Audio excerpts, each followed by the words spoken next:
What up, family? I'm a little late, but we've been later than this before. So, hey, let's get busy. We got a good one today. Hated and incarcerated. Man, we got all these brothers out here, and now I got to add my nephew to the damn list of hated and wrongfully incarcerated.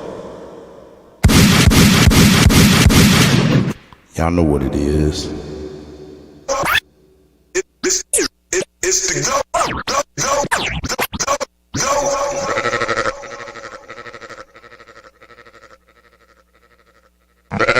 Cut, you killing them.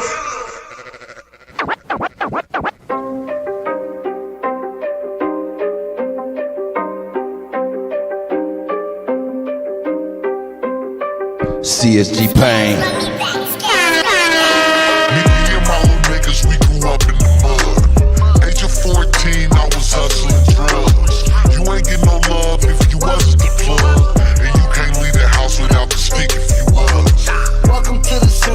Show you around. Keep your head on a swivel, 10 toes to the ground. Eyes and ears open, nigga, you know the sounds. Guns click, clocking, niggas laying you down. Now when we in the central, I'm gon' keep it a buck. Niggas see you lacking and they fucking you up. Them little Fillmore niggas, not the niggas to trust. From Lane to the V, them little niggas a bust. My mama used to check if there's some guns in my waist. I'ma catch a body, I know niggas and snakes. Crosses on my face, pain, can't be erased. I miss my nigga Holly, hope he saved me some space. I miss my nigga Melly, got him locked in a cage. Crackers have a nigga like a mouse in a maze. Demons in my dreams, pain, can't be erased. I tried to live right, but they ain't always the case. Me and my little niggas, we grew up in the mud. That's right. Age of 14, I was hustling drugs. For real. You get no love if you wasn't the plug. And you can't leave the house without the stick if you was. Welcome to the central, let me show you around. Keep your head on a swivel, 10 toes to the ground. Eyes and ears open, nigga, you know the sounds. Guns click, clocking, niggas laying you down. I probably sold crack in every spot that they had. Sherry was my mama, but the block was my dad. I know them niggas go, bitch, we was all that we had. Me and my AK look like I saw them in half. 8 baby mamas, I was hoeing a lot. Raising 3 kings, but I showed them a lot. Man, I love my daughters, but I owe them a lot. And if she call me nephew, probably sold her a rock. Welcome to the central, shout out Swami and Moon. This is not a place where it was safe to assume. Unless in this assumption there's some guns in the room. All them little niggas got some mud on their shoes. Me and my little niggas, we grew up in the mud. Age of 14, I was hustling drugs. You ain't get no love if you wasn't the plug. And you can't leave the house without the stick if you was. Welcome to the central, let me show you around. Keep your head on a swivel, 10 toes to the ground. Eyes and ears open, nigga, you know the sounds. Guns click, clocking, niggas laying you down. It's the go. Cut, you killing them. Damn, dog, you made that beat. Before that bastard, just make sure you add that B.I.G. Don't know my name, then ask your bitch, she probably shop with me. No, it ain't shit to shoot my shot, I flick my wrist with ease. You copping one, I throw you one, you gon' need 2 at least. Catching on my wave, they send exclusive beats. I'm super high like burning rocks, I walk straight through the heat. Step hard as hell in these side 12s, I got Respucia feet. See, I been trapping all day long to get me through the week. They only got that shit that smell, I got that shit that reek. On God, I'm sitting on plenty hits, might fuck around and leak. Dream chasing, running through these phases like I signed with Meek. Like I'm with Dirk, I put in work but can't sign to the streets. Before that bastard, just make sure you add that B.I.G. Before that bastard, just make sure you add that B.I.G. Last of a dying breed for sure, yeah, I'm the biggest beat. The biggest boss, I pay the cost, I bet the house on me. Before that bastard, just make sure you add that B.I.G. Before that bastard, just make sure you add that B.I.G. Last of a dying breed for sure, yeah, I'm the biggest beat. The biggest boss, I pay the cost, I bet the house on me. Who is bastard, oh, that's me. Can't say finesse without CT. I'm in the lane, fly on my own. I heard your song, he just a clone. We don't do internet beef. If it's a problem, hit my phone. My last bitch say I'm a dog, still be eating me off the bone. Been booking flights and taking trips, packing light, one carry on. Cause when I land, I get straight to it. Hit them all, put on V-Long, just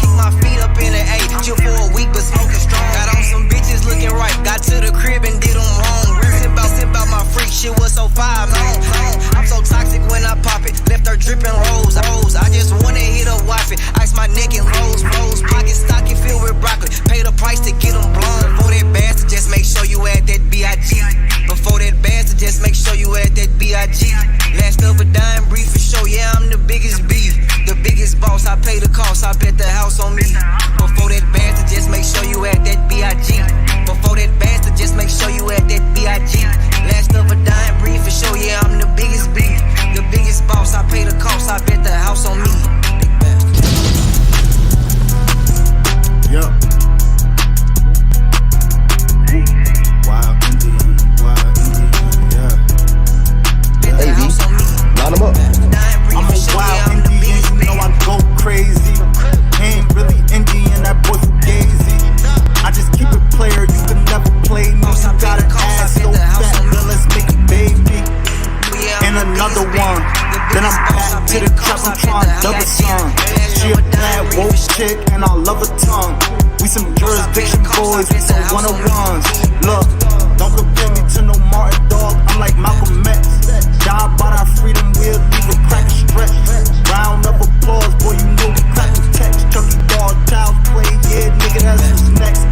Open up the cans just like Arizona. Pull up masked up like we got the Rona. We set up jurisdictions when we buy the corner. How you claiming that's your hood and you not the owner? B2B, I just pulled up in the need for speed. Free the land, tell the colonizers that they need to leave. Wild Indian up in my veins, you know how we bleed. You ain't gotta lie about who we is, dog, just keep it G.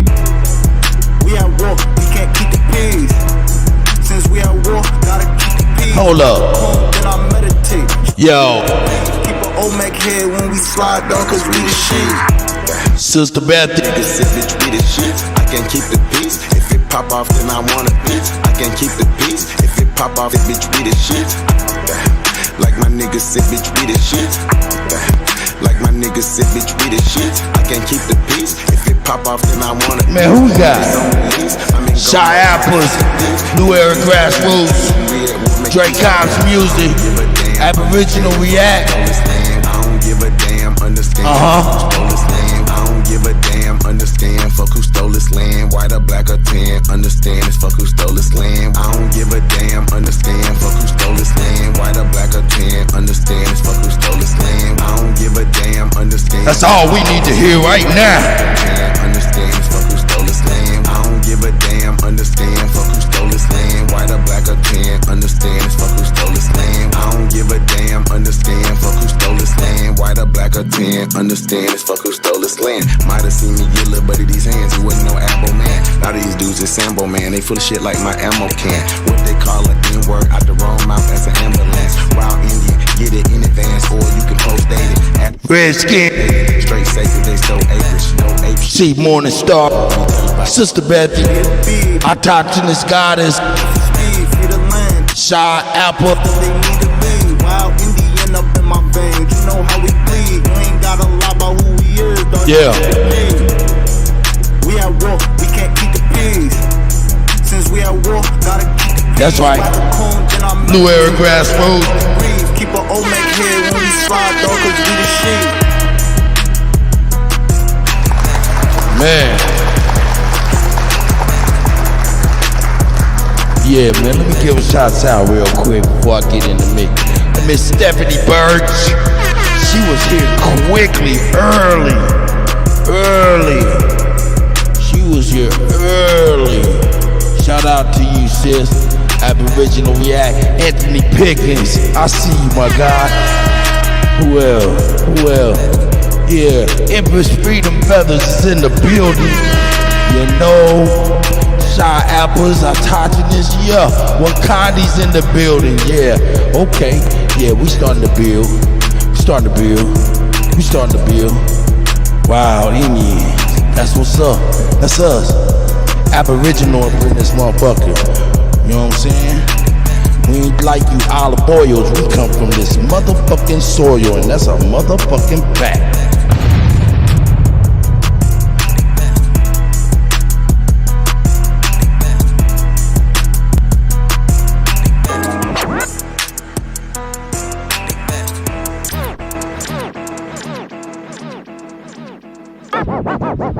Got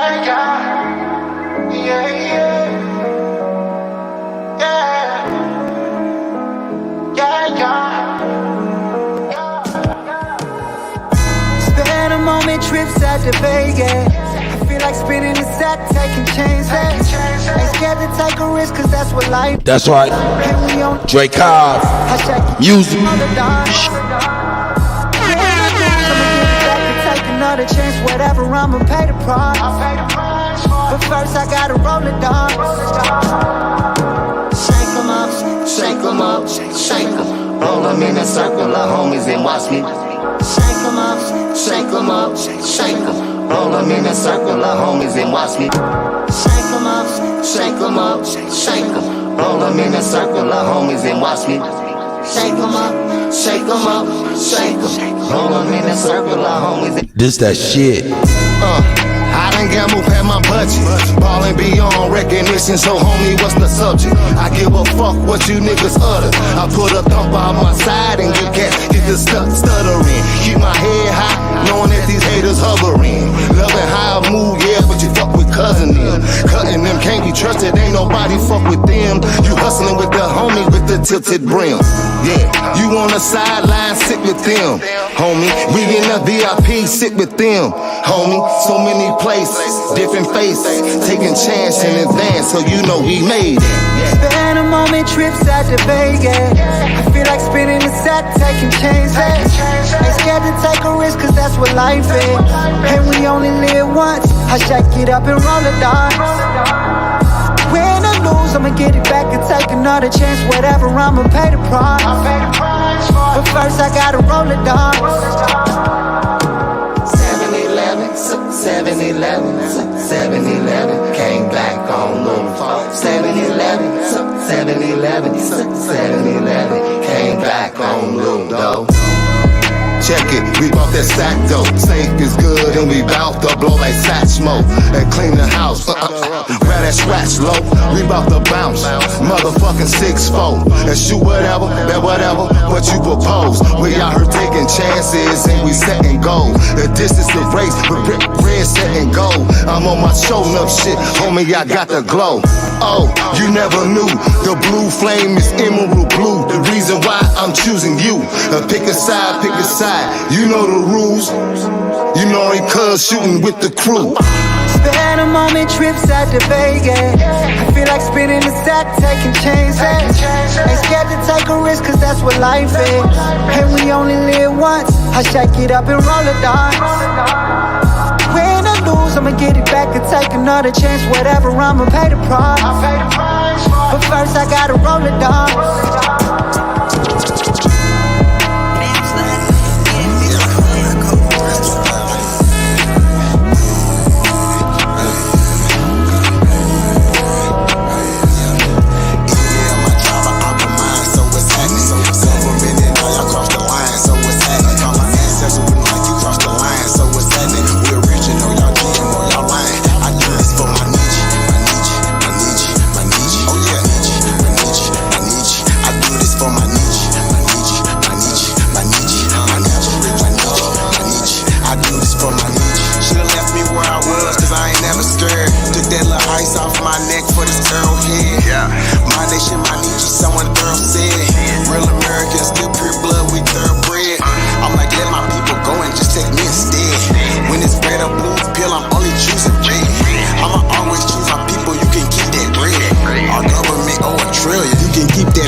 Showing me I don't want no white folks ruling over me. I don't want no politicians ruling over me. I don't want no po-po ruling over me.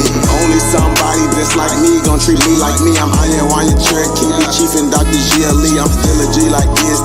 Might not this just me. Think you free, but you need remedy to this frizz me. I'm from the hood, I'm still waking up my people. They got us good, they still hating on my people. When it comes to fashion, the whole world wanna be like us. When it comes to music, the whole world wanna be like us. When it comes to dancing, the whole world wanna be like us. Foreigners are doing everything, trying to weaken us. Sports, y'all can't fuck with us. Rhythm, know we killing y'all. Anything involve a ball. Mentally, we figured out the cosmos. After on beat and shit, we smashing y'all. It's time to take the asking y'all. Rights by blood after all. Vatican and the Smith Smithsonian got all our shit. Artifacts and relics still keeping us away from it. When they say that was a long time ago, that's racist shit. Y'all holy land keep stolen shit. We don't need y'all holding it. Reverse engineering our technology, controlling it. David, everything you got, but you can't put no soul in it. I ain't go see the new Matrix cause I'm living it. Everything is not what it seems, but I'm killing it. Can you afford to pay attention who you living with? Now they trying to mandatory vax, but is you getting it? Fall back off my knees, I'm peeping y'all tactics. This ain't no earth war, this shit is galactics. Goddesses and gods warming up like practice.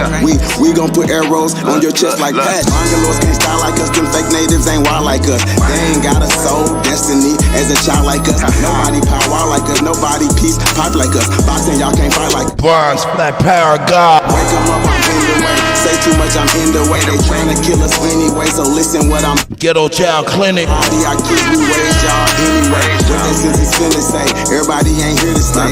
Is you with us or Smoke. eat the being, not a human being. Fucking 1492, but all my allies what to do. Renegade got cooked for days, be careful, I advise you to. Me and my tribe are out of mind, so what's happening? Government and all y'all cross the line, so what's happening? My ancestors wouldn't like you cross the line, so what's happening? We original, y'all GMO, y'all lying. I do this for my niche.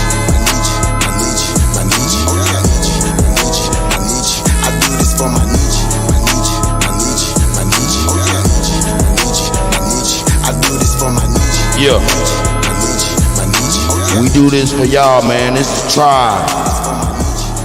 Aboriginal, indigenous, from this motherfucking soil. We do this for our Nietzsche. Yo, we don't want no reparations, you know what I'm talking about? We need restitution up in this motherfucker, you know what I'm talking about?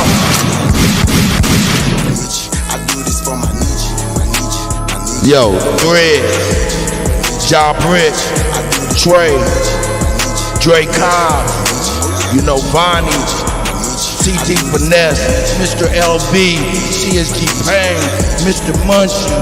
Man, I can keep on going. All these brothers that I rock for y'all.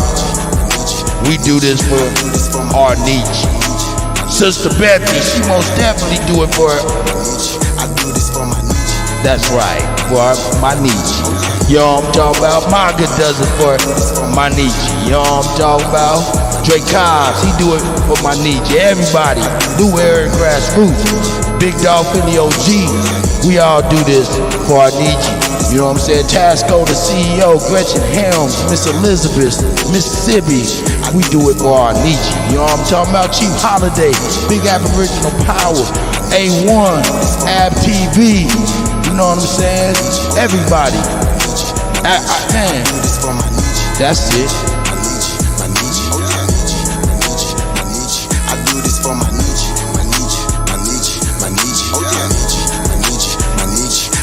For my niche.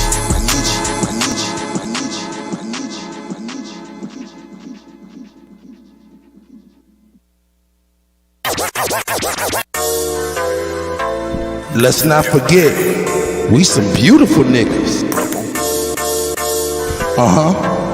Beautiful nigga. Beautiful nigga. They be trying to lock us up cause we some beautiful niggas. Innovative, you know, the strength, the backbone of the community, and without us, there ain't no community. Hey, loving my life is so beautiful, look. All of this ice is so beautiful, look. All of my price is so beautiful. Everything is so nice and so beautiful. Beautiful, beautiful, beautiful, beautiful, beautiful nigga. Bitch, I'm a beautiful, beautiful, beautiful, beautiful, beautiful nigga. Yeah, look how I'm living so beautiful, look. Look how I spit is so beautiful, look. All of my kids are so beautiful. Look at my skin, it's so dark and so beautiful. Beautiful, beautiful, beautiful, beautiful, beautiful nigga. Beautiful, beautiful, beautiful, beautiful, beautiful, beautiful nigga. Hey, hey. I spit that gaming with beautiful, look. I whipped the cane with beautiful, look. I hit the Notre Dame when I was young, cause they saw that thing with beautiful. I spit that gaming with beautiful, look. I whipped the cane with beautiful, look. I hit the Notre Dame when I was young, cause they saw that thing with beautiful, beautiful. Bitch, I'm so beautiful, look. My bitch so beautiful, look. I'm in the streets every day and we dealing nothing but them good pharmaceuticals, look. White girl, irrefusable, look. Reputation irrefutable, lifestyle very suitable, look. Street very provable, look. White girl, irrefusable, look. Reputation irrefutable, lifestyle very suitable, look. Street cred very.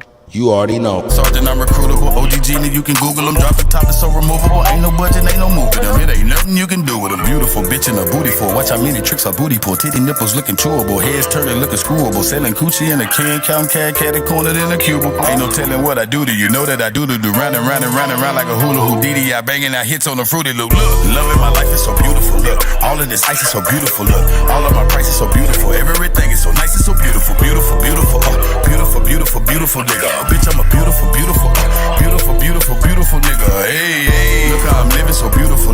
Look how I spit it so beautiful. Look, all of my kids are so beautiful. Look at my skin, it's so dark, it's so beautiful. Beautiful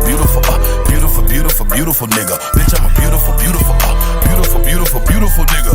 Hey, hey, get on a beat and watch me catch a body like they throwing people. Look, them 10,000 kush plants in Colorado that we growing is legal. Sewing up the street like a needle, stacking chips and Pringles, Cheeto Fritos and them Doritos. We gon' go the opposite way the police go. She gon' throw 'em off, ain't that my little freako. But peep though, watch how the story get deep though. Yes, I'm connected with Chico, it ain't me amigo, but we do nothing illegal. It ain't nothing free but a free throw, a full black Latino, a pico, the gallo burrito, a grande and I know Paquito, but that's how I eat though. My pockets on Danny DeVito, my new bitch she from Puerto Rico, Canadian chick from Toledo. She get all that medicine Frito, she sell it and give it to me though. That's Frito. I touch down and light up the street though. I'm selling this game by the kilo. I'm ballin' like I just got chemo. Just holler my name if you need more. I keep people peeping through people. Got A1 for silver for Tito, a king of the ghetto like Zero, a neighborhood hero. Loving my life is so beautiful. Look, all of this ice is so beautiful. Look, all of my price is so beautiful. Everything is so nice and so beautiful. Beautiful nigga. Bitch, I'm a beautiful nigga. Hey, hey, look how I'm living so beautiful. Look how I spit it so beautiful. All of my kids are so beautiful. Look at my skin, it's so dark, it's so beautiful. Beautiful nigga. Bitch, I'm a beautiful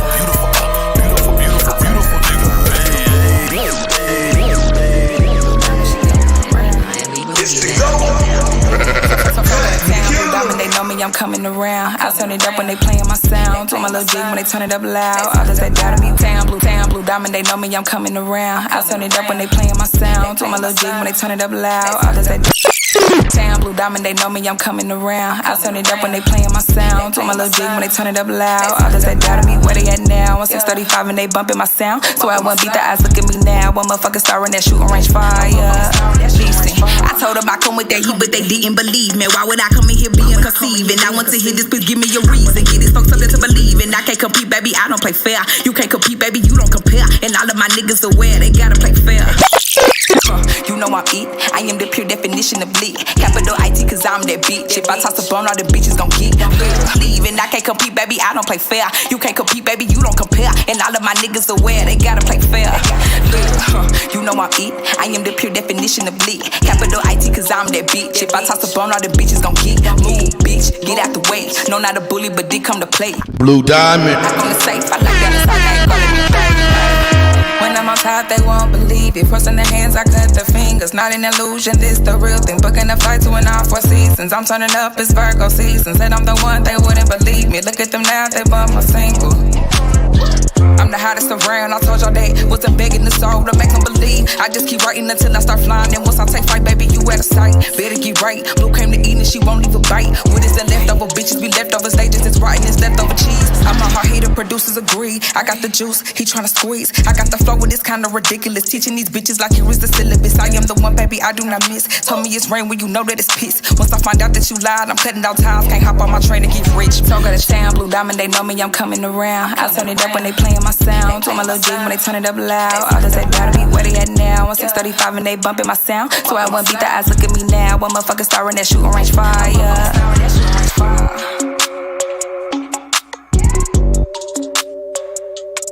Yeah, let's see what we do with this.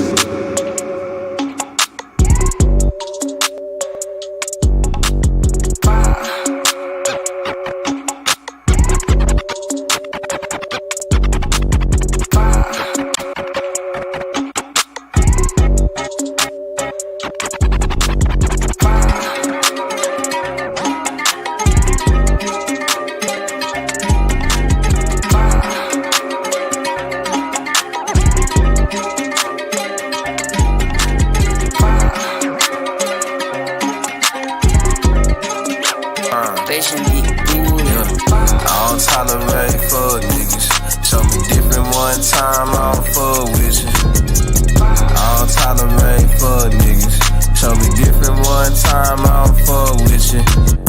Ray had my bed before we stayed, bitch, I'm Caesar. Came up from the get-go, knew my status, he ain't needed. Ray had my bed before we stayed, bitch, I'm Caesar. Came up from the get-go, knew my status, he ain't needed. Ray had my bed before we stayed, bitch, I'm Caesar. Came up from the get-go, knew my status, he ain't needed. Fresh out the pen and I'm just happy, kid for breathing. Whole time bitch was scheming, I seen but I ain't seen it. Hanging around the niggas who think smart don't make you bigger. Hanging around the niggas think they hard don't make you killers. Hanging around the niggas you just met, they ain't your niggas. Heard they snatch you up tryna play cool like shit was chillin'. Loyalty ain't cool no more, niggas rather be hoes. Lucky y'all don't pimp no more, I would've put you on. Gangsters ain't the same no more, don't give a fuck about they name no more. Her win ain't the same no more, she hot fire. I came from the OJ, she both ways, still look both ways. Never turn the housewife, that shit dead, no way, Jose. Mount City Mellow. In the top down, no shade. Roll these niggas up and then I spark down. Propane. I don't tolerate fuck niggas. Show me different one time, I don't fuck with you. I don't tolerate fuck niggas. Show me different one time, I don't fuck with you. It's pressure, pressure, pressure, pressure. It's pressure, pressure, pressure, pressure, pressure, pressure. It's pressure. Riding in the front, I do not give a fuck. AK only fans, all my choppers doing porn. Driving in they chest, them hollows, wreck bitch fucking shorns. Cock that bitch backwards. Triggers. Yo, am I doing too much? Free our money, got no gold. Fuck them reparations, restitution, get them. Nah. Tired of being target, so I target on my own. Handy with the chrome, John Wick, tombstone. Say positive like COVID when testing's in an investment. Say positive like COVID when testing's in an investment. Say positive like COVID when testing's in an investment. Avoiding jabs like Whitaker, critical, they can't stand me. A positive like COVID when testing's in an investment. Avoiding jabs like Whitaker, critical, they can't stand me. Crazy with the verbs versus 10 full captions. Padded room, tools enough, fumes will burn the masses. Acting nose like ashes, just me and some ratchets acting ratchet. We don't need extendos cause we aiming at your pimple. So much stuff up in the air, you swear the room on fire. Bodies everywhere, these bitches looking crucified. I don't tolerate fuck niggas. Show me different one time, I don't fuck with you. I don't tolerate fuck niggas. Show me different one time, I don't fuck with you. It's pressure. Yo, that was crazy. Let's see something.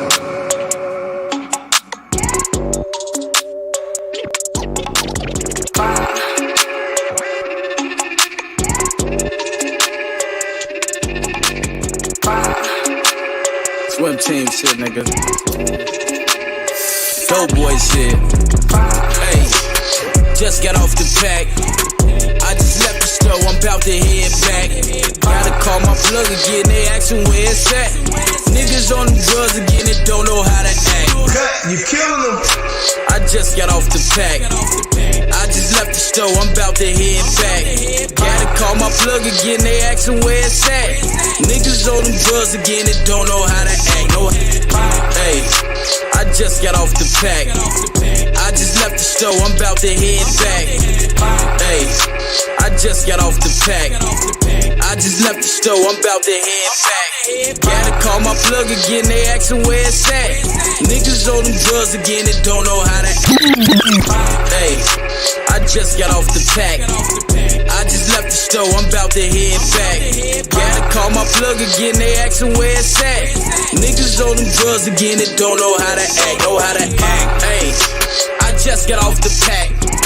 Half a brick of salt for 20 pounds of that batch. American Negro.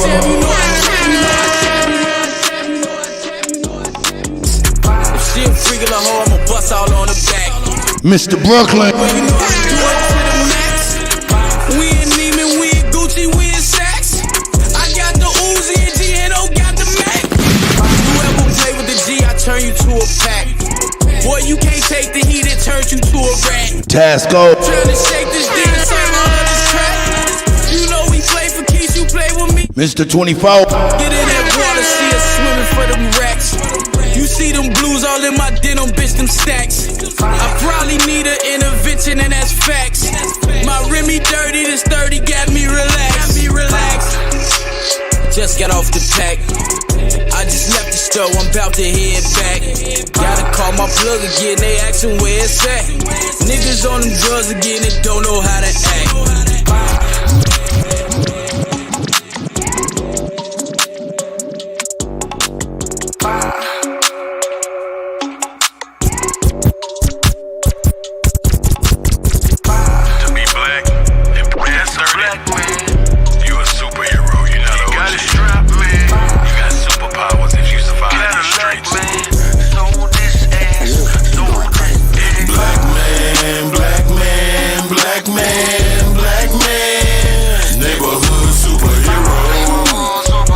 That's why they try to lock us up. Hated and incarcerated. He moving like a chief, it seem like he don't ever sleep. You really catch him on his ass, that man always on his feet. He compete but never cheat till the mission get complete. Never close his eyes until he makes sure everybody eat. This morning with a target on my back. Blackie looking good like I sold a bunch of crack. This morning with a target on my back. Blackie looking good like I sold a bunch of crack. This morning with a target on my back. Blackie looking good like I sold a bunch of crack. If I say I didn't, then I would be. Man, I need that was way back in my past 2003 to fire my blunt. But better ways to elevate, better cheddar and better rates. My hands is heavy. Better weight, he was moving that better weight. It's okay to gamble sometime, but I bet that better weight. Let's bet I make $1 million. Shamel, I see you, bro. Better way. I have to look in the sky for a bird on a plane to recognize me when you see me. I always look better than most, but I really know ghosts, and I promise you wouldn't wanna beat me. I really hung with them killers who really didn't give a damn, cause they were killing with killers. Really on sight and they finna get with you. Never seen them kill an innocent nigga. No, they didn't have any cellular phone, so it wasn't no video, wasn't no picture. Niggas was killing each other for color, they did a drop by and they shot up. So we cannot hate on the new generation, cause we the one taught them it's cool to be niggas. Cool to be killers and hitters and drillers and gorillas who really live by the trigger. Black man, black man, black man, black man. Neighborhood superhero. Neighborhood superhero. Hey, and he be moving like a chief. It seem like he don't ever sleep. You really catch him on his ass. That man always on his feet. He compete but never cheat till the mission get complete. Never close his eyes until he makes sure everybody eat. I always see you with them young niggas, knowing you can't tell them shit because most of them dumb niggas. Knowing you can't tell them shit because most of them dumb niggas. Knowing you can't tell them shit because most of them dumb niggas. Knowing you, I always see you with them young niggas, knowing you can't tell them shit because most of them dumb niggas. That's why they don't respect you, you paint them a dumb picture. That's why they don't look up to you or them niggas who hung with you. And I wouldn't look up to y'all either, cause most of you niggas cheaters. A lot of hoe traits and most of you niggas features. It's a few of y'all that's strong, but most of you niggas weaker. Cool hating when I should've been most of you niggas teachers. I can't be here with no nigga that's stuck in the past when the young niggas really the future. Gotta watch how you approach a young nigga these days, cause these young niggas really a shoot you. Usually one of them niggas that come to your mom in them house and I really a scoop. Why all my young niggas wanna be killers when all of y'all really linebackers and hoopers? Well, you don't wanna do 35 birthdays away from your family and locked up with losers. Well, you don't wanna be in there with a nigga that'll knock your ass out and then go on your booty. I can name 200 rappers killed in their own city. We can bet 100 bands, I can prove it. Man, I seen 2 or 3 niggas get killed, but I cannot put none of that in my music. It's the GOAT. Cut, you killing them. Man, y'all know what it is, man. I'm just over here getting warmed up, man. Hands kinda heavy, but I'm in here, man. How y'all doing, man? Salute to everybody out there. Give yourself a round of applause. We up in this beer.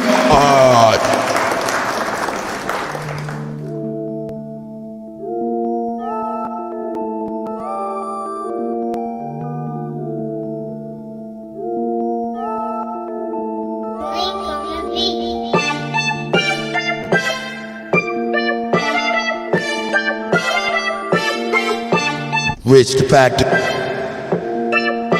the mayor of Kansas City. With the working, they gon' find your ass face down. The stitching cards wrapped around your body from the waist down.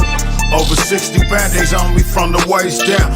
20 in my pocket, 40 with my arms hanging down. Charms on my necklace, my little niggas wrecking shit from coupes to classic cars to niggas, they dismantle shit. My businessman attire, on my way to the bank wire. My city under fire, well in peace to Big Floyd. Yeah, Samantha White, you absolutely correct. COVID-19, we is in this bitch. They got on masks now. I move around like. Hey man, get y'all like and share on, man. Let's fill this shit up. Bizman, nigga, you just a customer. I'm a bizman, nigga, you just a customer. I'm a bizman, nigga, you just a customer. I'm a bizman, nigga, you just a customer. Rolls out the street, I build clients, I ain't clientele. Listen, child in, they can get on while I'm living, yeah. A bizman, I ain't never been heavy drug. Only thing I ever gonna heavy was a heavy drug. I'm a bizman, nigga, you just a customer. Miss Elizabeth. I'm a bizman, nigga, you just a customer. I'm a bizman, nigga, you just a customer. I'm a bizman, nigga, you just a customer. Came through the turf with my music on, super slap, slap my park lights on, right when we be shooting crap. North side of the city where we coning, north side at night, well shit, cousin, we be doing that. Shoot 100 nigga, getting stupid money, nigga. Rubber duck dollars, stupid Nuba money, I'ma get it later and get money now, never going broke, I'm from a money town. Wars for the risk of shit, whisker with the risk of get a nigga anything you want. I'm fatty with the wettest shit. Just mixing up the grid, I'm buying doors, I'm a landlord. That's right. Still counting street money into my hands, so I'm a bizman, nigga, you just a customer. I'm a bizman, nigga, you just a customer. I'm a bizman, nigga, you just a customer. I'm a bizman, nigga, you just a customer. Rolls out the street, I build clients, I ain't clientele. Listen, child in, they can get on while I'm living, yeah. A bizman, I ain't never been heavy drug. Only thing I ever gonna heavy was a heavy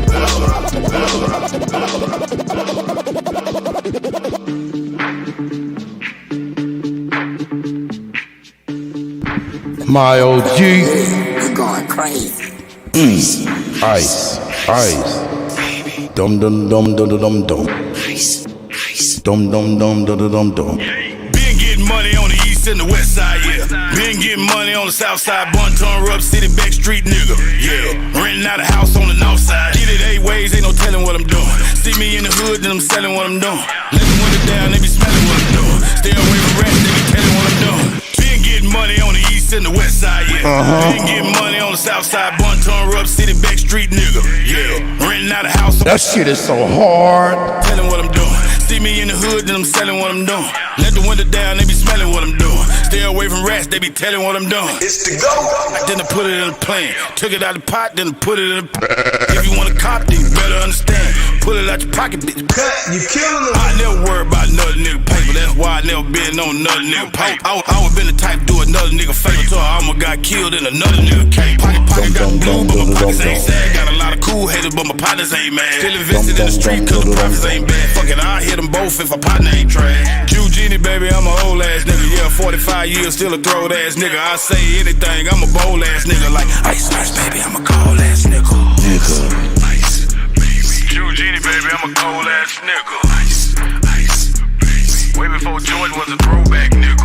Ice, got a pound of the Zah, roll that nigga. Got a pint of the drink, pour that nigga.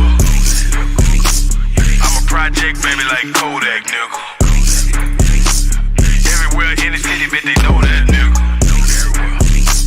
Better pay that nigga if you owe that nigga.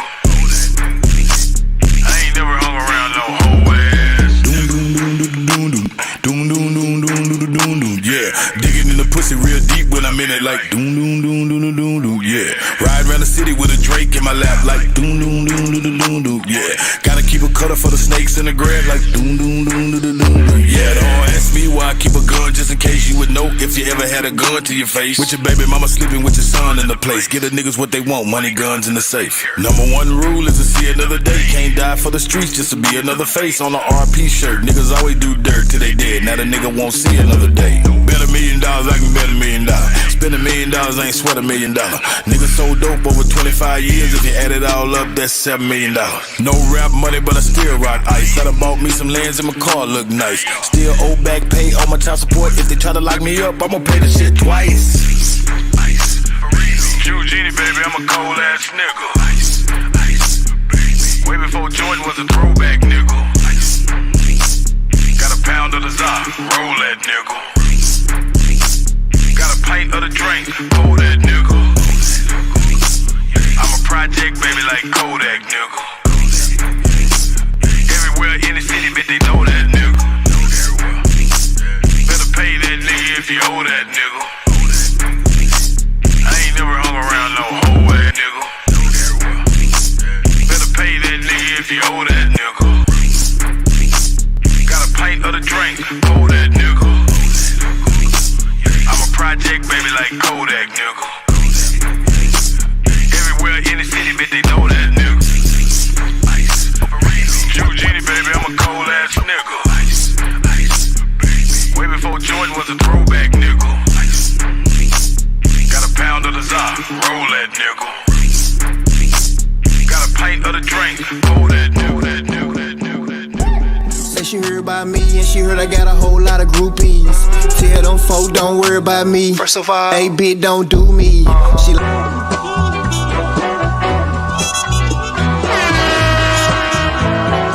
I can't cut that song off. I got to have that intro. That intro is ridiculous. Hold up, man. We got to do it, baby.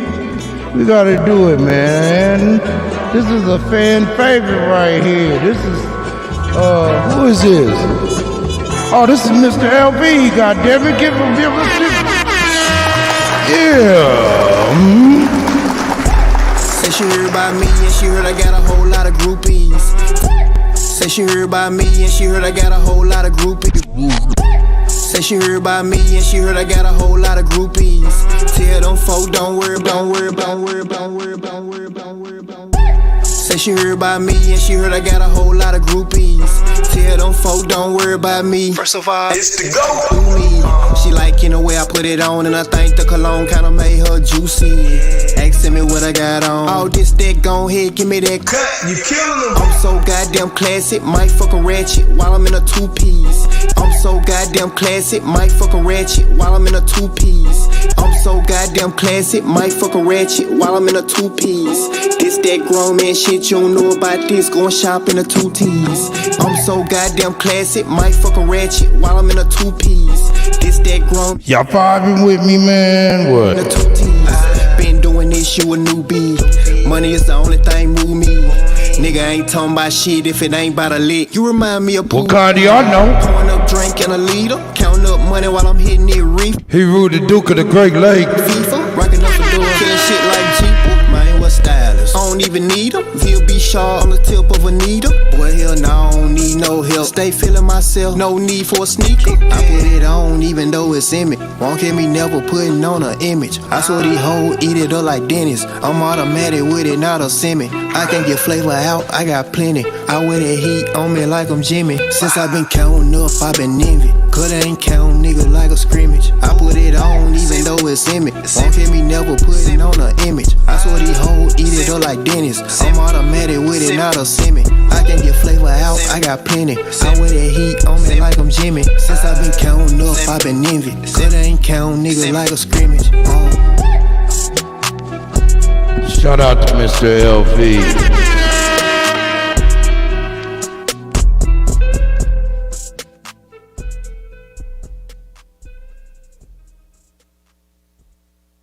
Shout out to 24 Way Entertainment, Houston, Texas. Stand up.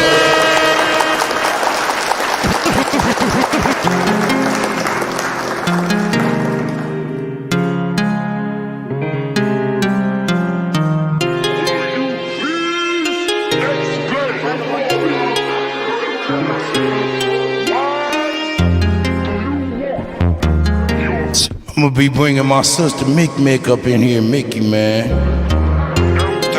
We gonna be talking about my nephew Drake, who y'all see up in the middle, amongst all of the wrongfully convicted. Wanna see your Pull your jeans up, I don't wanna see your hair. I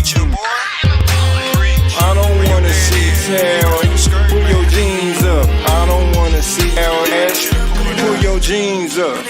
Pull your pants up like Hudgy. You're not swagged up, you look bummy. Your girl wanna grab on my duckle. I'm a grown man, gotta hustle. Nobody really wanna see your underwear. Y'all niggas on bay, that's a dirty smell. I was smoking on gas with a baby smell. I don't wanna see your ass, you're stripping. Your girlfriend told me pull my pants down. Cause a man at home looking suspect. Pull your jeans up, girl, don't make it tough. Lady, bitch, he never had you. Cause you looking dumb. Like where you get that from? Pull your jeans up, I don't wanna see your hair. Pull your jeans up, I don't wanna see your hair. I don't wanna see your hair. Pull your jeans up, I don't wanna see your hair. Pull your jeans up. Ain't you grown? Ain't you a man? Looking like a clown? Pull your jeans up, I don't wanna see your hair. Pull your jeans up, ain't you a man? Put your chest out, let your notes hang. Pull your jeans up, it's a glass chain. Running round and do with your fam. Don't look good, then so stop. Pull your jeans up, I don't wanna see. Pull them up, nigga. Pull your jeans up, I don't wanna see your. That's right. I don't wanna see your. Pull your jeans up, I don't wanna see your. That's right. Man, couldn't get your head right though. Fagging off and on and shit. I tried. You were unable to reconcile. Girl, I don't think that we can coexist. You be having me pissed. All this drama I don't need. Baby, I'm about to leave. You gon' be wanting And me back. Hey. You gonna say, nigga, I miss you. But why are you still calling? Girl, you know you're not right. I was out of sight, out of mind. Bitch, don't pay me no, never mind. Why you on my line? I ain't got no time. It's a thin line between hey love. Hey, this is my shit, I'm telling you, boy. Vocab music promotion, we getting it down. Me and you together is just tug of war. I be going Back to back, overboard. Yeah, I was OT with a Mother low. We don't even talk no more. Hey. Fuck it. I be on the go. Oh. Some things never change. Guess I'm the one to blame. Came up, fell off, I was so ashamed. Life's such a dirty game. Hey. I tried. We were unable to reconcile. Girl, I don't think that we can coexist. You be having me pissed. That's a whole fact, All this drama I don't need. Hey, I'm sorry, ladies. Y'all know I'm a little rough around the edges. I'm sorry. Baby, I'm about to leave. I swear. 3, 2, 1, take off. All these women on my line, but I don't take calls. I'm focused on doing all the shit it takes to ball. You on the drama, worry about my baby mom. I be up early, way before the crack of dawn. I was at your bitch house, I like her ambience. I was smacking on her booty, leaving fingerprints. Tore a hole through her yoga pants with tiger print. I be sipping 80 proof, getting bent. Unaccounted for money getting spent. Still paying rent, I don't own shit. Still kicking bitches out like go to your own shit. I'm over here eating grits and lobster. Baby, you just wasn't what I thought you was. Baby, you're an imposter. Ooh. I can't do it no more, but I tried. God damn it. We're unable to reconcile. Oh, wait. Girl, I don't think that we can coexist. You be having My big sister backstage. all this my big sister Mickey.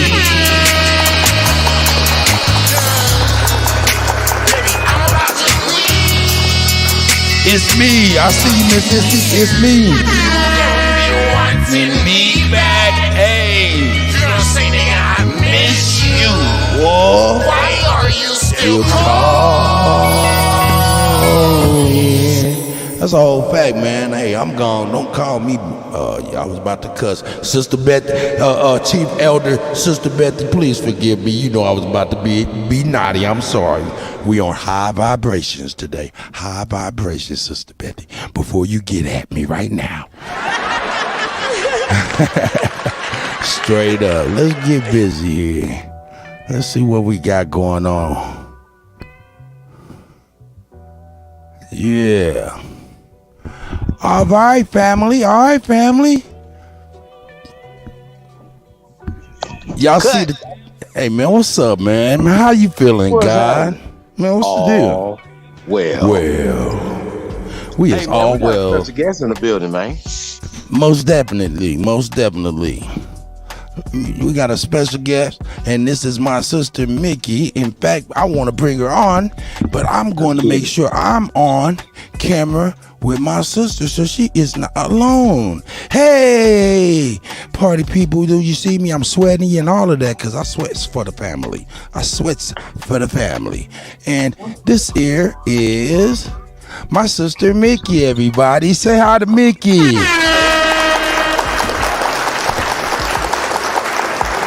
Hey, Mick. Hello, how are you? Well, I'm doing great, sis. I'm doing great.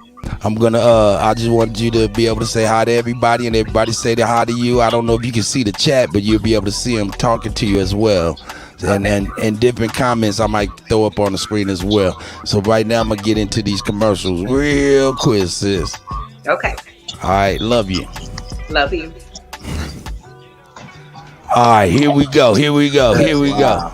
What'd you say, son? Why that's so light skinned? What? What'd you say? You don't water my shot down like that? What are you talking about, man? I don't even hear what you speaking to, God. Ain't nobody even about to even fool with you, man. Ain't nobody even fool with you right now. My bad. Hey, man, you gonna, hey, John Davis, man. Hey, shout out to John Davis, just popped in, man. I see 404 Culture. Hey, man, 6'4", I see you, my brother. Hey, you came with that shit last night, man. You had us up until 4 or 5 o'clock in the morning, man. It was bananas, but we was building. Shout out to the High Flying, All Seeing Hawk School. Man, we was getting it in. Mount City Mellows up in this bitch. You know what I'm talking about? I'm sorry, I'm rough around the edges. I've come from the streets of some bullshit, I tell you. Hey, Matthew Douglas is in the building as well. Hey, man, let's get these advertisements jumping off, man. Let's get these adverts going on, man, before I have to take y'all to Pound Town and shit, man. Y'all ain't ready to go to Pound Town.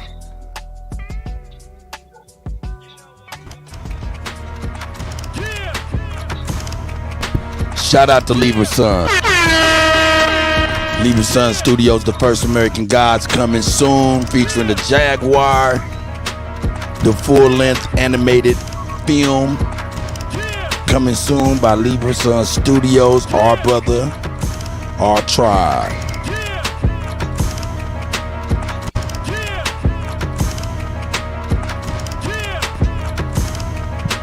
Y'all be on the lookout for the first American Gods coming from Lieber Son Studios.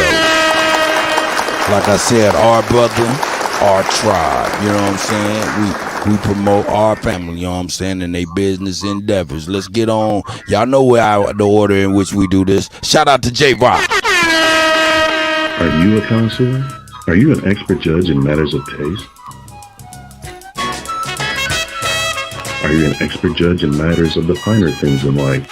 From apparel, bourbon, scotch. Y'all better quit bullshitting. Them hoodies gonna come in handy.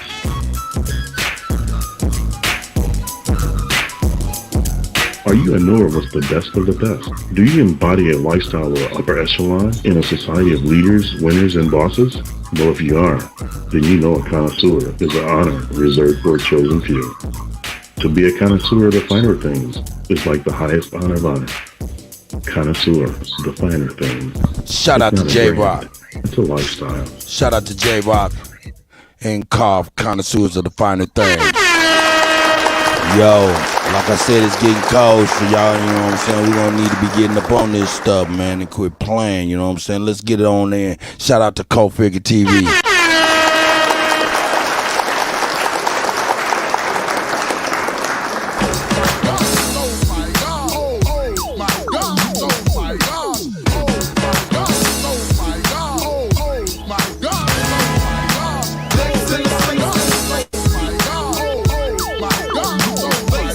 Hotel family, it's your brother King Yahshua, the Minister of Defense and co-founder of Nation Liberation, the Big Game Hunter. Here with the book, Big Game Hunter, New York Times bestseller, Mama, I Finally Made It. Written by my little bro, Matthew Daniel, that's King and Pooh. What does it tell? It talks about a lot of people make claims of police corruption. Hey, man, y'all get y'all likes on, man. Get y'all share on so we can get this shit cracking. Proves their claims. Although they may be correct, the lack of physical evidence and an inability to present the information in a coherent narrative leaves them, the accused cops, enough wiggle room to hide behind the terms like slander, defamation of character, and conspiracy theory. Well, dear reader, those days are over. This work, Big Game Hunting, is clear proof of corruption within the Texas City Police Department. Matthew Daniels lays out his case using eyewitness testimony, newspaper articles, emails, court records, arrest records, and testimony from the Texas City Police Department police officers themselves, which proved beyond a shadow of doubt that there was corruption within the Texas City Police Department that was not only sanctioned by the administration but covered up as well. Matthew Daniels eloquently documents the war that was waged along with his brother Joshua Daniels against the Texas City Police Department, and he details how the two of them went big game hunting and mounted the heads of several prominent people on the wall. Reader, this work is explosive. Matthew Daniels shows that the same Texas City police officers who were charged with arresting the criminals were the worst criminals around. This definitely is a must read. Big Game Hunting. Mama, I finally made it. Hey. You know.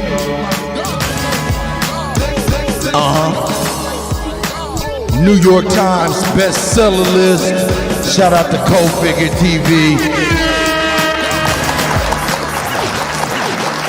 Cold Figure doing this thing over there, man. You know what I'm talking about. We're going to get one more advert in here real quick, and then I'll say the rest. I'll take y'all to Pound Town in just a minute. I'll wait till there's about 100 people up in here. Hold up. Is that Marvelous? Shout out to Marvelous in the house, man. That's the sis right there. Yeah, we doing this for Boogaloo. We doing this for our nephew. That's a whole fact. You know what I'm talking about? All right, let me get this last little advert real quick before we get into the nitty gritty. You know what I'm talking about? Let's see, where's I'm at here? I'm not even ready to go. Here we go. Shout out to CT Finesse, man.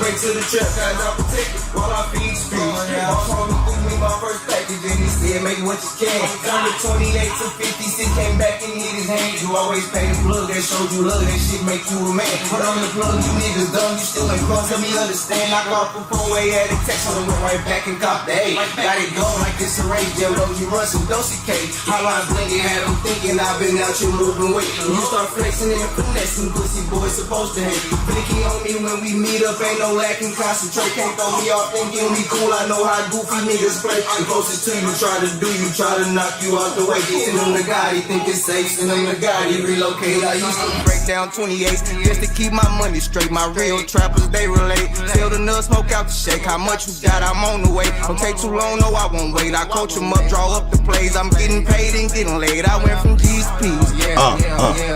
Bitch, I went from G's to P's. Right to the trap, guys, I'm protected. Hey, man, these little niggas be having a nigga straight jumping and bouncing all kind of shit, man, for real. Shout out to CT Finesse, man. Man, CSG Payne, man, Lil Vonnie be up in the chat and shit, you know what I'm saying? All the brothers, Dre Cobb's music, man, Rain, Alexander, man, be dropping this music, man, and laying it on the family, man. So, you know what I'm saying? Shout out to everybody. I see y'all. Y'all don't get to see old Graybeard and all the time, you know what I'm saying? But when we have special guests, you know how I do. I got to make sure I'm on this bitch, niggas, and that's real. Shout out. Who else is out there? I think I just seen look at sisters on in there. I see you, sis. Muffy. I see you, sis. Yeah, we is in here doing this for we doing this for Boogaloo, and not only Boogaloo, you know, all of the brothers and sisters who are out here in this system, man, for real, you know what I'm saying? So, you know, we see a slew of brothers who have since been released, you know what I'm talking about? You even see your boy from the Green Mile. We all know his friendly ass was innocent. They even had Martin Luther King, man.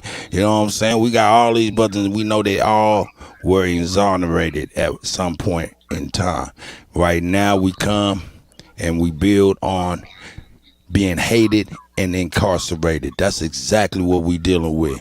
We talked a couple weeks ago about all the crooked police, how they setting our people up. You know, we talked about the policeman in Kansas City who got federally indicted, you know, for all of his crimes that spanned 25 years or so, where he was just kind of, you know, on the rape. He was on some he was on that take that.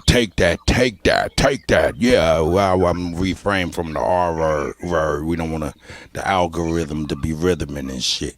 But yeah, when you get to dealing with these smaller towns than these metropolises, man, brothers get swept under the rug, and you don't even hear their screams. They don't even get a chance to plead or anything. No kind of fair representation. It's always some old kangaroo court where they railroading us. So yeah, we're gonna build on a couple of the headlines that Chief has. You know what I'm saying? Building on that. Chief, you there, brother? Come on, man. Get on your technology. Microphone check 1 2, motherfucking 1 2 1 2. Mic check. Oh, you sound great, brother. Well, you must be in the optimal spot. Yeah, I can't move my head now. Tasco, you laughing at me? Hey, man, peace to all American Aborigines, man. Peace to That's you. right. To the Honorable Empress, Miss Mickey. Yeah, let me get us on here. We're gonna get into the story tonight. You guys, shine some light on this, on her son's case. But we know that we all have these type of stories, and we're going to be able to talk about that tonight as well. But we're going to also talk about a story. They call it Cash for Kids. So we're going to get into that story. Ooh. You know what I'm saying? When we talk about the school to prison pipeline, it gets deep, man. You know what I'm saying? So it's always been a plan. So, just imagine if they're catching these guys, imagine the ones they're not catching. So it gets deep, y'all. So stay tuned. That's right. Would you want to get into one of these articles real fast, or you want Mickey to go ahead and introduce herself and actually? In fact, let's do that. Mick, let's go ahead. You see, we unorthodox. We gets it in. Hey, but they keep us in line, especially Sister Bethy, our elder. She be on it for real. She makes sure we in line. Talking about, is you gonna do the show or what? Get the show cracking. Shout out to Chief Sister Bethy, man. They keep us in line though. Go ahead, Mick. We're gonna give you the floor so you can talk about Boogaloo here real quick. That's my nephew right there, Lil Dre.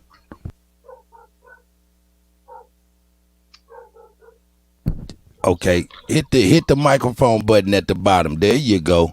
Yeah. All right. Can you hear me? Yes, ma'am. Shout out to my sister Mickey. Mick. Well, thank you. So we got on here to talk about my son, Andre Roney II. He's in El Dorado Correctional Facility in Kansas, in El Dorado, Kansas. And he's in there unlawfully. It's like a kidnapping or some sort because he should not be there. So that's what I want to talk about. That's right. That's right. In fact, I'm gonna let you. Hey, Chief. Yeah, I'm gonna let y'all go ahead and build. I want to start from the beginning. Okay. Give some background on who your son is. You know, in Topeka, Kansas area. What's the background of it? Because we did a pre-interview, so I know a few things, but I don't want to. I guess, you know, we just want to start it from the beginning to give everybody a background on why your son is incarcerated, what happened, and, you know, just go from there. Okay, so from the beginning, my son met a friend that he thought was a friend. He started hanging around him. The friend got into an alteration, and unfortunately, 7 hours into him being arrested because they knew he was guilty, he in turn gave my son's name up, and my son had nothing to do with it. But the state of Kansas took that for everything it was worth, let him go, and arrested my son, and he's been there ever since.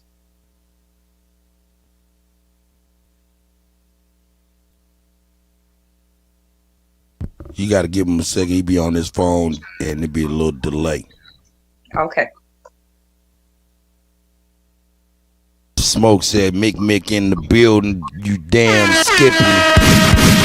Smoke. Yeah. Hey, man, I thought you was in a great spot, man. You got to get right, man. You over here, man, dragging the show, man. Golly, man, come on. Hey, Sister Beth, you see, man, you about to have her getting on us. All right, okay, so he had to bounce out and come back in. Well, Mick, we're going to go ahead and talk me and you. Okay. But I was there, you know what I'm saying? I was in a fog. The stuff went so quick that, you know what I'm saying, that I couldn't believe what was happening, for real, to be honest with you. Yes. You know what I'm saying? You was there every day. Yes. Yeah. Well, why don't you start from the beginning? What actually happened? And just start from the beginning. Take a deep breath, get you a glass of wine, you know what I'm saying? Chill on out, you're amongst family, shake the heebie-jeebies, all and just take your time, sis. So the beginning of court or the beginning of the case? The beginning of the case, because see, everybody, we're talking to a whole new crowd in the community of people who are not familiar with what's going on at all. So we have to take them from the very beginning and take them along to where we're at today. Okay, so my son became friends with somebody he thought was a friend. He met him, thought he was a cool dude to hang around. The friend got into an altercation, one night, and he went to jail for it, for a road rage incident. Well, he was in there about 9 hours. He said that he needed they knew he was, okay, let me back up. I'm sorry. Okay, you're fine. I know it's a different deal, but you're all right, sis. It is. Okay. But okay, so all right, so my son was, I will say, the defendant, Daniel. Yeah. Put his ass on Front Street. We need to know exactly who he Daniel is. Yeah. Put his ass on Front Street. All right, Daniel Askew lived in Topeka, Kansas. He was on a motorcycle following this car. The person that was in the car with the young man that ended up being murdered was saying that Daniel Askew was the only person that they seen on this motorcycle getting out the car, threatening both of them in the car, saying that he knew where she worked at, was threatening her and everything. Well, she went and turned that into the police. They arrested him, and upon arresting him, they said they knew he was guilty because he told her he would come after her. Well, he banged at the same bank that she worked at. Okay, well, he stayed in there 8 hours after they arrested him. After 8 hours, he said he wanted to get in touch with mental facilities and that he wanted to work with detectives. So at that time, he gave my son's name. Okay, Mick, we're gonna walk together. I got your hand right now, sis. I promise you. All right. So now tell me this: he was on a motorcycle, correct? He did. He was on a motorcycle, and he got off of his motorcycle and approached the victim who passed away, and a young lady that was in the car with the victim, correct? Yes, and threatened both of them. And the witness in the car recognized the guy who accosted him, and ultimately did this stuff, because she worked at a bank and he banked at the same bank. Got you. He was a customer at the bank. Yes. Got you. Okay, but he went. They locked him up, being that she knew who he was. They locked him up. He claimed mental or something, and they got him into a mental facilities. At some point, he ended up calling out Boogaloo or something. I'm gonna let you get to it. Go ahead, sis. Yes. So he ended up saying, "Well, it wasn't me. It was Andre that did this crime." So when he said that, they let him go, and they came. They waited about 2 weeks, and they arrested my son. He was caught with 8 guns at his house. They never tested him, never seen if any of those guns was the murder weapon, anything, because they were satisfied with him telling them that my son did this murder. Okay, sis. Now mind you, we already talked. We already know this stuff. You know what I'm saying? Mind you, Dre was actually convicted without no murder weapon. Just for everybody to have context. So no murder weapon, no evidence, no eyewitness. He only had an ear witness. That means that a lady that was over 60 years old was laying in her bed, and sometime during the night she said, "I think I heard a truck go by my house." And so she was an ear witness to the case, and that was the only evidence they had. They found 8 guns at Daniel Askew's house, and they didn't check any of them to see if they were the murder weapon, because he said that it wasn't him. Okay. All right. Chief, I'm gonna let you go. Your microphone check 1 2 1 2. I thought you was in a great spot, man. You over here faking the funk with your system, man. Yeah, you jinxed me. Well, but no, you had said something about him not having a gun, and I asked earlier, did he own a gun? Did he own a gun? And so, did your son own guns? No. Okay. Now the guy that was there had the road rage. So this sounds so crazy to me. This guy has the road rage incident. He gets into it with some people. A situation happened. The woman that's the eyewitness. Hold up, Chief. Let me stop this real quick. She's being all right, man. I mean, she's being kind of, man. Let me take this. This was a white boy that killed another white boy. I got you. Okay, just for context, these were some white boys. Okay.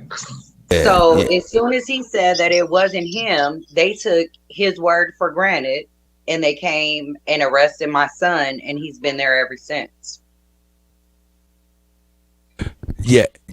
Yeah. Hey, Mound City Mellows asking some legitimate questions. Thanks. Shout out to Lou Air Grassroots. I'm gonna keep that link, and I'm gonna definitely link. Me and sister, we're gonna go through all of that stuff. But right now, before he had a lawyer before, and he's right now he's going through an appeal, and we're gonna be getting him a lawyer as well. Sister's got that stuff nailed down. She's been there ever since in this corner, of course, like a mother would do. So shout out to my sister handling her business. Marvelous, Muffy, everybody, Dewey, everybody. You know what I'm saying? They just kind of scapegoated my nephew, man. You know what I'm saying? And it's just crazy. So we've been talking about all these subjects with these crooked police and this judicial Crooked system. judges. Yeah, these Crooked judges police. So, hey, we're gonna continue with that as well. Go ahead, Chief. You gonna finish up, man. I'm gonna go ahead and get my mind right real quick. Hold up, check the mic first before I walk away. Man, I'm telling you, what's wrong with this man technology? No, man, I'll be fooling with him. You know what I'm saying? All right, let me ask some questions here. Check this out. Yeah, Boogaloo, man. Man, he come from good stock. You know what I'm talking about? So ain't nobody about to be waiting on no public defender. I want to give a little context to everybody listening too. You know what I'm saying? He's guilty only by his name. What does that mean? A lot of us have family members where we have last names, you know what I'm saying? And being that you have the same last name as somebody who's not doing necessarily the right things in the streets and things, you know what I'm saying? You get, kind of put in that box as if you're the same caliber of person, right? And he has a pretty famous dad, you know what I'm saying, who my brother, you know what I'm talking about, you know what I'm saying, and this man, he don't fool around, you know what I'm saying, and they know it, and they've been trying to get this man for a long time, and I was right there every step of the way, and they never was able to get this brother, man. You know what I'm saying? They got him on some old knick-knack here and there shit, you know what I'm saying? But, they didn't really get him like they really want to be getting us. They be wanting to get us right, you know what I'm saying? And they wasn't able to get him right. But here come his brother, his son, my nephew, look like him, got the same name, man. It was just, the same thing. And just being real, man. It's a notorious name, you know what I'm saying? Niggas is real motherfuckers, man. Let's keep it a motherfucking buck. You know what I'm saying? Niggas is real people, you know what I'm saying? And got it how we live, you know what I'm saying? And provided for our families and other people's families and stuff, you know what I'm saying? So that's for real. Unfortunately, family for life, that's right. They didn't look at him as an individual. They looked at him by his name, and that's not right. You right. He's not me. He's not his uncle. He's not his dad. He's his own person. So, but they didn't look at any of that. They looked at the name, and that's where they went from. Mickey, it even go even deeper than that. His second cousin. Come on now, but we'll get into that as if we have to. What I want you to do, Mick, is continue on with the story as far as what happened as he fingered from the mental house or wherever he was, fingered Dre. Dre wasn't nowhere around though, right? Well, also we gotta talk about the dude Daniel. Yeah, this is who we're talking about. Yeah, that's who we're talking about. His name and his family and their prominence in the city. As well. Oh yeah, we're gonna get Chief. I'm gonna leave all of that, but go ahead, Mickey. You start from there with him fingering Boogaloo, and Boogaloo wasn't even there. Here we go. Right. So Daniel Askew wasn't not from Topeka. He started in Oklahoma, in Texas, and unfortunately, he has a friend that's doing time now, life for a crime that he committed. So we brought this attention to the attorney once everything went in order, and nobody brought it up again. You know, we brought everything up, the name, the person, the crime. They never brought it up again.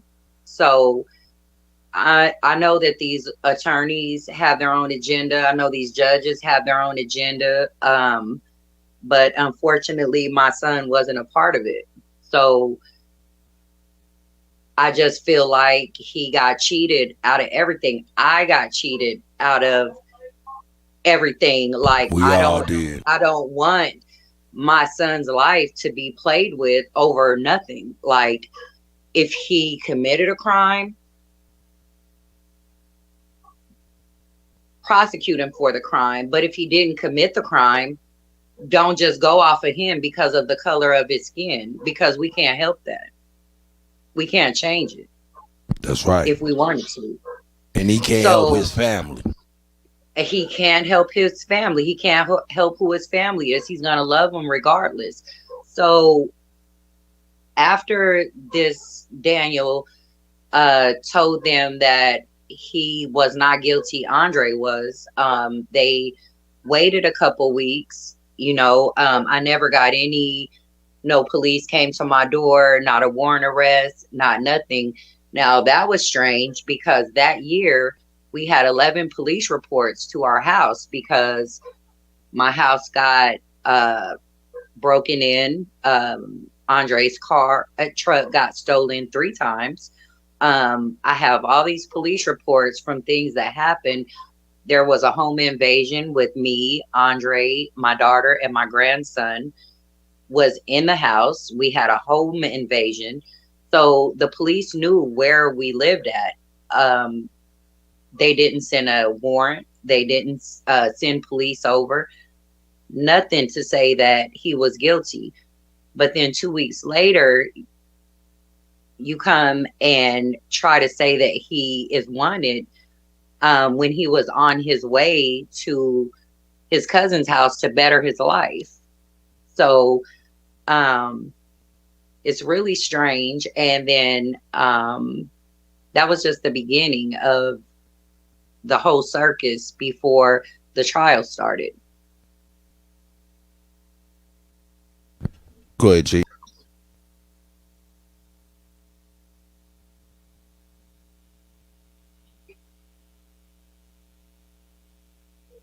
Give him a second to wrestle with his telecommunications.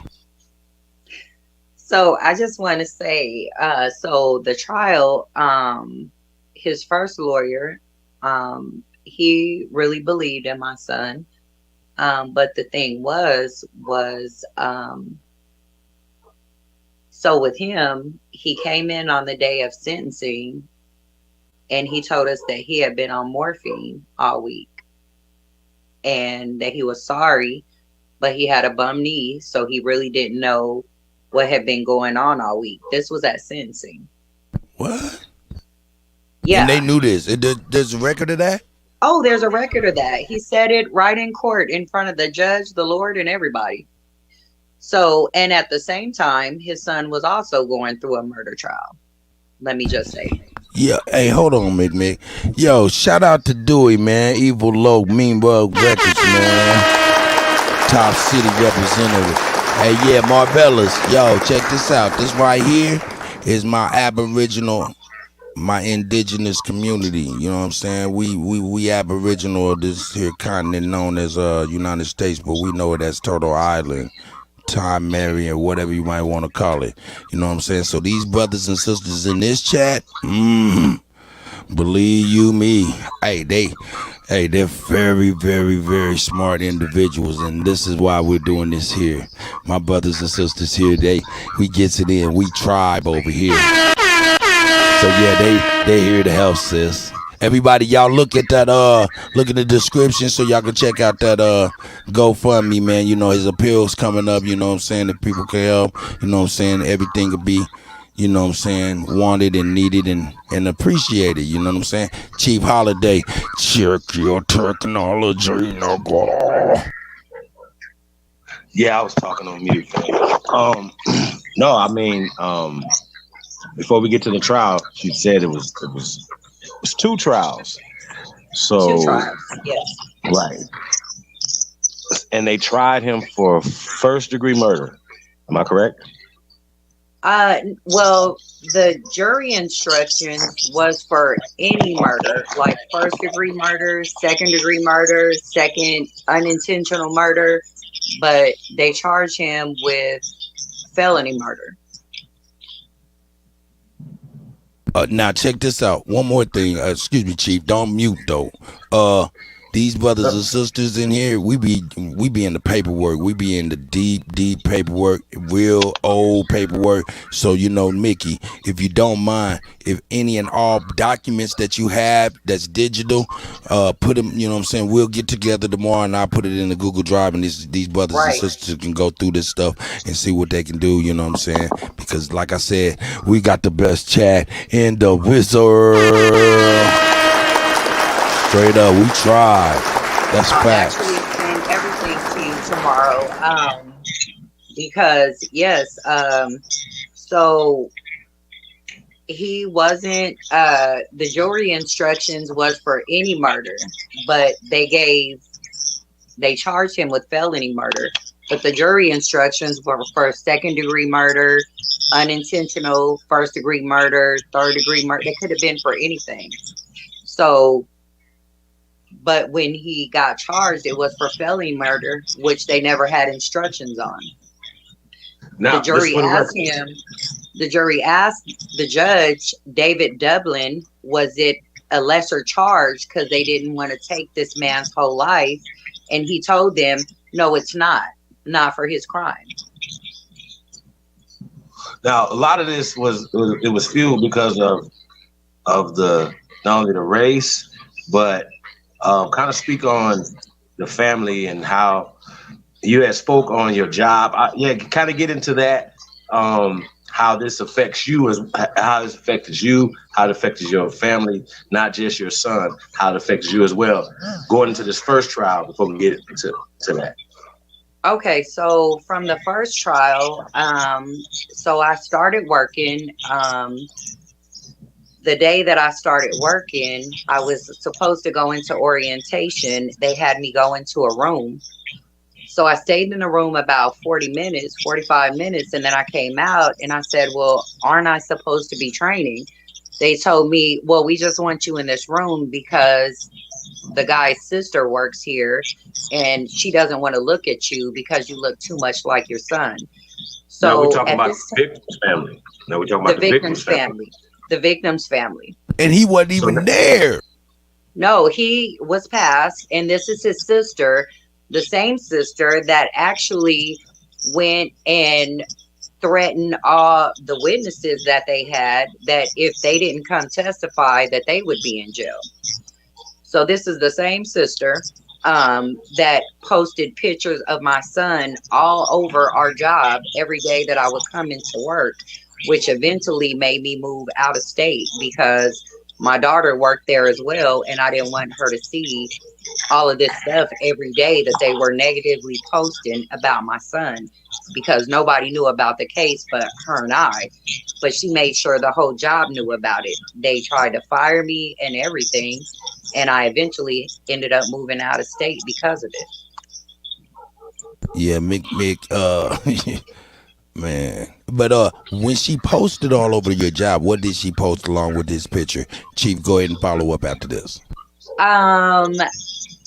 She'd say murder. She'd say I'd be walking down the hall and she'd say, oh, poor Mickey, she's working again for her murderous son so she can get him out of jail. And like, she would post murder all over the building with my son's name on it. And my daughter was 16 years old. She was working there as well, and I just didn't want her a part of it.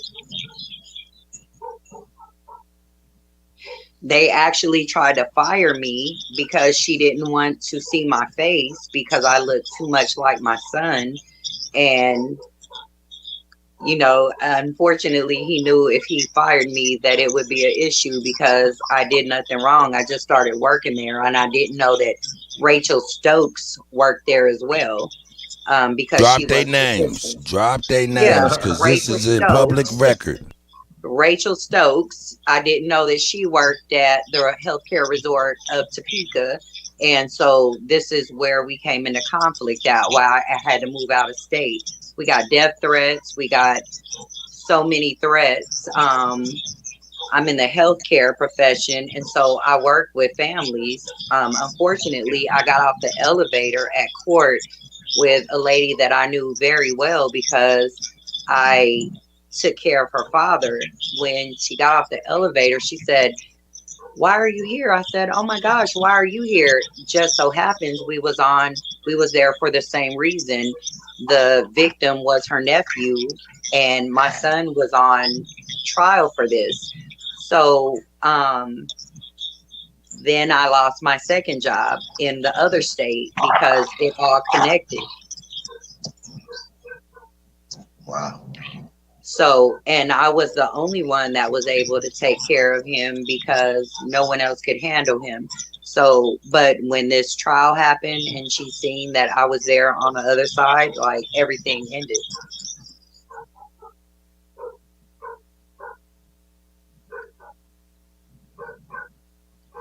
So it was. So when the trial happened, the media was involved as well. So kind of walk us through that process of the trial. I'm sorry, when the trial happened, what? Yeah, the demeanor of you're telling us the demeanor of the people in the town, or the which media. Obviously, yeah, in a small town like Topeka, you know what I'm saying. If you know, there was some media coverage on this for the trial, right? So and you had told us. Go ahead. I'm sorry. So for the media coverage, so my son calls us, whether he's in the same room or out of state or in jail, whatever. He calls us like, "It's Sunday. Are you up for church?"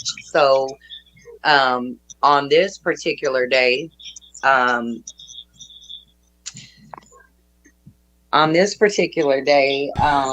take your time, sis. Hey, yo, man, y'all remember when it was when I was new booty on this here damn shit, man? I was in this stutter stepping, tip tapping, and all of that. Go right, ahead, take you good, sis. But I have to say, bro, not just new booty, but no, I'm just like I'm new booty. I was new booty. I get it. So, girl, take a deep breath. But not only that, I've never had a chance to tell my side. I've never had a chance to say how I feel. So really? This is very new. So the one chance that my son turned around and looked at us in court, he turned around to tell my daughter, "Hey, don't worry about anything. Just pray," because he's been there as man of the house. He's been there as a provider. He's been there as a resource for my daughter who's in med school right now because of her brother.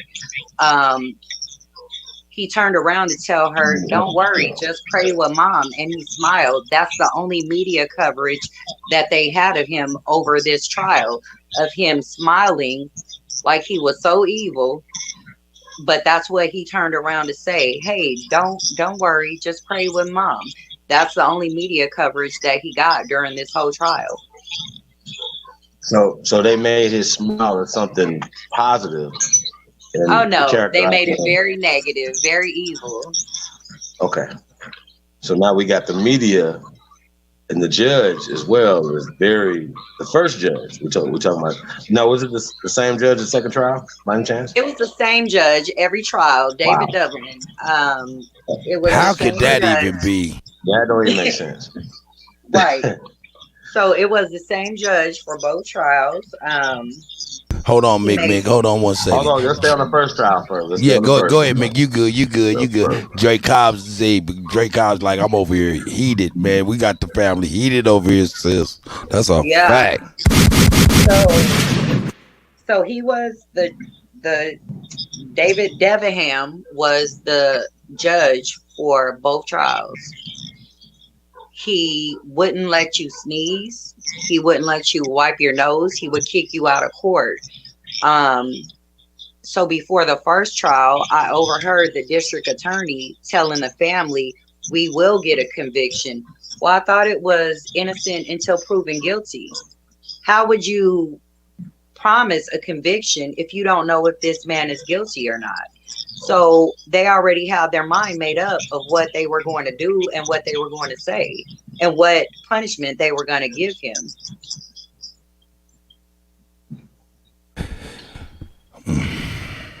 Hey, you gotta understand, man. Man, once you in there, can't nobody hear your screams, you know what I'm saying? That little town, man, they make their own rules, man. They decided that shit over around the golf or something, man. Right, Go and ahead, it's no Chief. use of the screen. It's no use to scream because unfortunately it happens to way too many in the state of Kansas.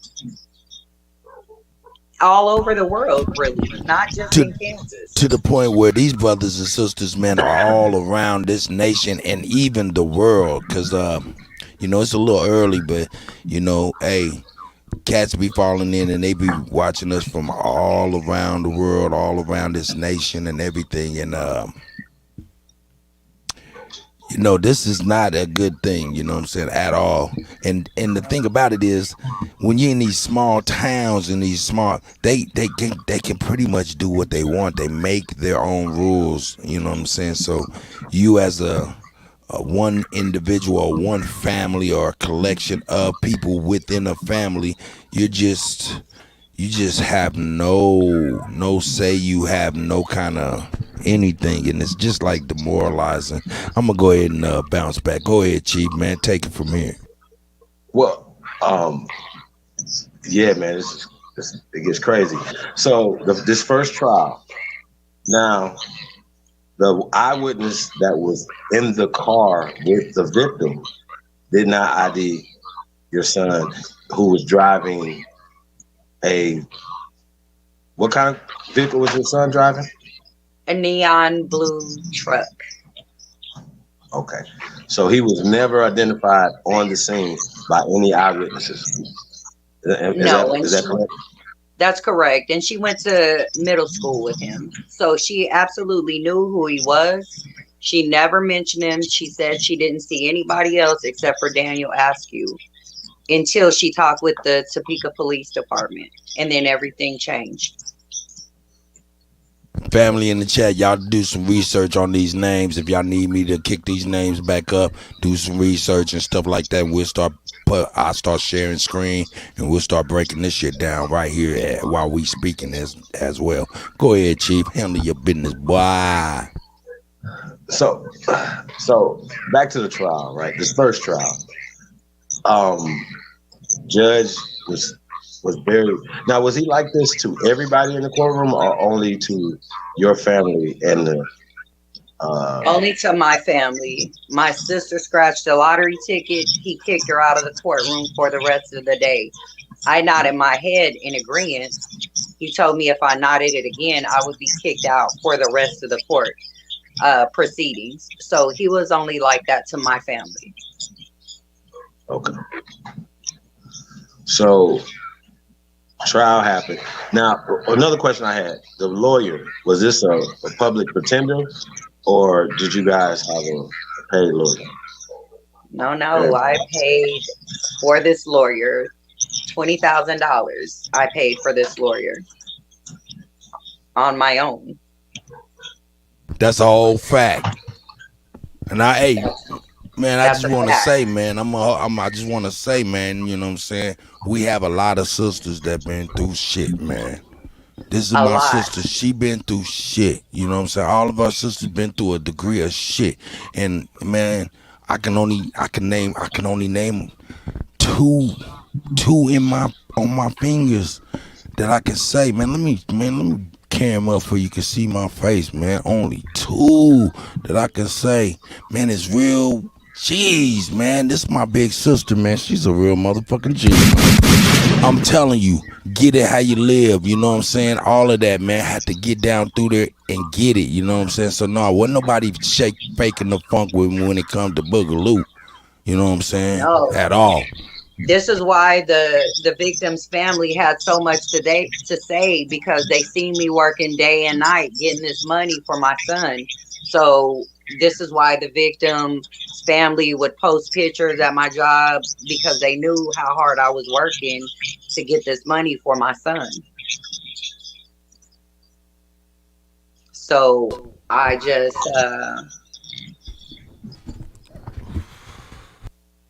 Just take your it time. I just, You lived this. you know, I'm angry. I'm angry, Cut. I'm mad. I can't say I'm not because they cheated him. They cheated him. They cheated me. They cheated his son. They cheated my mother who passed away while he was there. They cheated everybody for somebody that if they would have did a little investigations, they would know that it was not him. I am angry.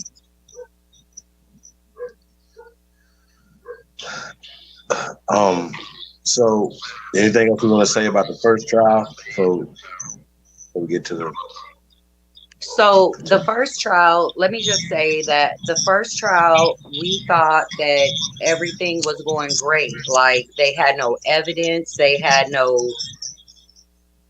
eyewitnesses, they had no anything. Well, at sentencing, my son's lawyer came in and they said, do you have anything else that you want to show us?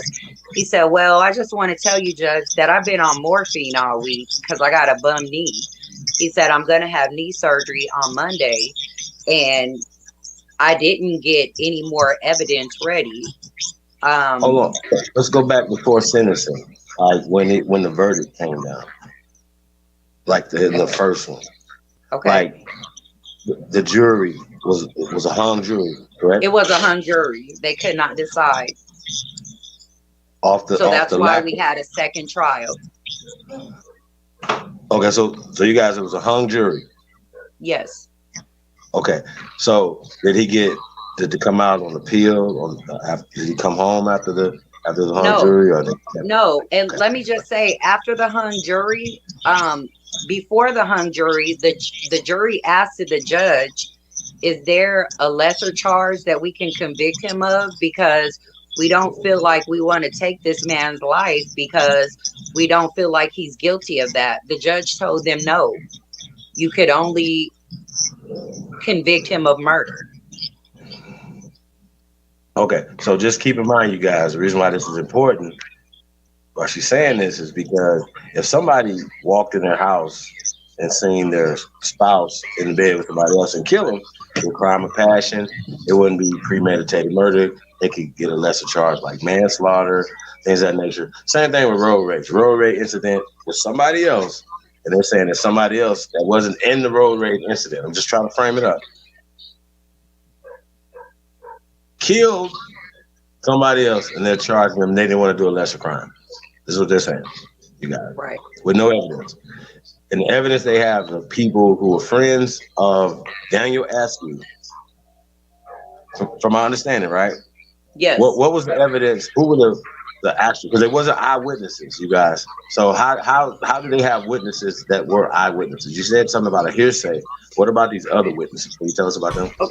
Okay, so the other witnesses were at a party later on that night, and they came in and testified, we really don't know what was going on because we were all high and drunk. We really don't want to testify, but they came in and testified that they thought they seen Andre looking up a news report from what happened with Daniel Askew. So that was what the witnesses came and testified to.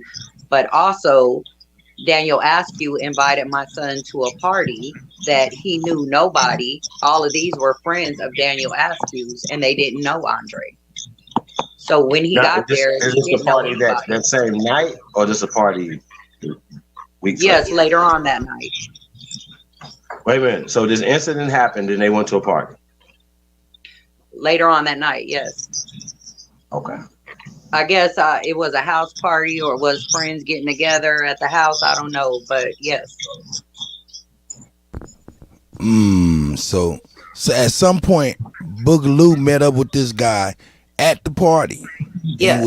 And the guy was making him aware, and they was looking up what the guy was saying. Well, happened. That's what the witnesses thought. That's okay. what Got you. the witnesses thought. Yes. Or they were looking up the news to see what had went on earlier in the day. Yes. They didn't say it was for that specific incident, but yes.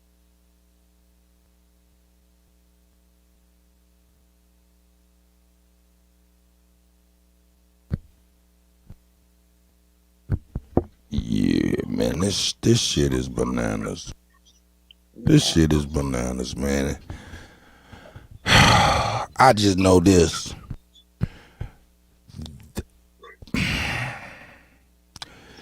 When you're dealing with these states, man, the capital, you got to understand, like, you know, we talking about top Eka now. Y'all brothers and sisters, you know what I'm saying? We talk about Hiawatha, we talk about Osage, we talk about Osawatomie, Oskaloosa, and all of that type of stuff, right? When we talking about the indigenous heritage, I even took y'all to a baby mound, you know what I'm saying? Alabama, who called my baby mound the Nappy Dugout. Shout out to Alabama, the elder.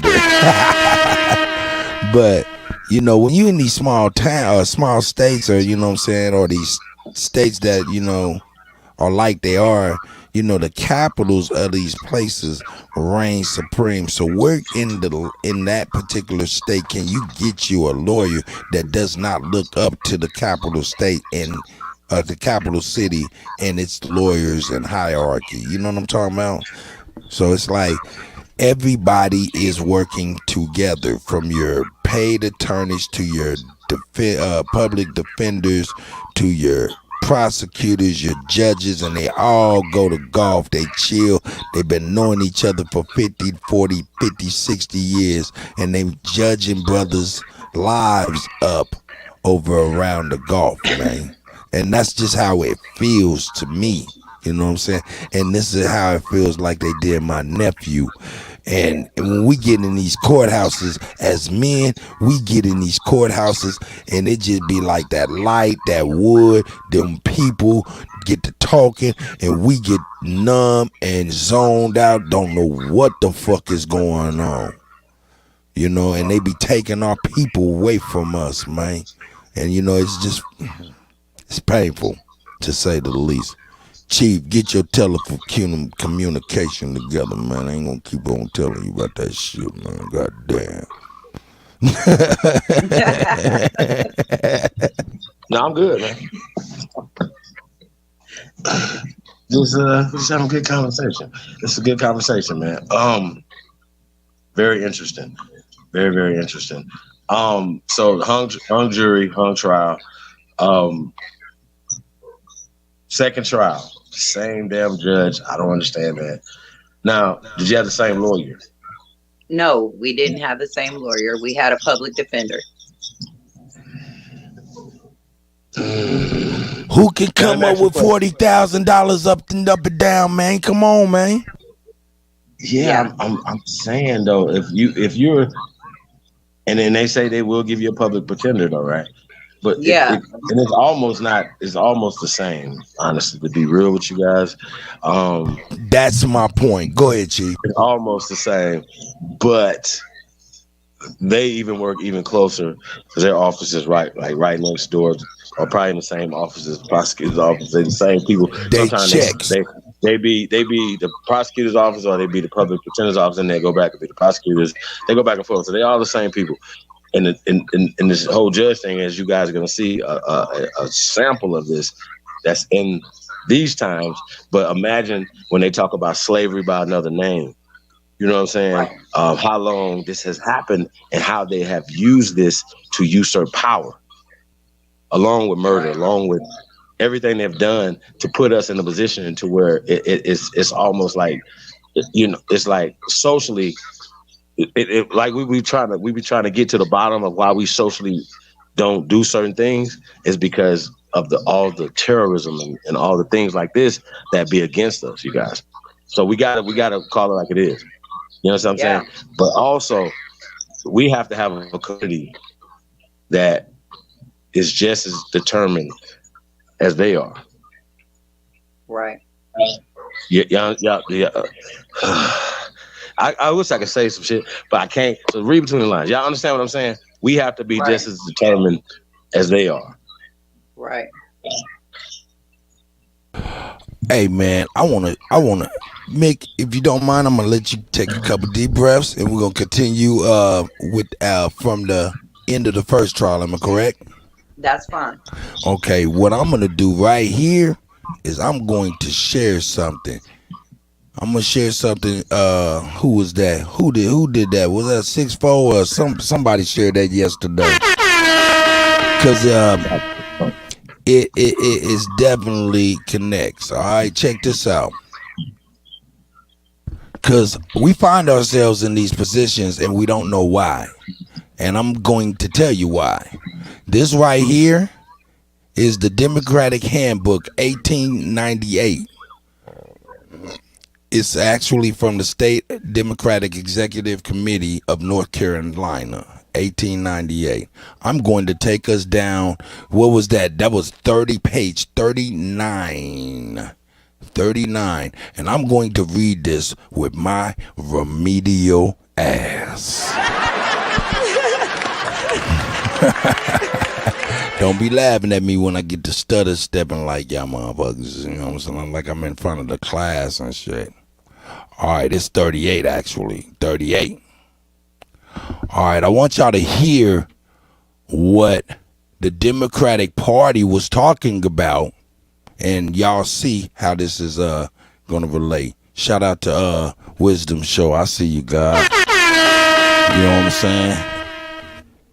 Alright, let me get my paperwork right. Do I get my glasses right? Make sure y'all ain't looking at me. Yeah, y'all can't be looking at me while I read, though. Y'all can't be looking at me while I read. Forget that shit. Alright.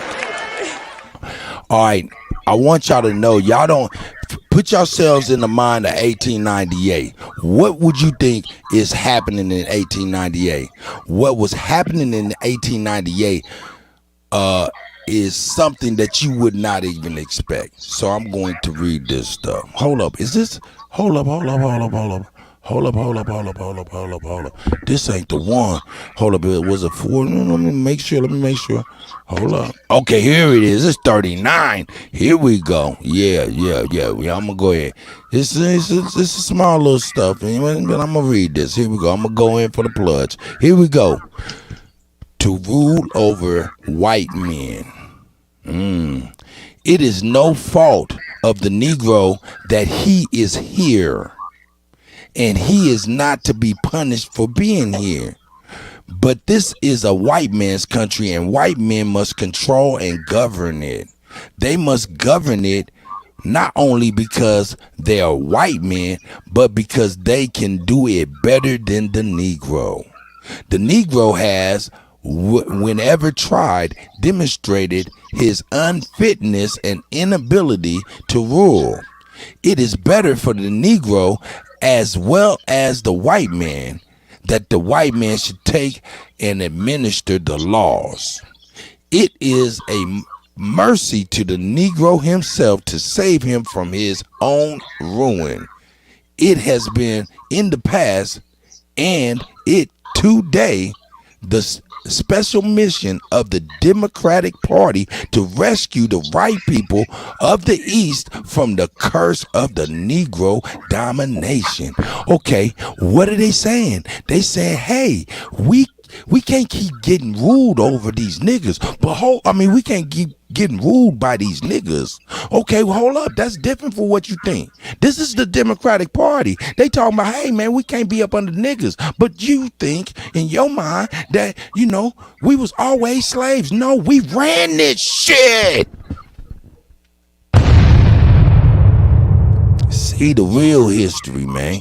Plymouth Rock didn't, land, we ain't land on Plymouth Rock. Plymouth Rock landed on us, Malcolm said. Anyway, but say the white Republican and populist leaders, niggas, who have profited by the Negro vote, there is no danger of Negro domination in North Carolina. At the present, we admit there is no danger of Negro domination throughout the entire state, for notwithstanding that in the state election, the Negro cast about 120,000 votes and the white Republicans only cast 30,000 votes.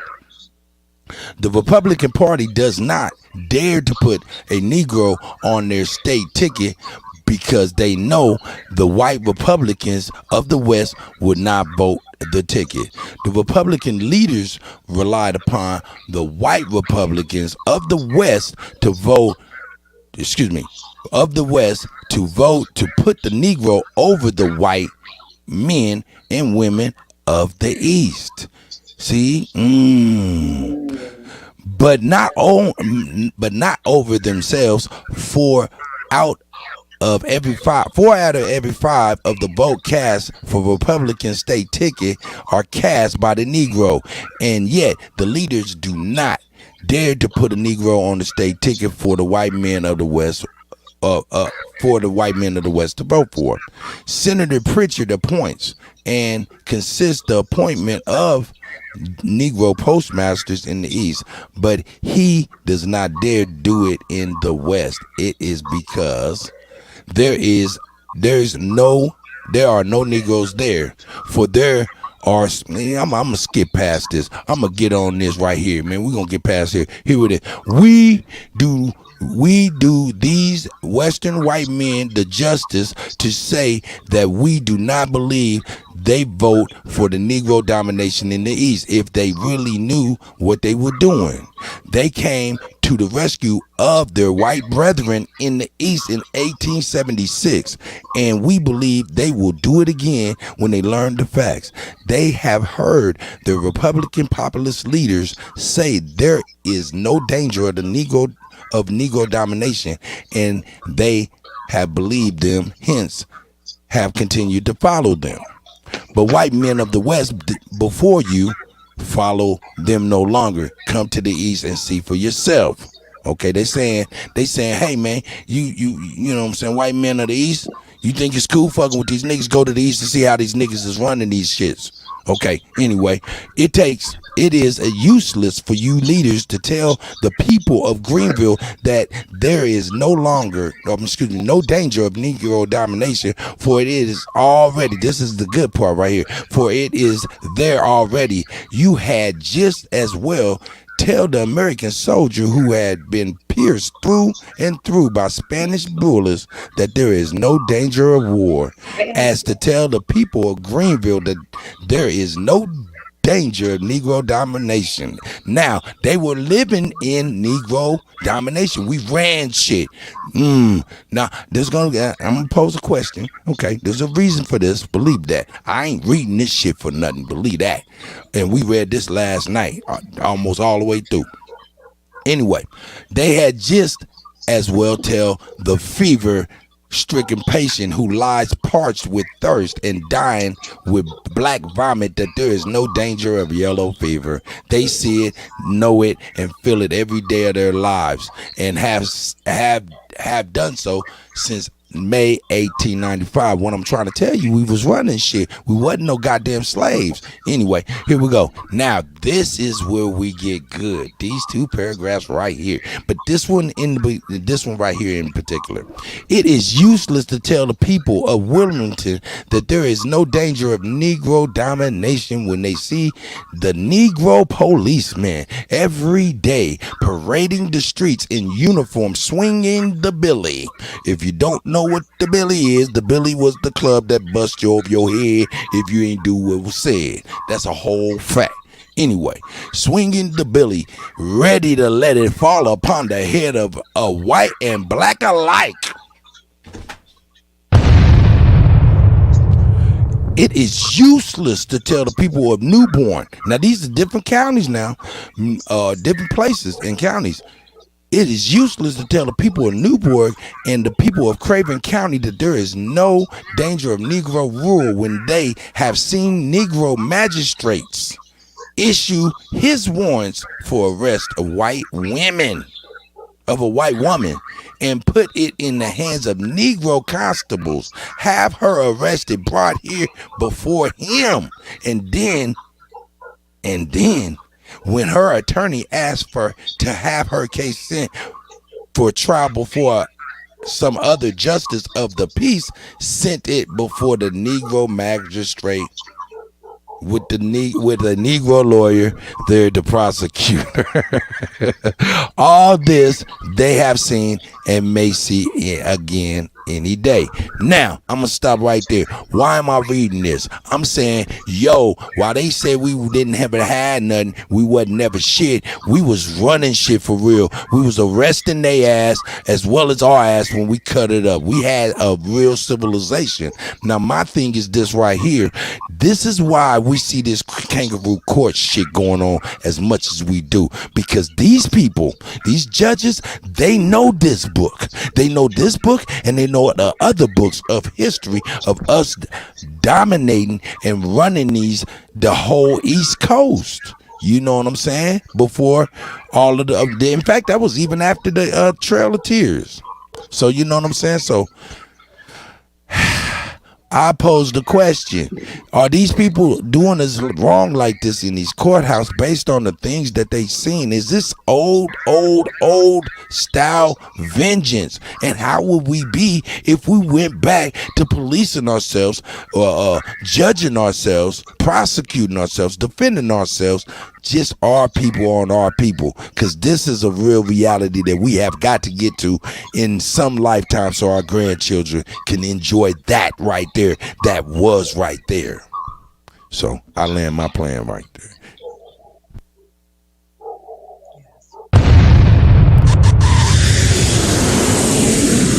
I landed my plane.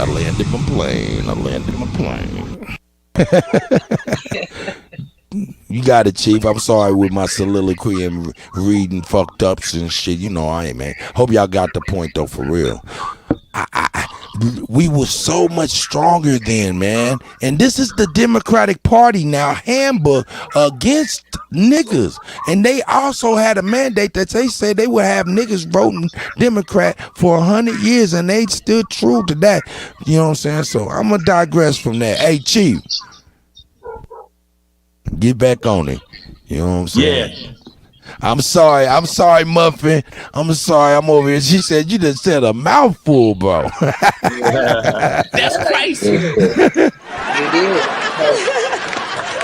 That's what's going on in Topeka, Kansas, and all over the world. Yeah. People are making their own rules because of how they personally feel. And it's not supposed to be like that. It's supposed to be. Yeah. It's supposed to be innocent until proven guilty. It's not supposed to be you're guilty already because I know your family and I'm promising them a guilty verdict. I'm over here bugging out. I'm clicking too much shit. I'm sorry. That's me. Let me move this shit out the way.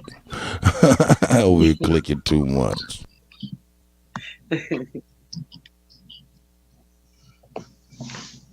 Yeah, man.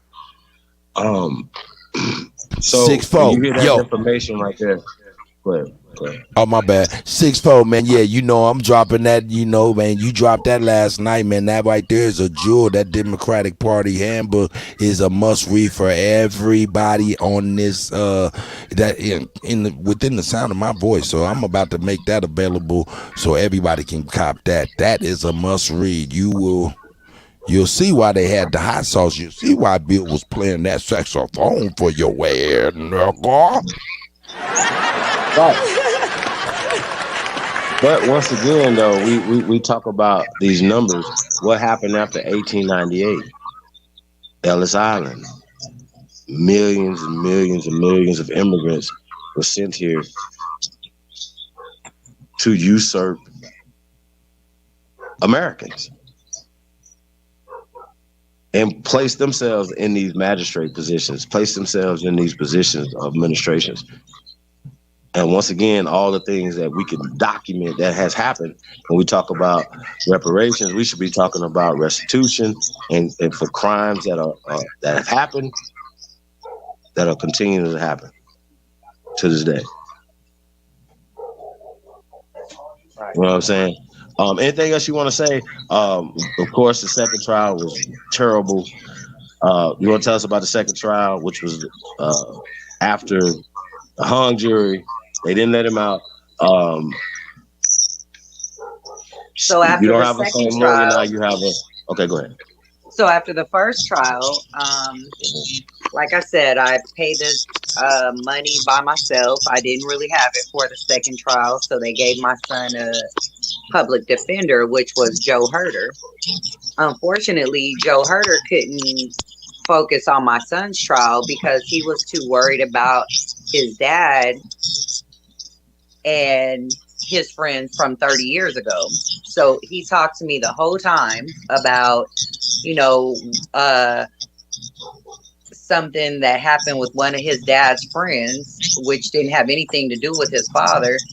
And he focused on that. So from that, he asked the judge to let him off of my son's case because it was a conflict of interest. The judge told him no because he never actually represented my son's dad. You know, he was talking about his dad's friends that he represented. So after that, he just stopped trying. He did the bare minimum of everything. And so that was when they came back in less than 2 hours after having a hung jury for 9.5 hours. They came back in an hour and a half with the verdict. Wow. Wow. Yeah. Now, did your son testify in the first or second trial? So his lawyer asked him not to testify because he thought it was best that he didn't. So my son took his advice and he didn't testify, even though he wanted to. The lawyer said that it was best that he didn't. So he took his advice, and unfortunately, it didn't turn out too well. And so the second lawyer had the same advice. Yes. Okay.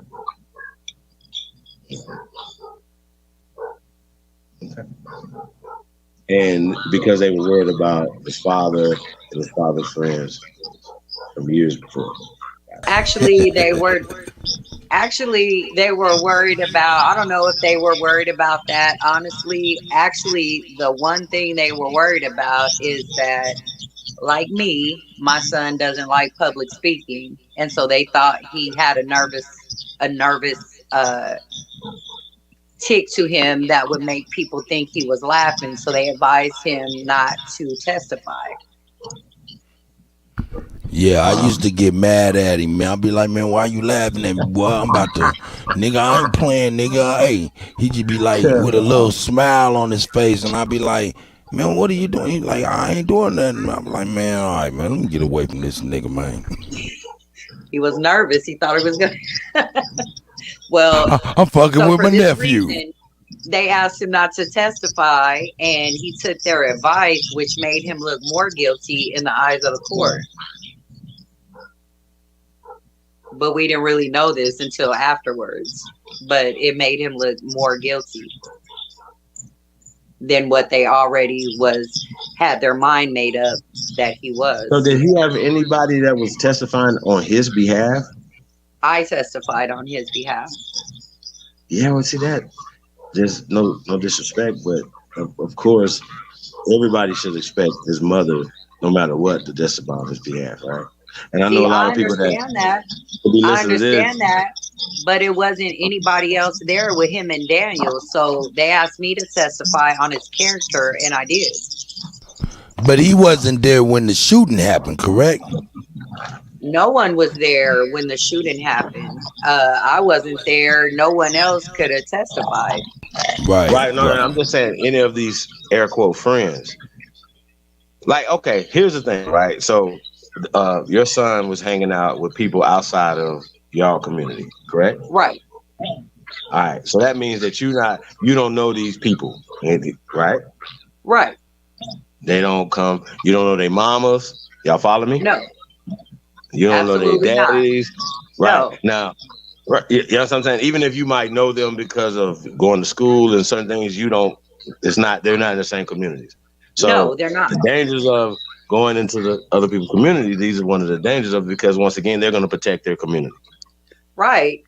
Like my son went to the house party later on that night. He didn't know anybody there except for Daniel Askew. So those were all Daniel Askew's friends, which now the sister, Rachel, went and threatened all of them and said, unless you testify and say what happened to my brother, then you guys are going to go to jail. So in turn, they're scared because, people smoke today, people smoke weed, people drink, and they told them they were doing both. So they told them they really didn't want to testify. So I know that they were pressed to testify because they didn't really want to be there. They told them they were confused. They were drunk and high. It was a party. They didn't know my son.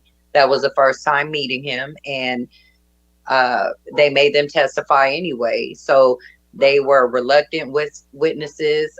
They were, in the second trial, they were downright aggressive. Like, they didn't want to be there. They said they didn't even remember. It was so long ago, but they were still pressed to testify.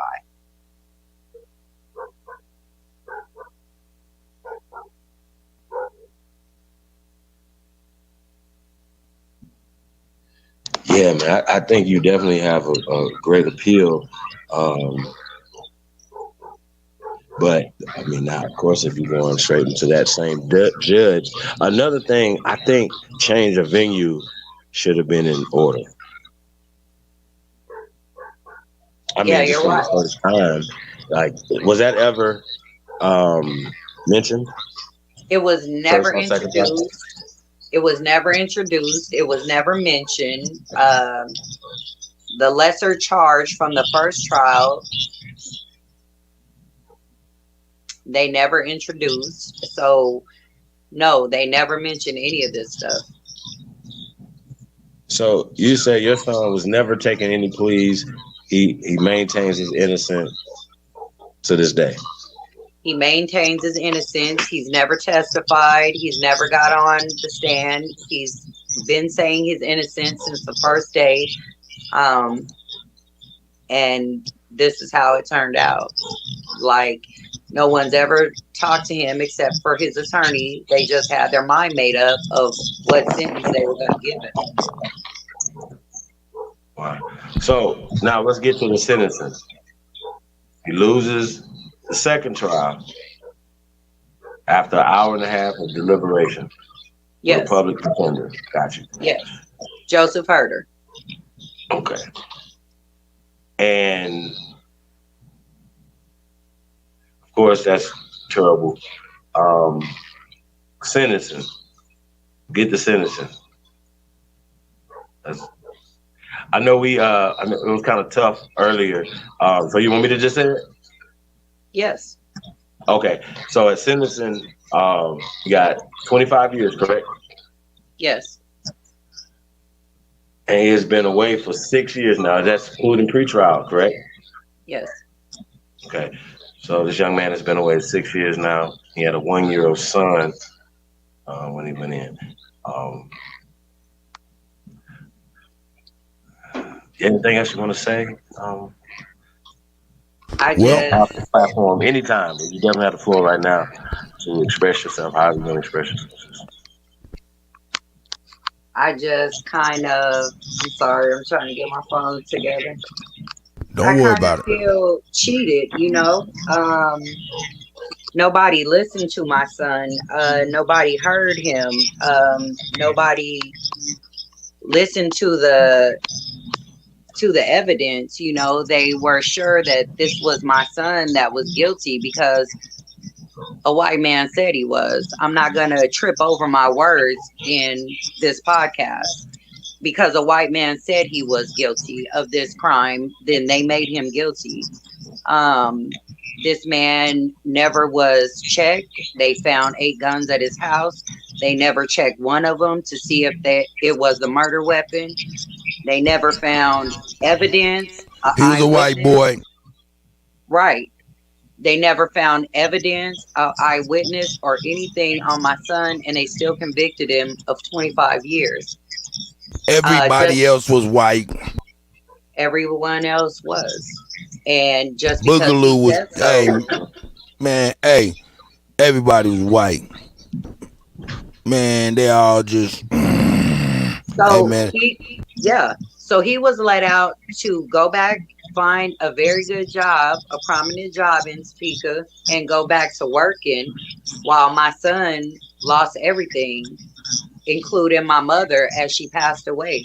He didn't even get to see her before she passed. So, it's a sour situation for me that I know I will fight because I know he's not guilty.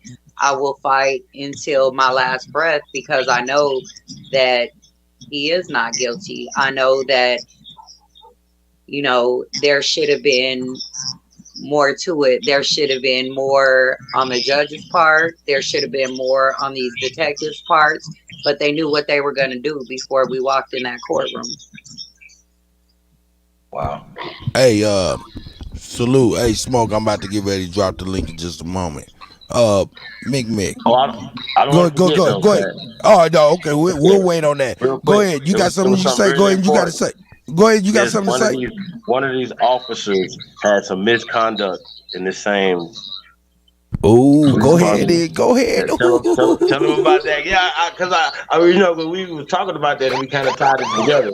Let's talk about it. Let's get it. Well, a month or two ago, there was a detective that was fired from Topeka Police Department, which there's been so many cases. There's been cases of where they shot a young man in the back when he was running away from them. There's been cases of people dying in their incarceration. But in this instance, it happened to be my son. And it's a shame at how little or to none they cared about anything what was going on. They would talk to me and tell me, well, this 1, 2, and 3 is going on, but they get in a courtroom and say A, B, and C is going on, which is totally away from what they talked about in the hall of the courtroom. Well, this certain police officer, he got fired for withholding evidence for a woman that did time for over 10 years. And he was just recently fired for it. And unfortunately, this is going on way too much. Like, it has to stop. Kansas and other states cannot take justice into their own hands because of the way you feel. It's supposed to be because justice is being served, not because of the way you personally feel, because you're ruining lives because of the way you personally feel. And that's how I feel. That's right. Mick, if you don't mind, won't you bring us up to speed where we're at right now? Did he already have one appeal and he's on his second appeal, if I'm correct? So he had an appeal from a public defender's appeal office, I guess what you want to say. And she argued all the wrong things. And so I ended up having to obtain a paid lawyer. And that's what he has now. So we're going through his last appeal right now. With a paid lawyer, okay. With a paid lawyer. What I'm doing right now is, hold up, that's the wrong thing. Let me get it correct. Get my clerical work together. I'm over here slacking in my acting. Here I am, right here. Let me get it together, Okay. man. What's up, also, brother? man, can you get in the queue the Cash for Kids story? Yeah, I got it. I'll get it together. We segued into that. Most definitely. Now we talk about Kansas and their court system. We definitely understand the demographics of Kansas, and a lot of us would be like, "Man, that ain't a place that you would want to go." There's a lot of us accept the unfair treatment that we get, and a lot of it is based off of prejudices and racism. But the law isn't supposed to be prejudiced or racist. That's the thing. And That's right. If you could go back and overturn one case, you got to go back and overlook all these cases that come in this thing. So y'all keep that in the back of y'all mind. Same thing with this judge. The years and things that they were doing this. How many judges they caught the judges in Chicago doing it? Remember that story we did, right?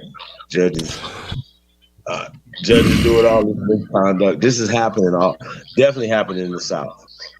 Eddie Murphy made a movie about it. It's called Life. I love the movie and I hate it at the same time because I don't like prison movies, y'all. I don't watch prison movies and slave movies. So no locked doors. So yeah, I just, man, you know, it's sad, man, but we gotta take this thing on in all levels. So yeah, the appeal process. What's going on with that? Is there a lawyer yet?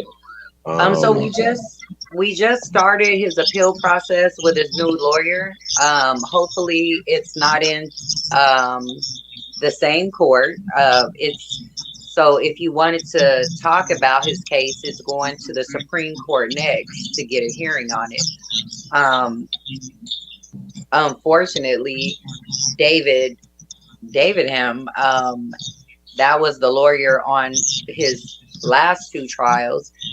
He was just not willing to hear anything that was said by our side. Like, it was even a juror in the first trial that said he pulled the judge aside in the middle of court in front of everybody, and he said, "Hey, I can't be biased. I work for the county jail. I went off the jury." The judge wouldn't let him. He wouldn't let that juror off that said he couldn't be biased. He wouldn't let the lawyer off. He just wanted it done and over with. So, unfortunately, it's way too much of this going on. David Devenham, he doesn't really. I've had a lot of people go through his court. Well, a couple people that he just wants it done and over with. He doesn't care about the facts. He wants it over with. Unfortunately, if you're a black man, and that's just the way I feel about him. Or Topeka Police Department, I believe they go any way that they're swayed. Like, I don't believe that they had any evidence. They wasn't willing to evidence check. They found guns at Daniel Askew's house. Why not check those guns for the murder weapon? Because you were going to make my son guilty. You were going to make Andre guilty of everything that you heard from Daniel. So you never double checked his story, the guns that you found at his house, his car, anything, his motorcycle, because he said this was a fact.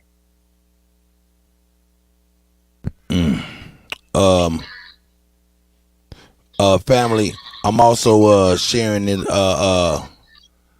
Lil Dre's GoFundMe, if y'all, you know what I'm saying, can find it in your heart. You know, I know it's trying times to help my sister and our family, you know what I'm saying, with this, you know, upcoming appeal. You know, we catching our second win and trying to rally behind my sister and try to do what we can, you know what I'm saying? So if y'all can find it in your heart, and hit my email or hit chiefholiday@gmail.com, chiefholiday@gmail.com, or kuttack@gmail.com with any information or anything that, you know what I'm saying, any kind of resources that we can use, you know what I'm saying? And you know, that's real. I see Shy Apples and a couple people in the chat asked, why didn't we ask for a change of venue? Mick. I asked that question, but I think, can I answer it for you? Yes. Okay. Well, let me answer it let's answer it let me find it. I answer it like this. Yeah, that's the best way. Here we go. Fair use. Hey, man, we're going to use this footage, man, but fair use. This is educational purposes. Y'all read the description. Don't be fucking with niggas, goddamn it. Damn. Shit, fair use. Man, we're going to use this because this is real. Here we go, family. It's time to hold a police officer accountable for what he did. That's the call from a group of lawmakers and local faith leaders in KCK. And they're talking about former KCK detective and police captain Roger Golubski. He's been the focus of more than a dozen KCTV5 investigations. Here's investigative reporter Angie Racono. Sodom is criminal. That's right. There were cries for justice. We demand justice today. And calls for common sense. We stepped forward and asked the KBI to thoroughly and expeditiously investigate Roger Golubski. Elected officials from across came together to openly release a letter to the KBI demanding an investigation into Roger Golubski. He's a former KCK detective who allegedly preyed on the people he swore to protect. Allegations against Golubski have been whispered on the streets of KCK for years. They became public when Lamont McIntyre's legal team went to court. McIntyre's team proved he was innocent and even told the court they figured out the real killer. But the most jaw-dropping information was laid out in court documents as drug dealers and poor black women gave affidavits accusing Golubski of being nothing more than a thug with a badge. Golubski was so powerful that I didn't think some of us would have felt comfortable saying no or turning down his request for sexual favors. When Golubski or any other officers came to the bottoms, we knew we had a choice of providing sexual services or getting arrested. If you did not provide what he wanted, oral sex, then he took you to jail. That was simply understood. More and more people saying the same thing, it starts being more credible. Those allegations are backed by a former FBI agent and a retired KCK police officer who say Golubski's tactics were well known in the department and on the streets. But he was powerful and he was untouchable. One of the most gut-wrenching affidavits comes from Lamont McIntyre's own mother. He's got power. I don't got anything. I ain't got nothing. Rosie McIntyre claims to be one of the victims. This shit made me want to cry because this is... She says when she refused to play his games, somehow 3 of her relatives ended up in a police lineup for a double murder. Her son Lamont McIntyre was later convicted and sent to prison for 23 years in a criminal case which lacked motive and physical evidence. The KBI continues to investigate. The dirty cop did dirty things. KCTV5 has revealed all of this numerous times. We've done more than a dozen reports. Allegations involving Golubski have even made national news. The case was featured in the New York Times, where a possible revenge motive was laid out. But it's tough to see any accountability for this former detective. It's unclear if any investigator has even directly questioned Golubski. Golubski and his legal team won't return any messages to KCTV5, so we recently stopped by his house. No one came to the door. We noticed his car sitting in the driveway, which brings us back to today. It's time that you do your job the way we see fit. And renewed calls for justice. The open letter points out, despite the preponderance of information that has been brought forward, Golubski has not been held accountable. Today, the KBI sent the following statement. That investigation continues, but to date we have found no evidence of any violation of Kansas law that is within this statute of limitations. However, during the course of our investigation, information related to possible federal violations was shared with federal authorities for their consideration and possible action. Roger Golubski worked at the Kansas City, Kansas Police Department for more than 35 years as a detective and eventually a police captain. It's unclear how many cases he touched. We will keep you posted on this latest push for accountability. All right, I bring that up to say this. This is 40 minutes away from Topeka, Kansas. Where do you change the venue to? There? Hey, this cop, being that hit this man's mother, did not take his sexual advances. He put 4 of her family members up on a lineup for a double murder where her son goes in as a baby, comes out as a grown-ass man. Having nightmares at the barbershop, telling you he having nightmares about the goddamn shit. And Kansas City is the big city where we're from. Topeka is the suburb. That's a fact. So that's just to answer the question. Go ahead, I don't know if Chief. it went over anybody's head, but he said that one of the ladies said that it was him and other officers who come to the bottom. You know what I'm saying? So this was well-known tactics. And another thing, they said he was untouchable. He ain't in jail. He is untouchable. Well, no. I apologize. That was an old episode. Last month they indicted his ass, and he's in the federal penitentiary. He in CCA. He in the profit building. Great. But man, he was raping men. He was raping women, man. Where you take it to? Where you take it to? You gotta stay in the state. Where you take it to?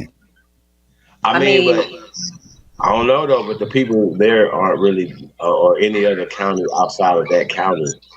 You know what I'm saying? If it's gonna be any other type of trial, it definitely shouldn't be in that county. Even if it's in that county, it can't be in that county. Because there's gonna be people that's attached to it in any type of way. Like everybody's attached, middle school, all that type of shit. Now, people had agendas, of course, in Andre's case, all across the board. So this is why I got a lawyer in Kansas City. My lawyer was from Kansas City because I didn't want to get a lawyer in Topeka, a paid lawyer in Topeka, Kansas. I got a lawyer outside of the city, but because he was outside of the city, they didn't let him in on their private talks and their backroom tactics the way they did. He didn't go to golf with him. No, he didn't get to go to golf with him. Huh? Because this paid lawyer actually believed in my son that he was innocent. So they didn't let him in on anything. They didn't let him in on their private talks like they did the second lawyer, Joe Herder. Right, but if he finds out that they withheld any information, you understand what I'm saying? See, that's the thing right there. When you have a lawyer that's gonna get investigators, gonna talk to witnesses, you understand what I'm saying? Do all the things that a public pretender is not gonna do. Right, and this is what his new lawyer is doing because he couldn't believe in a murder case that they hadn't Calm down, hired Sean. a private investigator, that they haven't hired somebody to go and investigate with the other witnesses. Like they didn't talk to any of them during the first or second trial. Andre's lawyer didn't talk to any of those witnesses one time during the second or first trial. So where's the first lawyer at? Is he still around? Yes. Yeah, I like to talk to his ass. Yeah. You know what I'm saying? Like we got to start holding everybody accountable. Real shit. Yeah, that's right. That's right. Everybody needs to be held accountable. The judge needs to be held accountable. I want to see y'all conviction rate, right? Because if it be like, well, it's more people of color are convicted in a county or in a jail that's more pale people, then you got to make that make sense. Then we got to start looking at the disparities in the felonies and the cases and stuff like that. The time that's given out, niggas get way more time. You know what I'm saying? And once again, as you guys about to find out, for this Cash for Kids scam, scheme, the prisoner pipeline, because this is the whole thing. Anything that's attached to the fucking prisoner pipeline, everybody should go to jail. Everybody. Shame. Shame. Going to jail. How about that? Shame. What the fuck is y'all talking about? Motherfucker be acting like we supposed to just be taking this shit as parents. Nah, Money Grip. Once again, the police need to get checked. Exactly. And that's a damn shame. Who the fuck y'all judging, nigga? That's right. And the system, the whole system needs to be replaced because once again, if you got a public pretender's office and you got a so-called internal affairs that don't do their job, you have all these other people. The people need to take control again, and they make it seem like the people don't have no say-so in our affairs, right? And our children. What are you saying? I mean, so that's how I felt. I felt like I couldn't do anything. I couldn't do anything to help. because they wouldn't talk to me as a parent. Just like that lady. But right, we ain't about to wait until he grown, man. All old and shit. No, because it's unlawful for you to do. It's unlawful for you to do the things that you do and think they're okay because you're the justice system, but you're not doing things according to the law. You're doing things according to the way that you feel. Personally, that's not right. And now y'all just for full disclosure, you guys see they don't give a damn who you are. They're doing it to Trump. Yeah. He just got billions of dollars to fight him. Hey man, understand what we're telling y'all, man. What I was supposed to do. Hey man, hold up. There's a point that y'all missing. I'm talking about everybody, you know what I'm saying? Chief, you too, man. Check it out, dog. Hey man, you could be traveling through Kansas, dog, and get your brains blown out by a white boy. Shame. Shame. Shame says that you did something to him. You might not get let go because of his testimony only. Because that's all they had on my son was a white man's testimony that said that he did it. No other evidence. No other eyewitnesses. That's why I read that from the Democratic Party. Make y'all think about these people, man. You know what I'm saying? Hey, because they said, hey, won't be no rulership over. We won't respect none of that shit. You know what I'm talking about? And we dealing with that today, and that's so relevant to what we was talking about until like 4:30 in the morning last night. So, yo, man, and here it is, my nephew. I'm sorry, but on my son's case, they had an ear witness. That is a witness that was laying in her bed, laying down, and she got up early in the moonlight hours. She woke up. She didn't arise from her bed, but she thought she heard a truck going by her house. That was the only evidence they had against my son was an ear witness.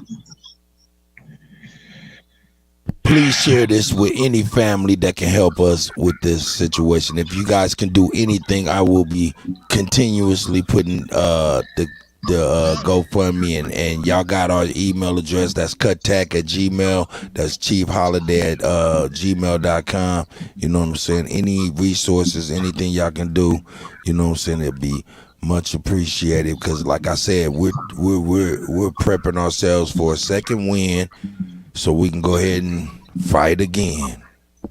Mm-hmm. That's right. And I won't stop. Well, I think it's interesting, you guys. One of these killers, or all of them, you guys, the dude that ran in the church in South Carolina, got donations of money. I don't know his exact amount, but I know one of these guys that just ran up in, I want to say, was it Buffalo? One of these places just got over $1 million in donations of people funding these guys. I want to say the New Valley, or the guy in the Buffalo there's people that are funding them. Clearly they did the killing. Clearly there's not a question. Here's the manifesto why I did it. I'm doing it live. You understand? Mm-hmm. Yes. And these people treat those people with more respect than our babies. Hey, y'all got to see this story right here, man. I really, like I said, I don't like telling these type of stories, but we do them because we want to do something about it. This shit is crazy. Dre's story is crazy, man, and we're going to be on these motherfuckers' head. Hey, Mick. Hey, check this out, Chief. Hold up. Me, you, and Mick. Check this out. Mick. They look at me as the voice of reason. Can you believe that?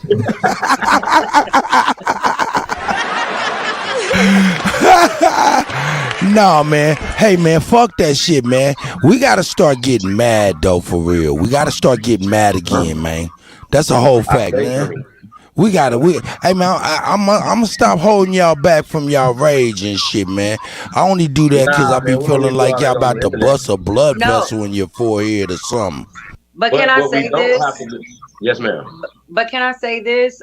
We have to start getting mad because we're so trained to be so guarding our emotions, looking right in public, not getting mad in public because we don't want them to say that we're angry. But I am angry. Like my son was stolen from me. I am angry.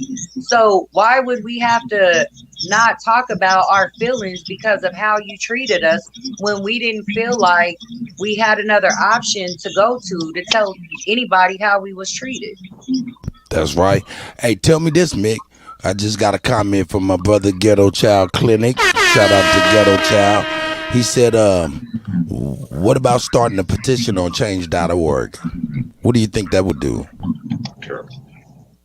He said terrible. That's terrible. I think I can start a petition on change.org. Hopefully it would help. I've never been on there before, but I can look into it.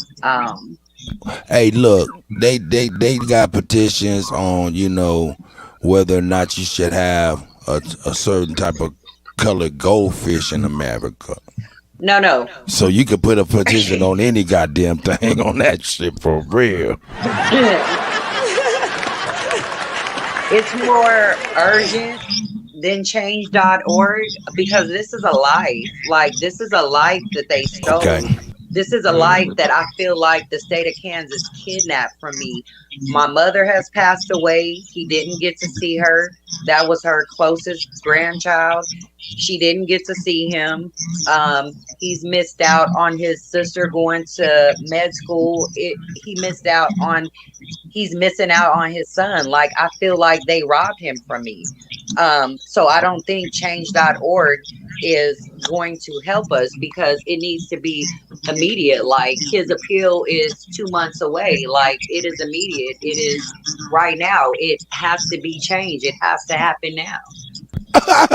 Hold up, Mick. Hey, hey, who is that? Imam? Is that Imam? Let me show that. Mick, can you see the screen when we doing this by chance? Yes. She said, that's right. Time to stand 10 toes down about your baby, sis. That's right, Tibet. That's right. Yeah, Time you to my stand baby up. sis today. Because I've been too quiet. I've been how they want us to be, laid back, proper, not talking a lot, trying to see what the outcome is. No, Now girl. I'm angry. Yeah, I I've done understand. that. I did Mick. things how they wanted me to do. Now I'm speaking out about the way I feel. I feel robbed of my child. That's a I fact. feel like he's been kidnapped unlawfully. That's a fact. So by the state of Kansas, by Kansas Corrections of Department of Corrections. So now what am I supposed to do? That's a fact. Now, Hey, but hold up, Chief. Yeah. Hey, check this out though, Mick. Hey, I was only bringing that comment up because they called you my little sister. They see all this. Shout out to my. That's right. That's my big sister. She's very, very beautiful. That's That's my big sister. And fortunately, they've been standing with me, so they know what I'm going through because this has been such a big loss for our whole family, not for one person. They just don't know. For every person they have in jail illegally, and that's what I call it, illegally, you ruin 30 to 40 lives. Like, you just don't know what you're doing. Like, they cannot keep on doing this. We have to stand up for our kids, for our nephews, for our nieces, for our cousins, for our neighbors, for our friends, and our community. You have to. That's right. Hey, Cut. Because ain't nobody else gonna do it. Who else is gonna do it? Hey, man. Who else cares about somebody that looks just like me, except for me? Yo, don't even cash app me, man. Hit that GoFundMe, man. Okay, and when y'all cash app me, all these cash apps is going straight to my nephew's GoFundMe, man. 'Cause like I said, we catching our second win so we can fight again. You know what I'm saying? And that's a fact. You know what I mean? That's right. So that's what it is, man. You know what I'm saying? This shit crazy. Oh yeah, you want to pull this up? I'm over here slacking, man. Hey man, come on, man. This is very important, man. Yeah, it is very, very important. You know what I'm saying? And all of this relates. You know what I'm saying? We even talked about that piece of shit cop and all of them pieces of shit that's saying, hey, there's no crime here, just a bunch of niggers who are up in an uproar. Man, get your motherfucking ass out of here, man. Yeah, I try to. What you, man? I'll show y'all my. Hey, I'm gonna show y'all some footage of my interactions with white folks. Y'all crack up. Y'all be like, damn, he handled that well. You know what I'm saying? That's crazy. Not me. You wouldn't believe that I would handle it correctly. But anyway, all right, we're going on that Cash for Kids real quick, brother. No doubt about it. No doubt about it. And I'm on it right now. Mick, you know what I'm saying? We appreciate you and you welcome to stay. In fact, I'm gonna open up the panel. There's gonna be a couple of brothers that's gonna come in with some questions and things of that nature and stuff like that and options. So you know what I'm saying? And I'll be on here till the end of the show. Nah, you probably won't, for real. For real, you won't. Hey, cause I ain't even gonna lie. I walks right away. All I say is 5,000 G. I hope they understand what it means. 5,000 G. I'm out. We understand how it goes. Nah, you won't be here, sis. It be shit. Damn. Hey, we hope everybody doing well out there in Florida too, man, and that's affected by the hurricane. Man. Y'all doing good, man. Y'all take it easy, man. There's nowhere you need to be that bad. Relax. Yo, and if you need some money right now, you need to be taking your ass down there on that cleanup crew right now. That's a nice hustle right about now, and that's a fact. You know what I'm talking snakes about? and alligators, go ahead. So yeah, it wouldn't be. Now I fucks with snakes. Now come on, Mick, ain't that right? We fucks with snakes now. Yeah. We fucks with snakes now. I fucks with snakes now. Hey, I ain't got a name, man. Snakes, shit. No. Man, yeah, we fucks with snakes. Snakes and dogs. No. Snakes, dogs, piranhas, alligators, all that shit. Monitors, shit that kills. Pythons. I don't like snakes. Niggas be blowed out. Niggas sitting back watching the motherfucking alligator eat a whole bunch of rats and shit. Piranhas eating a whole bunch of guppies and shit. We be like, yeah, that's some tight shit, dog. That's some tight shit. I told y'all, man, I'm getting a pet gorilla. Everybody Hey, dude, drop evil Locust in the building. That's my brother, man. He know all too well, man. Shit, he was in the first group I ever was with, man. We was little kids. I'm telling you, Mick, come on, man. You know what I'm saying? So hey, we was little kids. You know what I'm saying? That's my brother right there. Guys, man, everybody tap in, man. We appreciate you guys. Real talk. No doubt, man. Let me get this cash. Share this on all your social media platforms, man. Twitter, Facebook, Instagram. Oh shit! What the fuck is this? Let's go. DJ Kuttack Talk Mix Show, man. You killing them. Meet the building. That's Shout right. out to Andre, I see man. you. Doing well in there. I know you're in there running shit though. Shout out to Andre, man. That's right. You already know it. That's right. Already know, man. Let me. Now I ain't even. Man, I'm over here fucking with this shit. I ain't even never seen that view before. Here we go. This is a better view. Yeah. Terrible. Hey man, quit fucking around, man. You know I'm over here inept. In Peace Report, I'm Amy Goodman with Nermeen Sheikh. We turn now to the latest news in the so-called Kids for Cash scandal in Pennsylvania, in which judges took money in exchange for sending thousands of juvenile I offenders just muted y'all. to Y'all for-profit unmute youth when y'all jails. want to talk. In 2011, former Luzerne County Judge Mark Chivarella was convicted of accepting bribes. Death style in this bitch. Shame. Oh, not shame, nigga. Let me bring that back. Hold on, man. Hold up. Here on Democracy. Hey, that was the name of our first group. It was called Death Style. You know what I'm saying? It was me, Dayla, and it was me, Dayla, and Dewey. Me, LaShawn, Dewey, Yeah, I don't and know if this is gonna Dayla. go through, but we'll see, y'all. Hey, what you talking about? Nah, they don't be tripping. They They don't be tripping. Nah. Hey, well, fair use anyway, man. It's all in the description, man. They We're cool, gonna man. cite the undrip and the A drip. Here, let me that? do this. Let me do this. Let me do this on top of Put it on that. that Just to, face. Here we go. here we go. Bam. How's that? We'll cover that motherfucking. Hey, don't excuse me. I was about to be like, cover that honky out. Oh shit! Did I say that? Oh shit! What the fuck is wrong with Cuddy, man? God damn it! He's racist. I don't run no racist homes. Now, democracynow.org. The Death styles in this I'm Amy bitch. Goodman with Nermeen Sheikh. We turn now to the latest news in the so-called Kids for Cash scandal in Pennsylvania, in which judges took money in exchange for sending thousands of juvenile offenders to for-profit youth jails. In 2011, former Luzerne County Judge Mark Chivarella was convicted of accepting bribes for putting juveniles into detention centers operated by the companies PA Childcare and a sister company, Western Pennsylvania Childcare. Chivarella and another judge, Michael Conahan, are said to have received $2.6 million for their efforts. Yeah, show his Some of the punk young ass people face. sentenced under their watch were jailed over the objections of their probation officers. In 2009, Democracy Now! Spoke with one of the young people who spent almost a year in one of the juvenile detention centers after being sentenced by Judge Chivarella as a first-time offender. This is Jamie Quinn. Since 2000, I was about 14 years old, and I got into an argument with one of my friends, and all that Ooh, shit.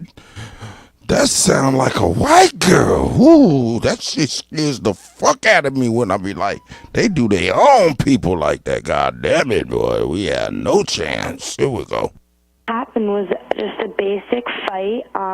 She slapped me in the face, and I did the same thing back. There was no marks, no witnesses. I know, Dewey. Nothing. It was just her word against my word. My only charges were simple assault and harassment, and I didn't even know that charges were pressed against me until I had to go down to the intake and probation and fill out a whole bunch of paperwork. I asked Jamie Quinn in 2009 about the action Luzerne County Judge Mark Chivarella took in her case after taking bribes to do so. This was her response. It just makes me really question other authority figures and people that we're supposed to look up to and trust. I mean, Chivarella has been a judge for a long time from what I know, and a well-respected one is what I thought, and I obviously not. It just really makes me question and not trust other people. I mean, if someone like Judge Chivarella can do this, then it makes me believe that anyone can betray the law, and I don't know.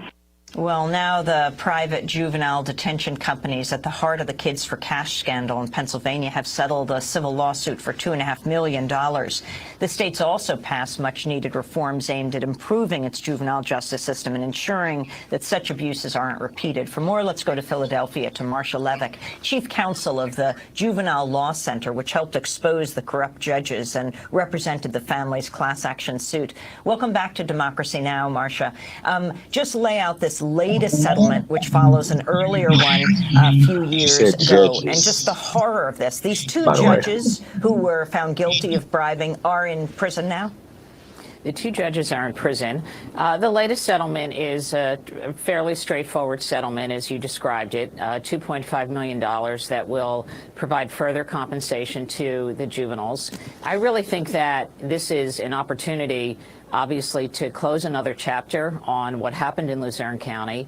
And I would add, I think really listening to the story leading up to this about the private for-profit centers elsewhere, it's really important, I think, for us as a country, I think for your listeners, to know that while we can talk about what happens in private centers, some of which, frankly, are not-for-profit, the same kinds of abuses can occur in state-run facilities as well. What do you see, Marshall Levick, as the wider implications of this settlement that was reached? I think that the wider implications are for us to continue to shine a spotlight on how we as a country treat children who are convicted of crimes. We treat them harshly. I think that this notion of whether or not private centers are providing the same services as public centers, we need to ask ourselves, what kind of services do we want to be providing for children?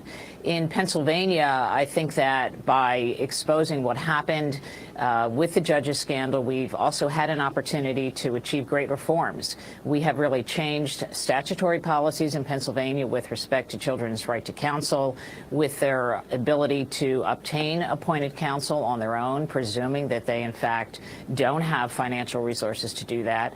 We have eliminated, for the most part, shackling in Pennsylvania courtrooms. We have provided and required that judges give a statement of reasons. So when judges in Pennsylvania commit children to public or private run centers, they need to have an explanation for why they're doing that. And I think the kinds of stories that we're hearing about what might be happening in Florida or California, for example, we don't have the same kinds of protections. We don't have the same kind of transparency in place. In 2000. And she talking about in big cities. You feel what I'm saying? We talking about a small ass town. You know what I'm talking about? So they talking about big cities and big city problems, man. You got to know it's even worse or so. You know what I'm saying? So, hey, everybody share this live. You know what I'm saying? Everybody share this live. Even the rebroadcast. Share the rebroadcast. Please, you know what I'm saying? You know what I'm saying? So, and anybody can do anything, man. Yo, hit Chief Holiday at gmail.com. Hit Kuttack at gmail.com. With any resources or anything that we can do that you can help out with. You know what I'm saying? Because we are a powerful, powerful community. That's a fact.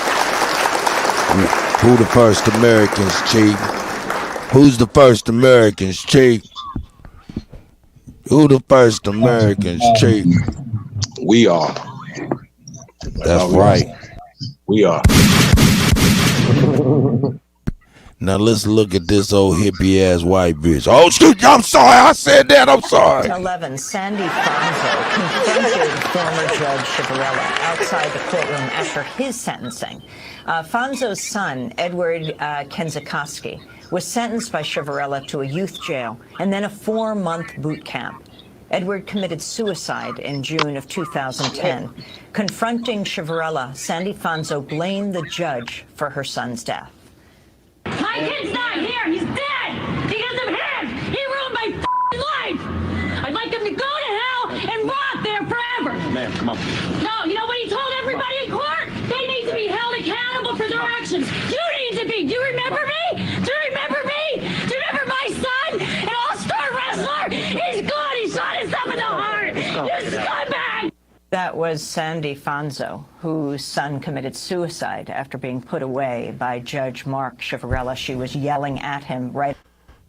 Ooh, shit, they could do it to their own. We don't stand a chance, goddamn. Outside the courtroom after he was convicted. Marshall Levick, we just have a minute. Do you feel that justice has been done in this case? Oh, I think we're still in process. There are a couple of defendants whom we are still litigating against. I think that we have achieved remarkable progress. I think that the settlements, I think that the convictions of the 2 judges and their current incarceration are all putting pieces of the puzzle together. Yeah, get their ass in the joint. Get their punk ass in the joint. This morning illustrates. Lock they punk asses up. This is a national story. It's still a national problem. And I think that these conversations, hopefully, are wake-up calls about the kinds of reforms that we need to continue to be thinking about for our kids. What's happened to those prisons for kids in Pennsylvania, the ones that were involved with bribing the judges who are now in jail? they continue to operate. And the litigation was not about conditions within these facilities. They continue to provide services. This was really about they still out there really functioning. primarily the action of the judges, their behavior in the courtroom, and how they were so willing to remove children from their homes with really very little due process and very little regard for their rights or interests. Marcia Levick, we want to thank you very much for being with us, co-founder, chief counsel of the Juvenile Law Center based in Philadelphia. Hey, man, that scary shit, man. Look, man, hey, man, I gotta be honest, man. Hey, a lot of people's idea of scary movies, man, and shit like that, and my idea of scary movies be some 2, 3, 4 different things, man, because my idea of a motherfucking scary movie is like Making of a Murderer. This was a whole white family. They just made murderers. You know what I'm saying? And it's like, oh, shit. God damn, they can do that. I don't like, nigga, we don't stand a goddamn chance. Especially if we don't stand together, man. So we got to do something, man. Gotta stand together, or else you don't stand for anything. That's right, and that's why we doing this. I see you, Como Chi. I see you, Como Chi, up in the building.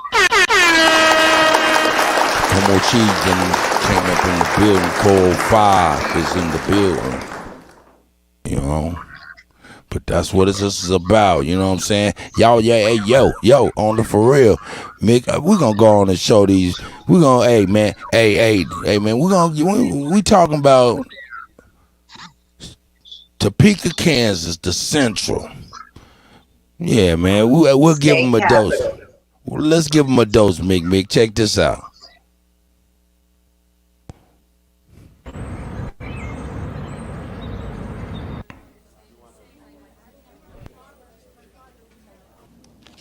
Man, put $1 on the game tonight, man. Put that dollar you got right there, I got it. But it's fake. It's fake. Welcome to Professor Cuddy's afternoon detention. Like I said before, I am the cool side of the pillow. We're gonna be able to rock to some of this good old Show me something. What? Yeah, we're gonna get busy today. Put that about to play. That nigga said what? And it's gonna cool your savage soul. Yeah.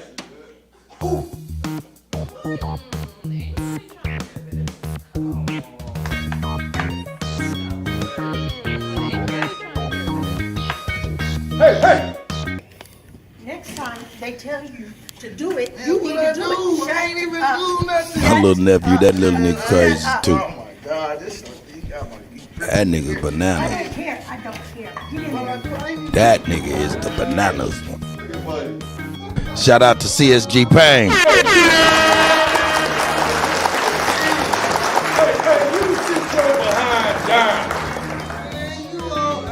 And enjoy this good music.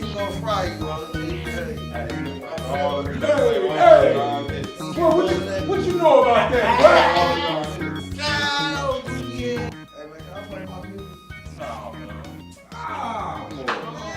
Nobody wanna. All right, go ahead, man. Go ahead. Thank you. I got a tape, you know what I'm saying? Hey, look, I got Eric touching on it, man. I think I know how to use this thing. Wait a minute.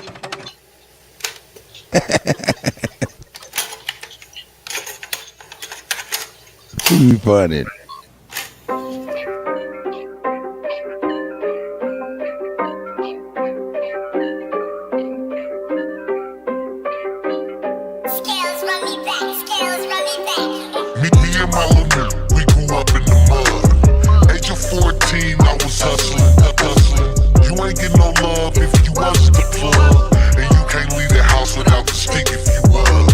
Welcome to the Central, let me show you around. Keep your head on a swivel, 10 toes to the ground.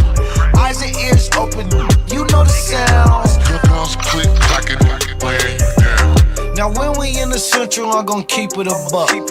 See you lacking and they you up.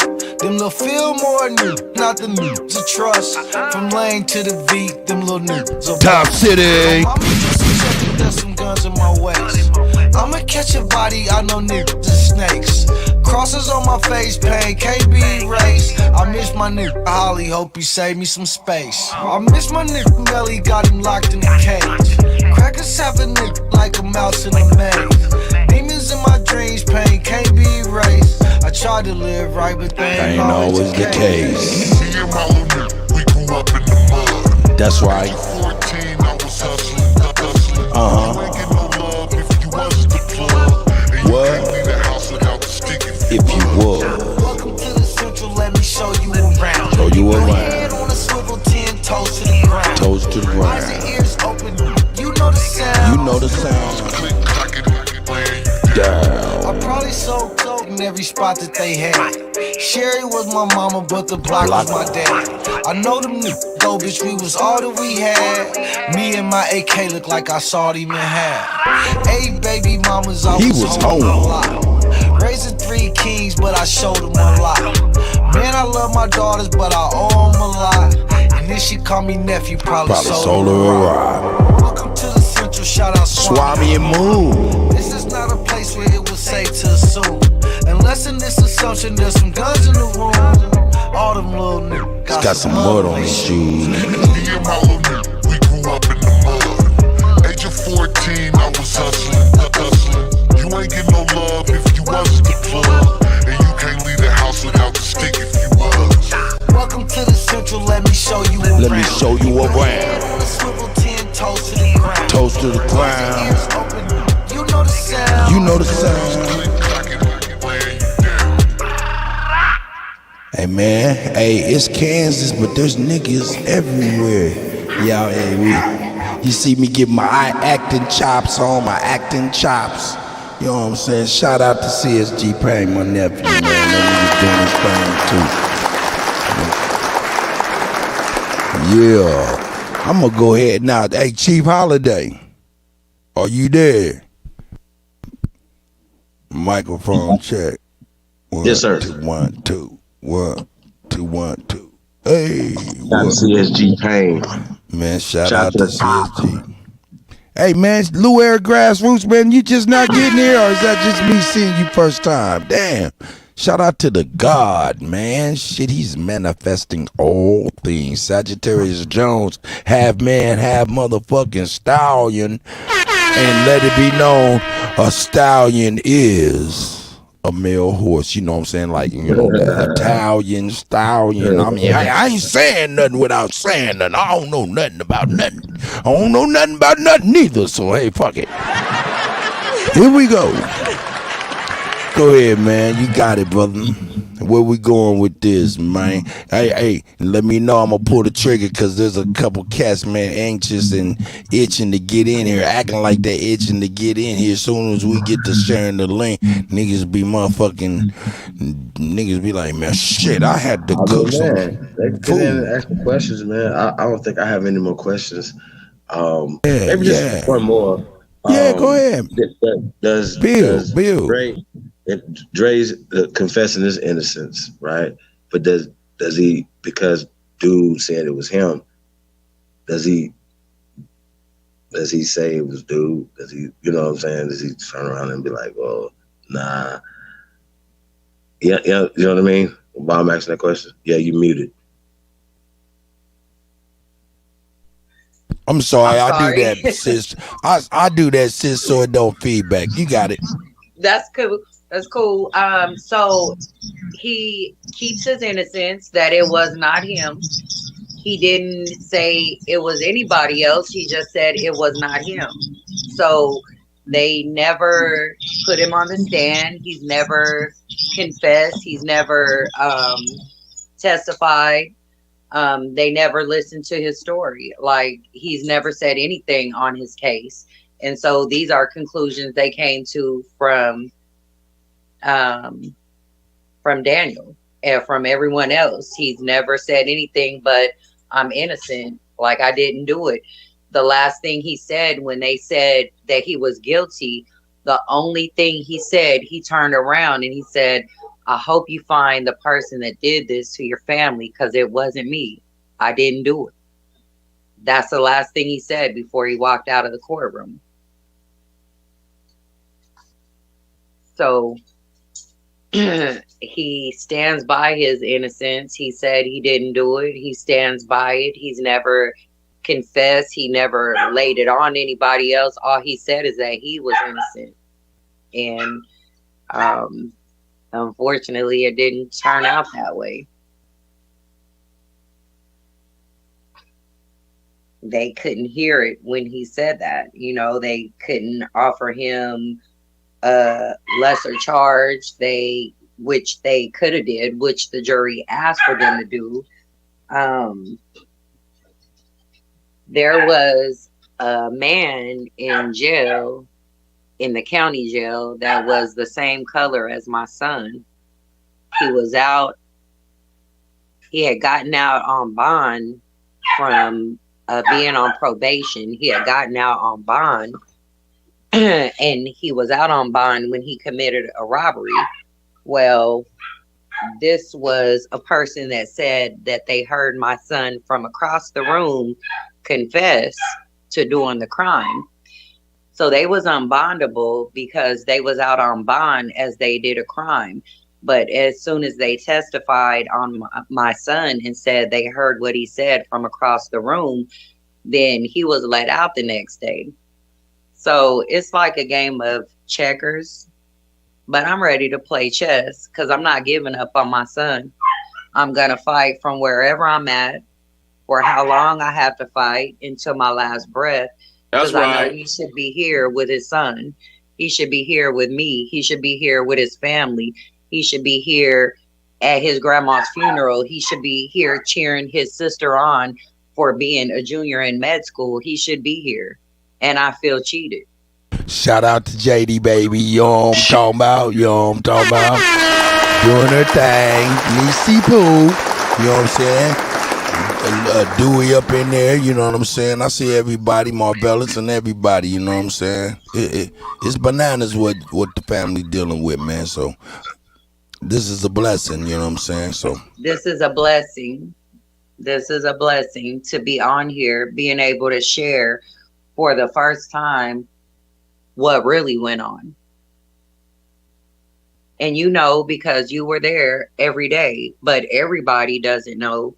And it's a shame because everybody doesn't know how they were allowed to act and react on this trial, on both trials. when you're in there, it's just like, man, you almost can't believe. You're numb. Like, this can't even be going on for real. This can't even, it's unbelievable. You be almost like shell shocked, like, what? And you were there, so you know we had no power. Like, if you sneezed, you got kicked out the courtroom. If you rubbed your nose, you got kicked out the courtroom. Like, there was no leniency for our side of the court. And that's a fact. It didn't make any sense. Like, we had to stand by and watch the other side try to throw things at my son, try to say things to my son, but there was a whole sheriff's department for us, but nothing for them. Like, there was a whole 5 or 6 guards to hold us back if something happened, but we wasn't trying to go that way. We were trying to go the lawful way, but they weren't. But nobody was there to hold them back, just our family. Like, what were we gonna do? And you know, unfortunately, things just turned out really bad, and they were able to do anything, say anything. There were times when we thought we had to be out there to save my son from getting things thrown at him, from family members trying to fight him, but we felt powerless. And that's what we were in Topeka, Kansas, powerless. We all are. I think we powerless under this whole system. Oh snap. Dewey, that's little Dewey up in there. Shout out to little Dewey Dewdrop, man. Little Dewey. Baby. Little low. Hey My man, nephew. shout out to Smoke, man. Smoke done jumped in here. Let me put the link in the chat for anybody want to jump on and ask questions, add commentary, and get to know my sister in this here situation and the situation what we talking about with these laws. Also, we can also go back and touch into that Democratic handbook too. You know what I'm saying? Because that's good reference source material. You know what I'm Yeah, saying? because unfortunately, please add my nephew because there's not a lot of people that stand by your side when you get in a position like this. You know, everybody disappears that That's right. was your friend on the street. But fortunately, my nephew, Dewey, stays by my son's side. And that is a blessing in itself, you know, because everybody leaves. Once you're in there 2 months, 3 months, nobody has anything else to say, but he stayed. And so I really appreciate everybody that's standing by his side. I appreciate everybody that's doing anything to help him. I appreciate anybody that's doing anything or even listen to me at a time that I need listen to. I appreciate them. Man, Dre Cobb say, man, I'm ready to smack the next pale skin I see. Stand down, Dre Cobb. See, here I am, the peacemaker again. Stand down, stand down. We gonna organize our fight strategically. This system though, man. See how we gotta beat it. You know, all different angles. You know what I mean? Now, do we think that this affects children? Do they have a? Of course. I mean, Most from definitely. DCF on up. So when we talk about hip hop, right? The '91 meeting, and they were talking about creating more music that would gear towards push people towards prison. That vibration, right? Lowering the vibration, the megahertz, and things like that, or whatever. All this is all a part of the same plan. You guys got to know this is the same. Not a conspiracy. It has been uncovered. It has. This has happened. We have a hindsight to say, 94 crime bill. This has happened to us. This is happening to us right now. Yeah, not just young men and women, but Americans. Systematically dating back well before the 1800s, or at the we didn't have turn of the prisons century. until these people came here. In Philadelphia, to be exact, Pennsylvania, the Quakers bringing in their whole, because once again they were sending their prisoners over here, and these were the people that predominantly populated the prisons. But they still predominantly populated prisons in Kansas. Am I correct? Yeah, correct. Okay. But once you start going to these courthouses and you start looking at the conviction rates and the time that's given out, right, as well as people that got probation and all these things, man. You know what I'm saying? You start seeing that the people of color, even in these places that are not even that large of a percentage, are over disproportionately get more time. Yes. Salute Epic Studies, man. I see you. Salute, God. I see you out there too. I see you. Peace to the guys, man. Shout out to everybody tapped in, man. This is a real serious thing, man. This happened to a lot of us. We all have had this happen to our people in our family. Right. One of us. So, yeah, a lot of us have been going through this for a long time. This is a generational thing as well, you guys. I'm sorry, sis, you about to say something? I just want to say I appreciate everybody, you know what I'm saying, allowing my sister to tell our story more or less, because, you know what I'm saying, man, I was one of the first people to hold him, man, you know what I'm talking about? It hurt him and JD, you know what I'm saying, for real. You know what I'm saying? So, this is real, man. So I appreciate y'all for even allowing me to share this, you know what I'm saying, and allow my sister to really, you know what I'm saying, express stuff that she's never even been able to do. And I didn't even never even think to even think that wasn't even done for her. So I appreciate y'all for even being here to help us do this, you know what I'm saying. Smoke, you in the building, man. Go on ahead with, I know you ready with the fine tooth comb. Come on with it, baby. Come on with it, Smoke. That's my guy. Shout out to Smoke.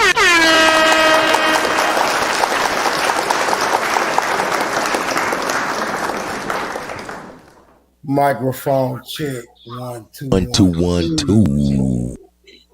Ask a motherfucker what he really gonna do. Nothing. He's straight bluffing, softer than stovetop stuffing, sweeter than a banana nut muffin. I'm sorry, Ab don't wanna see Cuddy though.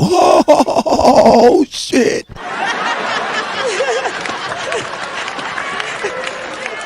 Oh, don't get me falling out the sack on you motherfuckers. I am a hip hop nigga. I would ask a sensible question. Where these law niggas at, right? Because we have law arguments in this community at least 4 times a week. Nigga, we can be talking about fried chicken. That's why I bring it. In a law debate will break out. Where is these law niggas with all these damn remedies, right? Me, per se, I have no faith in the executive, the judicial, or the legislative, right? Any parts of this governing, operating system, I think is all designed to do exactly what it's doing, and that's to keep niggas under the knee of a very oppressive system. Now, my remedy is gory, and I may not want to expound upon that at this time, but Smoke had his way, all niggas would be Michael Myers, and all foreigners would be headed for the fucking hills. That's just if it was up to me. Fortunately, you niggas better be glad it ain't up to me. So you may be able to maintain a shred of civility momentarily until Smoke can have it his way. But I'll let y'all meditate on that and land. That's right. Smoke come with the voice of reason. You know, these cats be coming straight with these sources and these little things. They said, look at this article, look at this picture, look at this. And Smoke be like, okay, let's go ahead and break this down. So shout out to Smoke, man. You know what I'm saying? Hey, Mick, let me tell you another secret.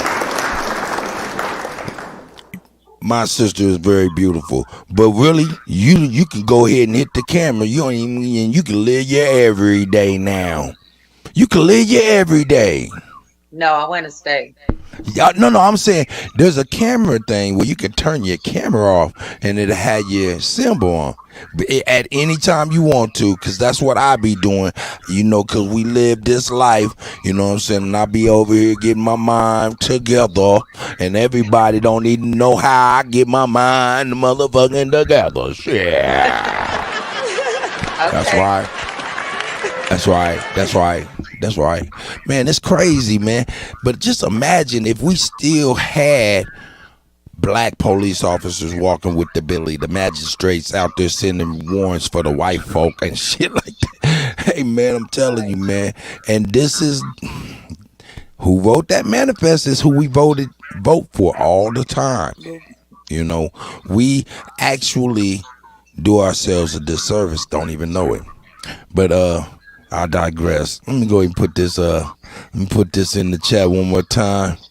Boom. Oh no, I'm put that in the chat. There we go. There we go. I put that in there just in case anybody want to come on in here, speak on anything. You know what I'm saying? In the meantime, y'all know what time it is. Hey, Shy Apples. You know what I'm saying? You know what time it is.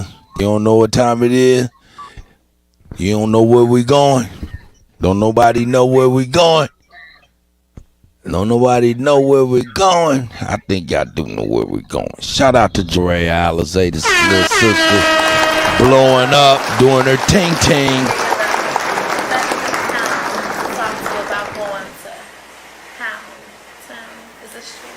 Period. Okay, so real quick, do you mind if I leave my pet dragon Lola outside just in case anything go down? I'm sorry, your pet what? My pet dragon, her name is Lola. Your what? Lola, my dragon, you know, fire breathing, big old wings. She fine as fuck. She's got a dragon? Yeah, she don't bite. Okay, she cool then. Just park that loose in the front. Okay, fair. So what kind of animals was you looking for today? Because we got it all here at Pound Town. What you got? I mean, I got a lion, you know what I'm saying? He love it. I got my lion. I got eagles. That motherfucker fly as hell. We be out here. I also got gorilla, you know what I'm saying? He be beating on his chest, be beating the punani up. Listen. You smoke? Yeah. Go ahead, flame up, baby. My type of businesswoman. Absolutely. I got an eagle. Okay, so what does this eagle And do? he just stay fly and just shit on niggas all day long. So I mean, it's just really whatever you want. I got it all for you, baby. I got the lions, the tigers, the bears, all that jazz and stuff and shit that you need. Let's check this out. Cheers to finding you a boy toy at Pound Town. Let's go.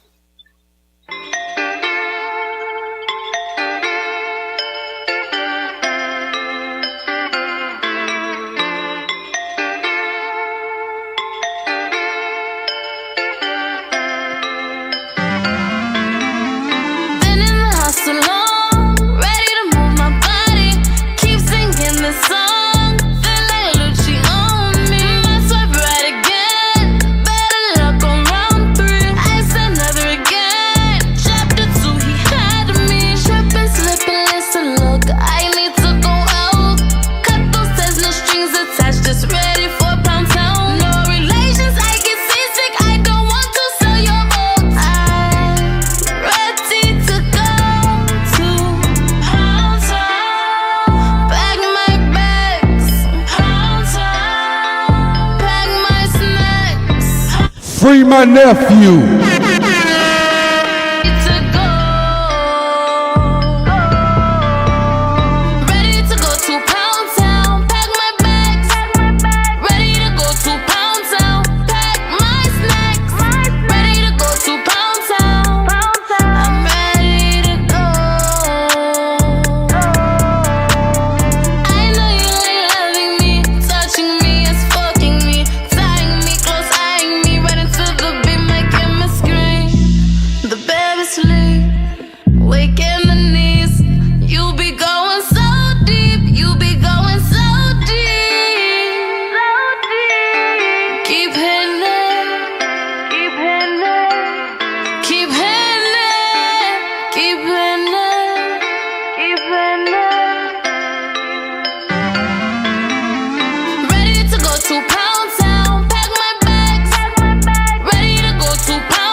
You were going? I was going 80 and a 50. Fuck a ticket. Yeah. Where are you rushing to? Y'all, I'm on my way to Valentine. Where you going? I can't hear that mumbling shit. What she say? I'm on my way to Pound Town. You know, pound, I can't be late, so. Pound Town. Y'all know. What you say? We're going to Pound Town. Y'all been to Pound Town? No, y'all been to Pound Town. You know what? Be safe. Drive slow. Okay. Pack my bags. Kids these days. I'm doing 80 and a 50 fuck a ticket. I'm doing 80 and a 50 fuck a ticket. Alizé is on the way. Promise that I won't be late. Alizé is on the way. Promise that I won't be late. I won't be late.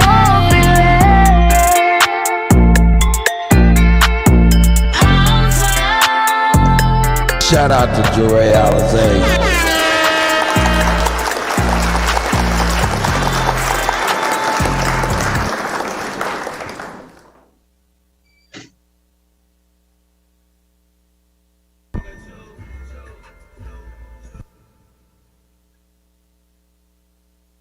Let me get this cracking real quick, man. Shout out to my brother Evil Low, aka East City. You know what I'm saying? Of course, this is Dre's cousin. Of course, this is family. You know what I'm saying? So we're gonna take this opportunity to pub my brother Evil Loke. You know what I'm saying? My brother Dewey. Death Squad in this motherfucker. Yeah, man. Let's see. Let's get this cracking real quick. Here we go.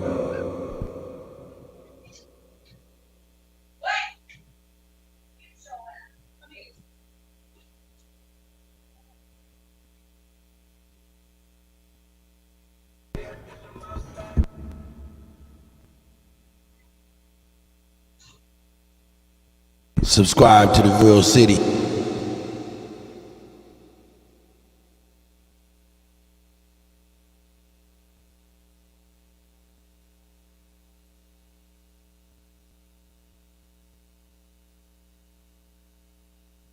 Hey, cut. There's no sound, brother.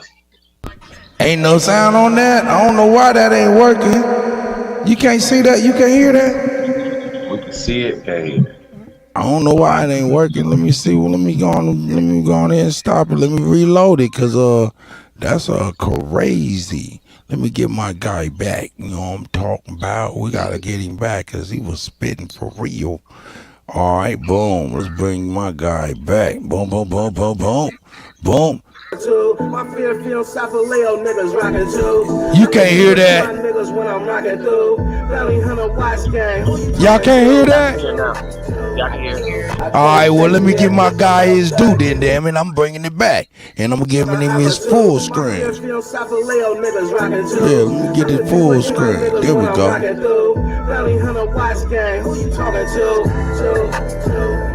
I can't chase that bitch, I'm outside getting money, man. Big city, the streets, aka below, man. Let's get it. I never chase one bitch, I'm getting money, man. I swear to God, I'm outside getting money, man. All these bitches chasing motherfucking money, man. That fat nigga, that rap nigga, that black nigga is back. That mug nigga, that thug nigga, that mob nigga stay strapped. Best stand at attention when the mob's in session before I snap like chat nigga and block your blessings. I'm a motherfucking hustler nigga, that's on me.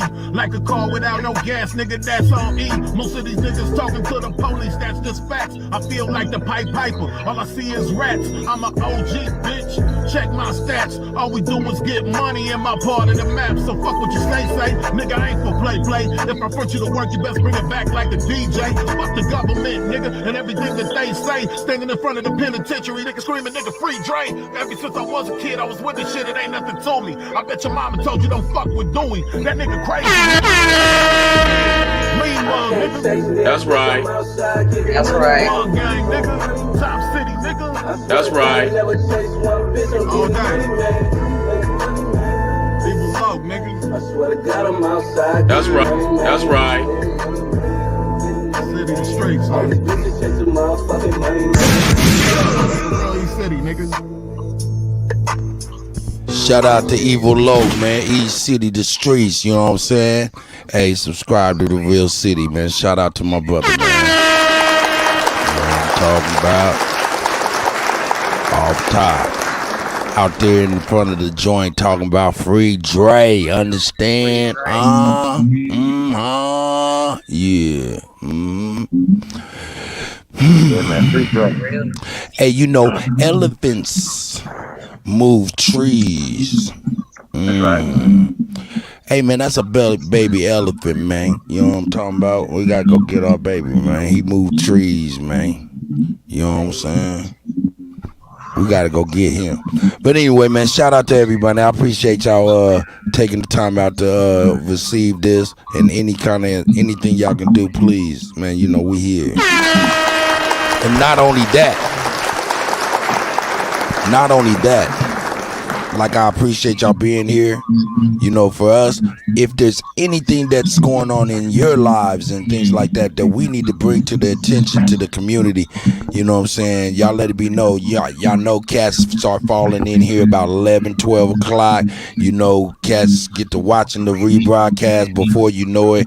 You look up at this video. This video got about 1,500 people that done watched it in a couple hours. So, you know what I'm saying? So, you know, we just gonna I just appreciate everybody, you know what I'm saying, and those people that watch this broadcast.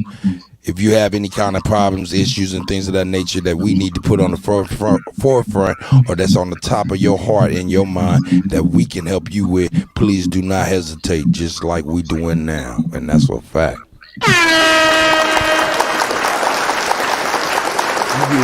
Yeah, man. I love you, Mick. We cannot expect their media, which is against us anyway, to tell our story. So we gotta always have platforms open up for these stories, for these things, for people to just express themselves, to get their story out, you know, let people shine some light on on what they got going on, man. So and hopefully, you know, we could do more things, shine light on things that are positive, but even on the negative side, though, you know, not just, okay, we talked about it. No, what we going to do after we get off of here? That's what's important to me. Right. What happens after this? So I know what you're going to be doing, you know what I'm saying? So, and it's a community thing, man. I think, once again, the community has to get involved. The community has to get involved. We have to get involved. That's right. That's right. That's right. That's right. They can't turn a blind eye and say, well, I don't know him, I don't talk to him, because understand, it will creep its way to you soon. It doesn't matter who it is. We all look the same. So it will creep its way into your neighborhood soon. If it's not my child, it will be yours or your nephew or your cousin or your neighbor. And it won't be nice then. It won't be, oh, okay, that just happened then, you know. So we have to do something about it now before it is somebody else's child or son or neighbor or cousin. Goddamn, Miss Smoke said something. Where is the goddamn black lawyers, man? Where is the motherfuckers that's man? Where is these brothers and sisters that we need? We need them right now. We need this right now. They seen worse. They seen worse for our people in the system. They have seen worse. Well, but just because they seen worse, should we settle because they seen worse?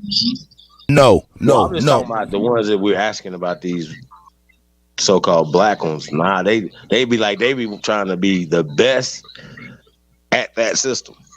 Right. To excel in that system against their people. They took the oath to do what they're doing. Period. This is what it is. I don't give a fuck nobody say. I ain't talking about no black bar associate. I'm talking about these niggas that always talking about remedies. Oh, you talking about the ones that be coming over in here talking about that? Oh, I got you. This is a different conversation. We have a different type of conversation. Man, we don't want them old argumentative ass, nothing ass niggas ain't gonna do nothing. You hear me? because definitely, I'm, with all the misconduct, I'm sure, they were withholding evidence because I know for a fact that they do it, and the lawyers be complicit, and especially the public pretenders. So getting a new lawyer that not only come in and go through his files, the public pretenders files, but also the guy files before that who was on morphine. What the fuck? What is that? What are you talking about? Well, then it should have been a continuation. It's so many grounds for appeal. It's just not funny at this point. Right. And quiet as kept. I know Sister Bethy is sitting back there and wait. You know, says she'll be emailing me in the morning talking about, hey, then you know what I'm saying? So shout out to Sister Bethy. I know she gonna be there, and everybody else. You know what I'm saying? I really do appreciate y'all, man. But as far as yeah, man, you can't go nowhere. You can't go, man. Hey, think about this. Hold up. Okay, we was talking about the black lawyers, and we talking about they gonna be kind of worse. Is that what you said, Chief? I'll take it from there as a yes. No. Well, I was saying that Smoke wasn't talking about that. He was talking about people that come on the platforms and talk about the different remedies as far as I think we have it. That would be more civil as opposed criminal. Well, I was talking about lawyers in general. I wasn't talking about cats that just come. I think that's two different conversations. Yeah, he don't like myself. These esquires definitely are, but you have to use them to the best of your ability. Yeah, but you gotta protect them. So look, we got family out here. Look, Lou Era Grassroots, he got something right here. Oh yeah, man, we gets it in over here. Me Mug TV, man, that's due. You know what I'm saying? We gets it in over here, man. And, hey, man, this is like, we having fun, man. But we go through a lot of history as well. It's a lot of education within the network. It's a series of roughly about 8 channels. Right now, we're broadcasting on 3 of them right now. Garfield Rule, I see you, brother. But Lou Era Grassroots, shout out to you. He said the Legal Solution Group, Aboriginal lawyer right here in Missouri. So let me get that together there. Do we need him? We need that right there. Hey, let me get that out the damn chat. I'm tripping. Yeah, I'm gonna get that right now. That's shout out to Lou Era Grassroots with that. Because let me just say, I looked for black lawyers in Topeka, Kansas, and I didn't find one at the time in 2016. I didn't find one in 2018. Well, you know why? Let me show you why. I think Dewey just answered the question. He said, I seen Bigfoot more times than I seen a black lawyer in Topeka. Exactly. Hell no. Exactly. I think it's about getting somebody that's effective. First off, that will understand it, and as you found that this lawyer right here believes in his innocence, correct? Based off of his first trial lawyer, and his attorney now. Like I said, we just started with the appeals process, but his attorney now, we don't know what's going to happen yet. But he is very positive, and yes, he does believe in my son's innocence. So I hope everything will go right. Cool. We on the case right now. Lou Era Grassroots like, hey man, put this on up, Cuddy. Put it on up. Hey, shout out to Tasco, the CEO, always holding us down like a motherfucker and shit. Putting up with the Cuddy and shit, you know what I'm saying? Y'all, and Chief Holiday.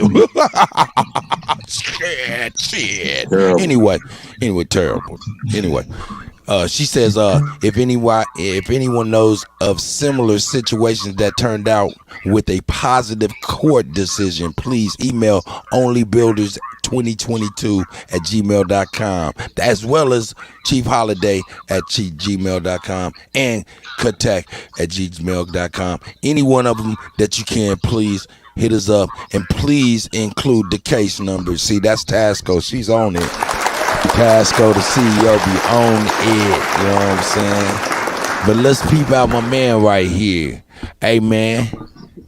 He got a nice website, so nice that I can't even see the font of what the fuck he even saying. I need my other glasses. Hold up. Let me change these glasses to the other ones, man. I need the other ones. What is he talking? You know what? No, we got him, and I'm not even going to attempt to read this. But shout out to the brother here. I'm going to give him some shine. Let's give him some shine, though. Hold up. Give him some shine, nigga. Yeah, get a nigga some shine. Oh, I can see that better now. All right, that's Jermaine Wooten Esquire, a St. Louis native and a St. Louis University School alumni with a proven track record of exceeding client expectations. Hey, man, see, this is what Lou Era Grassroots. God damn. Man, Lou Air Grassroots, man. Yeah, man. Man, he on it, man.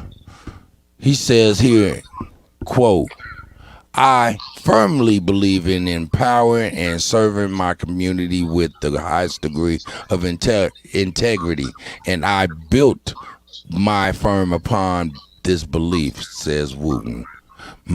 Now, see, he's in Missouri and he's in St. Louis. See, now what we do is, Lou Eric Grassroots, is that your man's personally? If that's your man, he said, my dude cold and honest too. Oh, snap. Hey, Lou, see what he can do. Of course, if he's in St. Louis, he probably don't have no jurisdiction to be fooling around in Kansas, you know what I'm saying? And if he do, he gonna be having the stingers for real, and we ain't trying to get stung to try to get this done, because we can't be stung, because we ain't got nothing to sting. You know what I'm talking about? So it's like, if he can refer us to people, resources closer that can, you know, anything, man, at this point, you know what I'm saying? Get in touch with your mans, man. That's what's up. And I'm going to get in touch with him, too. Shoot him an email in the morning as well. You know what I'm saying? But thank you very much, Lou, man. I appreciate it, brother.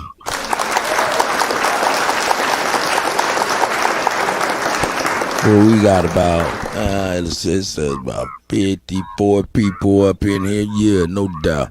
Yeah, people, man, you know, it's one of them days, man. We in the middle of the week. We in the middle of the week. People working and stuff. They're going to get out and be watching this stuff and sharing it. And our emails going to be pinging like a motherfucker, for real. And me, I don't mind it because I don't check my shit for real. But I'm going to be checking my shit now, you know what I'm saying? Because this is very, very important. So, go ahead, man. Smoke. 1212. Yeah, you sound great. Yeah, but this Chromebook is hard receiving a signal, right? I keep on getting kicked out, so y'all gonna have to bear with me tonight. When I get my phone fixed, that's usually what I stream with. But this Chromebook is ridiculous. But man, you sound better than you ever sound. Yeah, it sounds good while it lasts, but as soon as that motherfucker lose signal, it's over with. Terrible. Carry on. That's right. Shout out Lou. Shout out Smoke, man. And Lou said 100. He gonna get in touch with his people, man. I appreciate it, man. And anybody within the sound of my voice, man, you know, you see what it is. And in the description, you'll find the GoFundMe for, you know what I'm saying, that we're trying to put together for his upcoming appeal and his fees for the appeal lawyer and stuff like that. And, you know, that's where we're at, family. You know what I'm saying? We trying to gear up. Like I said, we taking our second win to try to be able to fight again. Yeah, okay. That sound good. But if that don't work, we're gonna get on some Michael Scofield shit then. How about that? That's right.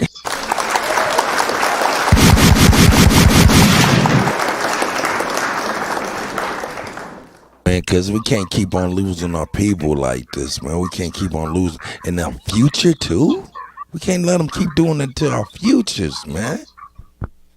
So, hey, I just want to say shout out to Jermaine Wooten, our Esquire, from the Go and Kuttack show. It's the GOAT. You killing him. That boy got that nation look on him, though. Yeah, he do look that like nation look on him. Yeah, he look like He got that nation look. Hey, I'm gonna call this guy. Y'all think I'm playing? I'm calling him, Lou Era. Yeah, Lou. Hey, everybody, y'all see his name, Jermaine Wooten Esquire. Give his law firm a call. See what kind of pro bono It work. might be in more places in St. Louis. And then if he doesn't know anybody, like I say, like I would, he probably, if I'm betting, he would be licensed in more than just Missouri, since he's so close to Illinois and Kansas. So I just want to put that out there. First off, second off, he could be like, oh well, we got an office or we got a connection in Kansas City. See what I'm saying? Or even Topeka. You know what I'm saying? So like I said, we got a network, man. Shout out to Lou Era Grassroots, man. Shout out to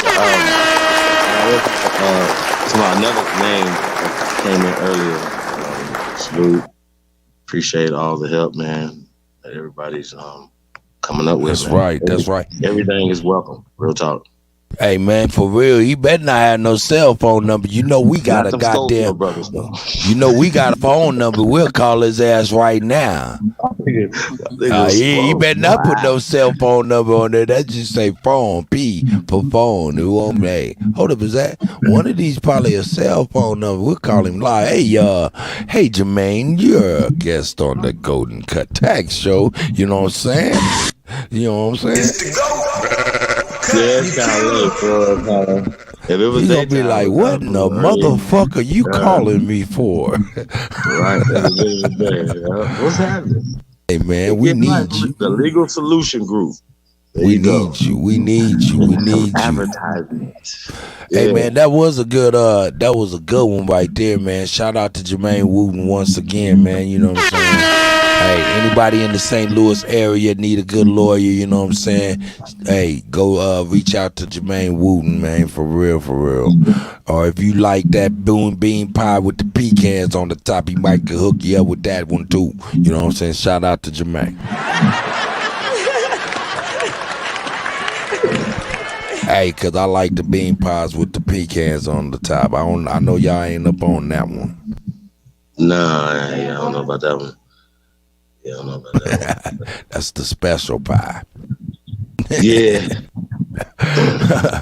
All right, man. What we on? What we on? Since you here with us, we about to get on some. Let's see here, man. We about to get on some craziness, man. Shout, in the name of in the name of Boogaloo, we about to get on some craziness. Now, we y'all, hey, oh nah, man, hey, nah. In the name, man, hold up, man. In the name of Boogaloo. I gotta do it right, man. I gotta do it right. Because I mean, I could be funny. I can bring up videos of funny and things of that nature. But man, I think this is the best way to get my guy. I think hey man, and for Boogaloo, I don't even care about a copyright strike on no channels tonight. I'm sorry, that's just hey man, who cares? Who cares? Who cares, YouTubers? We're gonna party tonight, man. I'm gonna do something, man. Here we go, man. And special guest from Flatbush, Brooklyn, New York. That ain't what I wanna see, so don't trip. Brooklyn, New York. Yeah, the one and only Busta Rhymes makes some noise. I'm just trying to show, It's for Boogaloo. He probably don't even like these old niggas. So listen, but we do, and I want to raise the frequency. So let me find what I'm looking for. And then we do the show. But like I said, once the first song plays, The show don't stop. What's up? Here we go. Here we go. I'm finding it right So that's how we gonna do it. We're gonna party first, and then we're gonna bring the MCs out and shit. But before I play any song, we're gonna set like this. Here we go. Yeah, here we go. Here we go. What the hell happened here, son? There we go. Here we go. Here we go. Yeah. Y'all gotta bear with the Cuddy, man. I don't know why you two doing this. They like, nah, man, we don't want you to play this, son. But you got to let the Cuddy play this. Got to. Here we go. Yeah, hold up, nigga. I'm gonna get it right, man. I'm over here. Hey, Mick, don't be laughing at me over there. Don't be laughing at the Cuddy, man. Your boy over here bugging out.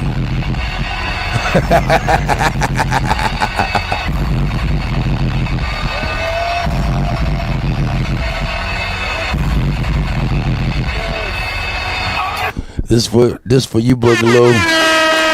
We gonna party, man. We gonna party and we gonna get into it. We gonna dig our heels in and get busy.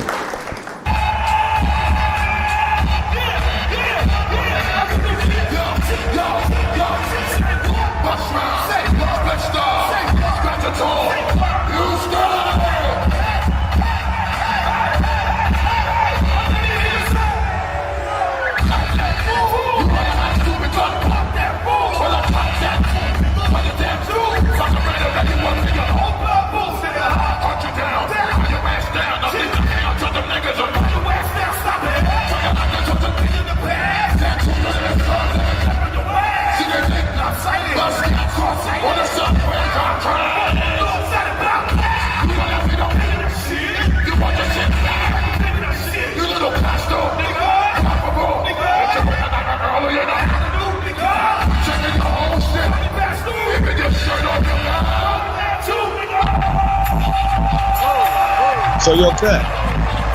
So this was more like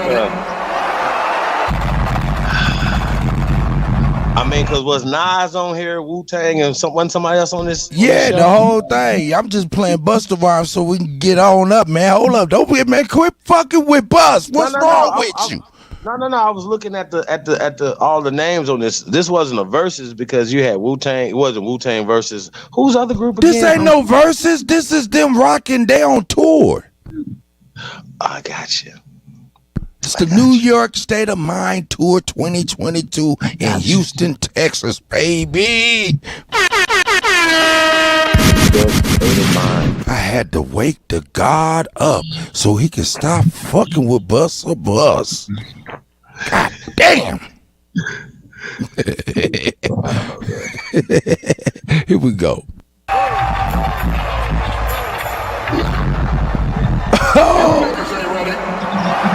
They ain't ready, Buzz. They ain't ready, Buzz. We gonna raise this vibration. Hopefully my nephew can feel this here. You know what I'm talking about? This for you, Boogaloo.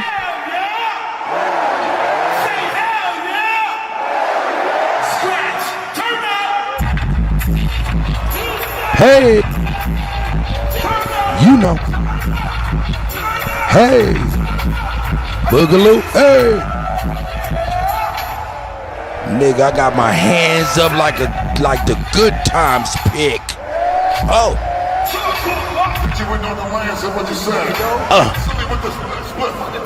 Huh? Watch him show out. Hey.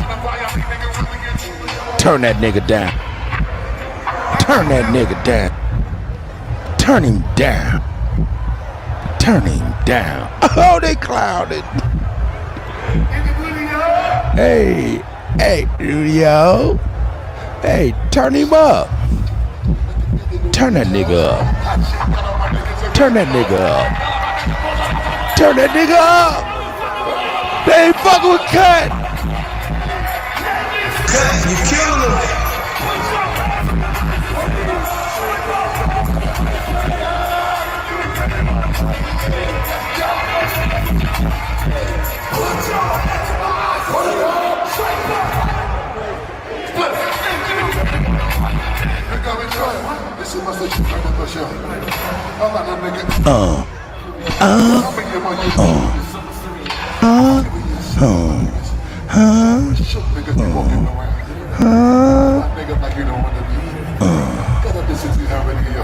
What? Yes. Yes. Yes. Hey, what? Huh? This nigga fucking with it.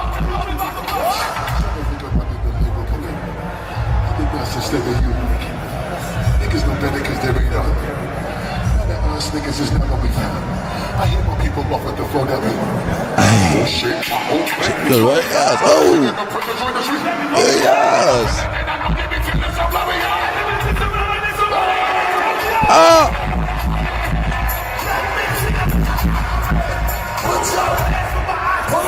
That nigga Buzz go.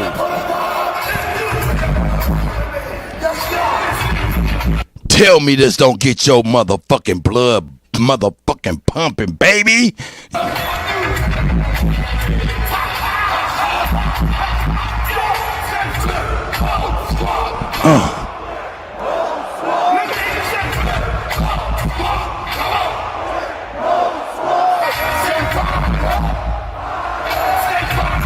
Right now. Tasco, you better quit playing, sis. You out here tricky shit. We ain't laughing at Tasco. She on there grooving. Silence. Silence, Tasco. Tasco, silence.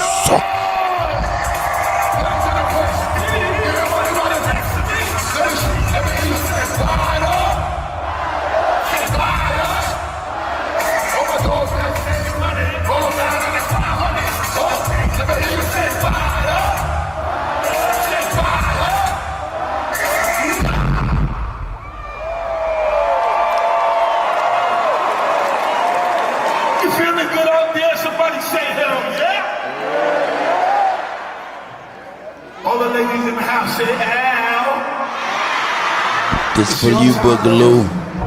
We love you. Ladies, it's only right. That nigga treats you good. It's only right. You make you smile. Feed you. Clothe you. Talk that shit, Spliff. Tasco, you are a party pooper. You right. God damn it. Hey, my arms is up like the Good Times photograph again, nigga.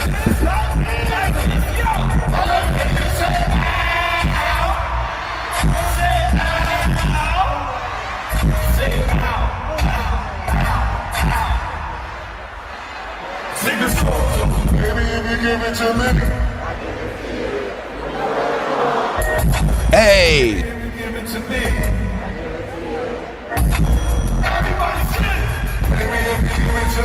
Hey. Hey.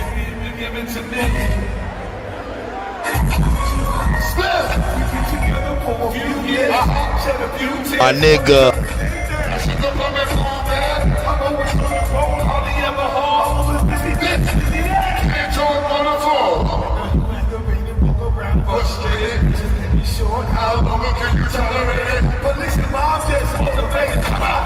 Hey yo, Chief, man, Spliff is on deck too, man. You know what I'm saying? We can he ready to work for real. You know what I'm saying? He got a couple beats before, so I got some 16s I can get from Spliff for sure.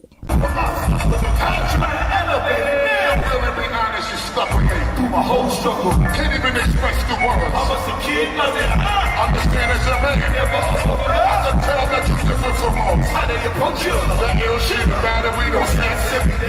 When we touch with cheese in the passionate way. About the way we touch it, no little we had it.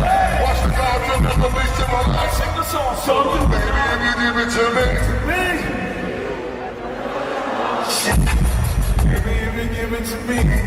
Sing my shit loud like you drunk in the shower. Like Grateful says, high vibrations, family. My nephew needs that shit right now.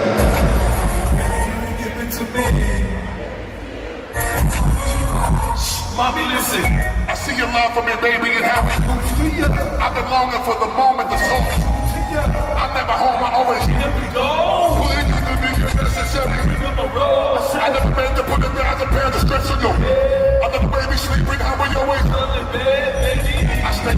in your patience, shed any tears with me. I ask you, my mama, please continue to bear with me. Started out cold, on the road. Waking up to the streets that we would never get old. Whoever don't see buses, every cent soda's over.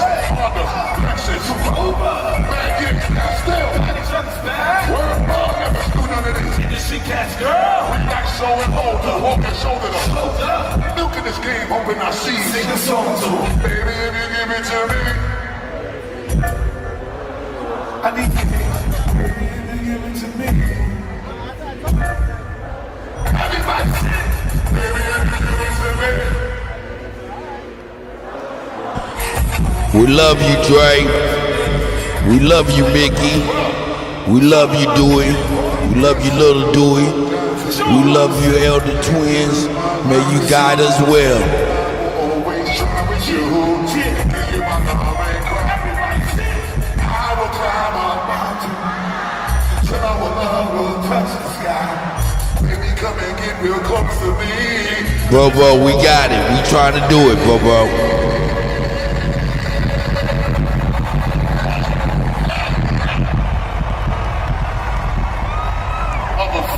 Free Dre. Niggas think they can sing better than Bus Rhymes. You fucking crazy. High vibrations. He gon' need it. We gon' need it. We got a fight ahead of us. Any resources.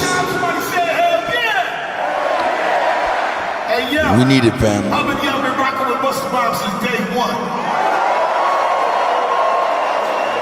Thank you. How many of you been supporting Flip Mode since day one? That's my nigga right there. So you remember when you went to the club? Hold on, son. You need some water. I do, baby. No light skin. My nigga sweating like a fucking movie out here. No light skin, nigga. It's not like that chicken out this motherfucker. Hey! So you remember when you went to the club? That energy with that DJ took that record, put it on the turntable, and he cut that bitch.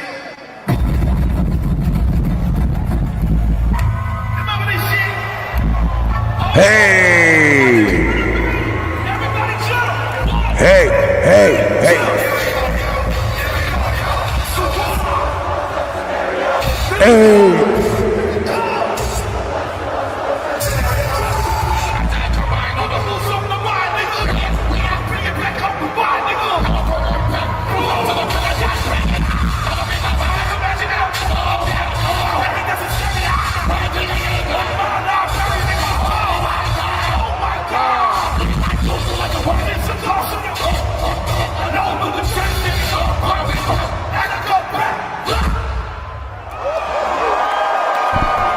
Free Dre.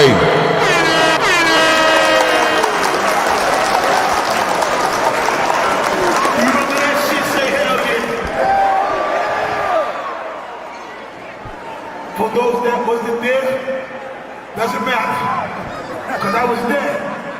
I just knew Buster Bus would get us right, family. Something about Buster Bus and Spliff Star, man. Just get us back. And we'll be able to put that in the ether, and my nephew can pull that through his long hair, down to his cerebellum, into his soul, and know that we are out here and we got him.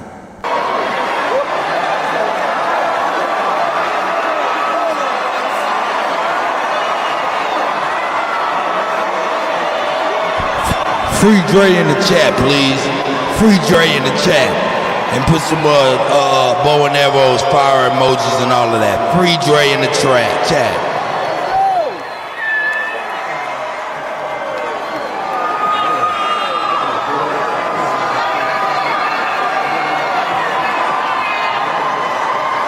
Sounds appropriate.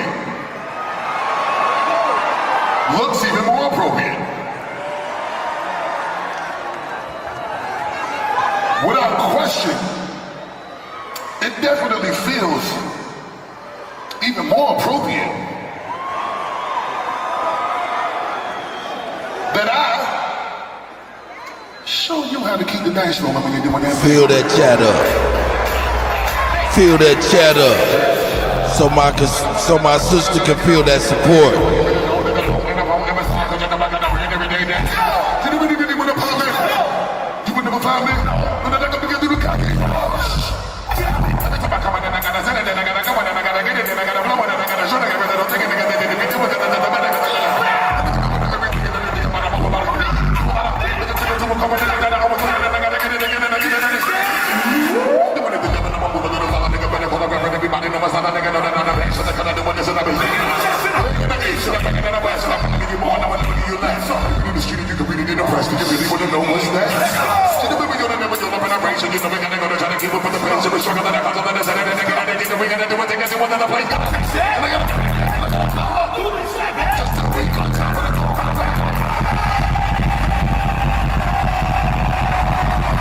Free my goddamn nephew!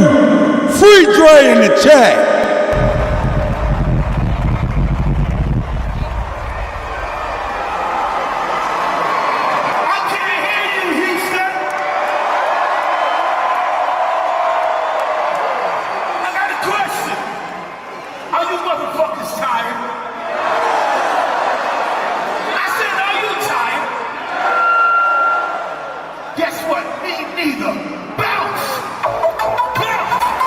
Yeah. Yeah. Yeah.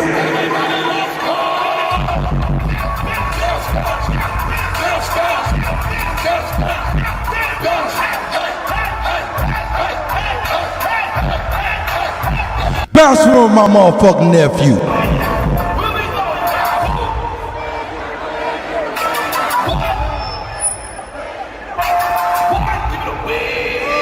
Free Drake!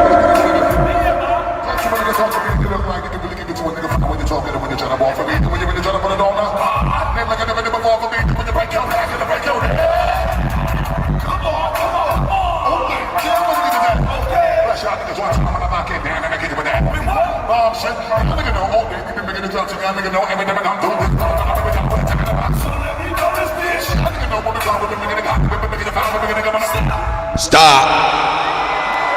Free my nephew, man. Take this energy, man. Send it to the ether for he can receive this. He gonna feel this. He gonna feel this. He us. He tried.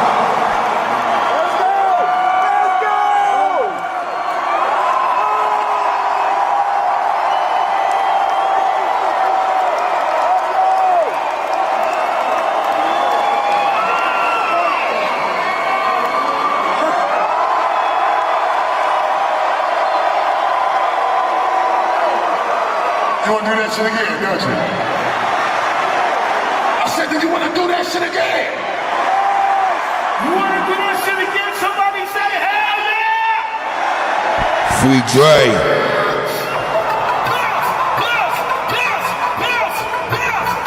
Look at Boogaloo.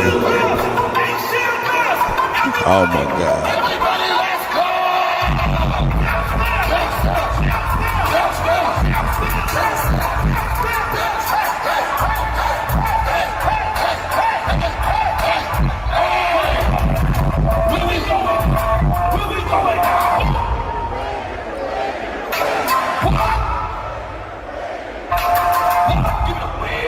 Fuck that, we taking it back.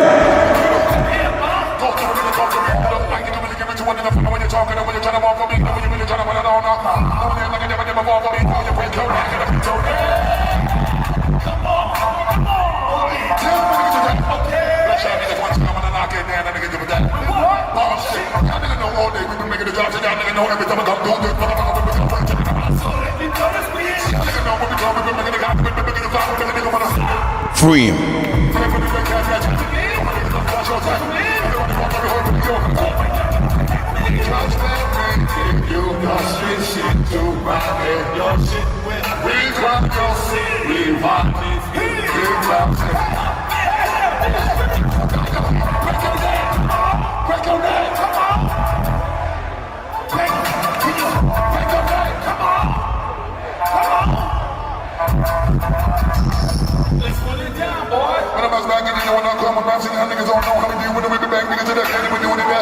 Them niggas is retarded.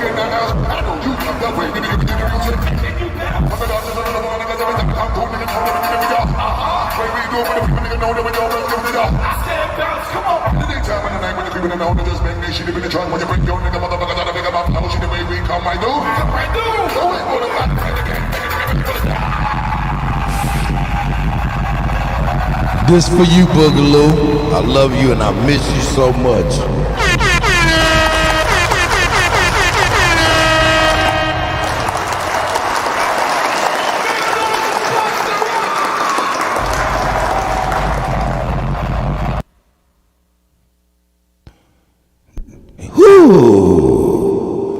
back with you, family. Boogaloo, I know he felt that. I know he feels that, you know what I'm saying? Because we spiritual people, you know what I'm saying? And we know what it is for real. You know what I'm saying? So I know my nephew feel that.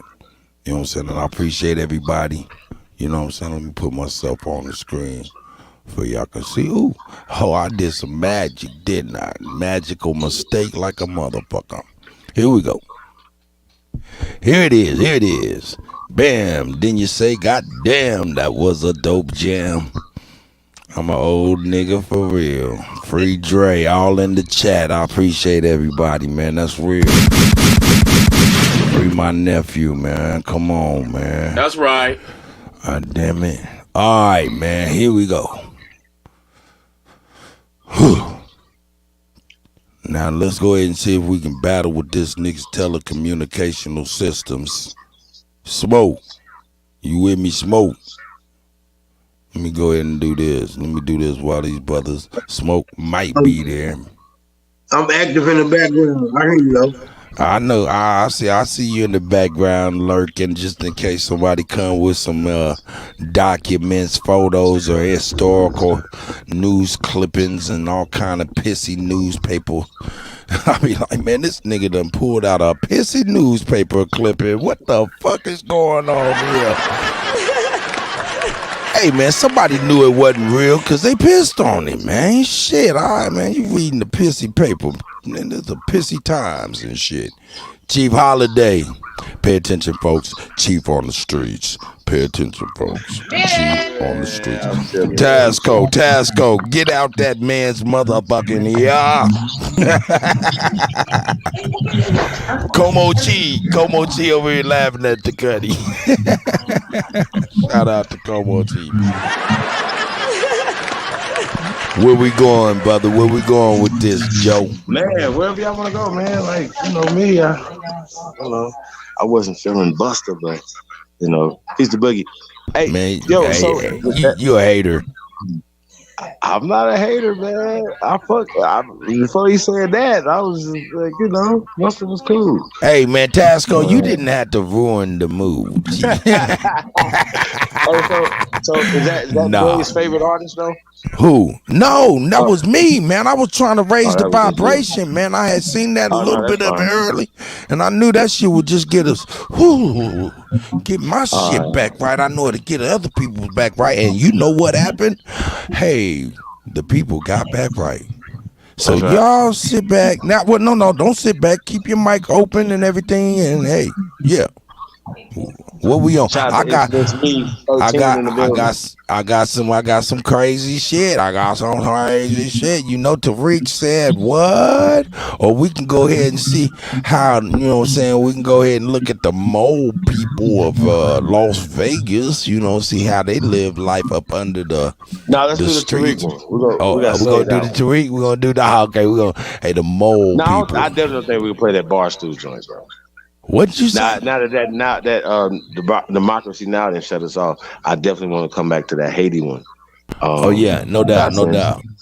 That joint that we could do that one. That's crazy.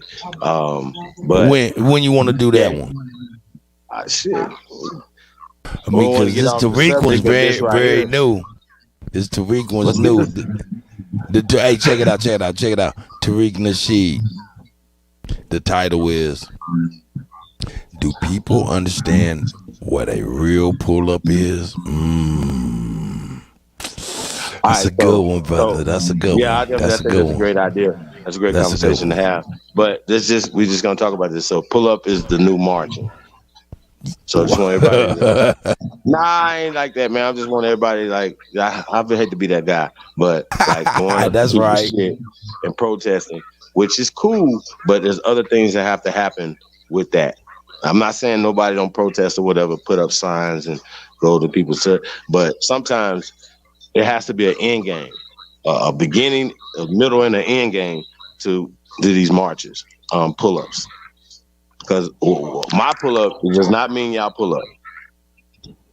So I'm just saying that. So let's be clear, when we talking about pull-ups, they're talking about marching, begging.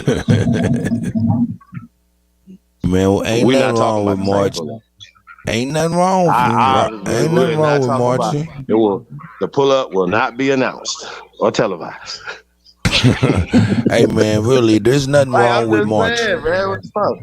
Yeah, Man, we're gonna pull up to a town near y'all though, man. Real talk, man. It's gonna be lit. Hey, y'all think this show lit? Let's make sure y'all see look, the live ain't show, nothing bro. wrong Like with we really lit. marching. Ain't nothing Really wrong like with that. marching. Them Yeah. people back then that used to be doing all the marching, they didn't have to worry about a motherfucking A1C count, blood pressure, none I of mean, that most shit. of the time people march for So the we wrong things, probably though. need to do a lot more marching outside. Sit I'm our saying ass for that real. most people march for the wrong things. So the reason why these conversations are being had, like I said, it's interesting that we do more fighting amongst ourselves than against the actual system or either other people that are economically, socially, politically fighting against us. You know what I mean? Like I don't know. I think it's really weird that we are focused more, and there's even more. They caught old boy Freddie Lee. They caught his bitch ass in Las Vegas, y'all. Like, hey, Hold I up, thought who about in the that last hell night. you talking about? Oh yeah, breaking news. Then if y'all didn't know, they've caught old Freddie Who Lee. is Freddie Lee, man? You got to come on with that. Who is that? Freddie Lee is the That father sound like a of the honky killer tonk of man, white PNB. dude. Freddie Lee is the father of the dude that ran into Roscoe's Chicken and Waffle. Oh shit! I got you. I'm back with you, man. I forgot that old funny looking nigga's name was Freddie Lee. I forgot. You right. The whole family was like, "Yeah, let's go kill this nigga at Roscoe's Chicken and Waffles." What Hey, kind this of? is not the city to This run is to. crazy. I'm just letting y'all know, man. They got cameras everywhere. This is not the city to run to. Unless you just, you want to just, go into the casino, facial recognition. Go on the corner. It's cameras everywhere. Just like, don't run to Las Vegas. Especially if you're coming from LA. That's a fact. Okay. This is the first place they waiting on you. Like, trust me. It happens there all the time. Niggas run to LA. Run to Vegas. I'll be like, yo, or vice versa. We do something here and run to LA. That's what they're gonna look for you. They're waiting on you. Man, shout out to Tariq Nasheed, man. We're gonna see what the hell they talking about a little bit here, you know what I'm saying? Yo, fair use, you know what I'm saying? Just in case he's a hater, you know what I'm saying? You killed him. Yeah, man. Killing him. You know Free Drake. Free Drake, Yeah, man. We positive, man. It's a positive thing, man. You know what I'm talking about? Fair Positive, use, bro. fair All use. positive. Let's see. And this right here, whatever this pull-up is, hey, but hold up, man. Hey, man, you said this is a march, man. Hold up, man. This is That's what I said. This is a little bit different, though. Okay. Well, remember when they pulled up on Power 106, right? Now, when they pulled up on Power 106, y'all remember? I didn't see that shit. Oh, you didn't see it? Well, Pan-Africanism strike backs pulled up on them and started talking shit. You didn't see that either? I think we did. I think we did. Yeah, Did we play that too? No, I don't think we played it, but I think we did. That? I think we Yeah, talked he about ran it. up on the organizer of it, the lady, a piece of her.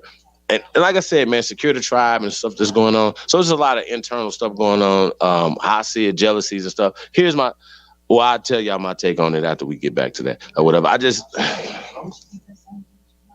It's terrible, y'all. I don't want to spoil it. Well, yeah, That's I haven't right. seen it pull up right here, whatever. I haven't seen it. No, it's just a couple minutes old. It's not even old. We gotta learn how to. We got to get codified. For real. But hold up. I'm thinking this a little bit different because if they, if somebody inside of that house where those police are protecting whoever's in there or whatnot, if they transgressed or did something and people pulled up, then that's different from marching from Mississippi and Selma and all that shit, man. This is right here is a motherfucker saying, hey, man, we got a problem and if the police wasn't here, we'd be in your house. You know what I'm saying? That's what this is about. But you know, I mean, that's what Now, what's I'm the background of thinking. this right here? What's this pull up? I don't even know. What's the title of it? Who said, I what's told you what's what. that from? Oh man, I don't even know how to get back to it. There you go, man. Once Never I mind, get, let's just listen. What's nah, I'm up? fucking with you. Hold on, man. We're gonna get the title, man. We gotta get the title. We gotta get official. Here it is. Tariq Nasheed. Do people understand what a pull up is? Okay. Do you? Because you got to talking about a march, Nick. Let's get I it. absolutely know what a pull up is. I thought so. This Tariq? Well, we're going to find out right now. What's up, man? How y'all doing? How's everybody doing? Waiting on everybody to come on through. I hope everybody's having a productive day so far. What's going on with y'all, family? I see y'all in here. It's a lot of people in here already. Y'all pile on in here, ladies and gentlemen. What's up, Adonis? I see you, player. Everybody, I need y'all to retweet this to let everybody know that we're live. What's up, D. Tubman? What's up, Sage? Retweet this to let everybody know that we are live right now. What's up, JL? I see you. What's up, family? Glad to have y'all in here on this lovely, lovely afternoon. A lot of folks like the broadcast I did last night. A lot of people really enjoyed it. The one where I talked about the dangers of following or being led by ratchets. We got some pretty good straightening going on here. The dangers of being led by ratchets. Let's go ahead and elaborate on some more things. Oh, man. Tariq goes. Well, we got a lot of folks in here already. What's up, y'all? I see y'all in here. I see y'all in here, guys. We in here heavy. We're in here heavy. So anyway, I'm glad that we got some straightening. Hey, hold up. Hey, Mick, are you there? Still here. Tell me something. Have you ever heard of Tariq Nasheed by chance? I have not. Oh, sis. Okay, I'll put you on the map. I'll put you on the map. You're gonna love this. You're gonna love this brother, man. He's all right. And it's a good entry level to what we be talking about as well. Although he is misguided like a motherfucker, but you'll learn that. We'll definitely we'll help you out. Anyway, I'll digress. Okay. Much needed, man. It's much needed. Sometimes, man, we need to start cleaning house and we need to start drawing lines where lines need to be drawn when things just get really out of hand, especially when people are focused on serious business. It's serious business right now, man. This is an election year. We're trying to keep the focus on us, foundational Black Americans, getting tangibles. And if we're moving in one accord, we're supposed to stay on one accord if that's what the focus is. When folks make one little move and then start bickering about little plantation nothings, then that's a problem that we need to eradicate and get up out of here. We don't have time for that. We got to be focused. But let's be clear, sometimes when you're trying to be focused, you have to kind of sweep away the entities that are not focused. You have to sweep away some of the entities that are there to sabotage. You got to do some house cleaning sometimes. Sometimes house cleaning is needed. And see what I don't like, and I got a bone to pick with some people who's in here. I see some faces in here.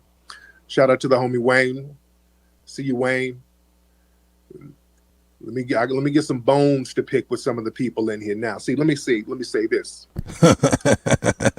A lot of times when some of the foolery is going down, some people, y'all be sitting in these rooms and being entertained by a lot of the foolery. Nobody's really checking the people engaging in it or reeling any of it back. You see what I'm saying? With those Secure the Tribe folks. See, some of y'all have been in them rooms with them cats, and I don't really go in those rooms. I just don't be in those rooms. But from what I've been seeing, and shout out to D for saving a lot of the clips, and then people get those clips and spread them around. You know, we see and hear a lot of reckless stuff, and then I look and see who's sitting up being entertained by that and not saying nothing. I'm looking at that too. You see? Because if somebody comes in here, in this room, and they say something slick about people that I rock with, I check them. If somebody comes in here and try to say something about our brother Marcel, your ass is going to get checked. That's not allowed. Somebody say anything about Wani, I check them, even if I'm cool with them. I say, hey, no. That's not cool. I fuck with Wani too heavy for anybody to say something slick about her. So other people, if somebody's saying something slick about somebody that I really rock with, I'm not going to sit there quiet about it or caca and kikiing with them. See, I'm looking at that too. I want to get all the straightening going on. Tariq, my fucks with that, bro. I fucks with We you need on to get that. all this shit. Salute. He checked the motherfuckers, ain't he? Nah, but Shout I'm out just saying to though, Tariq. he's talking about being coded. Cause listen, y'all remember when the change.org was talking about putting them on the list and all this other shit? Y'all know I don't fuck with Yvette Carnell and them. We all I'm gonna stand with valid. them when they write. No, I'm not gonna do that. What we doing? We gotta know when it's okay to put our petty differences aside when we know it's a bigger thing. And he's telling them, like, bro, what is you doing? That's right. Shout out to Tariq, man.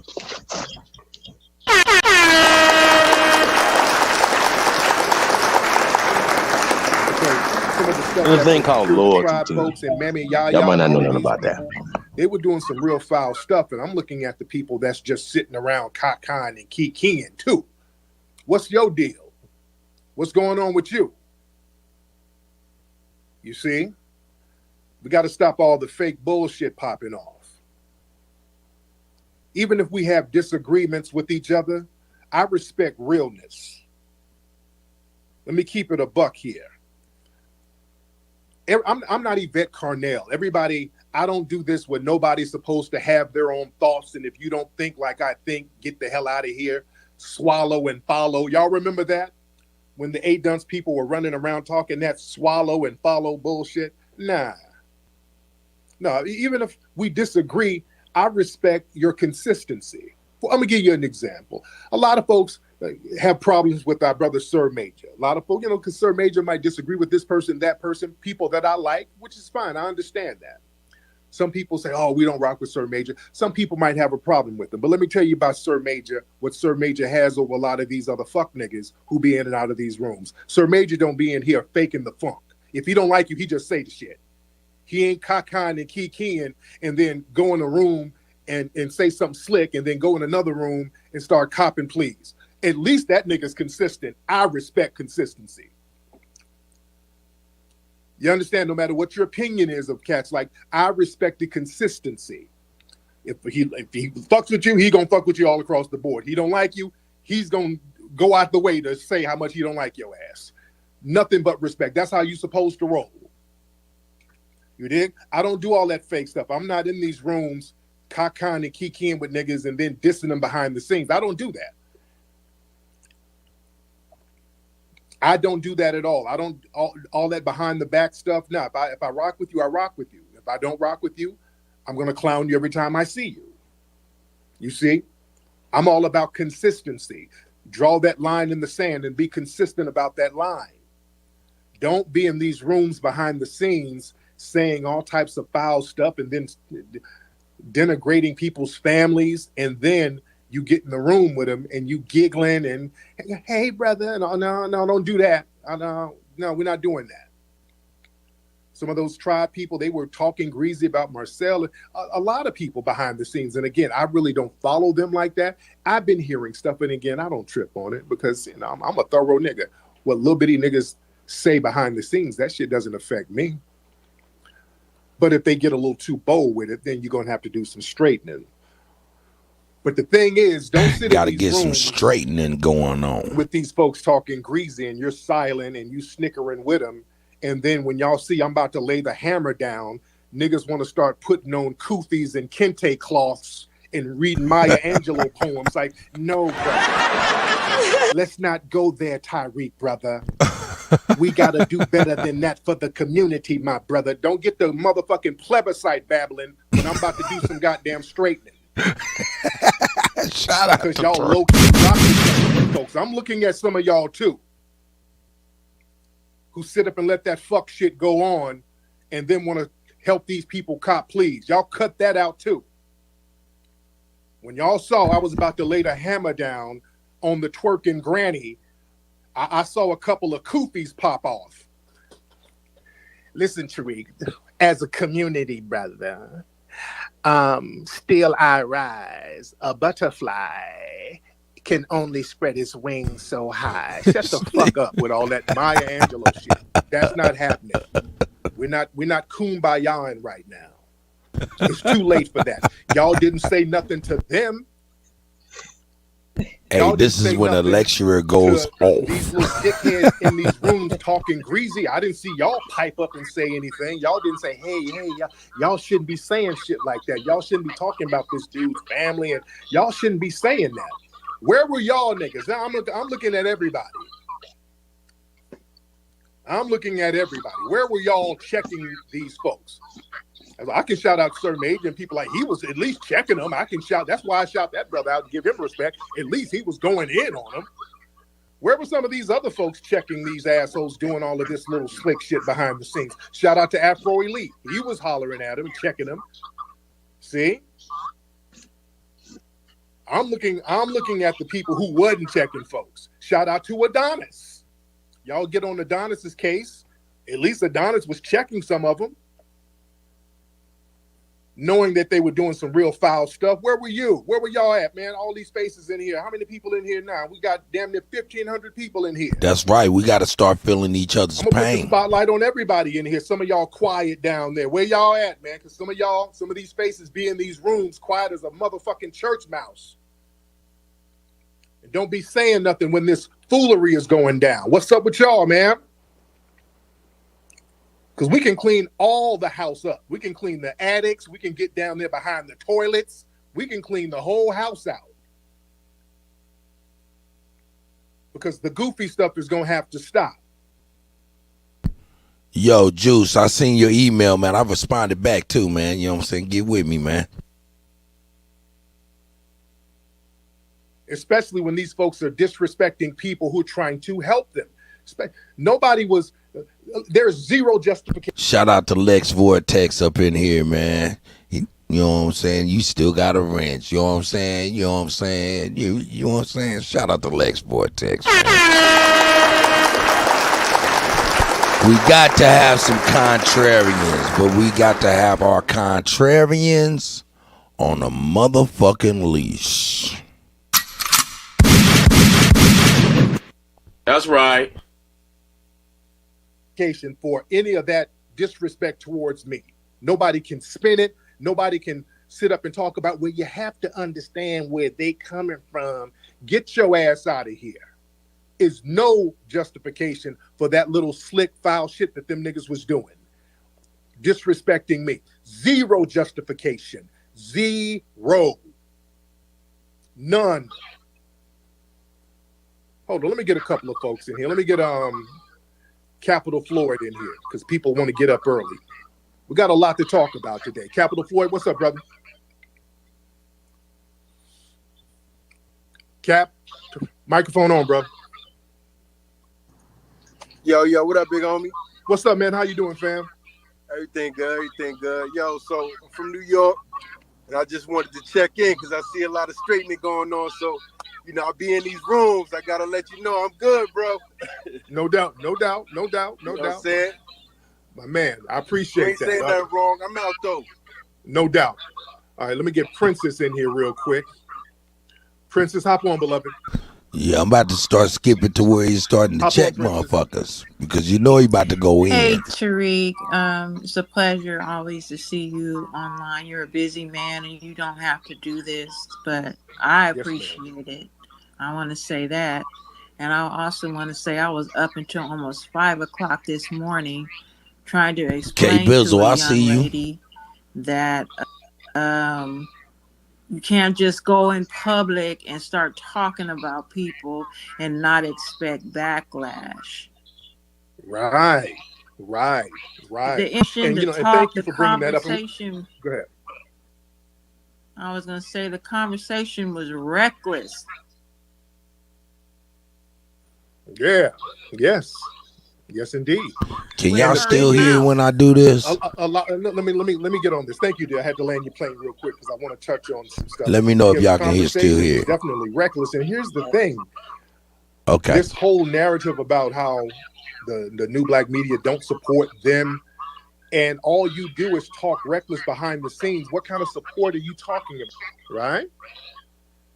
If your whole vibe and your whole energy is on some reckless shit, what kind of support are you talking about?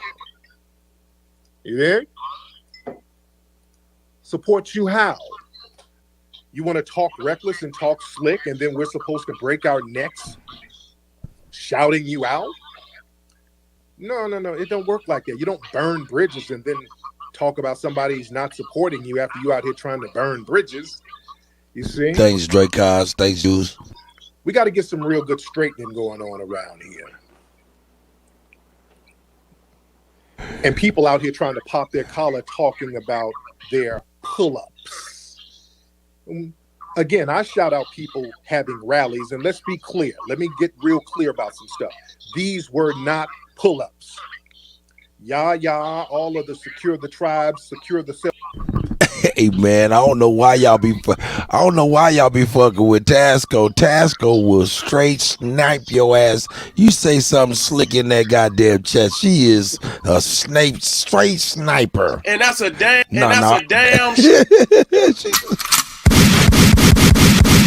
Damn, say goodbye to Lex Vortex. He done got sniped out of the motherfucking.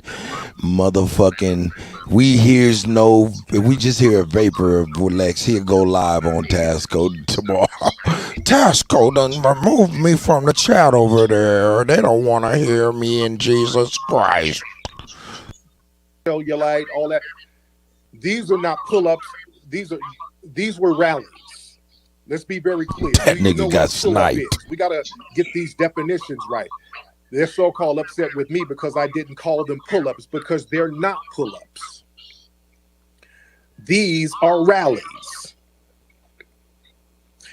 Y'all mama, grandma twerker.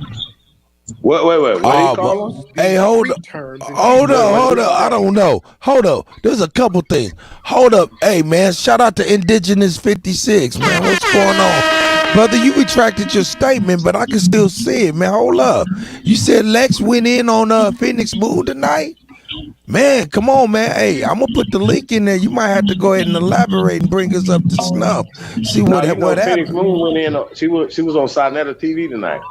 I know that, but what Indigenous 56 Ace, he was like, he said that he liked how Lex went in on her tonight. Dude, Tasco, you might have sniped the nigga too soon. Look, Tasco, you done sniped the nigga too soon. He was standing up for us, and you might have sniped him out of. No, Tasco done sniped the nigga. Straight to snipe that nigga.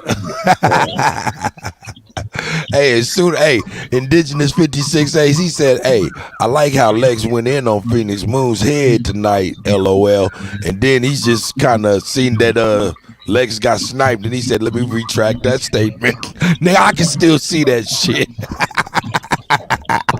Shout out to Indigenous 56 Ace.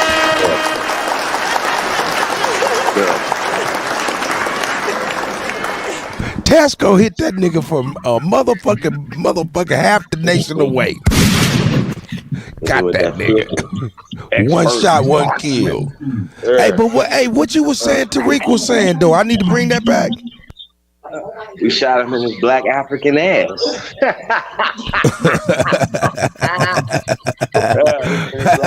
Yeah, he did say kiss my black African ass, didn't he? Yeah, man, God bless, brother. Take your ass back on to Kuttack town. Anyway, what did this lady say? What did he say? He called the grandma what? What happened? I want to know what he said. The did he start going in? No, he's talking about the twerking grandma, but I want to know what he called the group. He said they didn't do a pull up, which I'm saying a pull up is a march. So he's saying that whatever. Hold up. And what they were doing was not that; it was something else. I want to know what he said. What do you call it? He gonna have to get to the point, man, because I ain't even front, man. Let's go back just a little bit, like 10 seconds. I did. Bad. Y'all mama, grandma twerking. Oh shit, I'm going back some more. Hold up. He said, oh. Pull up is. What are you talking about? Be very clear. About Do you know grandma, what a pull up the twerking grandma, the rapper. He ain't talking about it. Right. They're so-called upset with me because I didn't call them pull-ups because they're not pull-ups. Oh, that's what he on. Cut. Go back a little bit. I'm going back. I see what he on. Okay. And people out here trying to pop their Mick, when you want to talk, unmute your mic. I'm mute you now, though. Again, I shout out people having rallies, and let's be clear. Let me get real clear about some stuff. Oh, These he called were them a rally. not pull-ups. All of the secure the tribes, secure the cellulite, all that. These are not pull-ups. These were rallies. Let's be very clear. Rallies. Do you know what a that nigga said a rally? Definitions right. They're so-called upset with me because niggas don't have no goddamn rally. They're not pull-ups. These are rallies. I would like to know the difference, brother.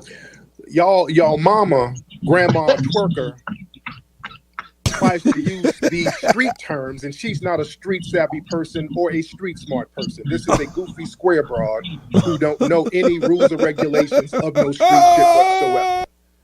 Talking all of that jive, turkey, sucker, can you dig it talk doesn't make a person street smart. This is a non-street smart person. These were not pull-ups, ladies and gentlemen. These were rallies. It is okay to say that they are rallies. Pull-ups are not to be announced. By definitions, pull-ups are hostile encounters. You don't put your face on a pull-up. You don't announce pull-ups. That's a fact. See, a lot of people get the link that we've been hold up. You gotta bring that back. We gotta bring that back. Hold up. Facts. Mick, you got something to build on that one, sis? I said big facts. No doubt. I didn't even hear what he said, though, man. I'm about to, hey, man, let me hear what he said. Hold up. You don't put your face on a pull-up. You don't announce pull-ups. Oh, shit. Yeah, he's right. By definition, pull-ups are not to be announced. By definitions, pull-ups are hostile encounters. You don't put your face on a pull-up. You don't announce pull-ups. See, a lot of people get the lingo that we've been using and then try to flip it into something else and then act like you came up with it and we're supposed to give you props. Let's get some clarity going on here, family. Some straightening. Last year, we've been talking about pull-ups all the way since last year. Y'all remember pull-up summer? That's something we've been talking about. That's not nothing new. Y'all better understand what a pull-up is. A pull-up is when you show up unexpected and make some noise and something gets done. That's what a pull-up is. That's right. Last year, you Google my name and pull up summer. Pull-ups is when you show up without announcing the shit. That's a strategy to throw your target off guard. Throws them off balance, and then you bend them to your will. That's the definition of a pull-up. Remember last year, there were these spontaneous pull-ups being put together without anybody announcing them. Brothers and sisters were showing up to the homes of white supremacists and race soldiers. Remember? Come on, some of you get amnesia. Those are pull-ups. When a white supremacist harms a black person, and then folks start getting on the phone on the low, and then the next day there's 500 brothers and sisters at their front door. That is a pull-up, ladies and gentlemen. That's what was happening last year. That was going on last year. Out there in Jersey, out there in North Carolina, all over the country, there were these pull-ups for real happening to people's homes. And while that was happening, many of us were on the phone with these prosecutors and these sheriffs and these DAs demanding charges to be put on certain people. And they were getting charged. Remember in Jersey, this white supremacist, I think he might have been an off-duty cop, he harmed a sister. Folks, the next day, pulled up to that apartment complex and surrounded the building. They had to put the white man in cuffs and take him to jail to charge him. That is a pull-up, ladies and gentlemen. That's right. Do you understand? That's a pull-up. Nobody announced it. It wasn't a centralized thing, and nobody stood out in front trying to take credit for it. It was something that happened, and it happened anonymously, but everybody got together and made it happen. That's a pull-up. What y'all are doing now are rallies. These are not pull-ups. You're just pulling up with each other, holding up signs and shouting each other out. That's fine, but that's not a pull-up. That's a rally. And that's okay.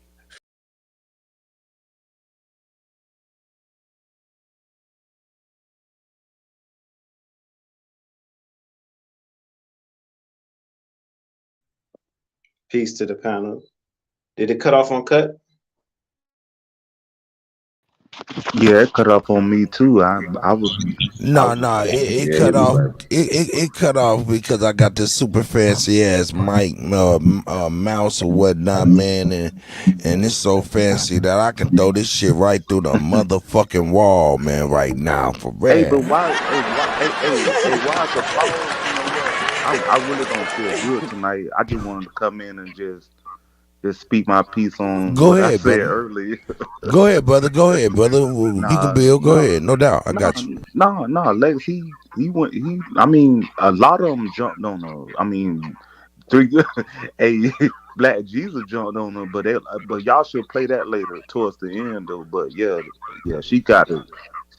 She kept talking about King James. Oh, did she get her ass whooped?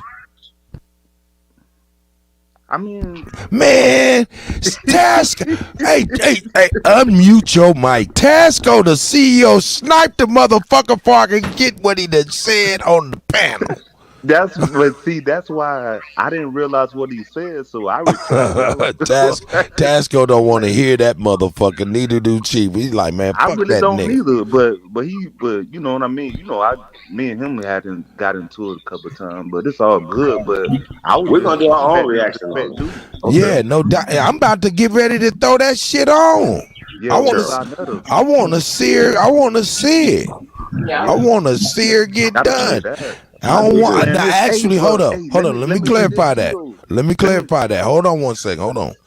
I don't want to see her, the sister, just get tore down. No, she did. No, she I don't want to see that. She handled hers, but to me, it was tore down because she couldn't explain how she kin to King James. She said she went in there talking about she was kin to King James. You never heard that before? Absolutely not. I'd have laughed her out of the goddamn. I'd have been like, girl, you can't do it. I'd have been like, your God is ridiculous. Shit, you're tripping. Nah, but also in that Tariq video you showing now, he actually showed her twerking at some of those events. Oh, is Tariq talking about Phoenix Moon? No. Tariq talking about some lady that's in a chat. I mean, Queen. Okay, I got you. Yeah, showed her twerking. Hey man, Tariq is one motherfucker that you do not wanna be in no internet beef or none of that shit. He is just too funny. Hey, oh God. Yeah, Mickey, but man, hold up, man. Yeah, but I don't have to. Do I have to show Bucci Bear, man? Yeah. Oh man, when he goes in on people, he makes cartoons, he makes puppets, all of that shit, and it be so hilarious. Oh my God, the way he did Roland Martin. Oh my God. And the way he did her, and I don't know the sister. I don't know the sister, but she in that subscribe to tribe or something. Declare the tribe or whatever. I'm not in that group, but apparently he was, and she was getting on him, so he exposed some of their events that they was doing, and she was out there twerking the most. Not just one video, it was like 4 different clips of different events. But like, I'm gonna shut up and get out of here. y'all have fun, but I don't feel good, so I'm not my normal self. Oh, okay. You're under the weather. Is that what you mean? You don't feel good? Yeah, correct. Okay, I got you. I got you, boy. Hey, man. Hey, man. Hey, man. Hey, man. It's coming to find out AIDS is better than COVID, man. You know what I'm saying? Yeah, That's crazy. I heard that. God damn. It's a good thing how you get caught up in that storm. Are you down there? Yeah, I was right below it. I got all the wind and rain. Now tell me this. Hold up. Now now we got boots on the ground. Shout out to Indigenous 56. Hey, boots on the ground on what's going on in Florida with the peoples, you know what I'm saying? Florida, you know what I'm saying? Hey man, check it out, man. What's up?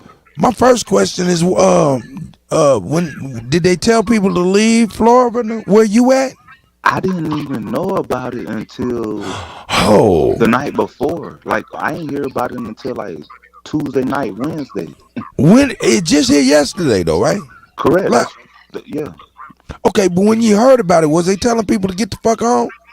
I'm not on that side. I'm on the Okay, got you. I got you. Okay. I got you. Because if it would have kept straight, it would have hit me, but it veered up towards the middle. Got you. I got you. Oh yeah, you were lucky. Hey man. I was. But I just be one. But I wasn't lucky during Andrew. Oh, you wasn't. What happened during Andrew? Can you take us through that experience?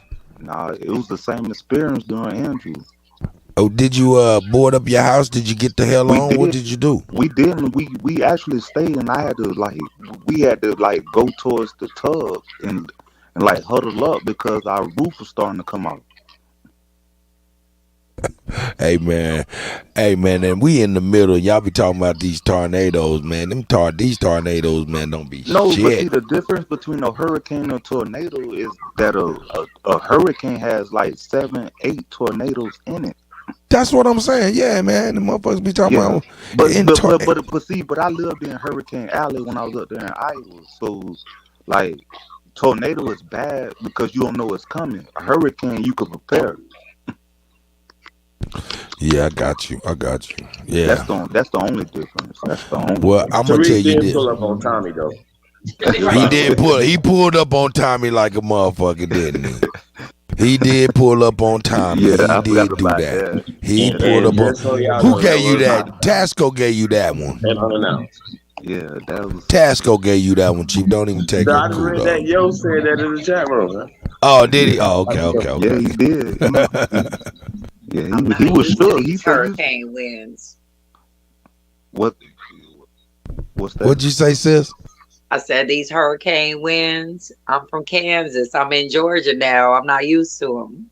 Wow. We're getting the wind from the hurricanes in Georgia. See, I was the land of tornadoes. I was getting 90 miles an hour winds. I was on the island in the middle during that hurricane. They was getting like 150, 60. Really? Yeah, and that's how that surge came the way it did and flooded everything. Did you see those cars underwater to the roof? Houses, you could see roofs from houses. Man, I'm gonna tell you this, man. You lucky to be talking on the phone, because man, every time you talk, man, it sound like, you know what I'm saying, they like trying to shock your lips from the motherfucking phone. It's like, but actually, I took my earpiece out this time. I'm talking straight through the phone because I know my voice not strong. Oh, you good. You sound a lot better though. Andrew, man, I couldn't imagine them damn Andrew was the second worst. This one was like the fourth that ever hit Florida. And I'm trying to get me a house in Key West, man, for real. Man, that's real terrible because you gonna get the same surge, but it's only if it hit you dead on. And if you know it's coming for you dead on, you get the either that or go to Washington State. Correct. You get up out of there. But when you come back, you just hope your your insurance money is up to par.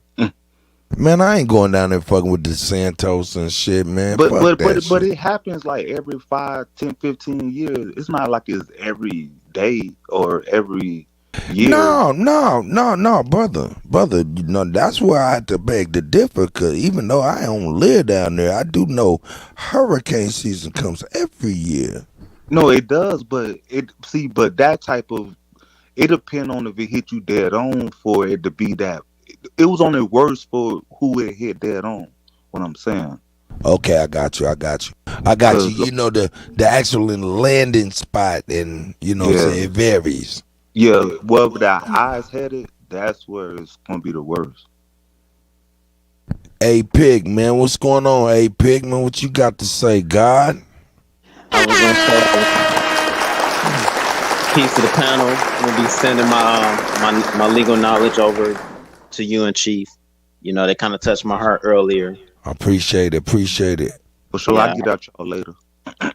All right, hey, I had to tell my indigenous. sister I had to mute for a second because it made me angry. So Yeah. Well, you know what I'm saying, we lived it, and the thing about it is, we get to live in, you know what I'm saying, and you just kind of get into your zone and you forget what's really happening, and then when you hear what's really happening, it just wakes you up, and it just makes you, at first, you know what I'm saying, self-chastise yourself, man. God damn it. What the fuck, man? What the fuck? Wake the fuck up, nigga. Something got to be done first and foremost. And then just realizing what really was done, man, and for it to even be 6 years, for us to be saying like this, for us to be talking about this, I just don't want it to be to where he's an old man or we be dead before he be up out of there, and that can't happen, man. I just don't want that to happen, man. So I appreciate it. my power and my resources. I know some people, so you know, I'm gonna get on. I'm gonna ask for some information from you guys. And I appreciate it. You know what I'm saying? Who? Rick Ross, why 50 Cent can't do me like Ja Rule. Shout out, brother. I see you up in there. Hot Yost. Nora's up in here. What she say? NASA control Delta weather. Look up Mississippi, NASA. And the reason why Kyrie calling it a rally, because you know he always pull receipts. Old girl, she got permits to be there, so it's not really a pull up.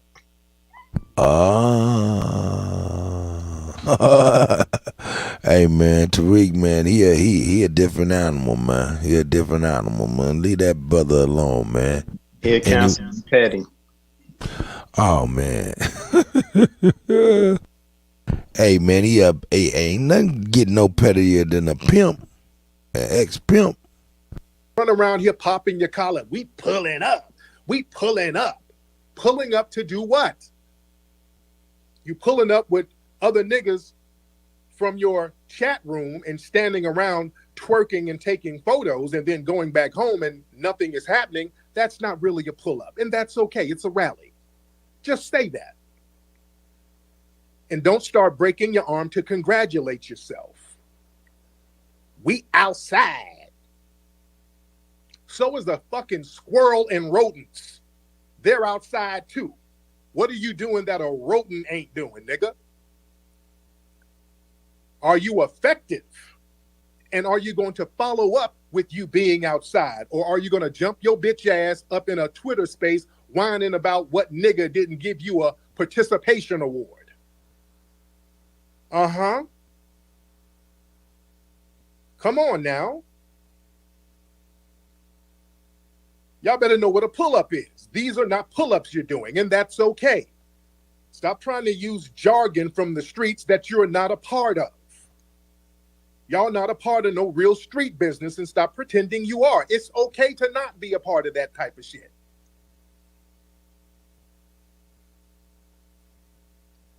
We got to get some clarity going on here. Sometimes That's right. People get in these chat rooms and they get in these spaces and they start thinking that they're more important than what they really are. Whoa, look. And then they get in these spaces making it seem like they put other people on, like you gave other people shine. Hold up. Hey, Bonnie, man, who is this crazy white man you got me want me to play, man? What the hell is this? He's a white dude. Oh man. I don't know what seemed like roll call. Oh shit.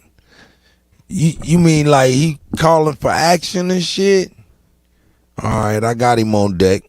That thing, that January 26th Twitter space, that was the come up to a lot of you guys. That was your come up. But that wasn't nothing that you manufactured. Mel, is Mel's ass in here? I saw Mel trying to talk about see that too. How they got it popping off. Nigga, listen.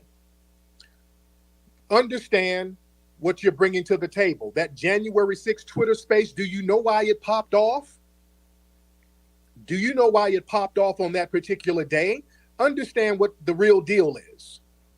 The reason that popped off like that on that particular day, and why there were so many Nigerians in there, around that time, and shout out to Connie Collins because she pointed that out, around that time, the middle of January, the president of Nigeria lifted the Twitter ban. There was a Twitter ban in Nigeria. Hold up. Mid-January, Hold up. Hey, I'm going to stop this. I'm going to go over here because Vonnie want me to put this up and I guess do live.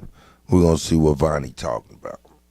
Vonnie, this your first time being able to put a link up and Cuddy go right to it, man. You know what I'm saying? It better be good, baby. It better be good, baby. It better be good, baby. Let's see what it is.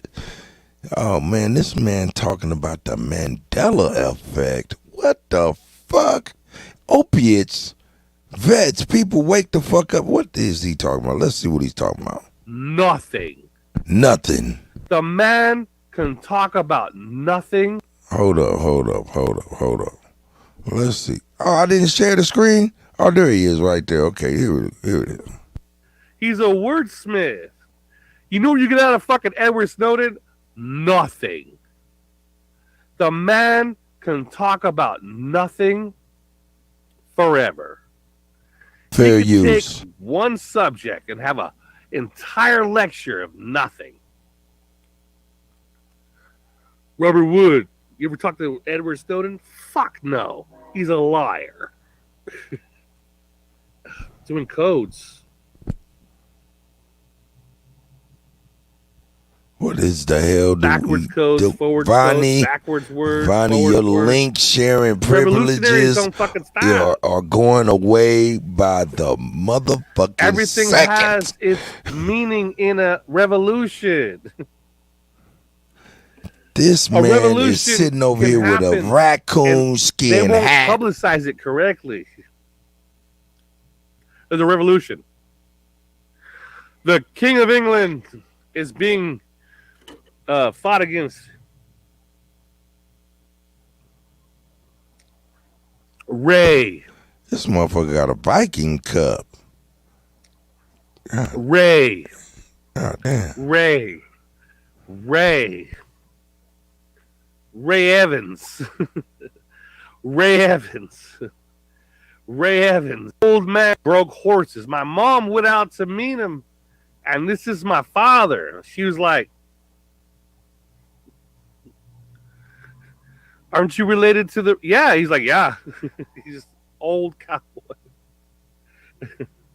There's a reason why my grandmother went to my other grandpa. All right, that's it, Bonnie. Your privileges are here now beyond revoked. We cannot let you get us on Hillbilly Time no more, ever again. I thought we was going to get to the Phoenix joint or something. Oh, yeah, we can get back on. Yeah, man, I'm getting up off of Tariq, man. Hey, man, but I do... Hold up. I do want to see where he's... pulling up pictures of old girl twerking though. I'm trying to see that real quick. You know what I'm saying? Because ain't nothing wrong with seeing a little thong. Hey, Cut, dude was talking about waking up though, man. Man, wake up his motherfucking man. Ain't nobody caring about it. He said his mom met a motherfucker about a horse and shit. And he was like, man, hey, shit, this your family? It's like, what the fuck, man? He got to telling us some real trailer stories, man, for real. Don't forget he said old cowboy, and the original cowboys is us. That's a fact, you know what I'm saying? But you know what he talking about ain't us. Factual. Let me see, man. Let's get on over here. You said Phoenix Moon is over there on Sonetta. We got to see the sister how she represented. We gonna get on it right now. You know what I'm talking about? That's right. Yep. The United States bully others have finally come back. Oh shit. All right, something gonna happen geopolitically. I'll bring it tomorrow though. I'll bring it tomorrow. Let's go find Sonetta. Let's find Sonetta's ass. Where is he at? Terrible. Hey man, shout out to all the American Aborigines. Aboriginal woman. Hold up, man. Shout out to Coolio, man. May he rest in peace, man, for real. And his family, you know, so shout out to Coolio, man. Hope he's in the gangster's paradise for real. You know what I'm saying? For real. Yeah. I don't see this Sonetta shit, nigga. You know, Sonetta be having a lot of Pan-Africans on his panel, but he done said several times he ain't African. Yeah, he Dominican. Sonetta. It don't matter. Let me see. Oh shit. Okay, nah, that ain't that girl. Okay, here we go. Shout it out. Oh nah, nigga, I ain't about to watch all of this motherfucking shit. I know that. That shit 3 hours long, man. Ain't nobody about to do that at all. In fact, I'll push play and bounce on y'all niggas. No, we ain't gonna do all that. When you bounce, we're gonna stop. Before you bounce, we're gonna stop. We just gonna get a little extra now. No, we're gonna skip to it. I'm gonna get to it. New York City Indigenous Peoples Day Parade. Island. Let's go back. So we go every year, but this time hey, I got it. been busy, got a lot of stuff coming up, you know, and you're trying to change history and insert yourself in the narrative. You can't do it sitting from your couch, you know what I'm saying? So why they in here starting mess already? Mr. Metro up in here saying Miss Rabon. Why? Oh man, why are they starting mess already? I guess because Rabon always bothered you, man. You know, I'm gonna pull up the chat so we can see who was up in here talking crazy. Yeah. So, talk to me. Don't it supposed to be a powwow or something coming up? yes. So October 8th and 9th is Indigenous Peoples Weekend in New York City, Randall's Island. So we go every year, but this time we're actually going as our business, Urban Indian Heritage Society. So we're excited about that. We're also please remind me because I want to get there. I've never been to a powwow. I want to get there and just interview some of the people. Yes, you'd absolutely love it. If I can make a suggestion, the first powwow you want to go to is Shinnecock. It's bar none, definitely. A what? To a what? Shinnecock. On Shinnecock powwow. It's Labor Day weekend every year in September. Okay. Yeah, that's the experience, if I can make a suggestion. But definitely Randall's Island. We go every year, but this time again, we'll be going as Urban Indian Heritage Society. Old Dirty Bastard was Shinnecock, if y'all don't know. Old Dirty Bastard was Shinnecock. October 15th, we'll be at the Indigenous Peoples Day Parade, the first annual New York City Indigenous Peoples Day Parade. Long overdue for New York. And also from the 12th and the 15th, we'll be in Oklahoma at the American Folklore Society. So we got a lot of busy calendar this month.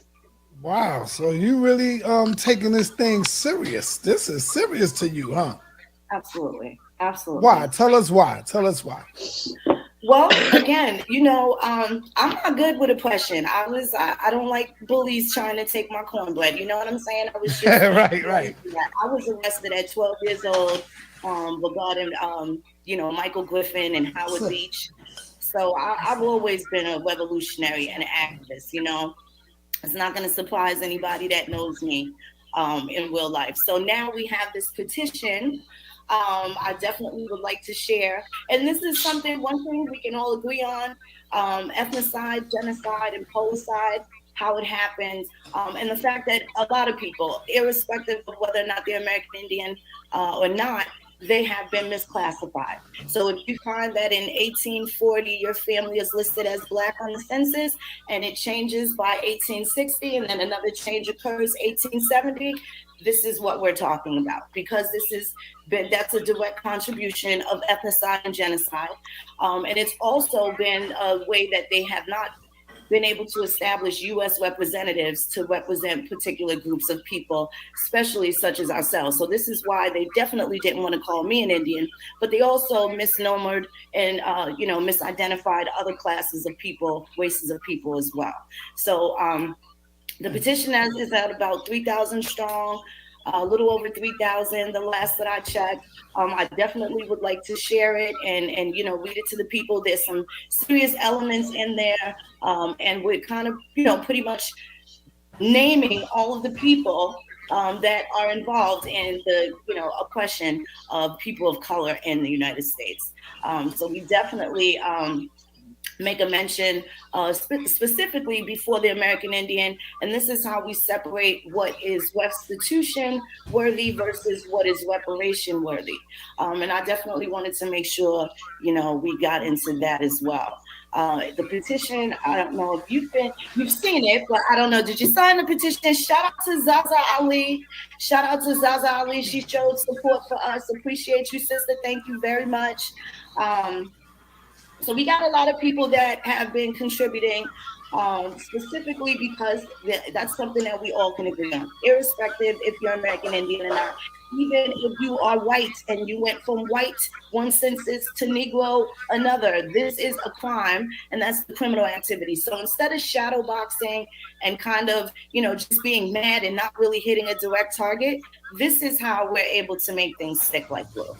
Okay, now I know we had these discussions a few times in the past. You and Jabari got a bill in, a few bills. I think I spoke twice, if I'm not mistaken. I think so. Yeah, and we talked about Africa and the Africans. Yes. Have you had? Oh, dude! Shout out for the donation the other day, man. I appreciate it, man. I just now seen you, man. I appreciate it, brother.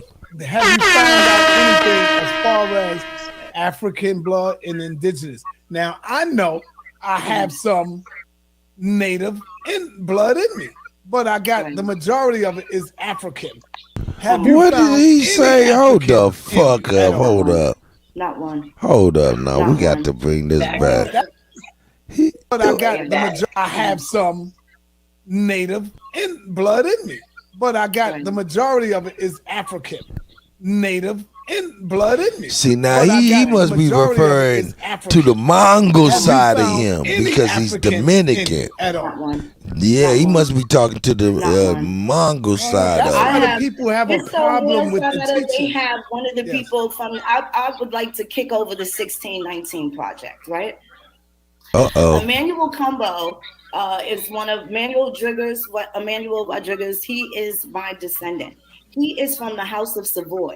So I also know that the etymology indicates that African is from a specific place, not to the continent. This is why when you see the definitions for race in the United States, white people are North African. Their origins are of the original peoples of Africa. Right? So this is what people really don't understand. I didn't write this. Do not be mad at me. White people inserted themselves as the original people of Africa. Hold up. What she done said wrong right now here, Chief Holiday? What she done said so far that's wrong? Well, this was the petition I read to you the other day. Libra, shout out to Libra, son. Shout out to Libra.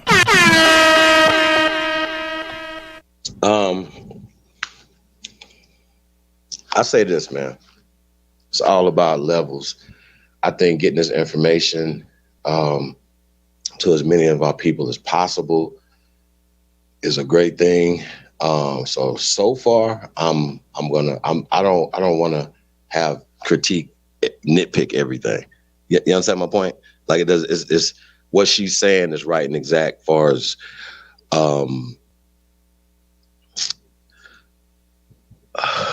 misclassification, but we understand who they misclassified, and when we're talking about the so-called African Americans, who are the so-called African Americans, who are the so-called American Negroes, so-called all these are American Indian. Once again, these are still classifying the same people.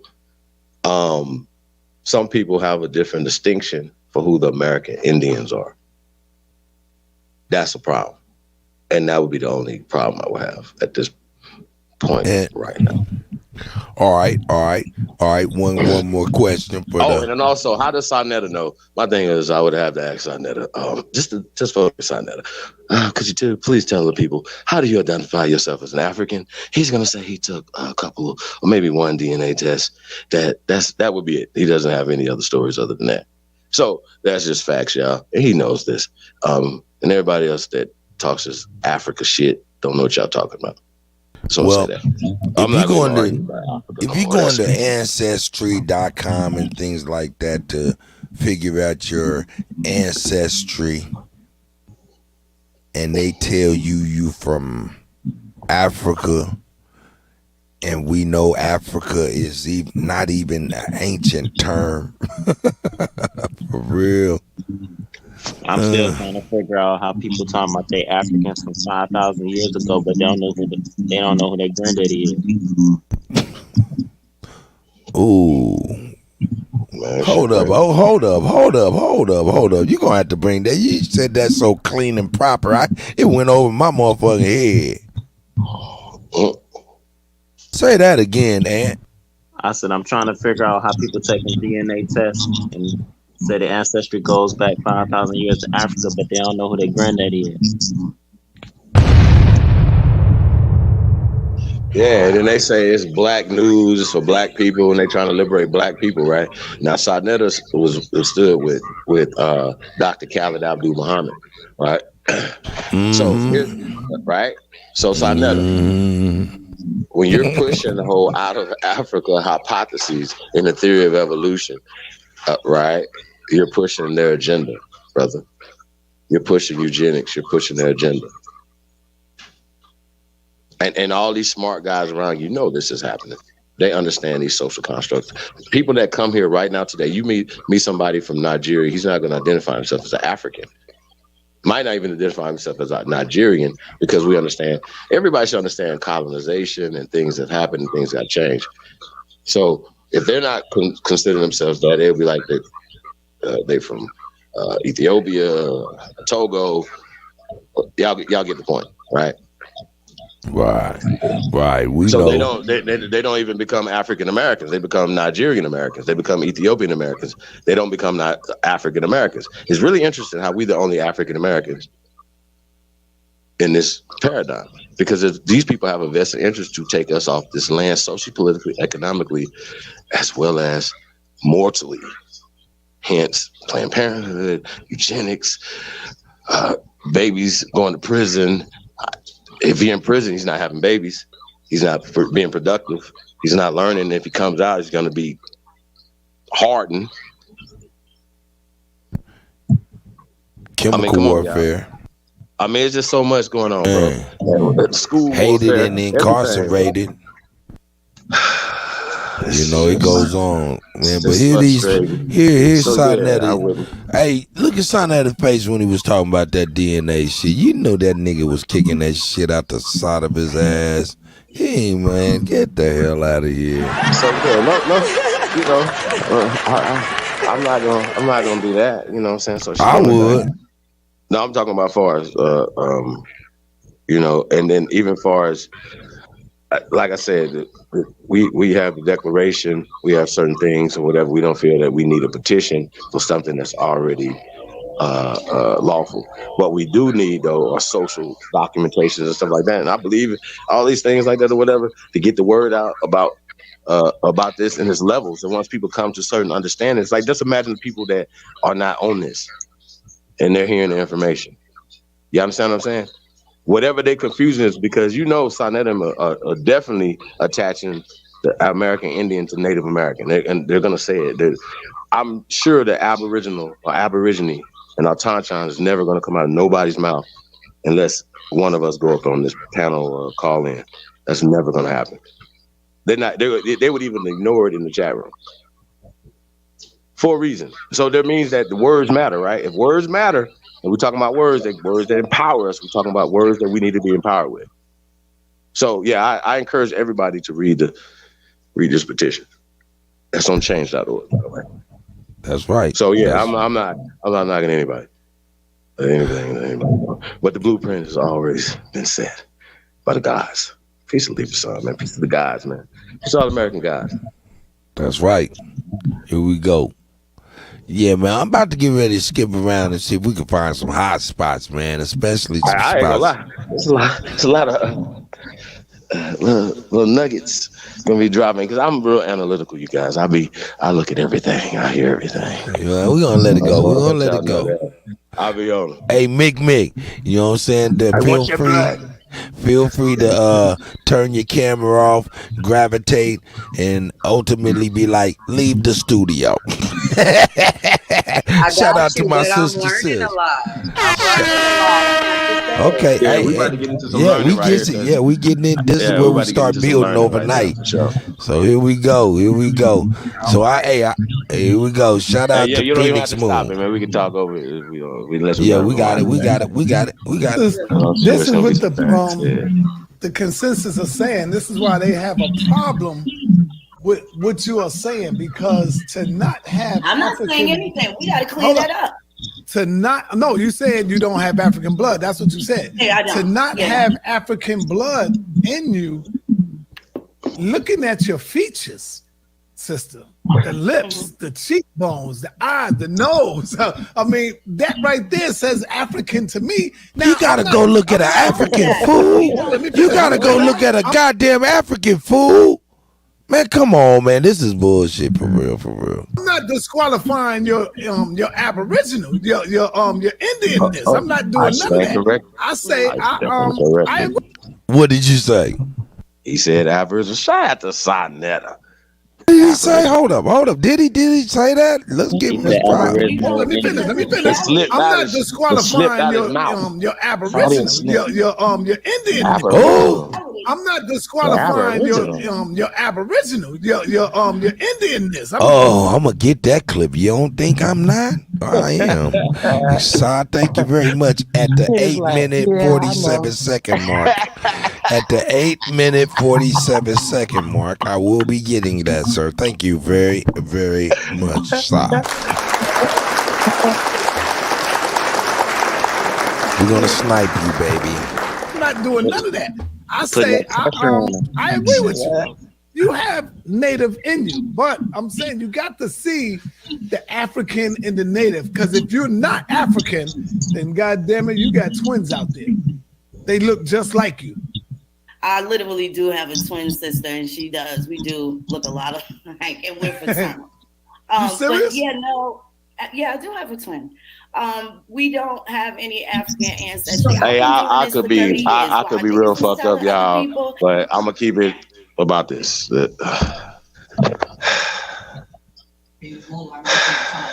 Can we go? I can't, y'all. I'm fucked up, man. I'm fucked up. So let's keep going. Sister? No, go ahead. Let it ride, Chief. Go ahead. Hey, man, fall out the goddamn sack. Damn it, Chief. Okay, Sonnet, let's go. All right, he's showing restraint. All right. I'll have to tell you later. Okay. All right. Shout out to Chief. He's showing restraint. Somebody might say it in the chat room. Hey, if you got it in the chat room, I'm gonna put it up. If it's in the chat room, I'm saying it. Goddammit. All right, if it gets put in the chat room, all right, that's what it is. That's the agreement. I'll do that. How about that? I ain't gonna be the one to say it. Sheesh. E-Knots, I see you, my guy. that white people was grown in the lab by a big head scientist named Yakub, I was in the library looking at these genealogical records, right? So I've always been understanding of who I am. And this is, it just so happens that now there's about 40,000 other constituents that feel the exact same way. Everybody has been able to express themselves and be themselves completely, but for the American Indian in my own land, we can't just be. There's a gatekeeper everywhere, right? I'm not pale enough to be Native American enough for people that call themselves Black. And then I'm not Black enough for people that think I should be more Native. You understand what I'm saying? So it's kind of like confusing. But again, a man can wake up today and say, tomorrow I'm going to cut it off. I'm going to be a woman. I'm going to get D cups and everything is fine. His life goes on. No one at work can harass him. None of the neighbors can say anything to him. But here it is. I'm actually American Indian with my mother and my father. Dude, you right. We got it. All the way back 10, 12 generations. There's no broken chain in my family tree. I am American Indian. My cousin was misclassified. He was the chief of the Poor Monkey in the 1900s. Okay. Yeah, I'm not challenging any of that. I'm not saying you're not. Yes. Also in the 1900s, but what they did was still misclassify them in other areas, right? So how does that take away from me and my culture if I'm forced to assimilate as one or the other and I just can't be? Oh, okay. Powerful, sister. Powerful. What do you say to like Hebrew Israelites who say even the natives, American, the Indians, what they call them, are Hebrew? Because they claim that the natives are also Hebrew. I don't know what part of the 12 tribes. Help me out, brothers, in the chat. What would they say the natives are on the 12 tribe chart? Help me out, family. According to the Hebrew Israelites, they say that y'all are Hebrew Israelites. Have you heard of anything like that? Gad. All right. Brother Tory said Gad. Yeah, I've heard that, but King James is also my granddaddy, so I don't take the dogma. Right? I don't take the dogma. And I also know that the Algonquins had an entity called Jesus that represented the sun. So I don't do the Phoenix Moon said, what?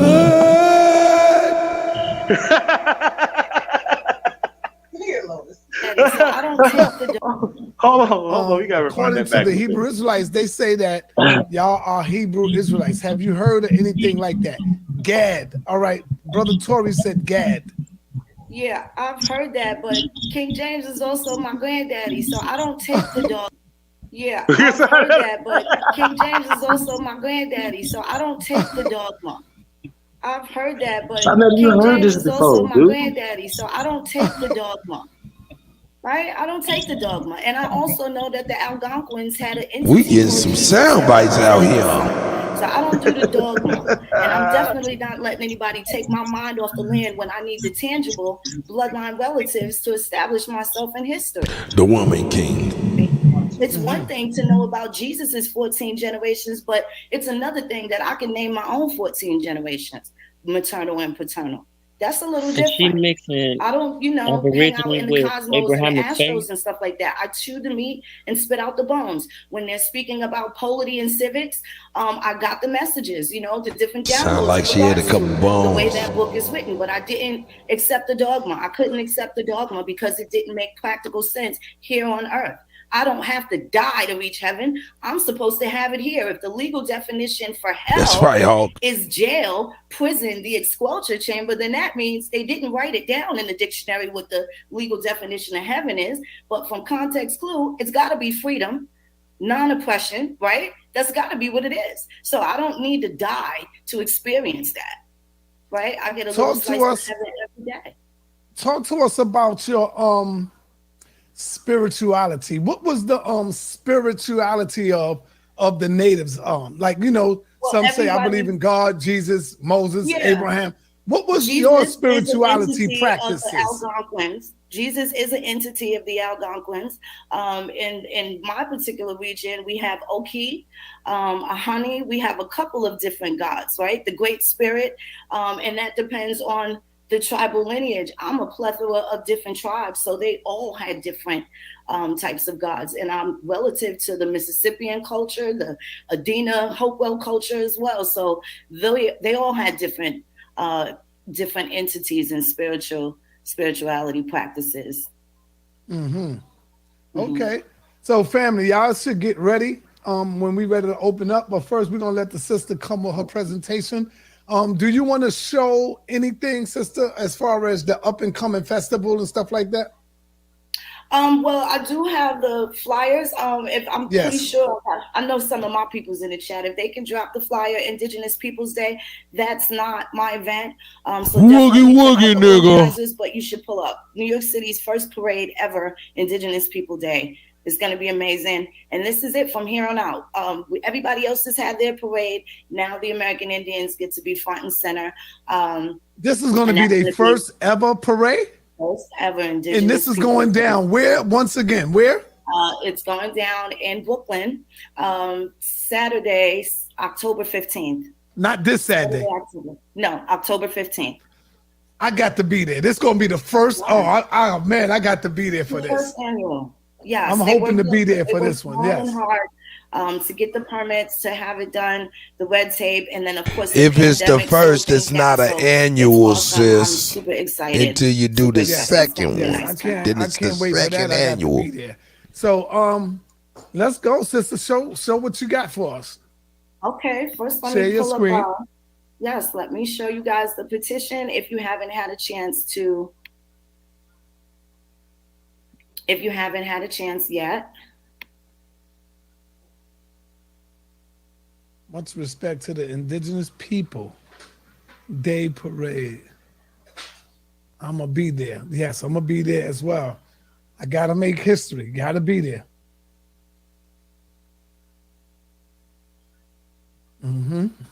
Share your screen. And you on mute. You put your joint on mute. Let me do this screen share. Here we go. This is the petition here. Let's see a tab. Do you, as you getting that, what problem do you have with Africans? None. Oh, dude, cutting up. Why do you think people? Anybody? Why do you think people look at you and say, "Girl, you ain't no native, you African"? Why do you think that? And I know that bothers you sometimes. Probably their lack of information and knowledge of themselves. Right? Knowledge of themselves. Especially, it's almost fruitless to have certain conversations with people that cannot relate to actually place themselves in the narrative.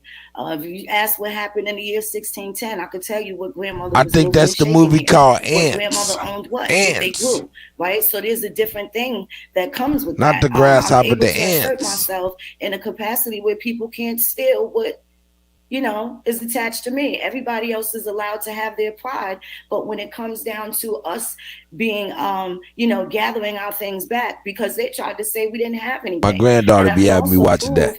That in the 1600s, they kind of lumped all of us up together, and it's never stopped for me and my people ever since. Right? I'm American Indian all my life, but when I come out the door, here's the Hebrews. Across the street, you got the God bodies. Here's the Nation of Islam. You have all these people that took away grandma's teachings. They took away my culture in front of me and blamed pilgrims for teaching me wrong. Right? They made Marcus Garvey a hero, but Marcus Garvey worked directly with Walter Plecker, who damaged and injured my people and chased my tribes around Virginia for 40, 50 years. How can they explain that? They can't steal my truth to make them feel better about what they think is true about theirs. So it's really nothing wrong with me. It's about the people and their lack of knowledge on themselves and their tangible bloodline history. I don't take it personal anymore. I used to sing. Now I'm doing something about it, trying to have to write myself back in history when I could see my grandmother's signature on treaties that, they said we was from somewhere else. If I believed everybody else's stories, I'd never know my own and be able to make a distinction. So that's really what it is. And if that bothers people, me, respecting what's sacred and what I'm comprised of to me, when people can wake up and be a man tomorrow, a woman could be a man tomorrow and it's fine. A man could be a woman tomorrow and it's okay. But I can't be what I really am. There's no ifs, ands, or buts about it. Did she Okay, just say here we her go. grandma's Your signature presentation on is the showing. treaty? Yeah. So What'd you say, Aunt? Didn't she just say her grandmother's signature was on a treaty? Yes. So her grandma about what, maybe 300, 200 years old?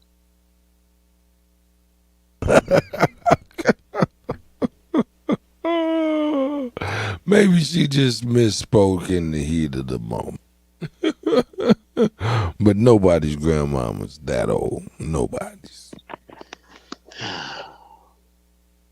I'm on mute. this is the petition remedy for misclassified people of North America. Change.org. And I'd like to read it. It's not really long. And basically, this is our opportunity to set the record straight about our family histories, the truth about our honored ancestors, and our right to First participate Americans in the first. I process of like our that, own though. restoration and restitution. Petition organized by Urban Indian Heritage Society for the passage of the American Indian Inclusion Act. The Urban Indian Heritage Society and members there within have created this petition to address the grievances of erasure, holicide, and ethnocidal misconduct of the United States government against the misclassified American Indian. The same body of people are hereby demanding reclassification of ethnic birthrights, removal or vacating of federal and state occupied American Indian lands, return of assets, restitution, punitive damages, and institutional reform. Egregious acts were perpetrated against misclassified American Indians by the United States government. The aforementioned American Indian is hereby demanding immediate remedy for their descendants and their assets. These demands are hereby listed: reclassification, discovery, access, and redress to all known tribal records that provide direct distinction of the misclassified American Indian that are in possession of the United States Bureau of Indian Affairs, National Archives, Department of Housing and Urban Development, United States Department of Defense, and the United States Department of Commerce. Create a federally commissioned genealogical committee managed by the Urban Indian Heritage Society to examine genealogical findings of bloodline lineage for misclassified American Indians, to properly connect birthright, investigate American Indian roles, and American Indian artifact asset discovery and recovery. Create an oversight committee that governs the 7 mandatory criteria for tribal membership and appeals for tribal membership denial within all state and federally recognized tribes. Create sanction boards to review all grievances for ongoing misclassification efforts from the United States Department of Interior and the United States Bureau of Indian Affairs or individual tribes noted in the appeal. Create Tribal Band Extension Commission approved by the Urban Indian Heritage Society within the Bureau of Indian Affairs to be overseen by the Department of Justice regulations and protect the band extensions process and implementation for misclassified Indians. Immediate, unique, and distinct federal protections for the Urban Indian Heritage Society Genealogical Committee determined misclassified American Indian, now and forever to be classified as the Urban Indian. Federal exception in private law to supersede tribal registration requirements for the Urban Indian, special task force creation for investigation into human trafficking of misclassified American Indians. Federally recognize the creation of the American Indian Political Party and federally fund access to voter registration in all states, all United States voting districts for all United States citizens. Special committee appointed by the UIHS to create report of land removed through exile, taxation, internal displacement, eminent domain, or other methods that displace the American Indian. Removal of taxation on federal, state, municipal property sales tax of land and dissolution of mandate of income tax divestment for the misclassified Indian. And under resolve, we have immediate repeal of HR 4238, which was in 2015, where President Obama signed off on a bill sponsored by Grace Ming, a Democrat of New York, actually, in the 114th Congress, in which direct violation of ADRIP, which is American Declaration of Rights of Indigenous People, was committed and speaks to the sanctioned removal of American Indian and Negro and replacing those ethnicities with African American and Native American or Alaskan Native. The American Indian was reclassified to Negro per the 1830 Indian Removal Act.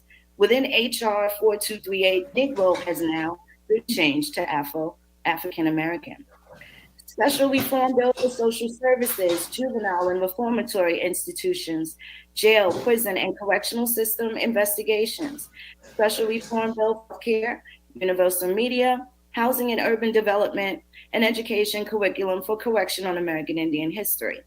Independent oversight, the implementation of Indian homeschools, tribal schools, language immersion schools.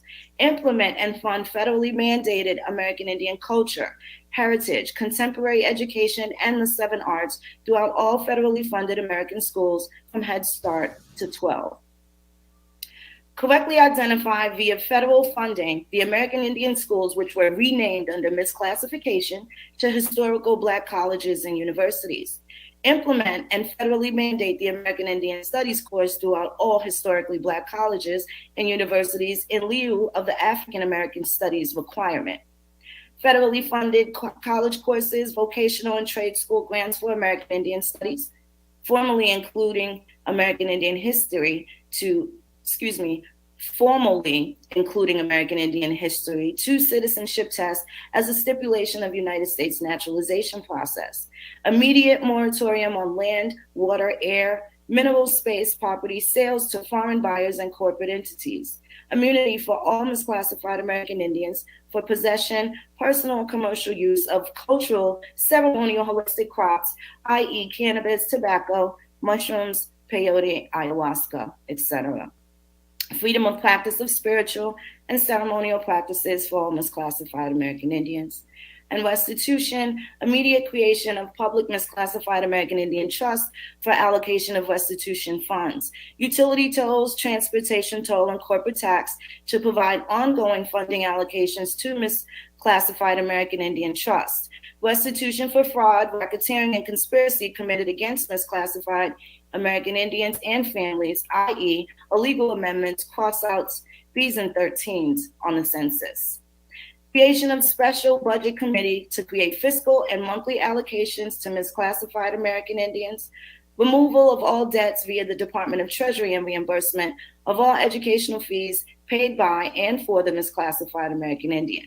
Restitution for just compensations for misclassified American Indians and their descendants for wrongful imprisonment, lengthy and unfair sentencing, creating broken families, wealth gaps, and lineage erasure, death and dismemberment, illegal health diagnoses, and administration of psychotropic drugs. Federal pardons, exonerations, and expungements for misclassified American Indians in custody for all nonviolent drug crimes, including marijuana charges and convictions.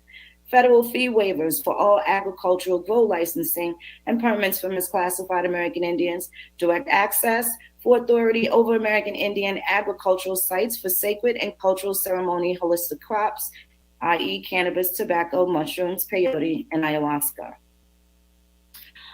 So with these 100,000+ signatures that we are looking for from registered voters and other lovers submitted before the United States Congress congressional body, we hereby do demand a public hearing and specially assigned oversight committees by the UIHS constructed to review and implement the American Indian Inclusion Act and create laws and procedures to remedy the misclassified American Indian that experienced paper genocide, ethnocide, and policide due to the laws set forth by these governing bodies and upheld by departments named in this grievance. At presentation to the United States Congress, a detailed manifesto of grievances recorded from the inception of the United States Corporation to present will be presented. To the United States Congress and executive branch departments we're here within, United States Department of Commerce, United States Bureau of Land Management, U.S. Board of Governors et al., the Federal Reserve, U.S. Department of Energy, United States Department of Interior et al., United States Department of War, U.S.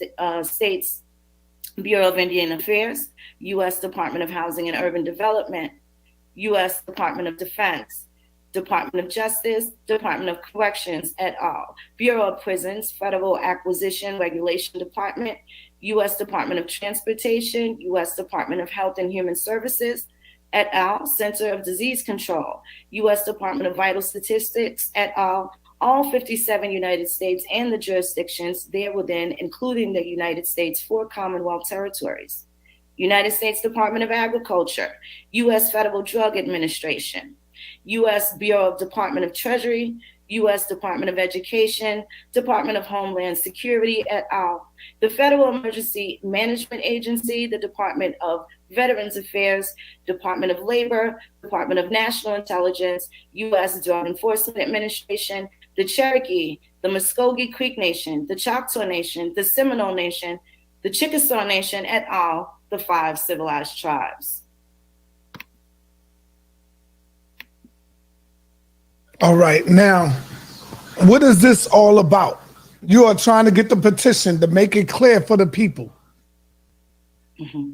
Yes, we're looking to have this petition, for one, to raise the awareness that tons of people were misclassified. That's paper genocide. So if there's any confusion that anyone here has in America, it is based off of the criminal activity that the U.S. Census Bureau perpetrated during the 1790 up until, well, the time where we were able to self-identify, which started in the 1990s.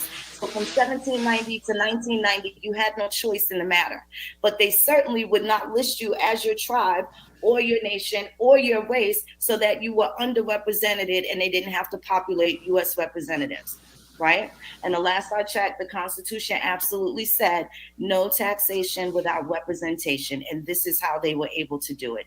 Even with 2 slaves being 3/5 of a person to vote, 2 slaves was a vote that a free person of color did not have. Mm-hmm.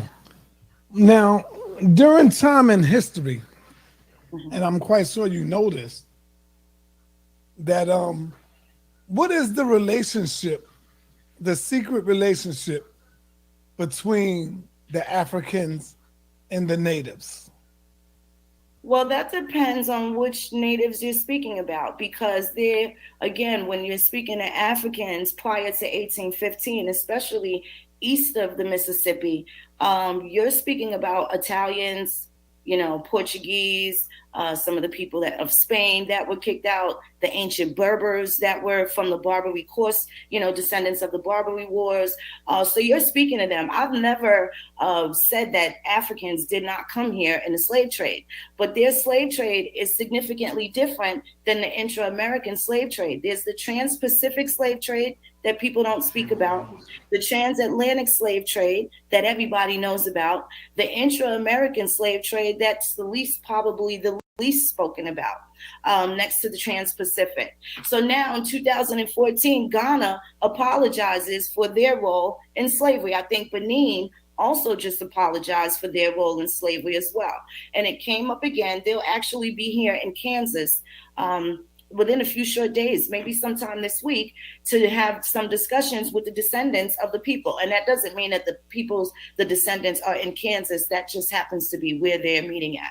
So you have Ghanaian royalty and Benin coming here to discuss their role in the slave trade that trickled here to Americas. And that's just for the people that actually made it here. Okay, so that came up again recently since Queen of England has died. I believe it was Don Lemon, where he was, the caption says Don Lemon is owned. And the lady's name was Hillary Fordwich, I believe. And she's a royal spokesperson. And she was very candid and very clear about in the beginning, taking things back to the beginning, which in legal terms, I know to be ab initio. So in the beginning, England never went in any villages and took anyone. The African kings did this to people that they paid their taxes, broke the law, they're prisoners of war, things of that nature. They're expendable, right? Didn't mean it was right, but they become expendable.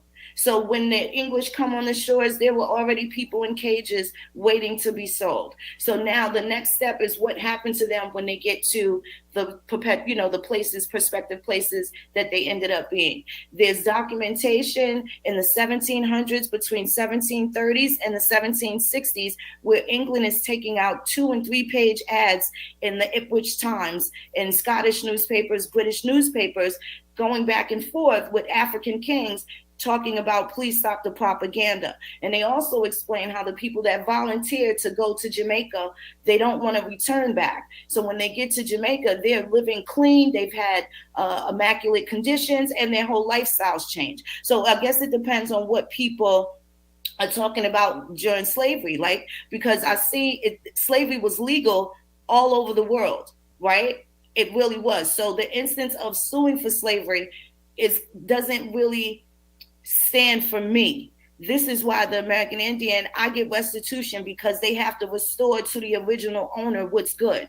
Reparation means that they have to make somebody in a better condition because whatever happened to them as a result of, what was done to them, they have to get repair. So that's what the difference. The original owner, it doesn't get any more original than the American Indian. So we can't ask for reparations, right?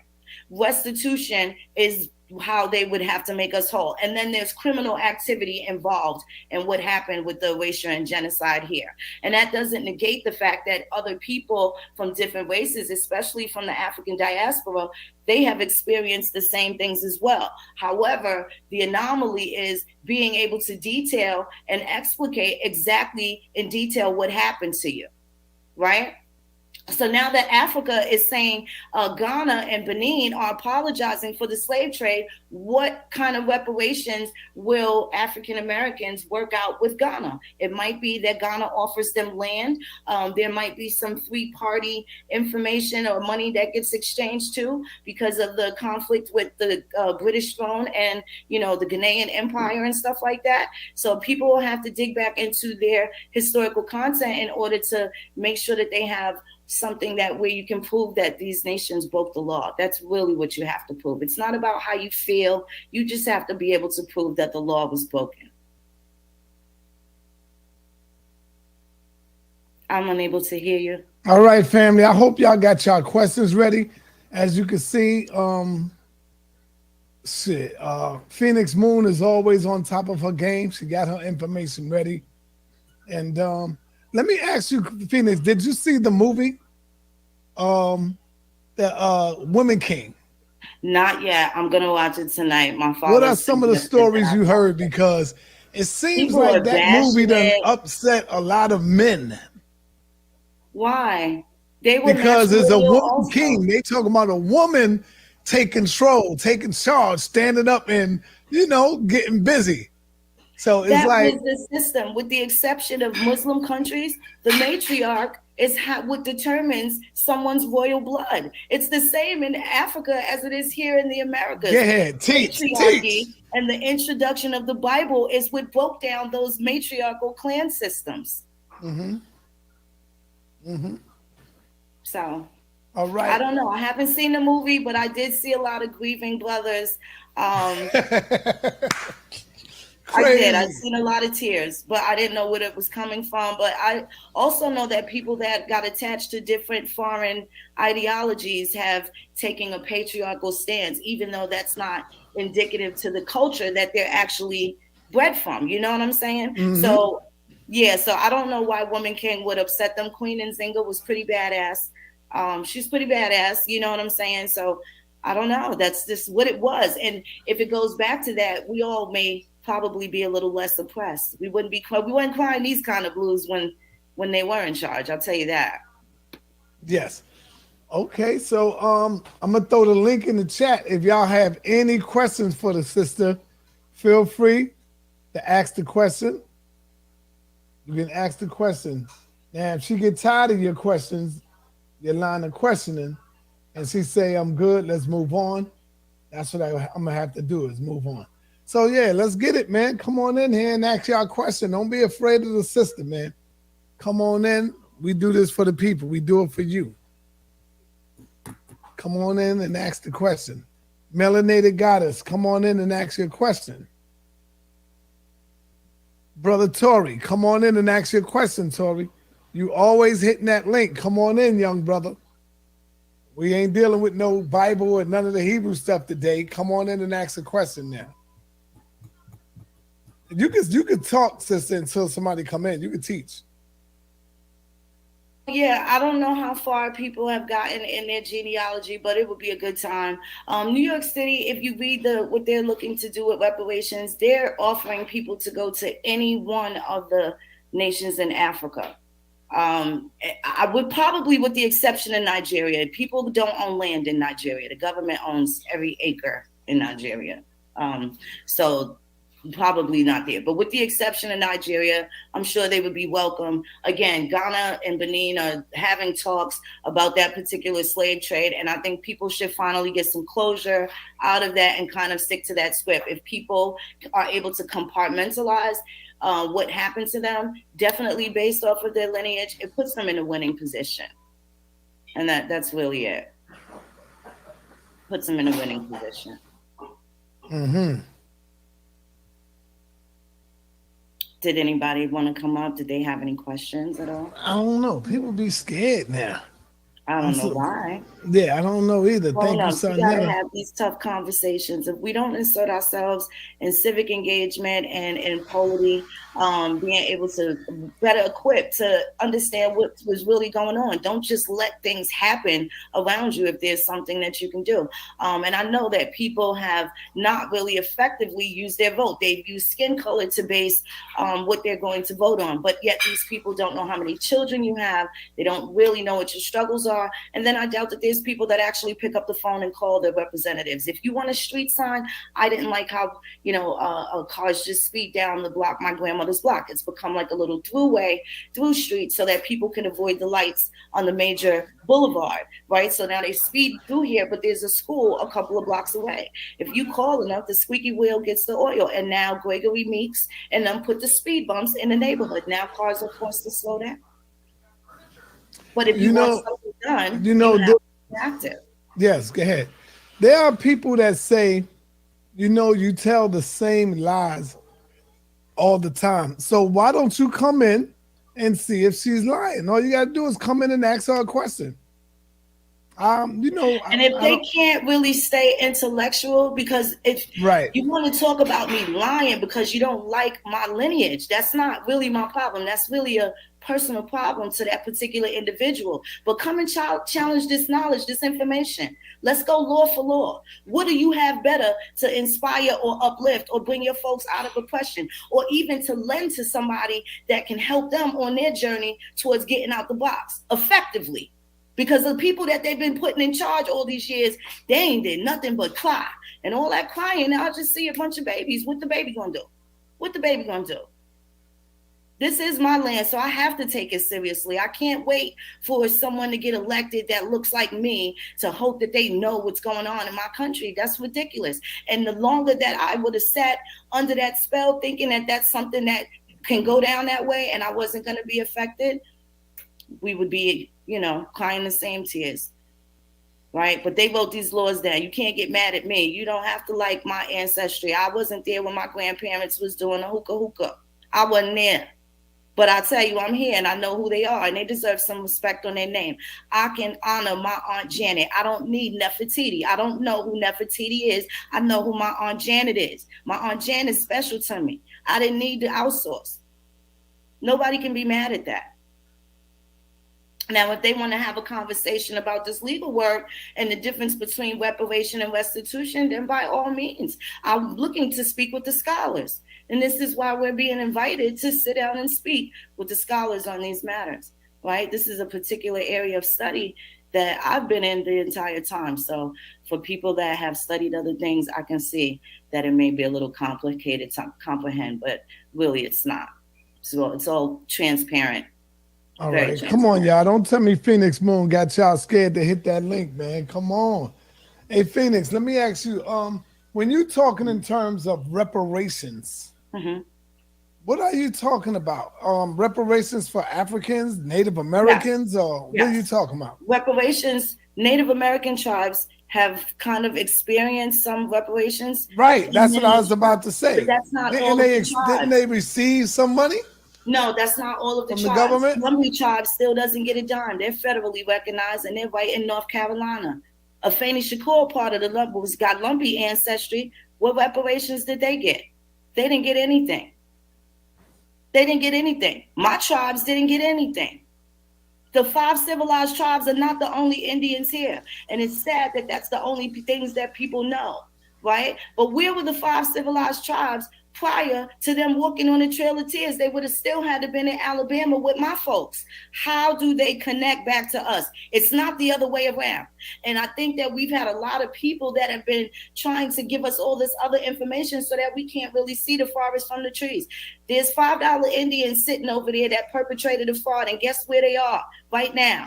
Only thing people did was cry that there was $5 Indians. Nobody smoked those families out. 3 generations, 4 generations later, them people are still right over there benefiting.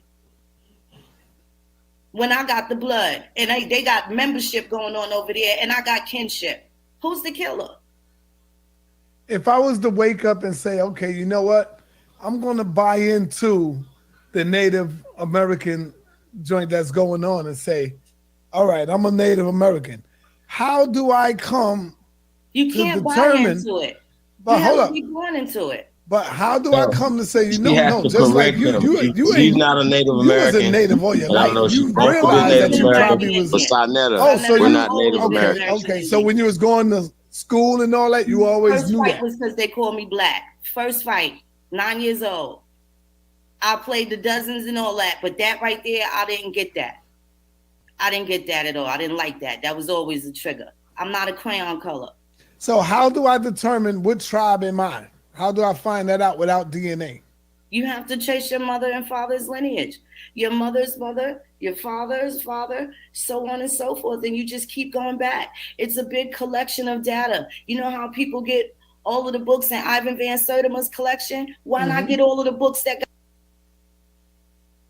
Man, you got on the mic and scared the shit out of me, man. For real.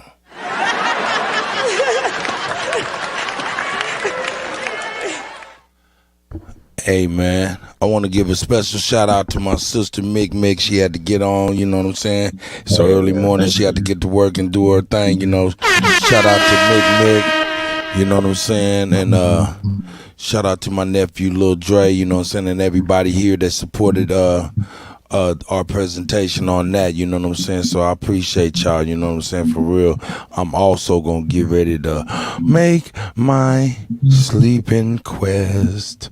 And now, before I do though, I will turn this down so you can talk over this a little bit better. How's that? Cool. You know what I'm It was saying? good. Shout out. Where it was though, honestly. Yeah, it was. Well, yeah, I could barely hear you when you talked over. I was checking it just when I was checking it, so I'm gonna turn it down just a I'm not little gonna bit. talk that much. If I had to say that. Okay, I got you. Yeah, let me put y'all up. And here. also, my question though to Phoenix, who got misclassified? It's a good Because question. Native American. Yeah, I mean, you know, we got to make that distinction. Somebody got misclassified, right? Who got misclassified? We got a very astute audience, but the question is for Miss Phoenix Moon when she's explaining even in the document. I read the document. Who got misclassified? I think that needs to be addressed. Now she's addressing the $5 Indians and or whatever, but we have to address the admixtures, the pale Europeans who came in the late 1800s, early 1900s, who mixed and became a part of the refugees, the Freedmen Bureau refugees. This is a part of that, and this benefited them. You guys we broke a lot of this stuff down, but it gets really deep. But you definitely have to go through your family. But let me ask you guys a question. You know, King James then wasn't a part of no tribes, right? So if you're tracing your lineage and it goes back prior to even the creation of a lot of these names of these so-called tribes, civilized tribes and these things or whatever. Once again, we got to talk about that because we know that we trace to our family, we trace to our people, trace to some land, and that has to be explained a little better when we talk about where we geographical location and stuff we from. We you are where you are from. The water, the land, the people are all one and the same. The language is all one and the same. And so most of us, If you're not already in the South, trace yourself back to the South. When you're in the West Coast, there was a migration. When you're in the Midwest, there was a migration. You're in the East Coast, a lot of us migrated from the South. A lot of us know this and can trace ourselves in our heritage and our lineage to the land in the South with the documentation to back it up. That's right. Some people have Choctaw on there, for instance, Sioux maybe, so on and so forth. Once again, these are descriptive terms, right? So I'm talking about Indian. Indian is a descriptive term too for dark people. This has to be addressed. There's no tribe called Indian. Is there a tribe called Indian? I never heard of it. And Indian was one of the terms that was on a lot of our people's documentation. It's another descriptive term that's somebody else's classification. So the question on the table is, who the fuck got misclassified? That means that was the crime. That's the crime that we're talking about, right? The misclassification. Who got misclassified? Those are the people that should be addressed first. The first Americans, the Aborigines. Like, we got to stop talking about this bullshit. We're talking about these Native Americans, stuff like that, whatever. I don't know the difference between $5 and mestizos and refugees and so on and so forth. We know that we've been here before all that Johnny come lately, Dawes roles and stuff like that. A lot of people be trying to find themselves on certain roles. These are prison roles or you know what I'm saying? It's like, yo, if you don't find yourself attached to a housing project, that means you, the Cabrini Greens or Ida Wells, that means you're not from Chicago. Really? Is that what that mean? That's right. Stop it. So yeah. Hey man, shout out to everybody, man. I really do appreciate y'all once again, man. ZPE, man, for sure, man. I appreciate it. I'm gonna go on to push play, Chief. And good night to everybody. I got an early one. Yeah, I turn this off. Yeah, man, yeah. It seemed like they but I'm gonna be on the phone too, just in case something happened before I go to sleep. So if something happened, I'll be right down. Cool. Got your last name on it and go through them and see what they saying about your 10th great grandfather. We all got the same hours in a day. Study yourself. Birth certificates, death certificates, slave records, wills, land patents, all sorts of information and documentation. And it's crazy how white people wrote this down, but I had to listen to people that look like me that told me everything burnt. There was nothing. I would never find my third great grandmother. Good thing my grandmother was alive until her 90s, and I was a grown woman when she passed away, because I was able to have better conversations with her that I didn't know to ask when I was a child. But had I not started when I was younger, I would have believed everybody else and not known anything about who I am, except that I'm a crayon color and that's it. Y'all say crayon color to make the term black sound crazy. I say crayon color because people need that in order to have their understanding. When I don't have that understanding, because I know that there is a white man that can look like Wesley Snipes, and I know that there's a black man that can look like Donald Trump. That's why I say crayon colors, because people got it twisted. I know it's bloodline, but people look at skin color. That's for them. That has nothing to do with race. All right, come on in, family, sisters, anybody, come on in. Let's ask the questions while we got it here. Melanated Associates, Absolutely, you got to turn on the Taiki. camera. I do see Taiki asked, would you do a lineage search for someone else? Yes. Yes, we do. And this is why we're invited to the National Genealogical Society, so that we can discuss the misclassified Indian. Nobody's talked about it. Even the professional, so-called professional genealogists, there's no certification. There's no college course. We're at the top of it. We've been able to find a needle in a haystack, right? So now these scholars that have stopped everybody of color at 1870, they stopped everybody there and made people think that that's the extent of it, when that really wasn't even the tip of the iceberg. So as a historian, and bottom line is, if you know what your folks were doing, that is the least bit of room that any oppressor gets to lie to you. That's really just it.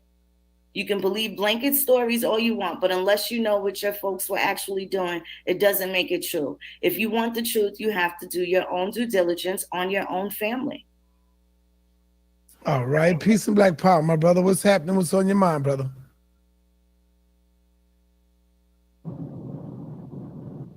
Yes, you live, brother. What's up? Do you have a question? I just wanted to ask her what white person.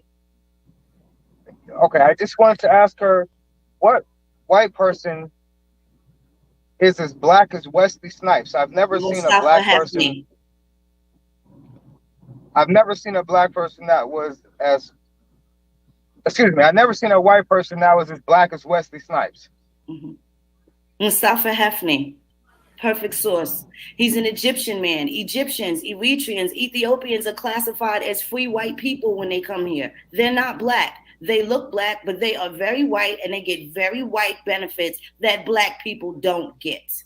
Mustafa Hafni, he's been fighting since the 70s to be considered a black man. He identifies as a black man even though he's from Egypt. And he indicates that in Egypt, they don't see color. Their class system is whether you're Muslim first, Christian is the second class citizen, not black or white. That kind of tends to just happen here in places in the United States and other parts of the Americas. Talk to me. Why, when you say black, the term black, you say crown? I'm not a crown color. Right. But when you say white, you don't say the same thing. Because white is also a crown color, right? White is a crown color too. However, no one is going to accuse me of being white, right? Mm-hmm. They're not going to accuse me of being white. So when people have to look at lineage to determine at someone's skin color to determine who they are, that's crown color shit. You can't do that to me, right? Look at what the definitions are. American Indian, a person whose origins are of the original peoples of the Americas. That's me. White, a person whose origins are of the original peoples of Europe, North Africa, and the Middle East. Black / African American, a person whose origins are of one of the black racial groups of Africa. One of the black racial groups, where's the original? Who are the original people? So that means the original people can be looking like Wesley Snipes, but they're called white people. Period. Mr. Wilson, where you at? My question to Sonetta is who are the original people here in America, Sonetta? That would be my question. Are you there or you not? That's a simple one for you, brother. Who are the original people in the Americas? All right, you want to play hide and seek? Where you at, man? Where you at? Real shit. All right, peace, brother. What's happening, man? Okay, hi, this is Celestine. Oh, peace, sister. My bad. Okay, how are you? I'm saw good. you, Brother Sonetta, at the African International Arts Festival. You came by my table looking for feathered earrings, so it's good to see you again. And I also met you before through. Where at? In Chicago? No, in New York. Oh, in New York. Okay. Yeah. Right. Okay, right. I did get some earrings though, right? No, because I didn't have. You wanted the natural feathers. I didn't have those, but I'll make sure the next event that I'll have them for you. Okay, gotcha. Great. So I wanted how you doing, Phoenix? I'm well. Great. Yeah. My question is, can you explain the difference between restitution and reparations? Absolutely. Again, let me just give the legal definition. So, because people will take the law and make it about feelings and think because I'm speaking it that it's my thing, but I just want to make sure. Let me pull up the actual law so that it's really obvious. Sure. Restitution definition is to restore to its natural owner, to its good owner. The restoration of something lost or stolen to its proper owner. So this is where the American Indian is first in contact here in America. So that would be restitution versus reparation. They have to restore things to the rightful owner. The rightful owner hasn't been able to assert themselves, right? So that would be the difference. Reparations would be to repair something to its previous condition or a better condition after the state of disarray. Can't hear you. Can you hear her, Sal? Great, thank you. Yes, so much. yes, I hear her. Thank you. You're welcome. You're welcome. Okay, thank you, Queen. What's up, my brother? What's happening? Talk to me. Yeah, how you doing, sir? What's I'm good? Can you good, hear me? brother. Yes, I hear you good. Yeah, man, I've Who's been watching around you you right for. now? Who's around you? Nobody's around me, no. Pull the mask down, then. You all right? Nobody Nah, around you, brother. You good? I mean, I'm at work. I'm required to wear the mask, you know. Okay. And I got some Okay, bad got you. teeth too, you know. Yeah. Yeah, but how you doing, sister? I'm well. How are you? Yeah, I'm doing great, thank you. I mean, by the way, I'm from Africa, West Africa, Gambia. So I wanted to ask you this one question. Do you think there was some like Aboriginal people that went back to Africa? Is that Well, they wouldn't have went possible? back, but I do know that the United States and Great Britain bought the western portion. They bought the western portion of Africa. Jehudi Ashman in 1828, along with General Stockton, purchased land to create Liberia. Sierra Leone was established after the Revolutionary War, and a lot of the Jamaican and Haitian regiments that fought here in the United States were British subjects at this point. And because they were British subjects, they had to leave and evacuate on November 15th of 1790. Shortly thereafter, they went to go and establish the Sierra Leone Company, where they purchased that land. And that's the land that they bought the people from Jamaica, the other American Indians from the United States that got expelled because they took the side of the British, so they could no longer stay here anymore after George Washington. And then they went to go and establish Sierra Leone. So that western portion, a lot of that land, of course, when they moved American Indians there, that means they had to move the original Africans somewhere, right? Where did those people go? Same thing happened to them and happened to us as well. If you look at the Declaration of Independence from Liberia, they tell you in 1847, we are originally inhabitants of the United States of America. And how they're coming to Liberia, they were forced out of politics, and other foreigners, even people that look like them, were able to come to the United States and usurp them, overthrow them. They had no political power and things of that nature. They were enslaved. They speak about that in the Liberia Declaration of Independence. That's why you see Robert Johnson and all of them with American last names, Charles Taylor, Prince Johnson. Those are all American implants. They're from the Americas. Okay, so you think those people too deserve reparation? Say that again. You think those people too, like the people you're talking about in Africa, do you think they deserve recreational? I can't really say that word, but yeah. What were like reparations? Yeah. They absolutely deserve reparations. If the American people went over there and usurped them and ran them out of their land, yes, and they've been displaced ever since, yes, find the legal aspect of it, and that's absolutely correct. They absolutely. But now my question is, how have the people been doing on their genealogy? Have they been tracing the people that were actually affected at that time? And you only would have to go back to probably 1816. So if you can at least track down what happened to your family as a result of the the American Colonization Society purchasing that land, then absolutely the natural people over there should absolutely sue, because they were disrupted, and that's proof of the colonization.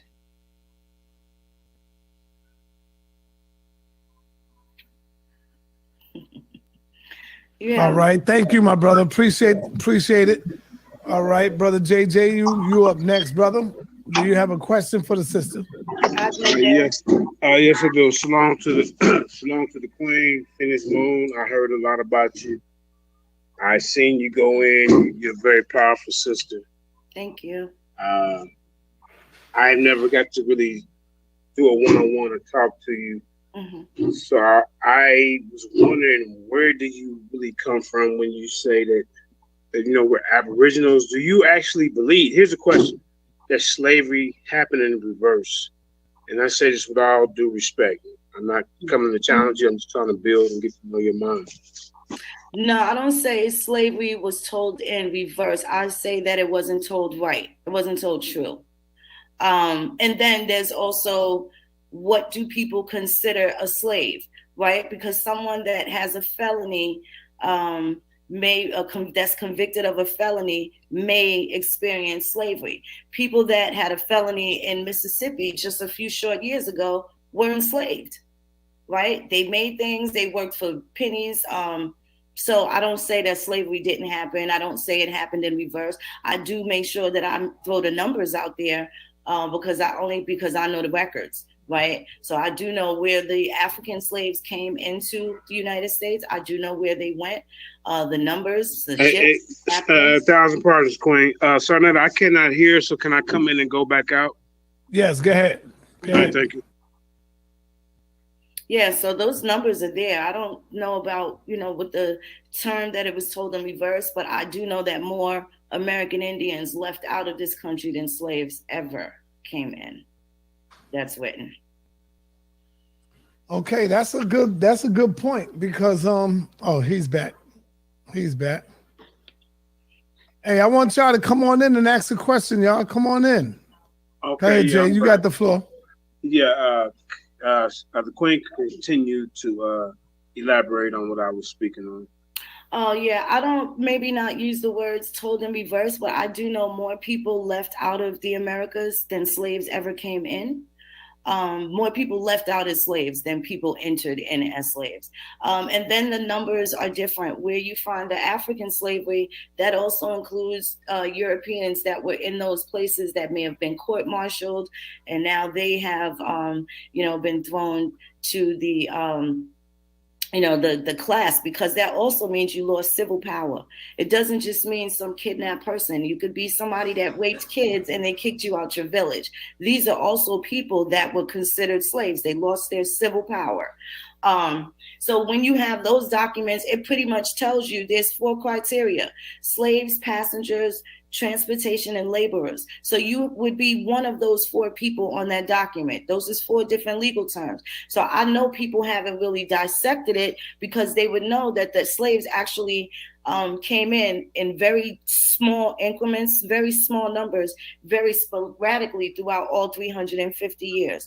And with the elimination of the African slave trade imports in 1808, then that definitely changes those numbers as well. So now I think at the last check, I think Skip Gates has the numbers down to about 90,000, little less than 90,000 for people of African ancestry that came here, versus the other the intra-American slave trade, where you have Brazil, Central and South America, and the Caribbean and the United States exchanging slaves throughout those particular colonies. Right. How about this question here? Mm-hmm. You deal with the Aboriginal community, so I'm actually with some of the Aboriginals who have ties, who say they have ties to Israelites. Is that accepted to you? Well, their religion doesn't have anything to do with their genealogy. You know what I'm saying? My grandpa was Baptist, but he was a whole Choctaw. You know what I'm saying? And Cherokee Indian. So the religion is separate. You can't be a Hebrew Israelite and an American Indian. Where's your Hebrew lineage? Because that lineage actually does belong to somebody currently, right? So I think people get confused because that is not part of the matriarchal culture. So it may, right. So, a thousand parts point. Strong-willed person to be able to balance their religious beliefs, with their lineage, their actual lineage. So that creates a person that has to have good balance for that,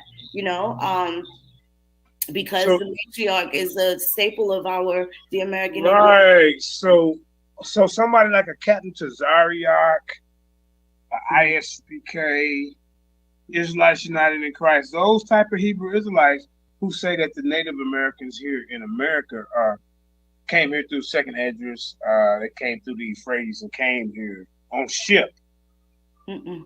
That's not true. I could show what my folks was doing. He can't show a slave ship that had a person called a Hebrew on there.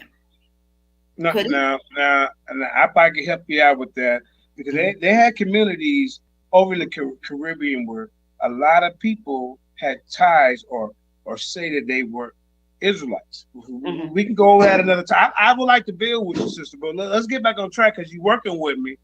Mm-hmm. When you said that a lot of the Aboriginals that you deal with don't consider natives as part of would be the tribe of Gad in a 12 tribes chart. Are we on the same page? Yeah, I don't believe that. As a genealogist that's seen the records from 500 years ago, I can't support that. Right. I can't support that. There's no finite information to support that. And then I'm not doing it. My King James is my 16th, 20th great grandfather, 16 on one line, 20 on another, and like 18th great uncle on another. Well, no, hold up. I don't take that. Wait a minute. I don't take that. Hold up. I heard you say about King James. We're gonna deal with that in a second. Mm-hmm. Sarnetta did the but okay, see, so King James is a black man. Well, he wasn't pale. Let's just say that. But he was. See, I'm talking about. He was one of those white men that looked like Wesley Snipes. Hey, Daniela, the truth has set us free. Hold on, Phoenix. Where are you getting this information from, sis? Don't get out the way for a minute. You know, because they tried to call him a moral. The secular sources. The Jacobites was a political faction, right? Like Democrat and Republican. That's what that was. That did not make them no special people, right? Because I'm related to the Plantagenets. Before the Stuarts and the Tudors became to the throne, there's a family of the Plantagenets, and they were there 300 years. So the Moors, I never, where they been at? Why they don't have last names like Pedro Sanzabal and De La Sosa and Habsburg and Heinz Waschenheimer? They supposed to have those names too if they was really in those places, and they don't. When you say King James was black like Wesley Snipes, what do you mean? Damn right, now then you gonna deal what do you mean by that? Just what you said. Hold on, brother. Let us speak. Oh, he said that. Those are his words. I'm just saying. Right. He's one of those white men that are black as Wesley Snipes. He's not really pale. Wait a minute. Well, Garfield went to England last year, and he was allowed to go into the basement, and he's seen some real crazy pictures. Says, I think you might want to back up off of that statement, especially if you ain't got no sources to source that. Wait a minute. He went to the basement. Yeah, they got. What he had to do to get down to the basement? I don't know, but he got some information. They called Charles II tall black boy. Okay, we have the evidence. Again, it wasn't even that serious. I just went, after I got to that line, I kind of just went down that block just to spin the block and see what the records look like. So as a historian, I'm able to identify the baptismal records, the different church records, and the different counties and towns where the biggest transportation happened and things of that nature, whatever, for the accuracy of the historical content. But I did not really even take all of that serious. I got a problem here in my country where I can't even be American Indian because I have to assimilate to black if I want to get something. I'm American Indian. They wrote all this stuff that American Indians are supposed to get, but now they're saying Native Americans is the only ones that can get it when it's still simply for American Indians. So I'm trapped in my own goddamn country. So I ain't feeling England. I ain't worried about King James. He ain't that serious to me until it's time to bring up those treaties, right? Because we got treaties in antiquity, and somebody's got to answer for that, whether it's Europe, whether it's the United States, which would assume all of the debt of the previous treaties prior to, the creation of the United States. So who got their hands on the treaty? You saying King James got the treaties? No. That's who we signed the treaties with the okay. British, right? We have treaties with. You gotta listen, sir. A lot of them. No, I know it's not King James now. I'm talking about, it's somewhere in the safe. Of course not now. Right. So those treaties were absorbed when the United States became the United States. They were never dissolved. Okay, hey, Little Rock, you got to turn on your camera. We need to know who we speaking to. Let me bring Little Rock in, see what Little Rock got. Peace, brother Little Rock. What's up, man? Hey, what's going on, Sinetta? What's happening? How you doing, Little Thank Rock? you for bringing me in. Hey, what's happening, bro? Sister, how you doing? I'm well. How are you? I am fine. I'm fine. So I just got in late. I didn't know I didn't get to see your presentation. But you said that you're part Native American, part African? I didn't say I'm part. I'm a full blood. Both my parents are Indian. All 4 of my grandparents, all 8 of my great-grandparents, all 16 of my great-great-grandparents, American Indian. You Blackfoot? So why you... Pamunkey, Chickahominy, Monacan, Cherokee. But why you look like my sister? Excuse me? She like You Chili look like from, my sister. I have a she like sister Chili. that look like you. Y'all from Virginia? Nah, yeah, my grandfather's from... That's my why. great-grandfather, he was born in 1790. He was from Virginia. My whole family go back to Virginia. Right now I'm in Texas. Mm-hmm. Yeah, so I mean, you said that but why you look black? What's looking black? Do I match a car tire? Wait a minute, bro. Okay, why are you African? Why you look like? Wait a minute, brother. See? Okay, I'm gonna get off the color scheme. Are you right? Nah, yeah, man. You can't be doing. Why all do you that. look like you come from Africa instead of from? Why do Africans look like me? I was here first. Right. But I'm trying to figure out how. I mean, I know black people was here before Native Americans. What we call Native Americans. You know people that look like this were here before, and you have made a choice to call them black because that's how you need to describe them. Wait, hold up. So if I call them, I have to separate between the Asiatic, the Oriental, and the one that look like an African. I have to separate. So the way I do is by color. So excuse me if I use black. When the Asiatic person and the African and the American all look uniform. Everybody else, there's only one man out that didn't look like us throughout the world. So how could you make it? But you know, sister, you know what I'm talking about. The ones with the ones that eyes look different. That's the basic we got some Africans. Analogy, but you don't. The sand people? Wait a minute. Ask about the sand people. We're talking about the sand people. Yeah, the sand people. Yeah. Oh, okay, yeah, I figured that's where we were going. Okay, go ahead. Y'all go ahead. The sand people do. I understand that, but are you them? Oh no, I don't have any sand lineage at all. Do the sand people? Wait a minute. Do you have? Has anybody actually heard from the sand people? You claiming? Time out. See, Phoenix Moon. Here's the deal, sis. If you don't take a DNA test to prove who you are, have you ever took one before, or you don't subscribe to none of that? I don't subscribe. Why don't you just take one just to prove everybody wrong? I don't have to. That's I got it. the records. I got the records and the proof to prove everybody wrong. Nobody in the court of law is going to ask me, did I take a DNA test? There's no way to prove it. There's no American prototype. Who am I proving it against to? The people that I'm saying for my identity? Now all of a sudden they're gonna give me DNA to point me back to my grandparents, land back in the 1600s. Are we for real here? Yeah, we're for real. I'm the African. That's the only evidence that I'm gonna believe that. Where's Mansa Musa and them descendants at? Where all them rich kings from Africa? Where they descendants at? How y'all not related to none of them with y'all DNA? To who? You related to Hatshepsut? Anybody related to Idi Amin over here? Yeah, probably Idi Amin. Yeah. Where that genealogy? You kind of favor Idi Amin a little bit, bro. I can see that. Yeah, probably that. Yeah, I Right. mean, you know Idi Amin was eating people. You know Idi Amin was eating people, right? Hey, Queen, let me get him real quick. Did you meet your cousins over there? Did one of your grandmas? You don't believe in DNA? We good. You don't believe in DNA? Hold on, let me ask you something. This is a battle royal, bro. You not to come on here and attack the Queen.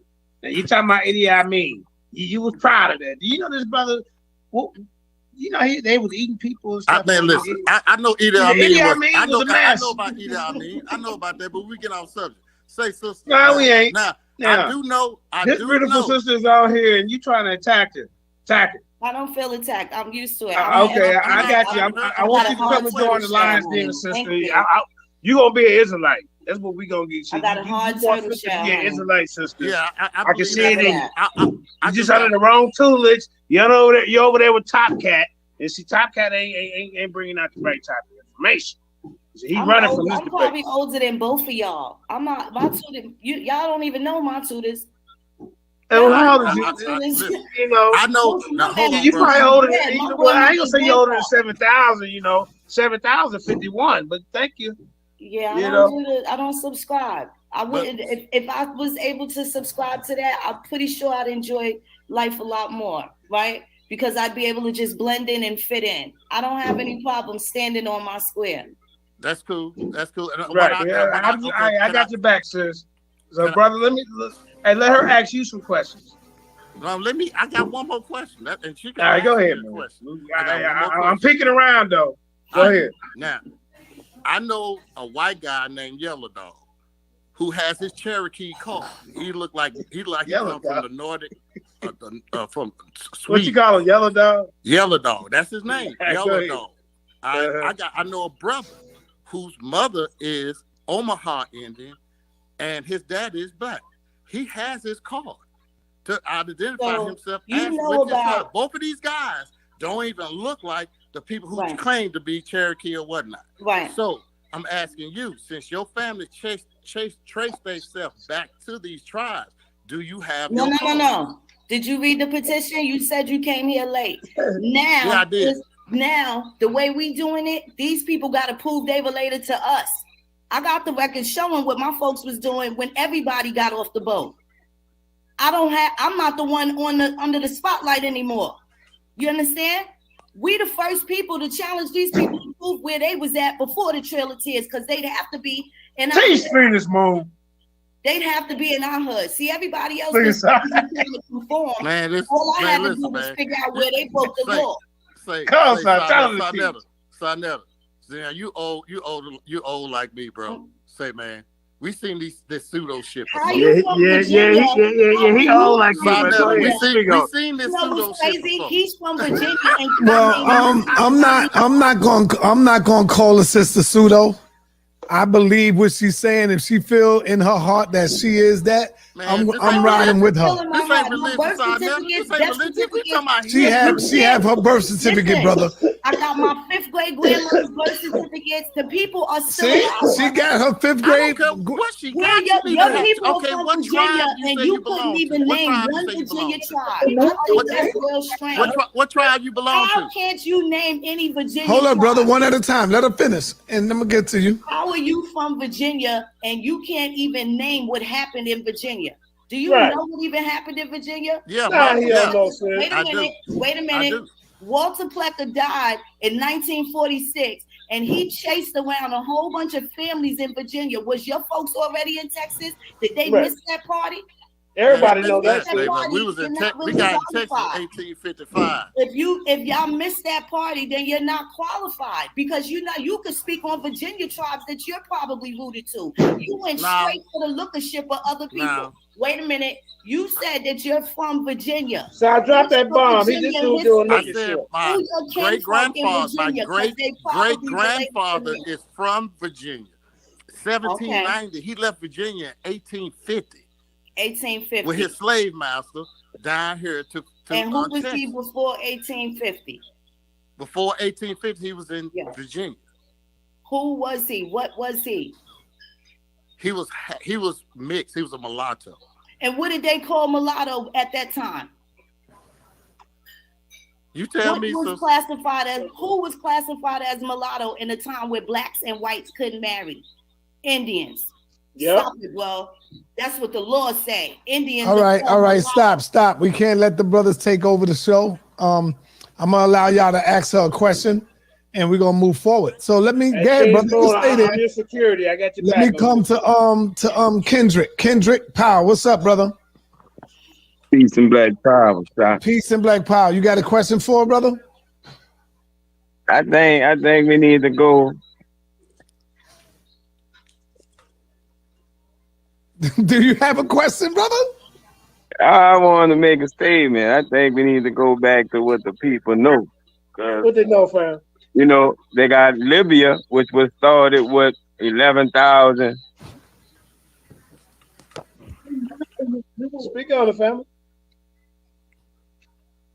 I think I talked to this brother before. You got Bro, muted, brother. We don't hear I think you. you have a technical problem. Let me bro. come on over to Ghana. Yeah. Come on, Ghana. Stepper. Let's go. Shalom. Let's get in, What's man. Come on, good? Stop. What's Gideon, good, let's Jake? go. Yeah, to the He's panel. out some guy down. All praises to the Most High in the name of Yahshua. All praise to the Most High. JJ, relax, brother. Let All the right, brother man. I'm speak, relaxed, man. I'm enjoying the And, show, brother. Come on. You know, I Go ahead. kind of been listening for like, you know, on and off, but for the most part, what she's saying, a lot of the things she's saying from what I heard is actually correct.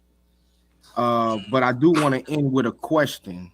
But what I do want to say that just my experience with the quote unquote able community has taught me is that what we do need to do as Black people look back into our history the last 200 years, because what you will find is a lot of land grabs by the oppressor where they took our family land. So that part, I rock with them on that. So my question to her is this, because this is the thing where we part ways. If a person is trying to say that there was no transatlantic slave trade and that Africans weren't brought from the African continent to the Americas, that's where I will have to disagree with those of that ideology. But Africans were here before the slave trade, but they were Africans.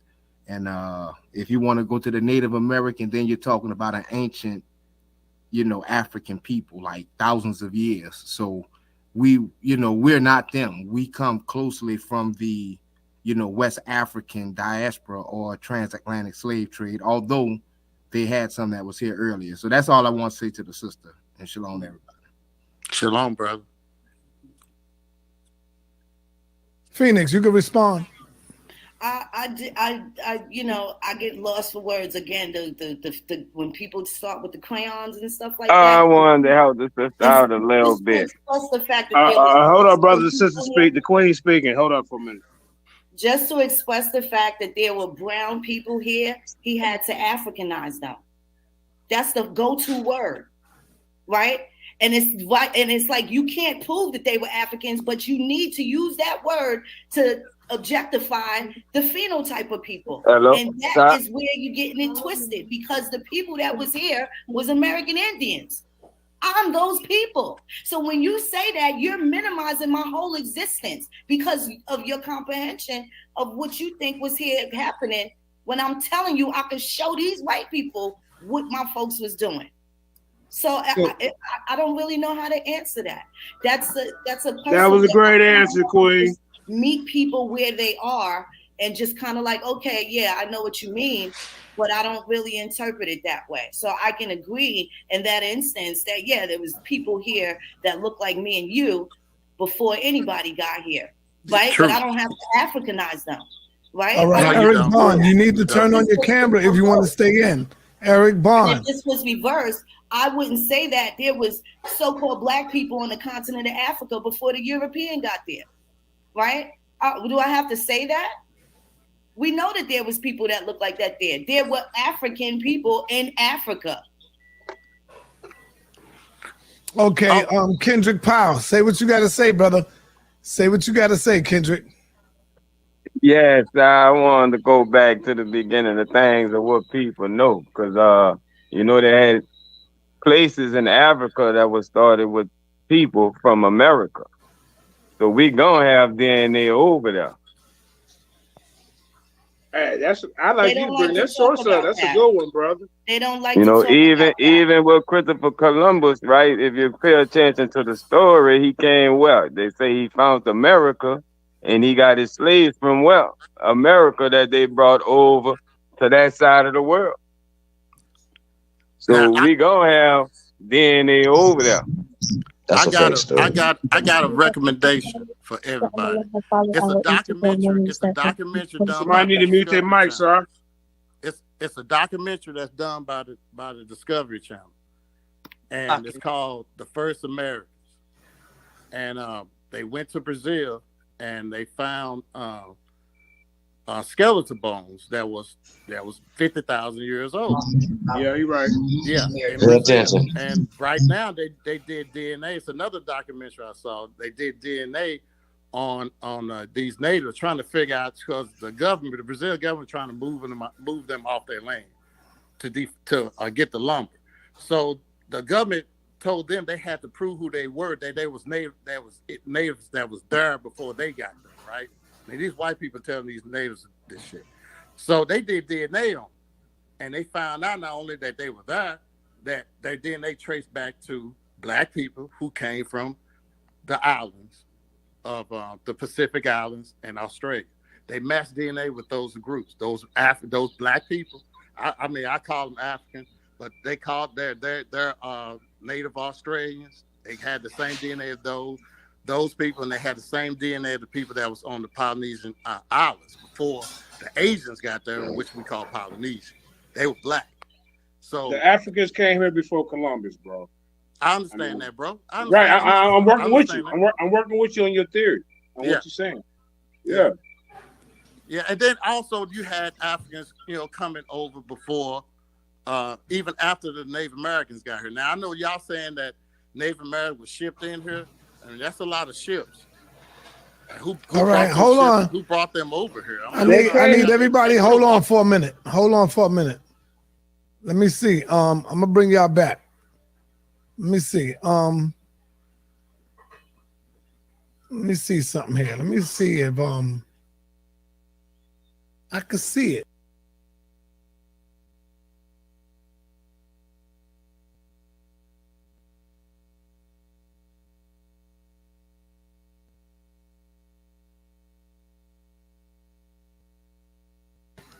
Yeah, I could see Native in her. I could see I could see Indian in her, for real. No, but but look, both of them are right. Listen, because the Africans came here to trade with the Aboriginals who was already here.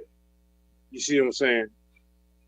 So do you understand that the people who look like her or could look like me could be mistaken for the people who came over from Africa because they traded with each other? I brought this out when the Africans came here before Columbus, bro. Hey, we got black scholars that's teaching this, bro. So we mix with each other. I don't even know what the argument is. Some of us was here, some of us wasn't. So now, am I right or wrong? Yes, of course. I agree with you 100%. Some was here and some wasn't. So Queen, you look. Some of your people was here, and this brother over here that said Idi Amin, there's some of your people was over there, but we mixed. We went back and forth. All right, one at a time, Jay. Let me get Latisha Evans up in the building. She want to speak. Come on, sister. Do you have any questions? I just came to just make sure that a few things were straightened out, because I keep hearing a few things, and see, there are politically correct terms, right, that we navigate towards in our American language. Native American is one of them. American Indians and Native Americans are not the same people. Right. And if we continue to make that mistake, the rest of this conversation will not make sense. Mm-hmm. American Indians were a part of your Constitution and all of your treaties up until a specific period of time. In 1924, the Indian Citizenship Act, when they started moving us out of our status, the 1821 Indian Removal Act, when they were moving Indians out of their status, Walter Plecker at Vital Statistics using the paper bag test to say if you were mulatto, black, or white. Black Americans, free people of color, being put on the census as white because they were homeowners. See, what we've done is we've created a Stockholm syndrome. It is okay for every other heritage to be claimed by who they are. It's sad to see melanated people say, oh, Ethiopian, Nigerian, Libyans, we can name these people by their ethnicities. But when we get to talking about Black Americans, we don't have that same room. The Indian doesn't exist. It's a Native American. We have to look at when these terms were made up. There's a thing called chronicalization of history. Everything is not just one big bubble. Things happen in order. There wasn't even a Native American to speak of in the 1800s. They weren't calling people Native Americans. Teach! That term came out in 1960s. At the same time, by the way, that you found yourself being an African American. So figure that out. Why all of these name changes for the same people on one land? What is the specialness of these people that every few years we got to name them something else? Bring it out, Queen. I'm trying to figure out how we are not adding this together. That does not mean that every brown face you see is the same. I'm not saying you're an Indian or I'm an Indian or whoever. I know my family's history. And let me give you a fun fact, brother. There wasn't no, the Black Americans of Texas in the 1800s owned their land. Okay? Because my family was a part of that. Oh yeah, my family owned their land too. We still do. In Virginia and in North Carolina, if you look No at the Africans first own no census, land though. there were free people of color always Big boy. and white slaves. And that's on the census, 1850. Look it up, bro. No, I'm not disputing. No, I'm that. just saying to you what we do. We're doing this color game, but we're not looking at ethnicity. Why is it that the American Indian can't be me, but the Libyan can be the Libyan and the Ethiopian can be the Ethiopian because they said so? But we all know that there were migrations that moved these people around these lands and that they may not even be from there. Because of colonization, their families were moved, just like our families were migrated across this land. We're not all where our elders were. Most of us are in either in the north, we didn't move west, some moved back to the south. And not all of it was by choice. There were drowned cities. Look at the names of these cities in the 1800s where these Black Americans were. In Guadalupe, Texas, sweet home. That school there, my great aunt went to that school. Her parents went to that school. If you look up the records, they will tell you there were 360,000 Native Americans in this area. And her alive today will tell you that she don't even know what the hell fucking Native American is. There's nobody over there but specific families, and she could name them all. Oklahoma, same thing. Our families knew each other. We didn't let every nigga in our house. Your grandparents would ask you, who are they? What's their last name? Who they from? There were rules to this. But through immigration and Black power, we have decided that none of this matters. And it's disrespectful to the people whose grandparents and parents made sure that they knew. Just JJ, I'm putting you on mute because you got an echo coming. So just respect that. I know because my family knew and they made sure I knew. Phoenix know because her family know. And we not alone. There's a lot of us out here. My husband, Chickasaw, his family made sure he knew. But we grew up in California. Do he have a card? What does that matter? Do he have a government card? So I think that he definitely hasn't read the petition. And this is what I find hard because he traced one of his ancestors to Virginia, post-colonial Virginia, and he knows nothing about Walter Plecker. He knows nothing about what happened in the land for the rest of us. He has no idea what happened, right? He just knows they ended up in Texas. He don't know what made them move to go to Texas, and he don't know what happened between 1912 and Vital Statistics and Walter Plecker up until the day he died. But I bet you the brother can tell you about something in Africa. That you don't know. That's the only reason why I said it's called indoctrination. I can. Indoctrination. I can. Right? It's not indoctrination. Wait a minute. It's just love. It's just love of my DNA.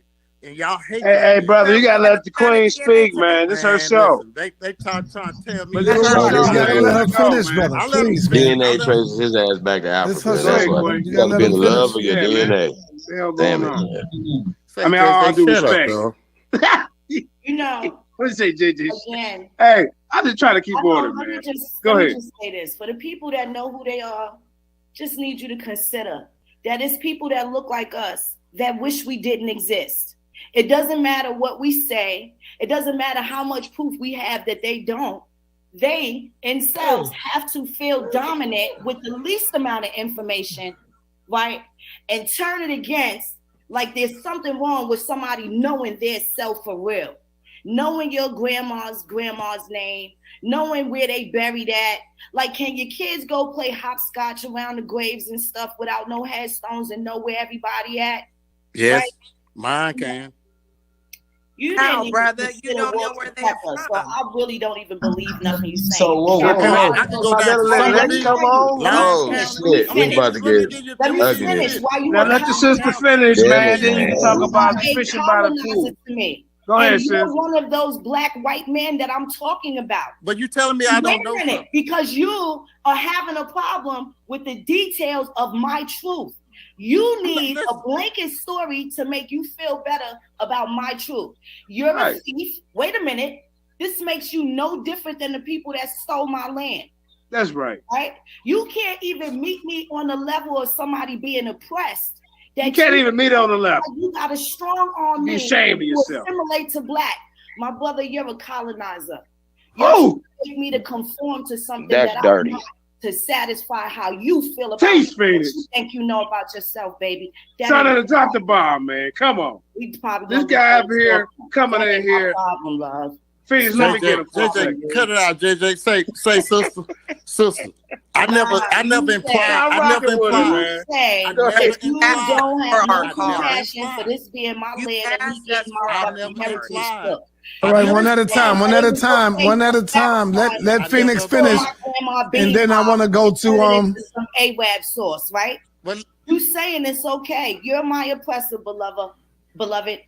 I'm okay with it. You come to terms with how you're my oppressor, baby. You won't let me be in my own country. I gotta get down and lay there. I'm gonna No figure out how matter to make what the some money off. circumstances of my truth is, You gave me the same you gave me way permission people to them figure out how Fire I can make some money off you. the I'm gonna same figure way it out. all of these All right, people brother. It's that somebody figure it else's out. turn. This her show, man. You got some God, other people that want to speak, man. have a good real night. quick, Tom. Thank you. It was nice speaking For all to you. those all right, peace. We want to move on. Yeah, good Let job, me move brother. on to Eric Bond. Eric Bond been here waiting. quick, Eric, Tom. what's up, man? Eric, What's going been once. good? What's You been gotta good show with yourself, y'all, brother. man? Come on. It's a great show. What's been good with y'all? Yeah, come The out the sister, she dark, been brother. bringing Come out out the a dark, lot of brother. information. It's a little bit different. You know, people they may feel a certain Shot way town in the house. about it, but I would ask her, what records do you have of your family, sis? Because my family they got some records down in Louisiana and out in LA. You heard? Yes, go ahead, brother. So he asking you, what records do you have? Now that's for you, Queen Phoenix. Yes, I have. Well, from the 1600s, I have the treaties that my grandfather signed. My forefathers and foremothers related to Queen Anne of the Pamunkey, Chickahominy, Pamunkey, all of the Virginia tribes, essentially. The Monacan, that's mostly on my mother's side, of maternal Monacan, Tuscarora, Cherokee, and also some Lumbee and Croatan. My father's line, pretty straight shot. Like I said, my uncle was the chief. My cousin was the chief. They were all misclassified. I have newspaper records from the 1600s. I have Revolutionary War records, Civil War records. Yep. I got all of the family church records. I have when they established the United Methodists and tried to get our folks to do the CME, the Baptists, under the United Methodists in the 1770s. I have all of those records, where they were going, what Indian name they was using, that they had, what their English name was going to be, the territory back in Georgia, back in Virginia, where they was going to be at. Yeah, all sorts of documents. Sister, that's You a got lot too of many material. sources. You got for your presentation. One at a time. One at a time. Let me finish with the brother. For your Go ahead, presentation, Eric. sister, did Yeah, you bring yeah. any Thank of that you, information? Sal. Thank you, brother.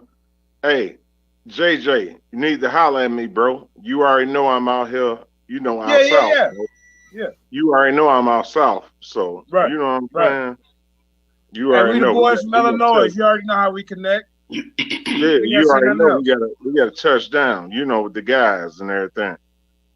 All right, let me go on over to Yo King and then Lex in the building. All right, Yo King, you got a question? Yeah. But before I ask my question, man, I gotta deal with this. We know the history of the royalists who you talking about, who fought on the British side, and we know they're African. They wasn't no American Indian. And we also know that the history between when they started Liberia, between the descendant of the African slaves went back, and we know why they was disputing. It wasn't because they was claiming to be American Indian and they didn't get kicked out. They chose to go. We got records of that. And we got also family descendants of that. I also have family descendants that's living in Canada right now that's African, that's related to the royalists and the Americans that end up moving to Togo. So all of that pseudo information, that's crazy. But my question is, if we cannot tell an African from the so-called Native American, because I don't believe in what that term, that's a term that the Europeans gave. But why do we have records of the so-called Native American buying slaves far as back before the British brought slaves over, as far as back in 1542? If we can't tell the difference between them, and you're talking to somebody, before answer this carefully. You're talking to somebody who is a true descendant of the Blackfoot and Cherokee, and they don't look like us. I know them. Like I know my great grandpa and my grandma. Okay. Like they don't look like us. That's just it. That's just it. I don't. Can you reiterate the question for the panel one more time, family? My question is, if we look so much alike, if us and Africans and Native Americans looked at so much alike, how come they could tell the difference when they was buying African slaves from the Spanish in the 1500s? That's easy. I can answer that, my man. tribe wasn't buying. They think all blacks look alike, bro. That's just how it goes. Tribe specifically, because I could tell you my tribe ain't having. Bro, my grandma did not look like an African, bro. I'm just telling you, and she Cherokee. I'm just saying. Let me answer. They think all blacks look alike. They gonna label all blacks look alike. We know the difference between each other. That would be the logical answer. I'm kind of confused who he's talking to and what he's talking about. I mean, I think practically what I'm saying is what y'all don't like science. There's these things called phenotypes, and this is why DNA is important. There's these things called phenotypes, right? And there's the different phenotype between the African and the Native American. They got DNA tests that the Native Americans did that shows their lineage going back to Mongolia. Can I finish? Let me finish. No, when you say Mongolia, it's already over, bro. Wait, listen. Let me finish. When you say Mongolia, just let me finish. Let me get it out. Let me get it out. You already gave them a completely different. Listen to me. But you already messed up. Let him finish, y'all. Let him finish, and I'm at the finish. Let me finish. They got DNA tests on all people, or all of us, on all spectrums. Sal got a DNA test. We got DNA tests. Everybody got DNA tests. Families are connected by these DNA tests. So please quit trying with that pseudoscience saying it's said Mongolia. Listen, time out, man. Come on, man. Let me finish. Let me get it out. Okay. So practically what I'm telling you is, we know, I see it in my family today. We know there's a different phenotype between the so-called Native American and the so-called African. So my question to you is, if you don't want to claim to be mixed, because most Africans are mixed with Native American in this country. That's just a fact. Most Africans are mixed with some Native American in this country. But And I found it very strange. You was quick to claim the throne of England over Africa. That's a long question. That threw me through something. But my question to you is: wait a minute. If we could not tell the dog, because y'all keep saying it's misclassification. No, listen to me. The reason why I'm asking this is because of misclassification. Carnetta, mute him, please. I can't. You're not gonna do that. One question at a time. Articulate your first question, and you could kind of take some of that bass out your voice, right? I ain't Hey, tell them to deal with the Mongols. JJ, I need you to fall back, brother. Please. My lineage ain't on trial. You understand I got what it I'm back. saying? My lineage ain't on trial. I don't got to prove nothing to you. I've been an Indian all my life. If I die, it's a 90-year-old lady that can say that little Indian girl, nigga, you can't tell me nothing. Let me stop you there. All right? You keep saying Native American. And I don't that's see that. where You the insinuating something I didn't say. Wait a minute. I never. Oh, you said Native American. Yeah, you did. You said Native American. You said Mongols. He said so-called American. Yo, I need everybody to be quiet. It should just be Phoenix talking right now, man. But do you hear what he said, son? He said Native American just Mongols. Bro, Hey, Phoenix, please. address that, please.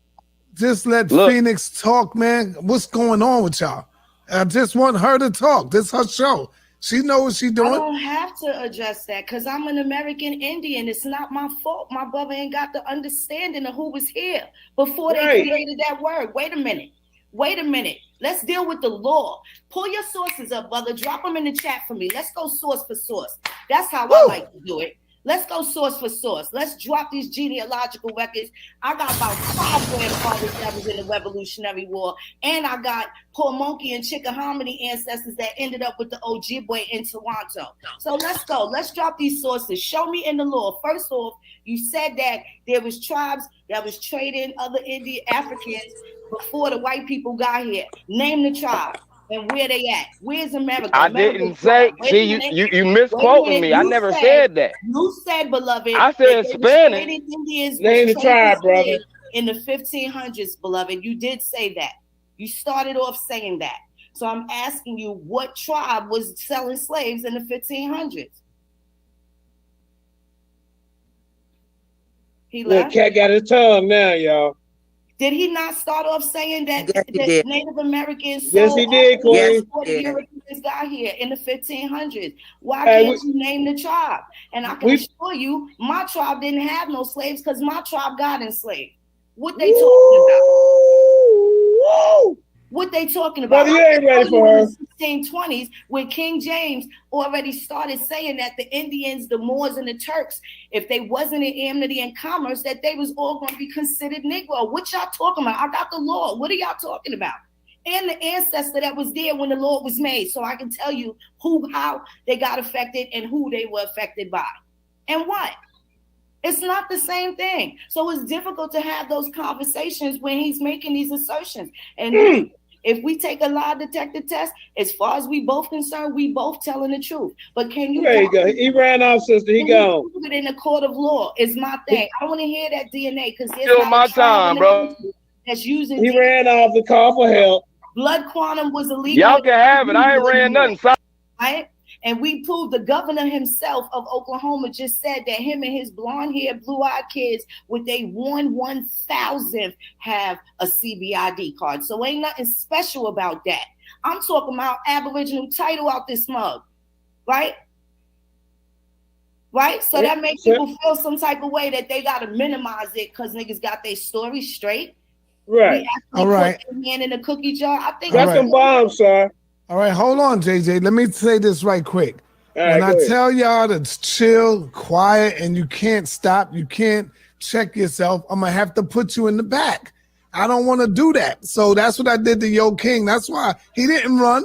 I just put him in the back because he ain't got, the brother don't have the discipline to just allow, and I'm trying to allow y'all to go back and forth. So let me come to Lex right quick. You gotta have some discipline, man. Yes, ahead, and JJ, you too, brother, because you keep interrupting too, brother. I'm part of the show, man. Come on, JJ. So let me come to Lex right quick, and then I'm gonna go to Manalo, and then we're gonna go down to Nepal, then Black Jesus. Okay, let's go. Lex, you on the call. You on the call, Lex? He ain't ready for the big stage, sir. Check. Yeah, we hear you. Go ahead, man. Mic check. Yes, go ahead. Hey, one more thing. Peace to the lovely Phoenix. One more thing. Phoenix Moon is battle scarred ready. So y'all don't know who she is. Y'all better come in here and tiptoe it, man. I'm telling you. Don't think y'all can just run her over and push her over. She knows her stuff. So yeah, I seen that in action. Okay, so go ahead, brother. What's good? Peace, Phoenix. What's good? Long time. I want to ask one question first. Do you identify with any Moorish identity first? Is that the first question? I acknowledged it. I was the first one to show King James.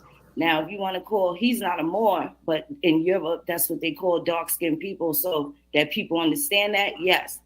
But yeah, no, I don't have any Moorish ancestry.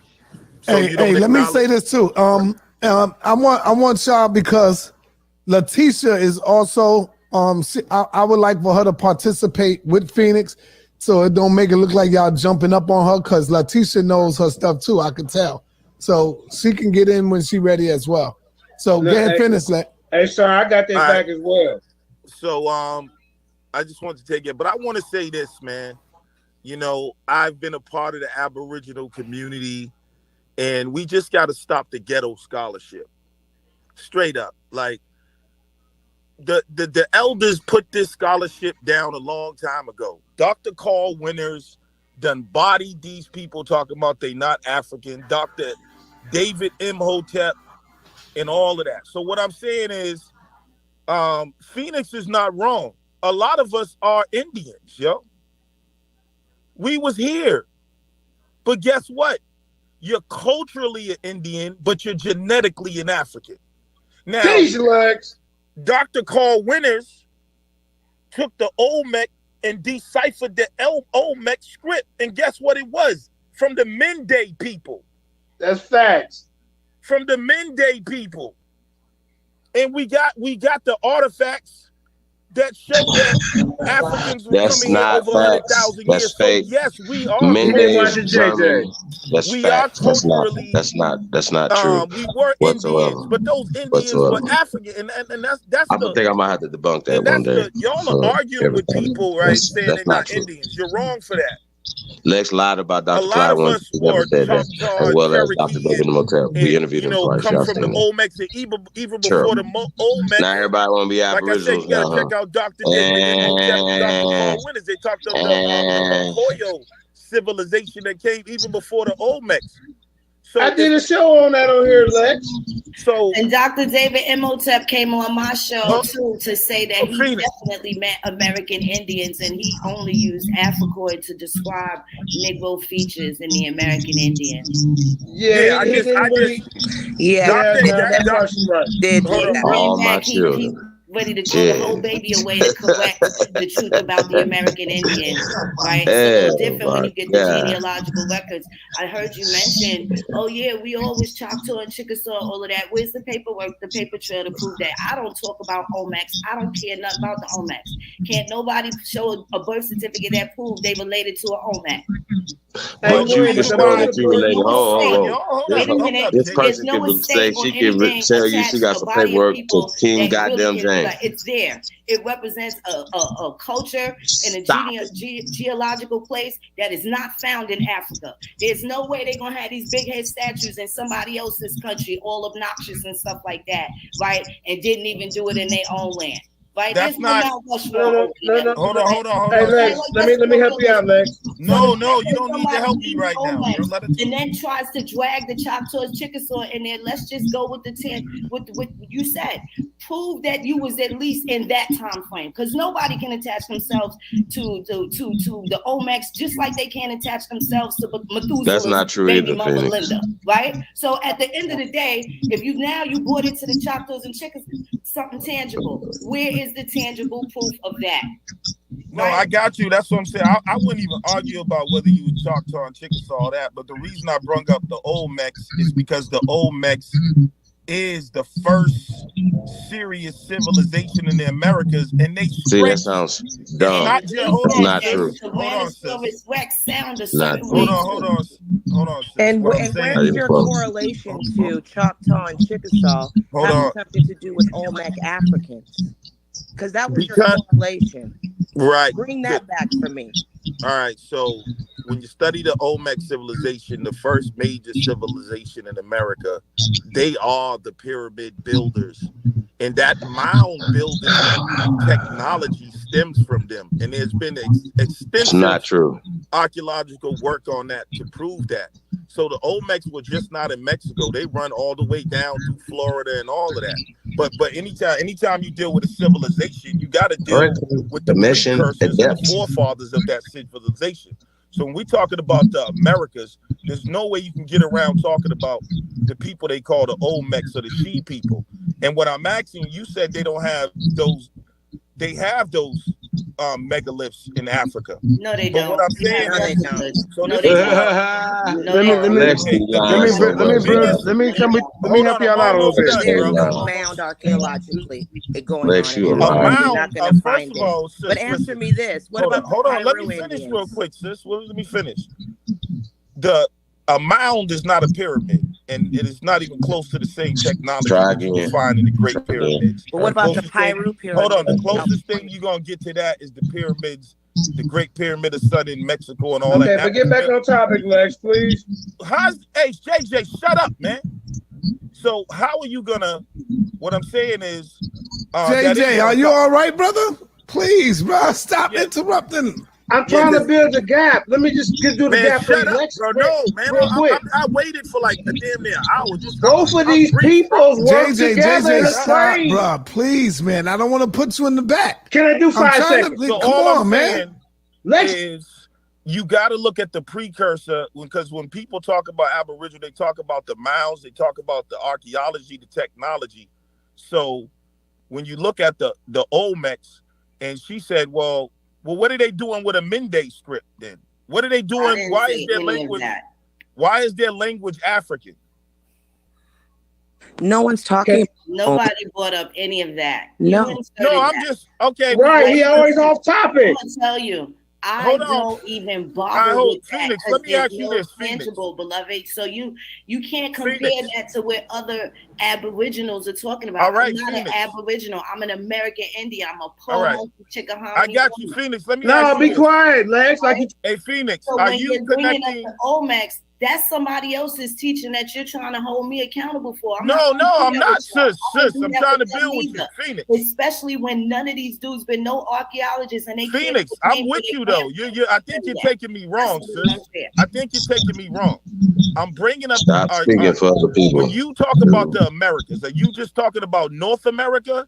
Do you consider people in Central and South America to be original Black people too? American Indians. All right, so that's why I brought up the Olmecs, sis.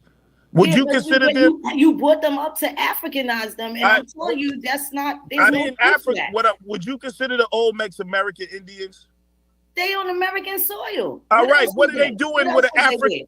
All right, so what are they doing? And even if they, and listen, Sister, my thing is, what I'm do asking it you, matter sis, directly. to a person that's not an archaeologist that ain't been studying rocks and I know, I get it. right, and geology and stuff all their life? Like, Sis. to me, that's crazy to sit there and talk that shit to niggas that was just saying No, white people. was- Phoenix, I'm asking you, what are the Olmecs doing with a beloved with an African I'm not script? shooting you down, but I'm telling you, I would never sit here and engage in this conversation with nobody. It's not worth it, because that take my mind off these records that they moving and shifting around. Sis, I never denied that you was the Indian though. Conversation Hey, around you talking to the table, but I'm not Phoenix. the archaeologist. I'm a different All right. scientist. I'm a All right. All right, hold on, Lex. We're gonna come back around to you, and it's not gonna be long, everybody. All right, Mama Luna, let's go. It's on you. That's good. She said she don't fuck with that. Mama Luna, let's go. It's on you. Hey, good evening. I just want to say, hey, Senator, I got some t-shirt ideas for you if you want to holler at me. Like, I just. Let's go. It's on you. All right. Hey, good evening. I just want to say, hey, Senator. Hey, you got something open, sister. You got But, something else open.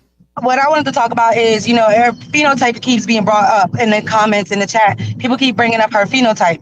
I have the same issue with my phenotype. People telling me that, I'm not African when I know I'm not African, but they look at my nose, they look at my lips and telling me that I'm African based off my phenotype. But then they see my hair, they see my complexion, and they say, oh, you're mixed. So when I say I tell them my lineage, my ancestry is American Indian, they say, oh no, you're just light skinned. Your ancestors were, violated by the Europeans. You can't be, there's no way that you can be of this land. You have to be either violated or transplanted here. Like, it's impossible. If I was a Latina, you would believe my ancestry without question. You wouldn't question if I said I was from the island of Puerto Rico or Barbados or Bahamas. But because I'm telling you that my ancestors were here and always been here, you can't fathom that. You can't fathom that people who are dark melanated people were here, and we were here, and we were misclassified, and not only misclassified, but also socialized with people that we've never been socialized before, and being told that we are the same people. And they remedy that with Jim Crow by saying all of y'all are the same people. Y'all have to use the same water fountain. Y'all have to socialize with one another. We're not going to allow y'all to separate yourselves anymore. And I was raised actually as a Polynesian, because my grandfather said that he was Polynesian instead of being American Indian, because you could not say that you were an American Indian unless you were a $5 Indian. The only people that were allowed to claim ancestry of Indian or North American heritage were those who were related to Pocahontas. That's it. Everyone else was reclassified as Negro or African. And matter of fact, it wasn't the term African was actually used in marketing. And we got these fresh off the boat Africans, these savages. That's what they used. So it wasn't that they were calling these individuals Africans off the boats or wherever they came from. And typically they came from the Caribbean, where they were pre-mixed and brought to the Americas later on. But that's a different story. But they would use the term African in marketing, and then later on you had people like Joseph Akiano, the father of Pan-Africanism, who made up all these beautiful stories about his life in Nigeria when he was born in South Carolina. He never touched the fields of Nigeria and Ghana, where he spoke about his childhood and being put on a slave ship here. There are no records of anyone living who came here from Africa. There's no actual factual evidence of a person who was born in Africa and brought on this soil. Even the enslaved, most of them were born in the United States or in the Caribbean and later brought here. If you do your actual family's research, not mine, not Sister Phoenix Moon, your ancestry, and only your ancestry, not your neighbor, not your cousin, not even your sister or brother, because honestly, it's mama's baby, papa's baby, and you don't know. So do your ancestry and find out where you come from so that you can have an idea. You can't tell somebody else their story. My ancestors are not from the continent of Africa. As much as y'all want them to be, they're not. I'm not socially or culturally African at all. I have people I work with all over that continent. And let me tell you something, their culture is beautiful, and I don't have any of that. None of those traditions, they're not mine. I can't claim them, and I won't claim them. That is disrespectful to those people who have practiced those traditions for hundreds of years just because I want to fit in. My ancestry was lost, unfortunately, but through this petition and through knowledge and education, we can get that back. I can't get our names back, but we can get our land back. We can get our land back, and we can make right what's wrong. And how we can do that is by acknowledging you can be African. I am not, and that's okay. I can love you as a brother and you can love me as a sister, but we are not, we don't have to be the same, and that's perfectly fine. And Africans got a name for that. It's called a Kuttack. We don't have to be the same. That's only one African group. I wish y'all would stop saying that Kuttack stuff. That is not in all of Africa. That is in one place. All Africans do not call us a Kuttack. All right, Brother Lex, you went. I don't it's get on those, the pod. I don't It's have on the those pod. encounters where I go around disrespecting anybody. All my fight is me being me. Everybody could pick whatever they want to battle and all of that. I just want to be me, right? In my own house, right? Without other people that ain't from here putting their dirty ass feet on the couch, right? That's all I'm saying. It ain't no fun if the Indian can't have none. I don't know why we can't stick to what it really is hitting for. This is absolutely right, something that cannot be broken apart. It may be something that's unfavorable, but that doesn't exclude anybody from what it is that they've been doing, right? This don't include everybody. I'm not here to convince everybody they Indian. I am here to convince everybody, do your genealogy so everybody could stop lying on your folks. You want to get to your inheritance, you'd hate to be asking these pilgrims for something you already got. How do you tap into it? That's where I'm at, right? That's where it's at. That's where the future and the progression for the next 7 generations of anybody that's oppressed should be. 7 generations forward. If that's too much for you, then you're probably not the nation builder that you think you are. There's a lot of integrity and responsibility that comes with preserving your culture. The sweet potato belonged to my family. That's a clan name. It got carried away. So now they tell me I don't got no culture. I could prove corn is from here, right? America always been everybody plug. Cocaine even from here. People can't even claim their stuff, right? Because of the negative spin on it. And then when you stick your neck out like the people that's tangible, really, what are the chances? There's a lot of chances that you sit next to somebody that got King James somewhere in their line. 1 out of 1 million people, somewhere in their line, right?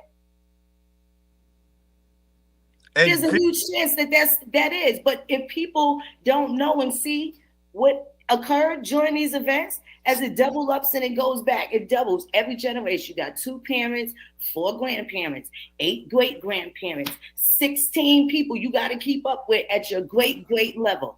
16 people deserve documents, and you have to comb through the men military records. Was they servicemen? Was there prison records? You have to do your own meticulous build on everybody. They have phone books out since 1822. You can tell if your folks own land because they had a landline house number, right? This show the thing, that they were sis. colored. This the If thing. they had letters at the post office, you don't know what they're holding on of yours that belongs to you. I don't think we're All right, hold on, everybody, hold on. This is Nepal shot. Nepal, you there? Yes, I am. Thank you. Thank you. Peace to the whole panel. Peace to sister, Phoenix Moon. Yeah. And thank you, Sonetter. Peace to the chat. I just had some questions I wanted to hear from the sister. If she could teach me or show me the aspect of like the people who are actually calling themselves Native. The sister just before who spoke, I'm sorry, I don't remember your name. You were talking about, I'm sorry, what's your name? Latasha. Okay, Latasha.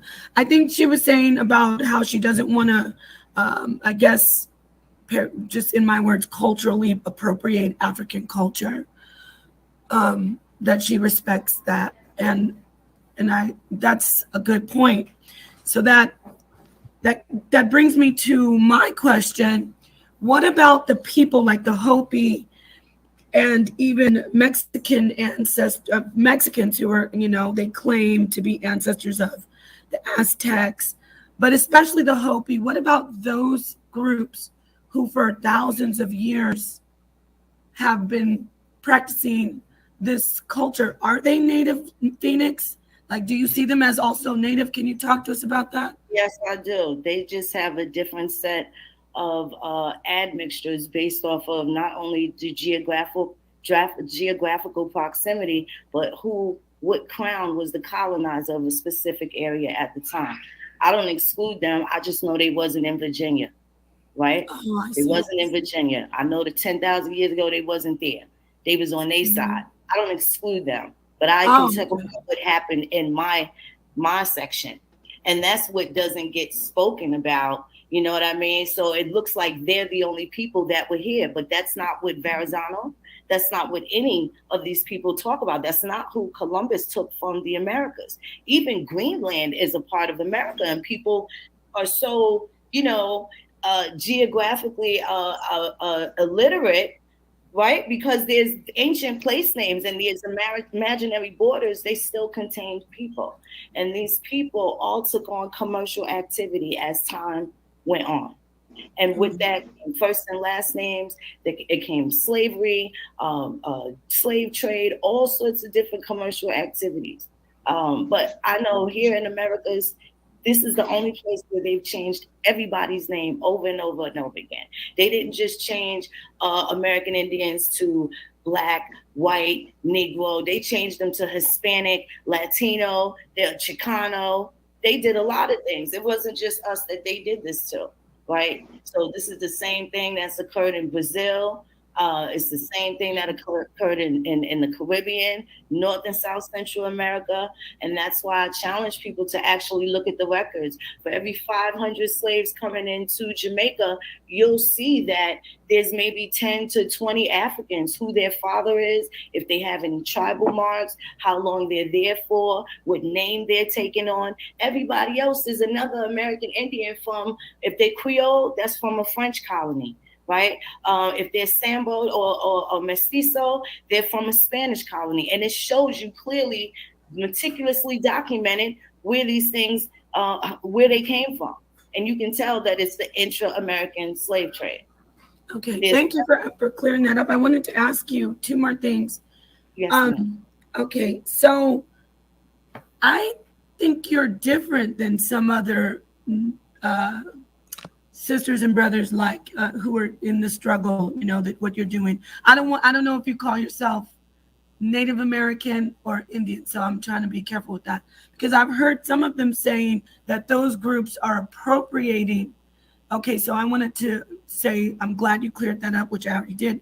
But also, why do you think that sisters and brothers like you, and then the other beautiful sister here on the panel, and then Top Cat, why do you think brothers and sisters with your phenotype who are Native are being, I guess I can't say displaced, but being, your lineage is being taken away, or your history? Why do you think they're targeting, because it seems like obviously it would be a specific group of, right, darker skin Natives? Why do you think it's only your group? I don't know who said it was only my group. If you have read the petition, there Elizabeth Warren also said that her grandmother said she was Indian as well, right? No, I just want to jump in. Let me clarify myself. I'm sorry. I just want to jump in. I want to clarify. I mean, why aren't the ones who look like the one, like if you see on the movie, you know, kind of Asian looking with a broad face, straight hair, black hair, light skin? Why is there no problem with society saying, okay, you are Native?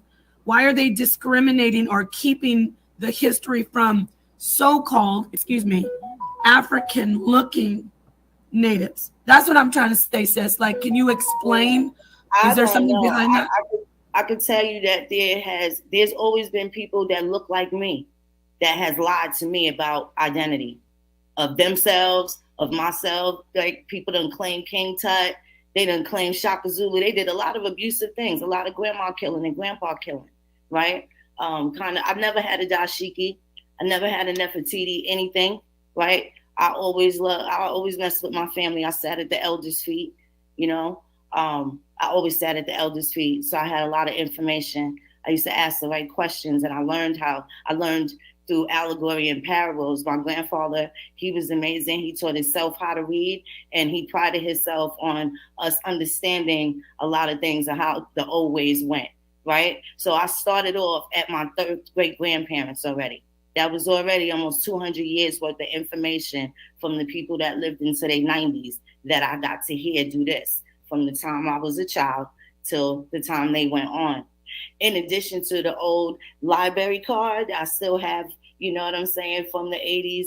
And I was always a geek, right? I know people see my accent and they think I'm not educated or knowledgeable, you know, my thick New York accent, and I don't have to use my customer service voice since I retired, right? I don't have to ever pull that Becky voice out again. But I've been able to look at these records for a long time. I contributed to the 1930 census, the 1940 census, and I was kind of busy during this time in the last 4 years to be able to contribute to the 1950 census that just came out. But I did make sure that I show people how to expose themselves to records. You know, even back in the days, I used to show in the debate mode, Rob Born and tell you, I would show people that claimed African descent how to find the actual slave ships, how to find the captain that brought them here, when they came, where they stopped, all of these things. If to support this story, it's always been in support of the truth, not really personal favor or having a need to fit in, especially when I had the oral story and now the documentation that completely fits not only the oral story, but congressional record that speaks specifically on what happened to my family. So that's not something that me or the others that are related to that alone in specific should ever back down from. We don't have to.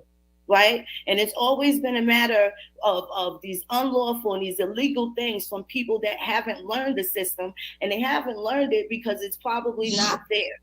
And that's the difference between the American Indian. I had to learn it because my ancestors were at the constitutional signing. We the people is a line that my forefathers contributed, right?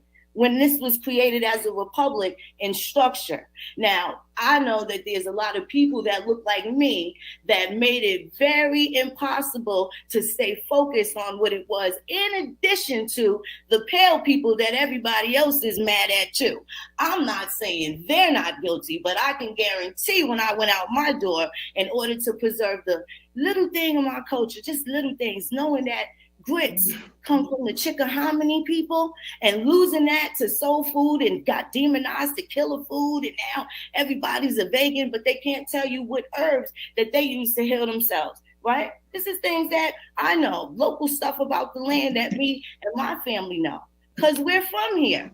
Certain things that people are that have no choice in the matter for the next 7 generations, such as myself, are going to apply themselves in certain places that other people are scared to do. It's not an easy thing, you know? So I really, like, my shell has become really, really hard over the years.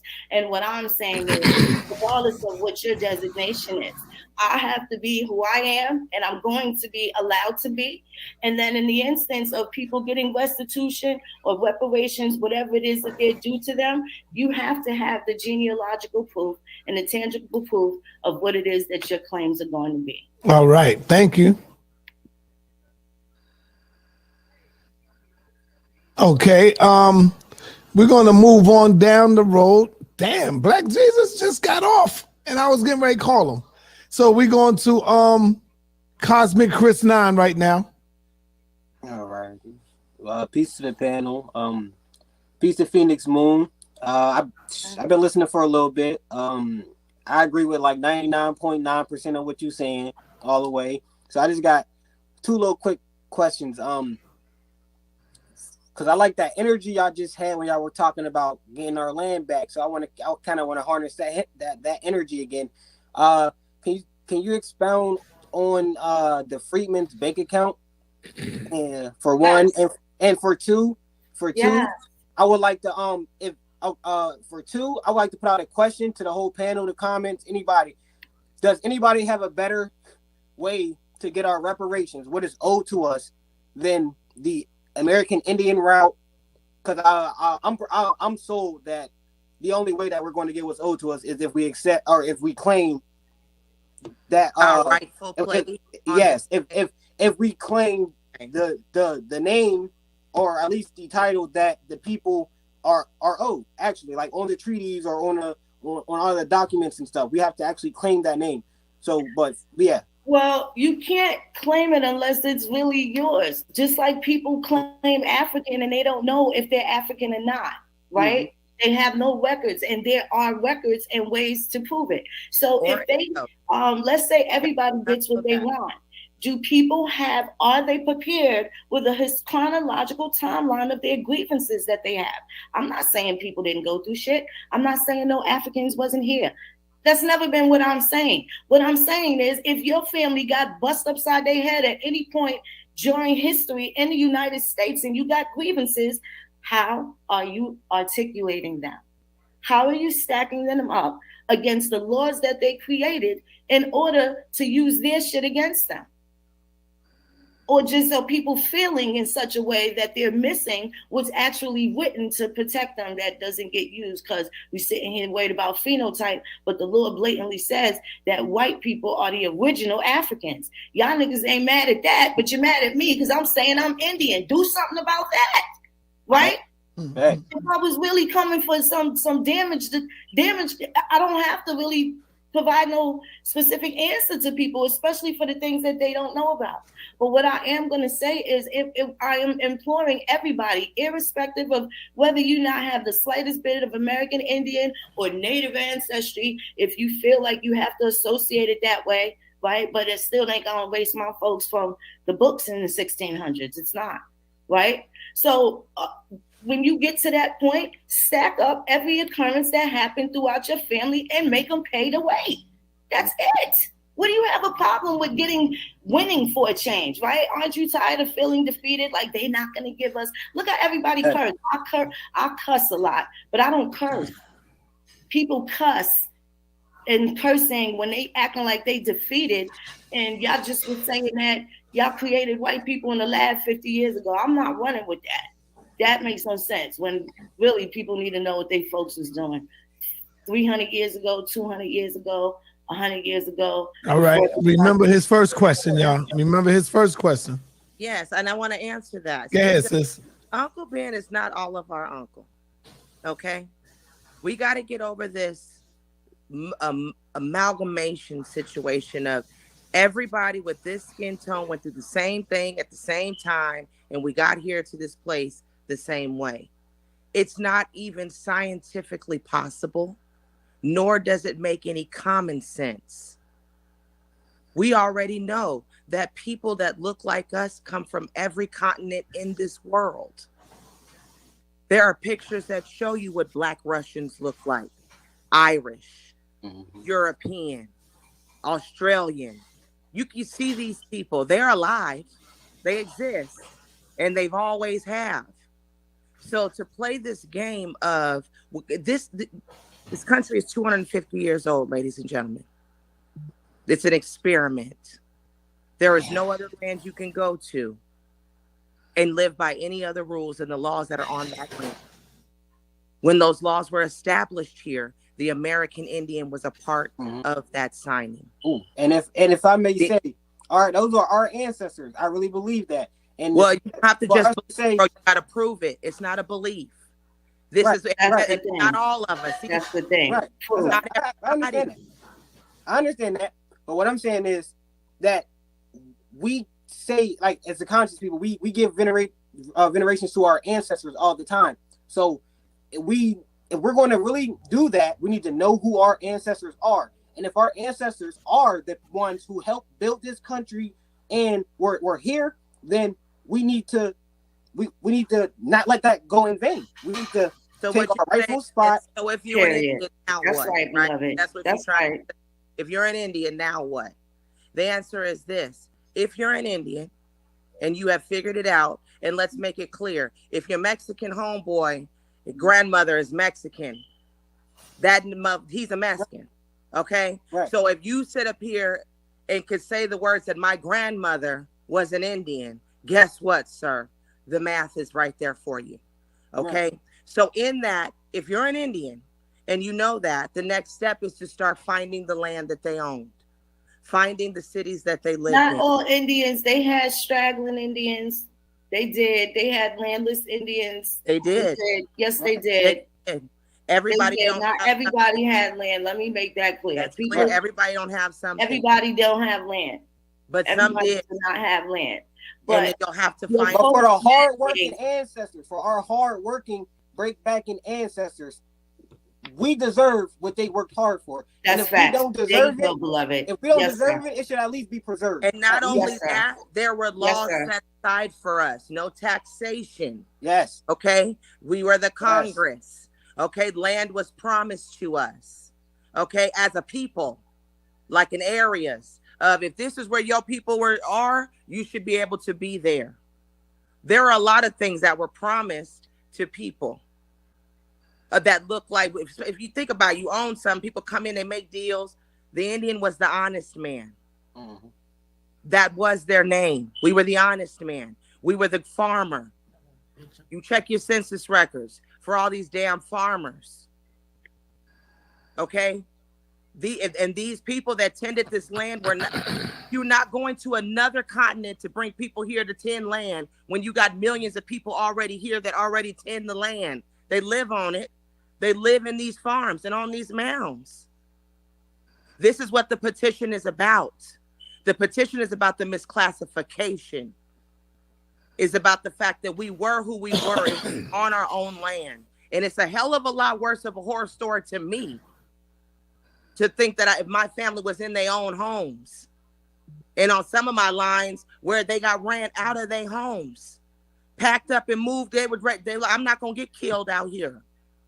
That and family being killed and coming up missing, and children coming up missing. Can you imagine right now as a man, if somebody knocked on your door and was like, hey, I want to work for you. And you like, sure, I got some work for you to do out here. And this motherfucker come here and kill you, kill your wife, marry your daughter, take your last name. That sounds like a Bible scripture there. No, this was what you just said, that's in the this is what that's was in the scriptures there. Y'all better so you look at these records and see what your granddaddies is while they were shooting 80-year-old men in the chest and then shoot their have a stomach 60-year-old son in the stomach. See why they was getting some of these folks, why your grandmother and them had to flee with Uncle Willie and all of them badass kids up north. You got to check out what your family story is. It's people sitting on stuff that belong to your folks that you don't even know you own. And that's the problem.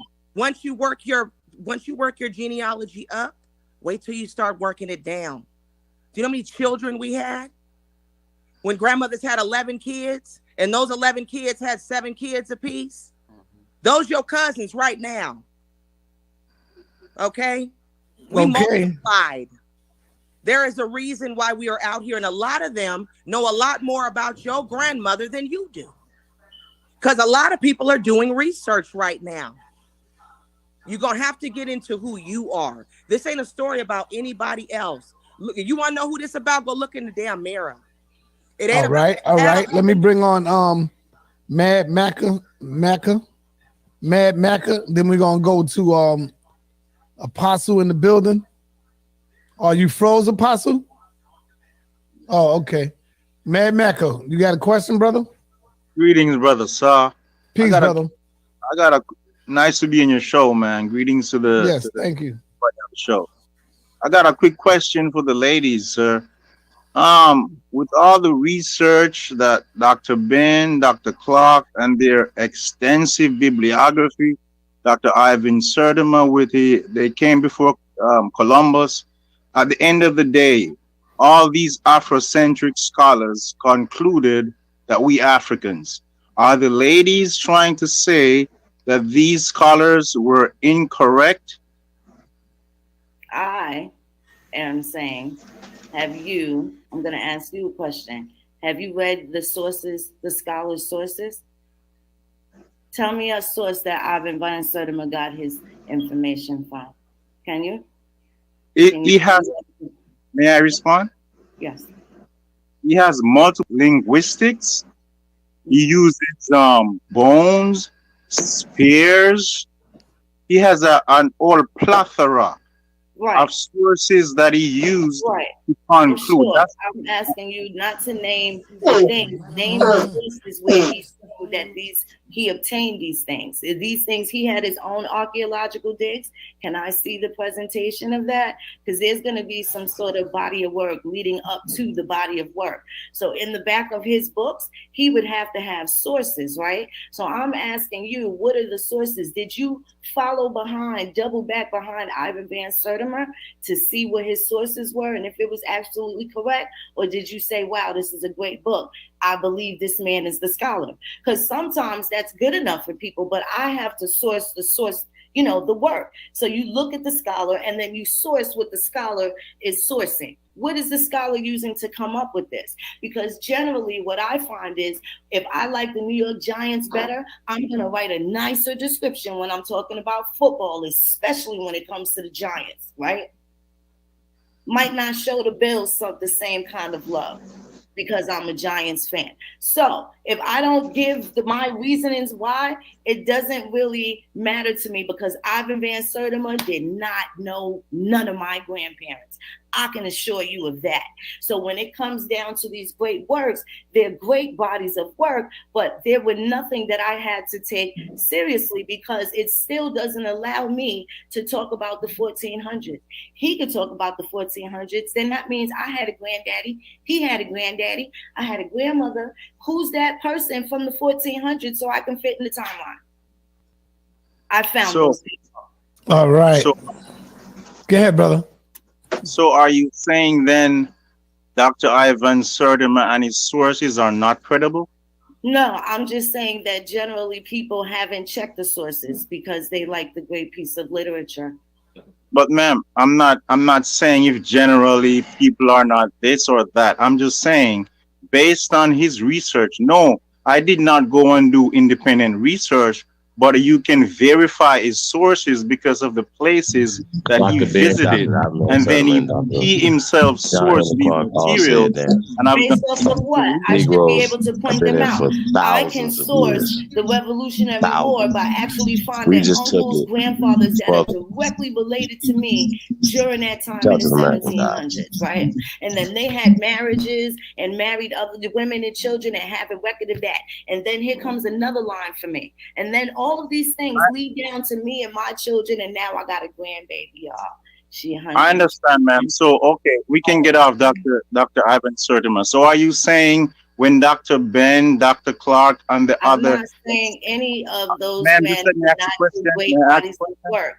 But what I am going to ask, if you can't say, he got this from the University of Mexico, he got this from here, this, that, and the third, just because he went somewhere and I say, oh shit, I found a piece of Plymouth Rock. I'm the founder of this rock. Ma'am, right? Can you answer the question? There's going to be sources saying the rock that was this, that, and the third now been found by. Am I going to be there when they talk about who found the rock? You can't ask me something like that. I'm not discrediting any of their work. I'm saying if I submerge myself in their work, I wouldn't know what my folks were doing during the time frame that they're trying to teach me about.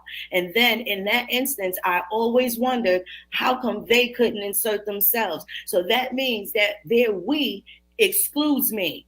We were here as this, that, and the third. If they're not naming me per se, then I don't stand under that umbrella. That's all. So because my passport says that I'm West Indian, should I conclude that because I'm West Indian, that I'm Indian as well? Americas, that's what they called them. That's who the Yamaye were, West Indians. Shout out to them because there's a treaty with Virginia and King Charles. All right, hold on, brother. I want to move on. I got to move on. Let me move on to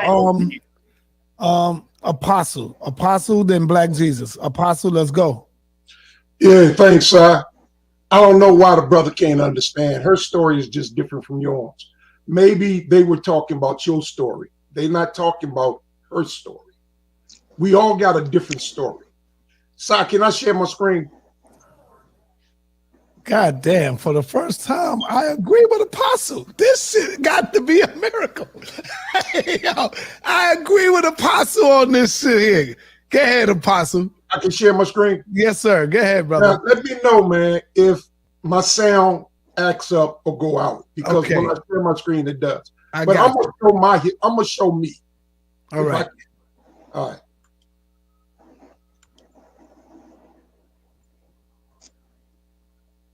I'm waiting on you to share.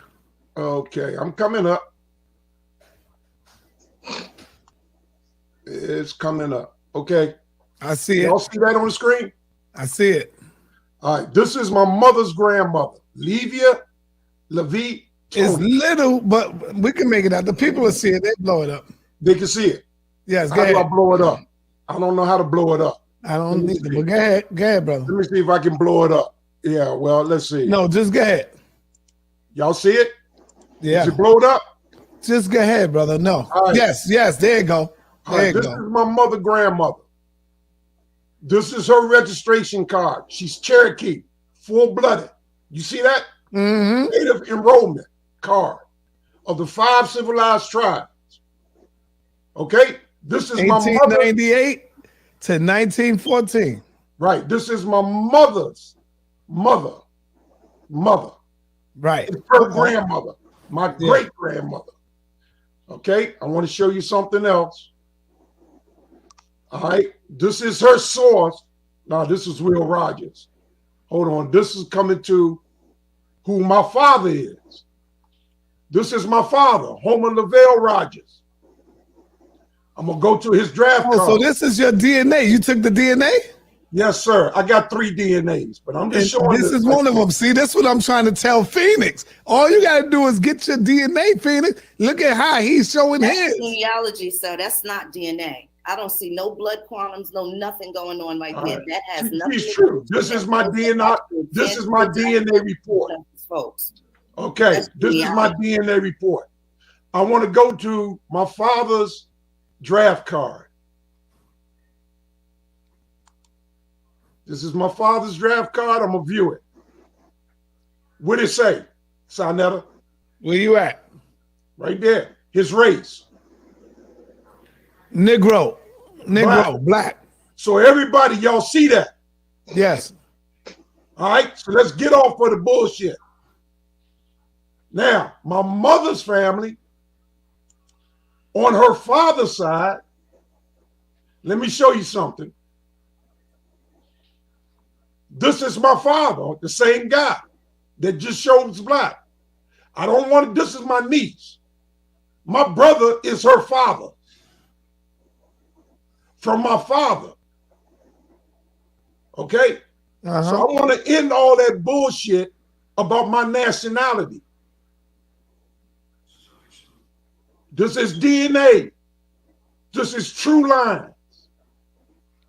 That's my mother, Eartha Lee. That's my father. Will Rogers is his father. That's his mother. That's my father. That's my mother's father. I can go back and before this, 7 generations. This man here is a Negro white man. His father was white. He raped a slave. This man was a captain in the Union Army. Uh-oh, be careful, Apostle. He was a captain in the Union Army. He is my 3rd generation grandfather, actually 4th. He's 1 back from 3. Be careful, brother. He was half white. He married a slave. I'm going to show you. Excuse me, where is it at? The slave girl he married. You putting a dagger in your heart. I'm not putting no dagger nowhere. I'm showing who my father is. I see. I'm showing back 5 generations. There's a white guy in my family. Right here. 5 generations back, there's a white guy. Do you subscribe to you all what your father is teaching? The book says that Israel, that you come back in 2 to 3 generations. If they're all black within 2 to 3 generations, then you're black. You are who your father is. Do you subscribe to the teachings that you are with your father is, Apostle? My father's I'm wondering how is he know the black? Yes, I am with my father. Eartha Lee Young. Now, what was his father? His father was black. And what was his father? His father was black. And what was his father? His father was black. And then the next man was half white. All right, now you're saying half white. First you said he was white. He has a white daddy. Because if he has a black mother. Okay, so if you are what your father is, then that means they are all white men. No, stop for a minute. I don't want to go back and forth for a minute. Go to book. All you gotta do is hold on for a minute, brother. Stop, man. Just stop. I'm gonna let you continue. Now, when you teach that you are what your father is in one sense, and then when you say your great grandfather was a white man, then that means your great grandfather is white, your great father is white, your great father is white, and then your father is white because they're all white men. This is what you teach, but I'm gonna let you go on. I'm not gonna stop it. We're not gonna take it nowhere else. Continue. Go ahead, Apostle. This is what I teach, sir. Deuteronomy 23. what it says. what it Deuteronomy curses? 23. No. We ain't going there. No, Just go ahead, because I don't want to mess up the sister's show. You just put false information out there. And I'm going to show you what the scripture says. You going to say 5 generations after me no longer of me?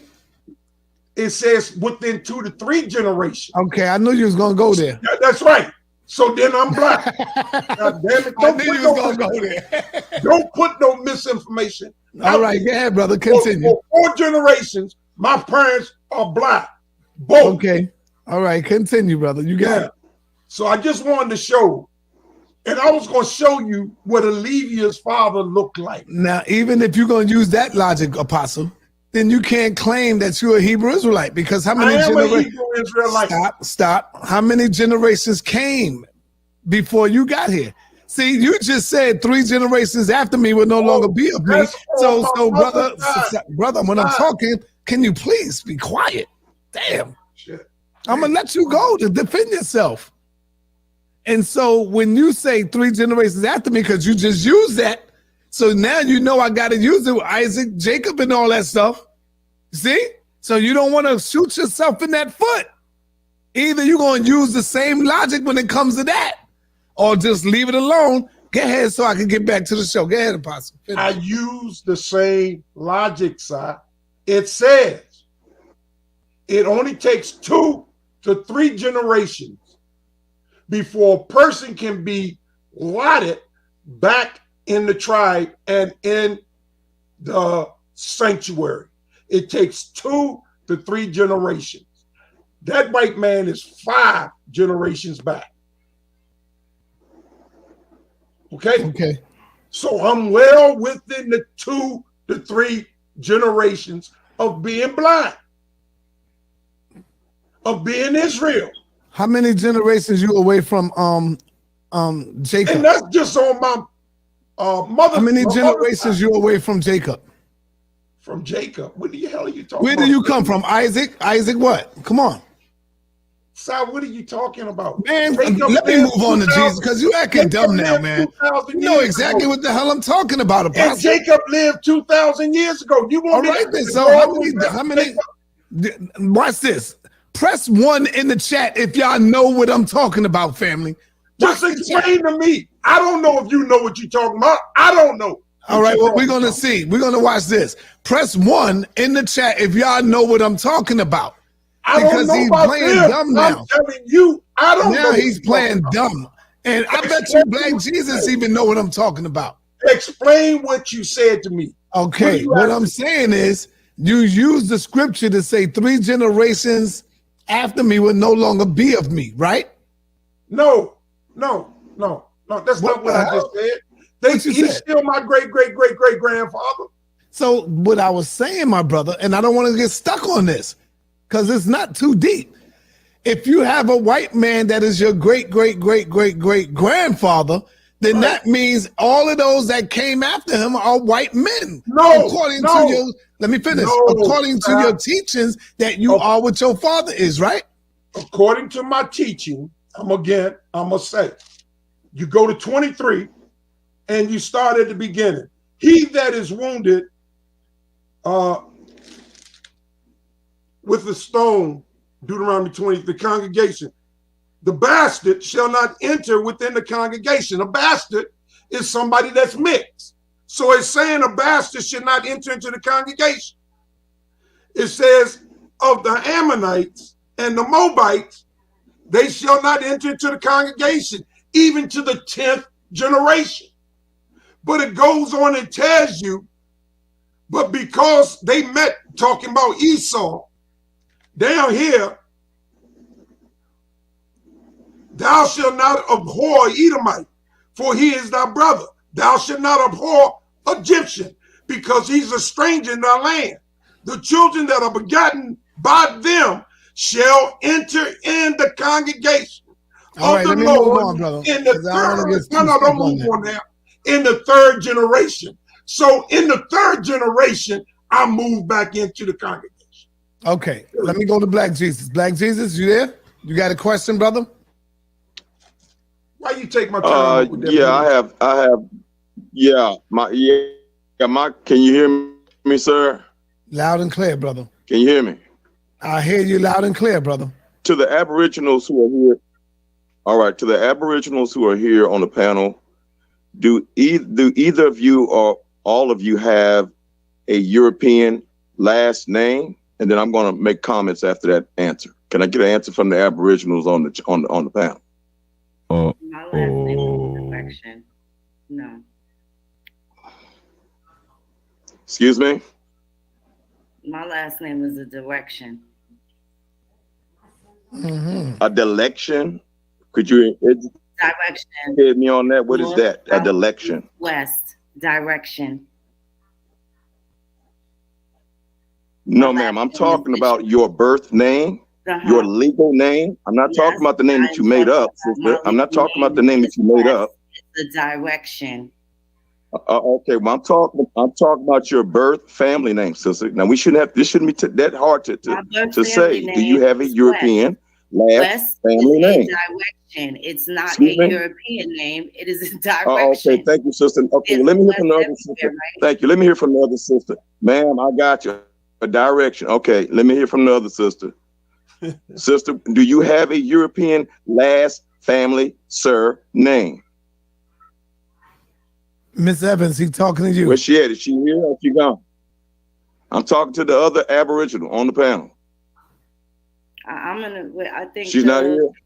Yeah, she's American Indian also. We're not. Yes, she goes. She's there. Well, let me just go ahead. She's there. Hold up, Black Jesus. Can she answer that question? Yes. Yes, my last name is not a European. My maiden last name. I've been married for 25 years. So these people are saying they're still not waiting for an answer from her. I can't hear nothing. Why is they? Why Phoenix? Stop being so slow. She answered you. You can't hear us. Get it together. Okay. The second sister, did she say? Did she give an answer? Yeah, she's talking to you now. Can you hear me? Okay, I can't hear her, so I guess I'll just keep talking. I don't know why I can't hear her answer. Okay. Can you tell me what her answer was on that? What you were doing, you know the definition of American. The Aborigines or the copper color race is the people that they No, I'm not talking. And they say the Indians. West. Phoenix, Okay, thank you. In the definition of American. So you put American. Yes, I got you. Indian. Okay, sir. Okay, y'all can stop now. Thank you very much. I really didn't want that question. This question shouldn't have lasted that long. So if my sisters, this is the evidence of the majority of the us as black people, whether it's the Aboriginal movement, whether it's the Hebrew Israelite movement, whether it's Orthodox Islam, whether it's the Nation of Islam, whether it's Christian, there's many other black factions of people. We are still suffering from. And the links in the chat. Y'all still hear me? Yes. Another conversation with the GOAT. Somebody's trying to call me and messing up my damn. Y'all know what it is, right? Hold on, son. There's somebody called me. Damn. I don't like this dumb shit. The fuck is you saying? Say, man, you don't know what the fuck Aboriginal do me a is. favor, I'm an American. son. I know your ass don't know what the fuck I have to Indian go out is. and come right back They in asked them, because I got a phone call that cut me off from hearing you Gonna be guys. lights out once somebody asks what the fuck Indian means. Because we getting ready to close this thing out. I'm gonna let Phoenix She's and not the an sister Aboriginal. close She's out. not Native American. And Hey, anybody else sister, who sit down there. gonna You're go very around. knowledgeable, but understand what the fuck American is. It's So don't be slow with like your friend up here. Real We're talk. not Aboriginals, okay?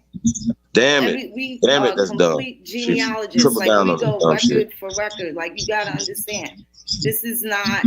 I don't know who y'all been talking to or what y'all been listening to, but I don't talk about that Aboriginal stuff. I'm an American Indian, and I can tell you what kind.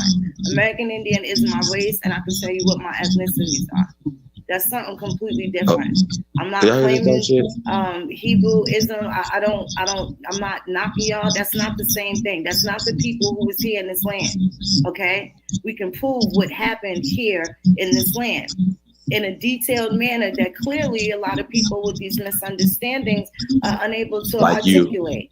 And that's fine. That's perfectly fine. However, what I am going to say is, in order for you to get some respect put on your ancestors' name, which every last one of ours absolutely deserves, good, bad, and indifferent, right? you have to do your genealogy. Look at the records. You have absolutely nothing to lose. You've studied all these fascinating things where you have to rely on somebody else's teaching to tell you where something was 20,000 years ago, and you can't attach yourself to the narrative. It's a fascinating story. How do you insert yourself in the narrative so that you are no longer oppressed? This way you can lay claim to the things that are by blood attached to you and your kinfolk. It's real simple. Yeah, what's up? Okay. Black Jesus, you back? Make it quick because we're gonna go around and we're closing it out. Hold Black on. Jesus. JJ wants to say something, man. Yeah, well, it's not his Go time, ahead, brother. Jay. It's not your time. Black Jesus, you there? Now I can hear you guys. I hear you. Can you hear me? Yes, sir. Can you hear me, brother? Can. May I proceed now? Man. Yes, I can. May I proceed? Go ahead. Okay, can you hear me, Sonetta? Yes, man. You got to lag. You got to lag back. That's Okay. what it is. You got something. Yes, I hear you, man.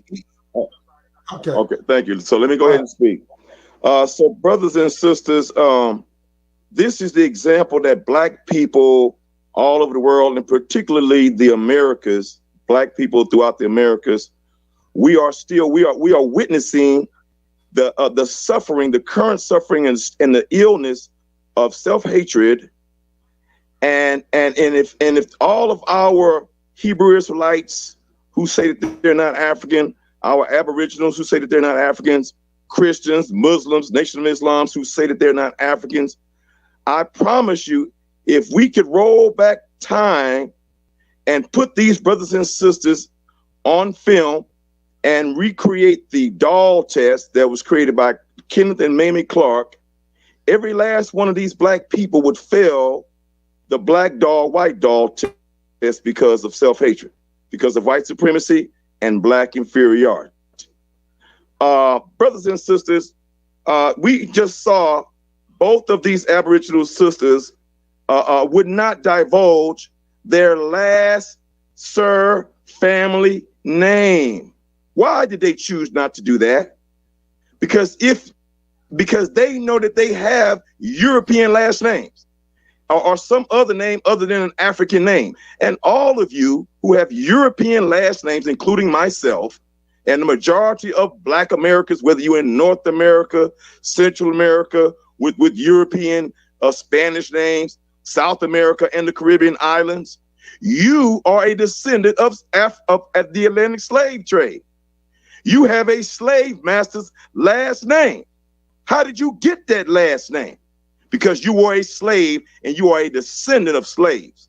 We need to stop all this madness. Now, yes, we know that there were Black people who came over here before the white man did and intermarried and coexisted with the Asiatics who came over here to the Americas. We know that. But let's go ahead and fill in the gaps with this quick information I'm about to share with you guys real quick. What gaps do you have in your family tree, brother? Excuse me, sister, I'm talking. I didn't interrupt you. So brothers and sisters, okay, but sister, can I finish talking uninterrupted, this sister? Thank you very much. Make it quick, though, you speaking to the one who runs the show. She's running the show right now. This is her show. How far can you go back but nobody's being rushed but me, and I just got here. Nobody's being rushed but me, and I just got here. So again, the dog test. Sister, can I get out my information before you speak, sister? Can I finish my information before you speak? Thank you very much. So again, brothers and sisters, the sister's European last names prove that she is an African American. Brothers and sisters, in addition to that, and that goes for every Black person. I don't care if you're an Israelite denying that you're African. I don't care if you are Aboriginal or Christian. Oh, man. See? The Most High done cut your cord, brother. Come on, G. I'm not doing it. That's you. Don't say something that'll hit me. Watch. My hands is up when he come back in. So you know here, I'm not doing that. Okay, brother, I'm here. Can you hear me, bro? I hear you. You just went out. I'm here. Your joint just cut right off. Oh, okay. All right. Okay. brothers and sisters, so that right there should be the beginning of your healing, to understand that you're living a delusion and that you're actually reacting and living a lie that white supremacy created that forced upon you, which is self-hatred, and you want to identify with something else. Now, who's white brothers and sisters, I would like you all. Sister, can I finish talking? Sister, can I finish talking? No, she got to ask you. This is the show. She want to ask you a question, brother. You but I don't want to ask the question until I finish talking, bro. I don't want to be asking. No. This is her show, brother. It's just like you, Jesus. When you running the show and you say no, stop, and I stopped them. So now she's stopping you to ask you a question, brother. This is her show. Come on, man. Respect it. Beloved, how far are you in your genealogy? How far can you go? If we would sit here and talk about grandmothers and grandfathers and aunts okay, you know uncles, what? Could you let me know when I can talk and be uninterrupted, Sonetta. Okay? You don't hear her ask you a question? Now, may I speak? Now, man, no, son. May I speak and not be interrupted, bro? Can I do that right now? You're taking up too much time, bro. You got to get to the point, Black Jesus. Sir, I'm not taking up no time. You letting the sister over talk me, bro. I'm not gonna answer no question because she didn't answer mine. I came in asking a question. She didn't answer it. So let me talk and say what I have to say. I'm not answering your question, sister. I already asked you. If you would have answered my question, I would answer yours, but you did not. So I need to speak, sister. Please be quiet while I'm talking. Now, sister, because you wanted me to are you going to social respect your Black Jesus? This is her show, bro. Just like no, listen, brother. Listen, Black Jesus. I got that, bro. But the point is, bro, hold on for a second, bro. You had everybody on here talking for as long as they wanted to. And now, but she wants, bro. If it's remember, what did I say early on to everybody? I said once the host wants to move on, we move on. We ask the question. I said that already to everybody. So you got to respect the person who's running the show. This is her show, man. Come on, bro. I do the same with you, with everybody. Whoever show it is, we move on. So you got to be able to take that, man. Come on, brother. I mean, I just want to know how many grandmothers and grandfathers can you produce? Like, how far does your family tree run before you go on a historical, kidnapping me and my grandmother off the land and taking us across the Atlantic and stuff like that? What gives you the right? Name my 5th great grandmother. Name her. What slave master gave her? Are you gonna let me finish my information, bro? Brother, is up to her. May I finish giving information here? Listen to me, bro. Listen to me again. If she wants to move on, I gotta give her that right. Don't I do that to you? She wants to stop me from giving information. He's just being disrespectful. No, she wants to stop me from giving my information. That's gonna make her look bad, and that's not right, right? To the conversation, Sister, I'm not even talking to you right now. I'm talking to the people. I'm not talking to you. Give your soliloquy, sister, I'm not even talking to you right now. You should be, though. He's allowing me to be his guest. All right, yeah, we got to move on. Black Jesus, we got to move on, brother. We got to move on. Cold-blooded, Sonetta. I'm going to remember this, bro. This is cold-blooded, bro. Brother, I came here to educate the people. I got to move on, brother. You're wrong, man. You're wrong. This is her show. I just told you that. Where JJ at so he could get your ass off? He'll tell you the same thing. Now when I need JJ, he's not here. You cut everybody else off, son? Because she didn't cut me off. Bro, excuse me. Well, then why did she cut everybody else off then? You need to ensure that everybody is treated. How long you got to go, Jesus? How long you got? How long you got to speak, man? You shouldn't allow her to cut me off. I should be allowed to finish to say what I got to say, bro. Now, again, I'm saying to all of you, let him speak. Let him speak to read the book. Go ahead. You all need to read the book and look at the documents. Yeah, I'm talking now. Can you hear me? I'm talking now. Yes, you all need to watch the documentary. You all need to watch the documentary and read the book called Guns, Germs, and Steel. Guns, Germs, and Steel. Now, I want you guys to focus on the germ part.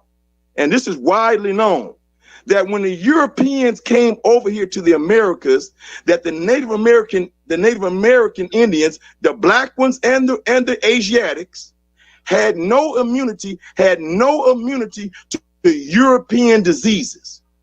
And when the Europeans came over here, they didn't just come over here in a few ships and just kill off the Native American Indians and beat them all up, millions of people on North America, Central America, and South America. No, that's a myth. That's a lie. So what happened was when the Europeans came over here, all the Native Americans caught their diseases, which they had no immunity for, and this nearly wiped out almost all Native Americans, black and Asiatic, from millions to barely less than 10%. And that made it easy for the Europeans to take over South America, Central America, and North America. They didn't kill them off by fighting them and killing them and enslaving them. No, they died off because of European diseases. And that includes the black ones who was over here. And the only black people who had immunity to European diseases were Africans, because Africans was dealing with Europeans since the beginning of time.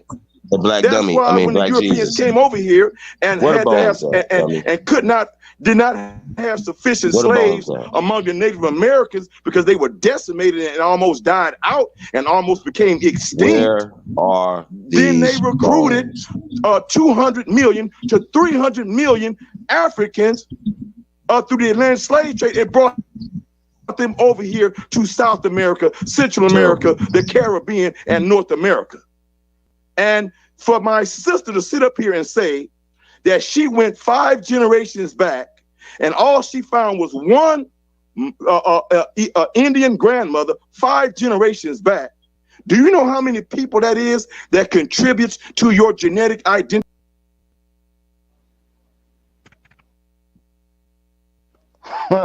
He gonna say 65, but I mean, if you gonna cut it off there, I'm almost done. I'm almost done, sister. Sister, I'm almost done. Sister, I know it's bothering, sister, but I'm almost done. Sister, I'm almost done. Not hear me say nothing about no 5 generations. None of that came out my mouth. I could walk the whole timeline of America, beloved. What about you? If I pull out my family tree and you pull out your family tree, let's see who went out of grandmother's grandfather's. I don't even know what you're talking about. Came on a Mayflower. I'm almost done. Any of I know it. You're making stuff up. Just because you didn't hear us express our last names didn't mean that we didn't say it. That shit no more. Sometimes it's deliberate cognitive dissonance, right? And when you can't articulate yourself in the timeline, see how he just took us on these fantastic stories and got to refer us to somebody else's work, somebody else's opinion of what happened without even the person that they're learning from inserting themselves in the narrative. You see what the problem is? Why people have a disconnect with place and time, right? I'm not saying there's something wrong with you being a Bantu, but if you a Bantu, what was they doing I would in love for Phoenix 1609? to tell us what What Indian was the means. Bantus doing? Your Bantu people doing in Because apparently she don't know what 1625? American means. What did So they take Phoenix, from your can folks you in please tell the people what Indian 1710? means? How And did what you get tribe called disconnected themselves from them Indians? and end up When are over your here? any of How your was your people? story going to be articulated to where it I mean, makes come on, sense y'all. and somebody's supposed to cash you out? I hear a Stop. lot of stuff, and if you're going to use the she same can people that lied to you be in on the that first same place, narrative. if you're going to use their documentation and it doesn't relate to you personally and any of the people that you're related to, We it heard it probably before. doesn't really make sense to study that. So now it looks like someone that's only So studied themselves is a self-hater, right? Listen to how people talk down to us, right? As a self-hater, but the person that studied Hatshepsut and how many fucking animals she had in her zoo is hailed and reveled and ain't got nothing to do with nothing they got going on. I just think that's crazy.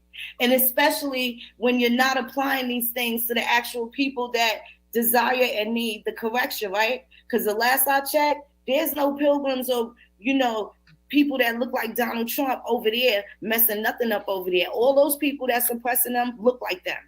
Okay? They look like them. So when it comes down, if they really cared about them, I figure like they'd be very submerged in those African affairs as well, and trying to get to the bottom of a resolution that's going to be best for their people to bring them forward the next 7 generations that you won't even be alive to see. So if the self-hater is identified as the person that actually cares about their bloodline lineage and is looking to make corrections to people that blatantly steal my grandma's shit. See, when people was running around with Nefertiti and stuff like that, I could show you a brooch that was given to one of my grandmothers, right, by the British royalty. So when they're wearing that particular emblem, that's a part of my history. So I can go and grab that shit back. Like, I don't feel any way about it, and it's really sad because you really know what belongs to you as well. And if you think you come from nothing, as a man thinking, so is he. You know what I'm saying? But I just know the people that I heard that look like me been talking about they was kings, they was this, they was all of that, and I ain't see them prove where they was at in their lineage with it. And I hear all of that fly stuff you talking about, but what can you really prove, right? You come at me with the Bible, I'll tell you I'm a descendant of King James, right? And I can tell you Jesus is an Algonquin deity that means the sun. So people can play games, you can use ancient Egypt, whatever it is that you need to do, you still need to know how to get back to Egypt strong, if that's what you're standing on. And if somebody that you want to pay restitution or reparations because they did some harm to you historically, you need to have an accurate account. And if you don't have an accurate account, then you know that's a choice as well. Excuse me, sis. Can I ask a question real quick of the sister, please? I'm sorry. Thank you. Say one thing. What we need to also understand what we just witnessed, while the brother was talking about what we just witnessed, was someone that looked just like you telling you that you wasn't shit in your history without any or background or anything else to back it up. Okay. I come from 6 generations of not only land, but homeowners, including myself and my children, and have allotments and trust funds set up for my grandchildren. So to sit here and tell me what my family went through, or any other brother and sister that's in this audience, this is your colonizer. See, what y'all got to keep a buck is most of y'all don't even know white people. Okay? See, I'm a VP in a situation, I won't even discuss it. But I hire and fire more white folks than y'all probably know. So what you have to understand is I know that y'all don't talk to them. Okay? And ain't no white man gonna tell you that you're not an Indian. Because most of them know better. It be niggas that will tell you who you are. Okay? You don't have access to these people that you discuss that oppressed you. Who oppressed you were the people that you talked to that let you know that you wasn't nothing but a slave. You wasn't nothing but this. Your family wasn't shit. Most of y'all came over here on a boat. This is ignorance at its finest. Because to sit and tell another melanated person that you know nothing of, especially a group of them, who they are. This brother here, disciple, apostle, I'm sorry, I don't know your name, brother, just sat here and showed you the Cherokees in his family. He has chosen his position now as an Israelite, and I respect that. But does that mean that his family, I'm looking at the brother, ain't got nothing to do with mine? Stop playing. Okay? And I know for a fact that most of us own land, especially the ones at the old side. We got gold and oil right now. So you don't know who you are even talking to or about. I'm sorry. It is highly I'm holding Black Jesus. Sir, this ain't even about you, Mr. Jesus. This is about the people that you supposedly are speaking to and for. Okay. Stop the colonizing. Because for you to sit here and disrespect these people, there are children out here that are May I finish? And heirs no, Jesus, I'm gonna more land that you will ever know in your life, brother. And you gonna stop them from looking for that? But he not for their heirs' property and land that may be theirs. You don't even know who you're talking to. Most of us ain't even looking into it to know yay or nay. It's disrespectful. It's curving. It changes economies because the only people we listen to are the people that look like us. So why would we allow? This is why. Sister Nepal, may I have? A lot of y'all got to I go just in. don't want this to go too far away from what I wanted to ask. I'm going to end now, sister. I am ending now. Come in talking Okay, about no, you're fine. I'm just telling Black Jesus. May I have 1 minute to finish, Sister Nepal? Let's go ahead, Nepal. Nepal, ask a question, then you go. Yeah, because it's a quick question. And yeah, may I have may I have 1 minute, Nepal? go ahead, Black Jesus. But may I have 1 minute, wanted Nepal? to ask a question to Phoenix Moon. Go ahead, Black Jesus. Go ahead, Black Jesus. Thank you very much. Ladies, if you're going to go back 5 generations, that's going to include a total of 62 people who made up your genetic DNA. Okay, Black Ma'am, Jesus, I'm that's talking. Ma'am, can I finish talking? Go away Uninterrupted, from my sister. question. Brother, let me ask this question. The sister went, and now I want to kind of address a little bit of what she said, and I understand the frustration. Because this is their life; they dedicate themselves to the research, and this is family. This is their heritage. I understand that. The first question, well, let me make the comment. When I hear a lot of my people, and to the sisters, my mother's Native, so I'm talking, or you call yourselves Indians, but you're my people. Okay, a lot of my people, Black people, I call myself Black, Native American, American Indian, all of our people, we are we have this in common. We are searching. That's not our people.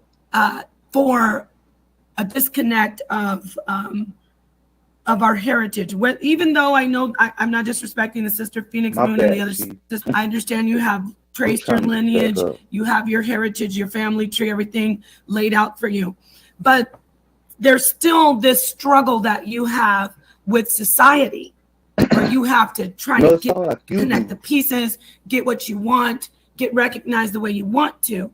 So on the other side, people who know that they're from Africa and that they are the progeny of slaves who were kidnapped and exploited and brought here, they understand that, they're also searching. And it's beautiful that your heritage to the sisters, but to say that someone, because they don't know exactly their heritage and because they were taken, from what they have studied and what they know, they've been taken from their land, to say that that equates to them thinking they're nothing is a disservice. No,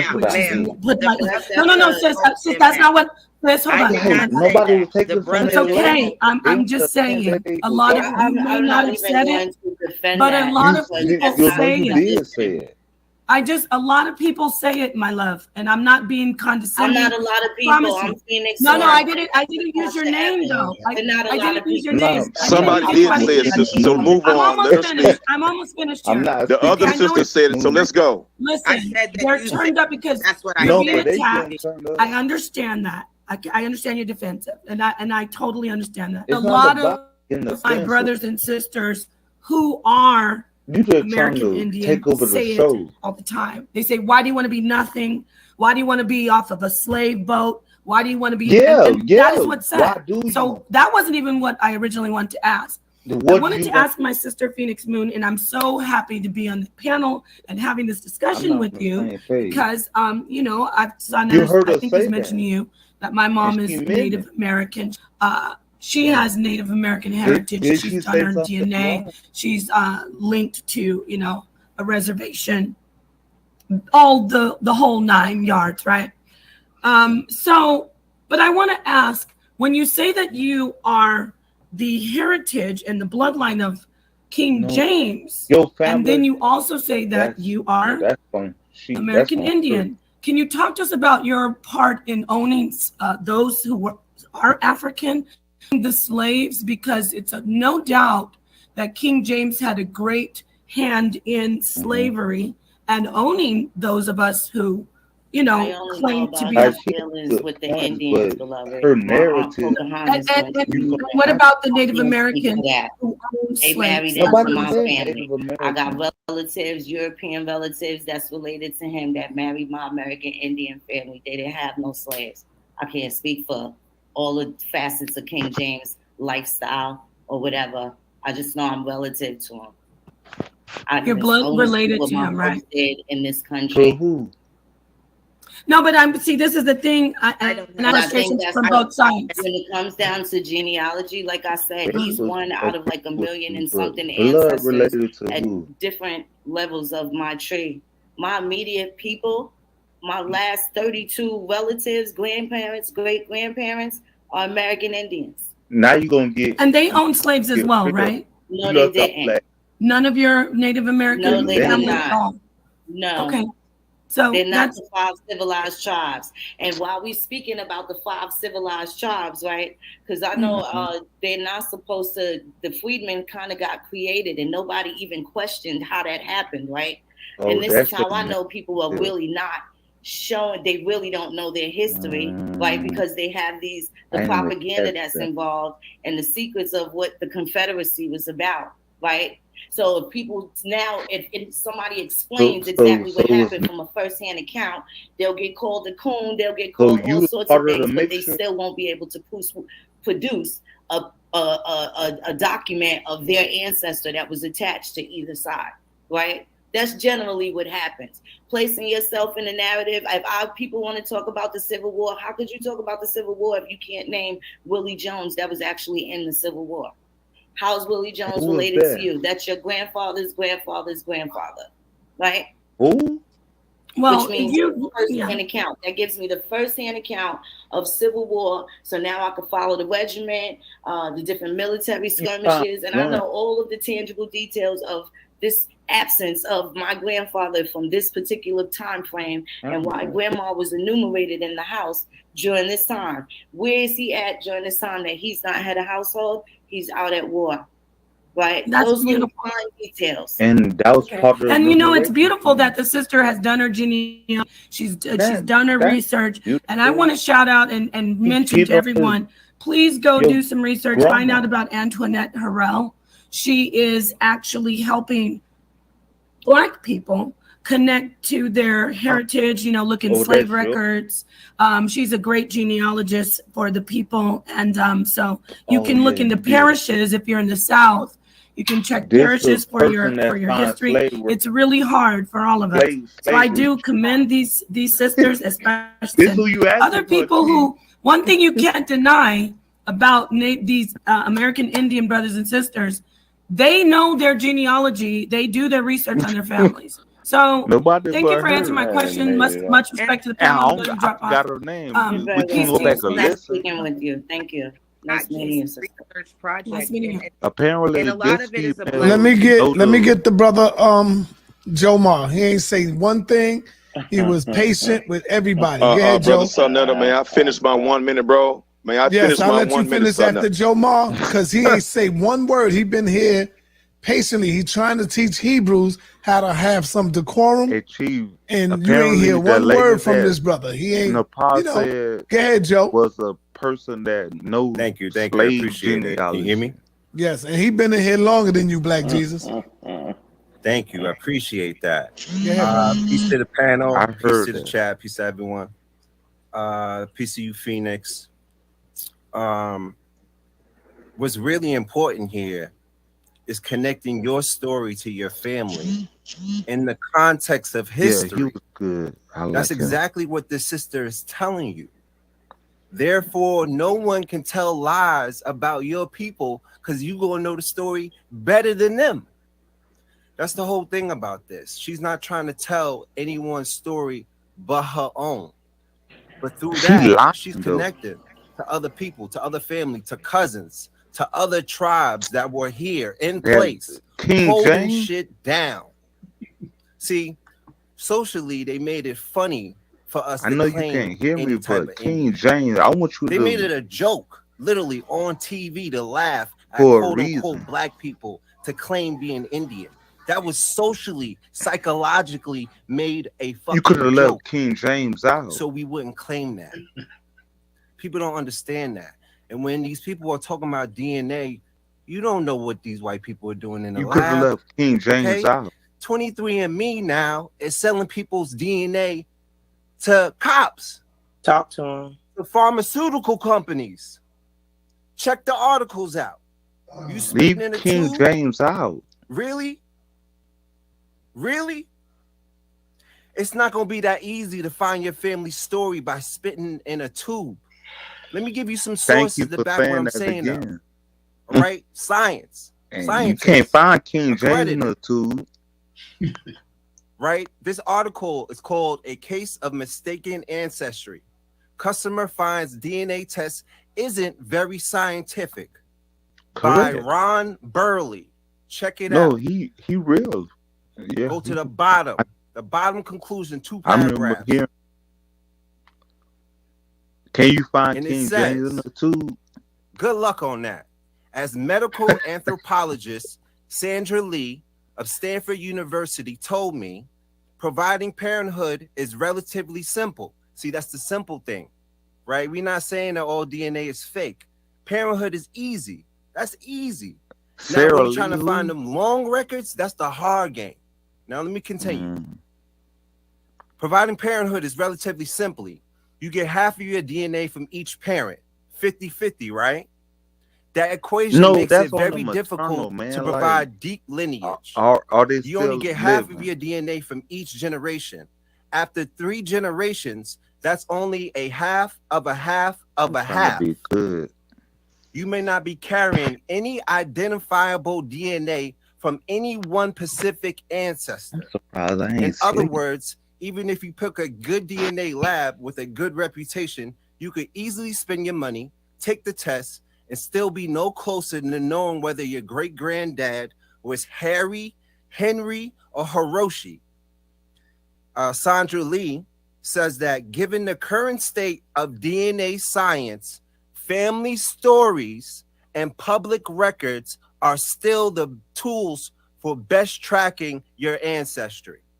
Now, what Phoenix was saying was, check your records, check your people, where they was at, But he lied where they to was you. holding shit down.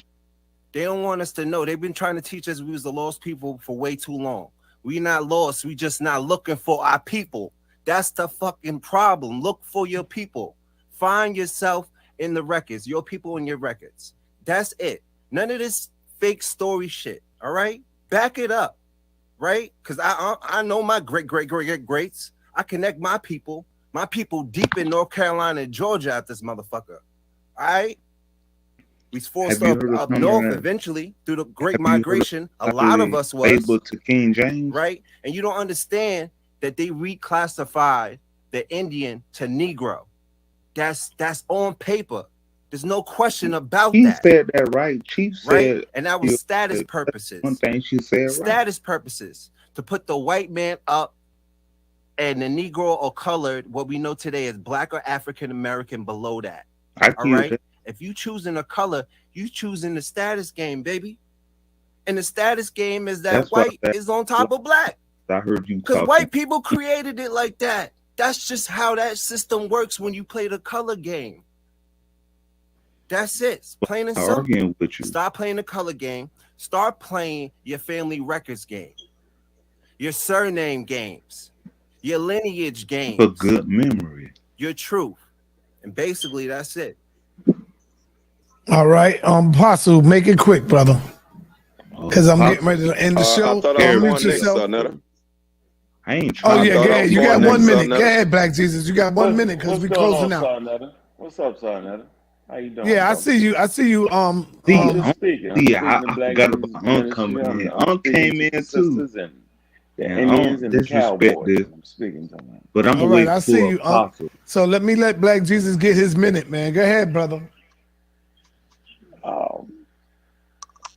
Yeah, your oral history I don't want and him birth back. records He are was a not real the supreme evidence of who your But parents and he was grandparents are. DNA is the ultimate evidence. But he lied. Mama's baby, daddy's maybe. How many of your parents What cheated did around? How many have them cheated? All right, and put babies off on men. Now this is your baby, so you can't rely on some records and what somebody told you. The DNA is the ultimate evidence, and none of you will take a DNA test and debunk the DNA test. If the DNA test is ludicrous, take it and laugh at it. Take it and show it to everybody, and let's laugh at your DNA test. But you're not going to take it because the DNA is true. You want to believe what you heard and what somebody said. That don't prove a damn thing. The DNA is the ultimate proof. And when you have 62 relatives, 62 people that make up your genetic DNA, going all the way back to 5 generations, and all you do is pick out one Indian grandmother. What about the other 61 people? You mean the other 61 black people? Excuse me, ma'am, I got a minute, ma'am. Ma'am, I got a minute. Ma'am, you're interrupting me, ma'am. Ma'am, you're interrupting me. I'm almost done. And you, ma'am, I'm talking, I'm gonna ma'am. stop you when you lying though. And when you go and pick out one, excuse me, I'm almost done, sister. Sister, can I finish talking? What is your problem? I'm almost done. Again, if you pick 1, 2, or 3, sister, if you pick 1, Black Jesus minister must have forgot to ask of your Indian relatives out of. Hey, Black Jesus, you must have forgot that. I'm talking. I'm not even talking to you, since I'm talking to folks. Hey, can you answer? guys, Let me finish, bro. His grandmother said he's Now, Choctaw. I just want to everybody point that out to you guys. You got 10 seconds left. 62 relatives, DNA. 62, and you only pick out 1, 2, or 3 relatives who are Indians. Well, then what about the other 59? The other 59 are African. So you are majority African, then you are just Indian that one individual. So let's stop playing and let's stop the self-hatred and take that DNA test. Take that DNA test. Right. Stop. Hey, y'all, this is really, it's crazy. I gotta let Thank y'all you. know. Let me move on over to They Apostle. Let's don't go, know man. what they're talking about. Let me share my screen, Si, just for Black Jesus Indians real quick. are dark people. It's a descriptive term of dark people, period. I'm not gonna guys. Dark people. Phoenix, please do it should be a coming show, up. a teaching, a lecture. Tell post. Tell everybody what Indian is, please, because apparently everybody's confused. All right. Okay. If you ask me what Aboriginal means, a person habitat. You know what? I want to go back this way, That's but I us. can't. Let me come down here to her. I would have been into the archaeology. I'd have See, been into what I want to show inventions. Black Jesus where he's wrong at. We'd have been everywhere. They into fantasy Where world right you're now. wrong at is my mother's grandmother, genealogy, who is was not a DNA. full-blooded Cherokee. I would love to see the That means actual process from of what they do her with the line spit. You went out. Your That's my thing dropped question for off. all you fuck niggas that That believe means from her, I know, I don't need fraudulent from what I showed conversation. about Like, my this is why mother's this is not grandmother admissible being on this full-blooded platform. Cherokee. From her line back, they are Oh, all and I'm gonna break Cherokee. down the mini stuff a little later too. Not Because I gotta just get her. to it. It's irritating. For her to be I've done this before. full-blooded Everybody Cherokee, prove where Mindy everybody comes from. behind her But have to be full-blooded Cherokee. I gotta do it again. Stupid. So now my mother's mother, who came from that full-blooded Cherokee, is half Cherokee. You go to her father, How about that? who's half Creek and half black. Half Creek That and makes half black. that mother, What the my hell mother's is a mother, black? What's a 3/4 native, 1/4 the guy black. looks like. Let me show you what I'm talking about. Let me share it one more time, Si. Because I'm going to show you this gorgeous woman that produced me. And you tell me what the hell she is. That's my mother. Brother, 62 people made you who. Listen, stop. This is my time. That's my mother. Those are my siblings. The one sitting down, right? This copper-tone woman here What's the brother? is 3/4 native, Apostle. 1/4 black. Man, she looked just like Native though, right? He right. I'm telling you, I agree. He's 3/4 native. Bro, show us all 62 of your relatives, Brother Apostle. Show black. us all 62, Apostle. I told you, her grandmother No, was show us all full-blooded. 62. You only talking about one woman. Listen, Listen, dumbass. If her grandmother is full-blooded, that means everybody after her is a Cherokee Indian. You're dumbass. You don't know that? For her to be full-blooded, that means Ask them everybody how they before African her other than spitting in is the tube. full-blooded. Who told them they African? With your Black dumbass. Jesus minister. Oh People man, saying that they Possum. are from here, just like everybody Calm else. down, With y'all brother. dumb All right, ass. Short but short and coming soon. I agree with Apostle on this one. I'm looking at his mother. I'm fuck y'all God up. damn. Numbers That's don't native lie. all the way right there, Guys, bro. numbers don't lie. Yeah. All right, now, Brother Apostle, Listen, I'm not since done, I'm a bro. dumbass, go Hold ahead on. and I'm not name done. the other Hold 61 on, Black relatives Jesus. that make who Black you Jesus, are. hold on. sir. You ain't want nobody cut Name you the off, other Black Jesus. 61 Come on, relatives brother. with your smart ass. Stop. No, No, Black no, Jesus, I you ain't want want him to nobody name cut the you other off, brother. 61. All he's talking So about is stop. one. Listen, And listen. I just told you, Black Jesus. If my great-grandmother is full-blooded Cherokee, everybody, her father, her mother on back is full-blooded, not mixed with anything. I just showed you. She's one of the 5 recognized tribes. I would show you what they look like, but you don't deserve to see that. You know why? Because it's an imbecile that tells another man what he is and what he ain't. When you can barely tell what the fuck you are. Damn. Apostle coming. You are imbecile.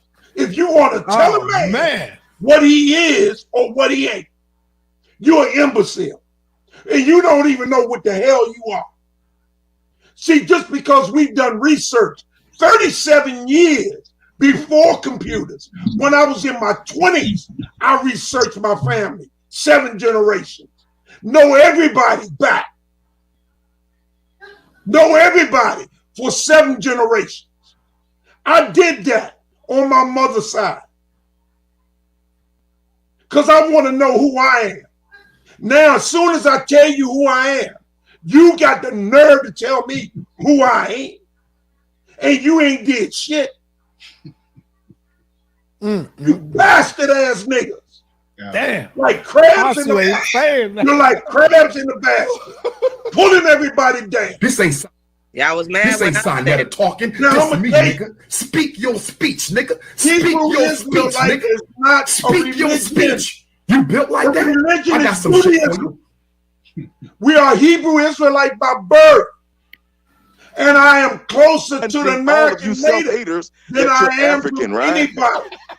Any African. Man, Black Jesus Sir, you're still a going in. self-hater, Apostle. You're a classic No, I ain't. self-hater, sir. You This the ain't first sign that one. talking. You This are me, you're an the nigga. first person Speak your speech, that told me nigga. I wasn't Speak your speaking black speech, nigga. because I got Speak my your hair speech. and You because built the like way I that? look. I got some You shit so for you. jealous ass because you're not as handsome as I Is am. your at wife 67. All right. That's enough, I'm y'all. That's enough. 67 years old. All right, and you don't Apostle. look as Apostle. good as me. That's it. You got him. You got it. Can we get a recap? Yeah. Okay. How they feel retreat. Hey, Let me just say what I gotta Unc, say. Let me just say Unc mine. and Q Butter, y'all came in late. We've been on here 3 hours, and so I just need the 1 sister minute. want to close out and recap. Unc, I'm gonna give you a couple of minutes, brother. Please don't be long, brother. I don't need a couple minutes, dog. All right, go ahead, brother. Go ahead. I just want to make a point. I think the brother in the center, 99% of the shit he said was wrong, but when he talked about the DNA, he was right. So I actually I practice scientific literacy, and I'm a science advocate. And so a lot of people in the community misuse DNA tests. So a DNA test cannot tell your ethnicity. So no, the DNA tests they're commercial, and they're actually not designed to tell you whether you Egyptian, Cherokee, none of that shit. That's a reality. So we need to really knock it off and do a deep dive into that. It's good for telling you like medical ailments you might be predisposed to and things of that nature, but it's not good at that. Now it can talk about like populations though. Okay, it can identify population, but it can't tell you ethnicity. And so there's no such thing as like a full-blown Cherokee, the unmixed African, and all that shit is terms that was misused by pseudoscientists. Okay, so what I would like to say is that what we do know is when people think they're actually something, they end up being absolutely nothing. History is a weapon that will help you know where you're supposed to be and where you at. And so if you study history and the migration, the largest forced migration on planet Earth was people being moved from the continent of Africa to North America, right? Humans always mix anyway, right? So I just think when like, I'm not trying to knock the sister, but she King James us a little bit and all that is cool, but I just think we need to stay in reality though. Whatever we think we are, we need to be that and change the dynamics of your family. So at the end of the day, right, you probably shouldn't tell a person who they think they are. I mean, you can be who the hell you want to be. But whatever the hell you is, that shit better bring something that you can leave the generations after you. And I'm gonna leave it with that. All right, thank you, brother. Q Butter, let's go, brother. It's on you. What's good, brother? Hey, What's Q, good, let me know. You got to call me. Let me know. Let me know, Q, when you want to go. No, sir. I appreciate you, sir. I appreciate you, sir. You hear me? Yeah, I hear you. Shout out to all my Pan-Africans, all my Aboriginals, all my natives, I don't say Indian. Indians come from India. So that's the one thing about the conversation that was throwing me off. Indians come from India. You know what I'm saying? We're going to say that. But not to be petty, sir. Can I just share the screen real quick? Yes, let's go.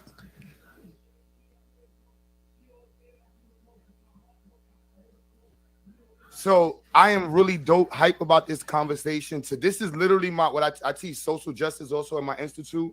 And today's assignment, literally, shout out to the sister. My assignment for my students. Hello? Is it sign the petition, maybe? No, this is my assignment for my students in my school. And today we had to discuss was how to hold the Catholic Church accountable for their contributions to this African slave trade into the Americas and the atrocities in the Americas. And my students had to, this is literally their assignment today. And it was, what did they have to do is explain how the Catholic Church owes reparations and restitution to Black people and people of the Americas. So when I saw the title, I was really hyped about it. And we should have these conversations because in order to get what's owed to us, we got to hold these people accountable. Now, it wasn't just, when we say accountable, the Roman Catholic Church, you see what I mean, is the one who gave the Portuguese and the Spanish in their head the right to go into the West Africa and the Americas and take and steal. And because in their opinion, we were Black Gentiles. That was what the Catholic Church called indigenous Africans, and they also went on to call other people later on. And that word Black, from their perspective, has been used in multiple ways. And so we just fast forward to California, right? And this is the influence of the Catholic Church in the nomenclature and the use of their legalese and the development of laws. This document here, the use of the term Negro and Black to include persons of Native American ancestry in Anglo-North America. This was written in 1984. This document is public. You can see right here where it says, in 1854, the California State Supreme Court sought to bar all non-Caucasians from equal citizenship and civil rights. This is why it teaches as a civil rights, civil justice class. The word Black may include all Negroes, but the term Negro does not include all Black persons. You see how confusing that is for us? Mm-hmm.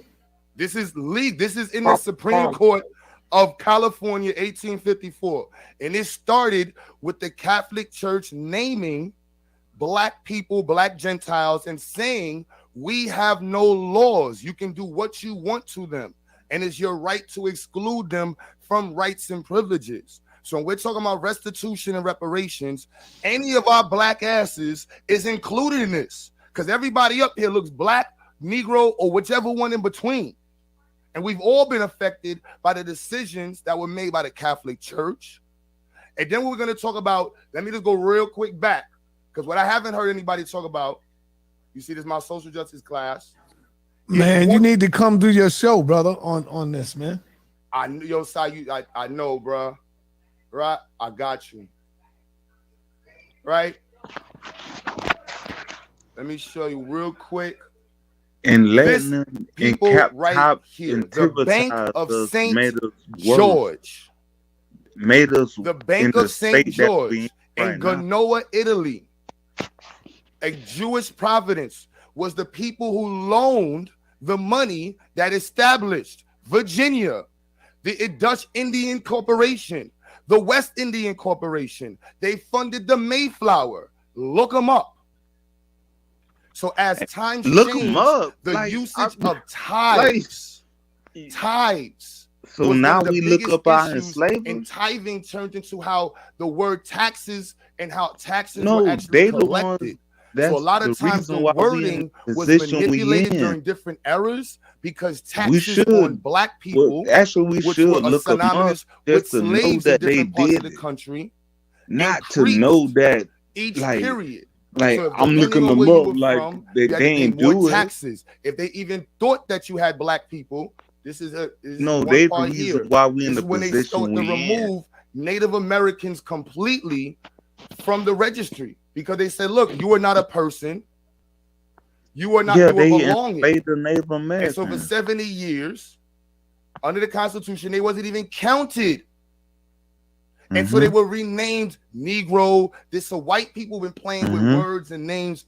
And this is all of these things are actions that are supposed to be deemed as amendable. Why did they do it? We need restitution because it was these acts created by these crackers that caused all of these conversations. So that's all I wanted to say. I really hyped that I did this class. Is that why they did it? I hope my students get to watch this and stuff. Restitution and reparations, we need Yeah, both I'm of gonna those. set you up. Every single But church, you ain't listening Catholic because church, you white talking organization, of the the reason city why it of happened. Virginia, North Carolina. These places were some of the major places in which slavery Yo, hey, and the let's catch it mixing of after. It's black almost people, over. Native Americans, however you want to call it, was done. And the atrocities American are Indian. unmatched. All right. Yeah, and brother, so do you agree with the petition? You say the I don't know what restitution is petition you're talking necessary. Yes, and that's what we were speaking Hey, about, Chief, the hey, misclassification Chief, of you peoples should in go the over United that States, too, of right? the reason Particularly You want how to show we it again, ended Phoenix? up You want to show it again? and Yes, indeed. Let me do that.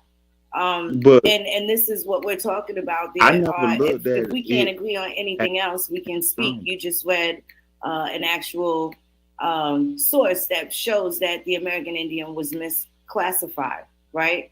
And some of the people that they are calling Negroes can absolutely and do absolutely look like Donald Trump. So who they're calling Negro is not the same thing. However, when attaching you to land or who it is that they're saying that they transported specific people, you need to identify what type of Negro they're talking about.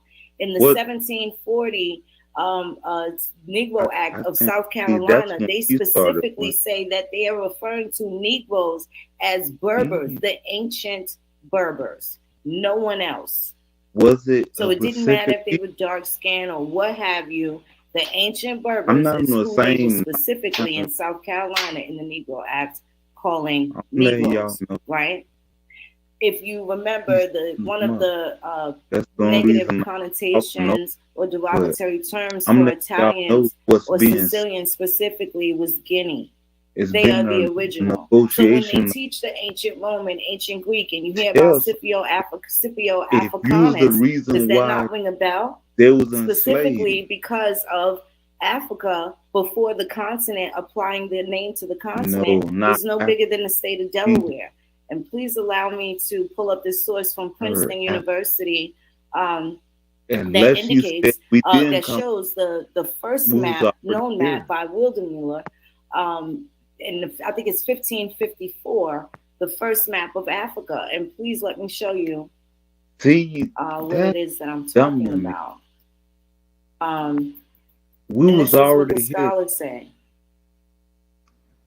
I don't care what the scholars said. They said that we This came isn't from my Africa. personal opinion. But the people that he did wrong was the people that was already here. And Q Butter, I would definitely like to have a conversation with you.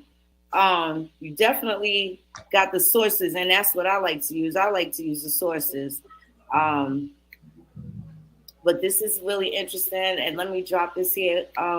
Sa, if you could put this in This what I said. She liked and the drop it in there. That would be good. This one I said in the chat. If I can ask us, he like real you, quick, that word Berber comes from our descendant Eber or Iber. What? That's where Berbers come from. I'm gonna bring it Related up. to them. Come from That's what? all that got to be done. Whoever it she is, said whatever it is that you say you are, just be able to prove it. That's the problem. Like, that's the name of the game, and that's where everybody needs to be on one accord. They talk about on code. That's what they need to be, because all these other things that aren't written in antiquity, you got to leave that alone. They know they told you a story, but you need to get to the bottom of yours. It's out of respect for your direct bloodline kin, not the ones that they told you to imagine or dream about. Your direct bloodline kin. What's wrong that makes people hide from their family? I don't care what shape they in right now, but none of the oppression that we wish to combat can we do without the effects of our family. Committing racism. Racism isn't a bad word. That's your bloodline relatives, your kin, your tribe. That's the legal definition. It has nothing to do with visage, prejudice, or bias, and it shouldn't be confused, right? Capitalism shouldn't be confused. There's a lot of words that get confused. Capitalism means that if I feel like I can create knit stockings that everybody's going to need, I am able to do so. I'm free to do so here. What's wrong with that? Nothing. Everybody else is selling pork. I don't eat pork. I want to sell swagger patties with nothing but vegetarian stuff in it, right? And that's capitalism. Something wrong with that? People are attached to emotions and not really their truth. Everybody has unique truth. And I'm going to just implore people to stop disrespecting your families and taking on this moniker like you was just a sucker and shit. Please stop doing that. Stop undermining yourself. I don't know what big bad white supremacy you talking about. It's like the gooch on different strokes. You knew Arnold had a bully, but you never seen him. You never saw him. You just knew the gooch was there. That's how everybody did white supremacy, right? And I'm telling my story. People try to bully me out of my Indian to make me be something that I'm not.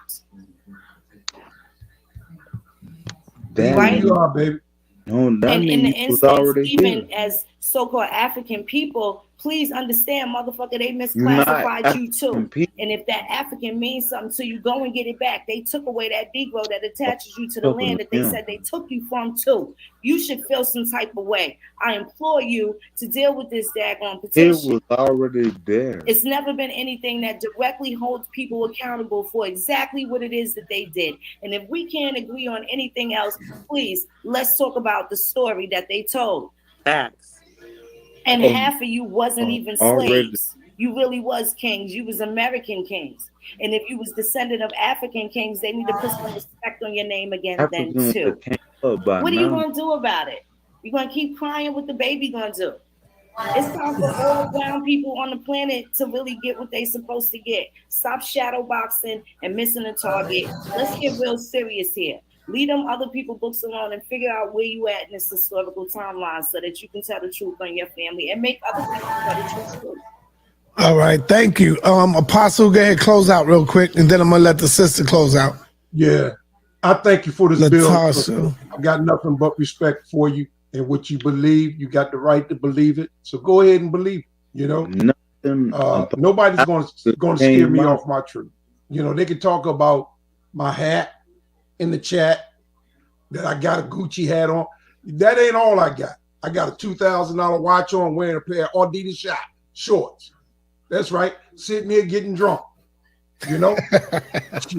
I got 7 pair of True Religion jeans that I paid $350 a pair for. $350. You wear True Religion jeans, Apostle? Y'all still wear them out there? Me True Religion. No, I feel you. Yeah. I was looking at them. You know, they got them on sale now, and I was like, nah, those look too young for me. I wear my jeans, man. I hear you. I wear my Trues. I wear my watches. I got all kind of watches and everything, man. Drinking your bottle, Sardetta with your Knicks hat. I'm feeling you, brother. Yeah. I'm feeling you. I'm still a Knicks fan, and I'm always going to be. Right? That tells me a lot about you. Right? That's but I'm okay. going to tell both of y'all. We're going to pay back New York. We're going to pay New York back for that loss New York had still got a good last week. 20-year-olds saluting from back here. Y'all better... Y'all preserve We're gonna pay yourself. New York back for that giant law Anywhere against with y'all Dallas. at, right? Don't worry about it. We're gonna take care. We got New York's back. We're gonna take care of them Dallas Cowboys come Sunday. Yes, sir, at 1 o'clock. Down in Dallas. We're gonna take care of it. I really want to thank you. You know, you've always been fair and impartial to Yes, me. we already know. I absolutely appreciate you. You know what I'm saying? Thank you, Queen. I know if we lived next door to each other, we'd be great friends. Me and your family. I know I love your kids. Like, we'd be great friends. I really appreciate you. I thank you. Brother Apostle, it's my first time meeting you. It's been a pleasure. There's things that we can disagree on, but I tell you what we agree on is you had that ancestry and you came with it, right? You came with it, and that's what it is. I would love to deal with you. I appreciate that. I would love to bring you on my little channel. All right, let her finish. Let her finish, on my brother. little channel. I Let her would love finish. to bring you over there. Sonetta won't mind. I would love to bring you Let over her on my little finish, channel. brother. Hit me up. Hit me Say up what? at moon.phoenix@aol.com. I will certainly accommodate you. But Sonetta, let me give you your flowers, bro. People can say what they want. I'm gonna tell you, you ain't gonna hear Moon say nothing bad about you. You heard? You always do the same. It's all good. Let me say one thing I though. appreciate you lending your platform for me to come and shoot my shot. It was a nice introduction to Sister job. Michelle. You did a marvelous job, sir. I want to shout out Zaza Ali. Zaza Ali seen cousin at a store. I ain't gonna get a location, but she sent that at the store and she signed a petition. Shout out to that sister. Like, it's about what's the right thing to do. You know what I'm saying? We all can agree that we've been done wrong. I think if we can't agree on nothing else, we should be able to work together on solutions. I don't want to keep talking about the problems with y'all. I'm not going to commiserate, right? We're not going to deal with the defeat. It's time for winning. And you got to feel that shit. Can't nobody give you self-esteem. You heard? That's a matter of you and yourself. So when it comes down to it, really dig into these ancestors, right? And you got to help break these generational curses. This is what they did to us globally. Everybody that's oppressed went through the same thing. And one thing that I know, and can't, none of these pilgrims, they will never say none of the things that y'all saying. I'm going to be honest with you. They had to codify certain things to block us from different things. And that's what we're fighting. That's also included in the petition. Make no mistake, we got a 75-page manifesto. All of these congressmen and women and senators are going to be looking for jobs come November. Y'all better make them pay. Make them pay how they weigh. Stop looking at all these so-called black people and think they're on your side. Look at what committees they're sitting on. They're sitting on foreign committees that don't help you and don't help Africa. They don't help none of the places that you feel compassionate about. And it's time to stop letting them play you. They've been here oppressing you the whole time too. So while they telling you about the white, you better look at the people that you actually live around that's making it hard for you day to day. We gotta do some straightening. Y'all brothers, y'all gotta make sure that y'all protect the sisters, right? You gotta protect them. Not only that, please understand, set an example, do something, because don't nobody in the world believe that the brown woman is safe around her man or the rest of the world either. At least when white people thought if you whistle at a white woman, they was going to string you up from a tree. You better give them an example that we safe around y'all. Give them an example. Because it's people that's representing people of color that's not really about what we about.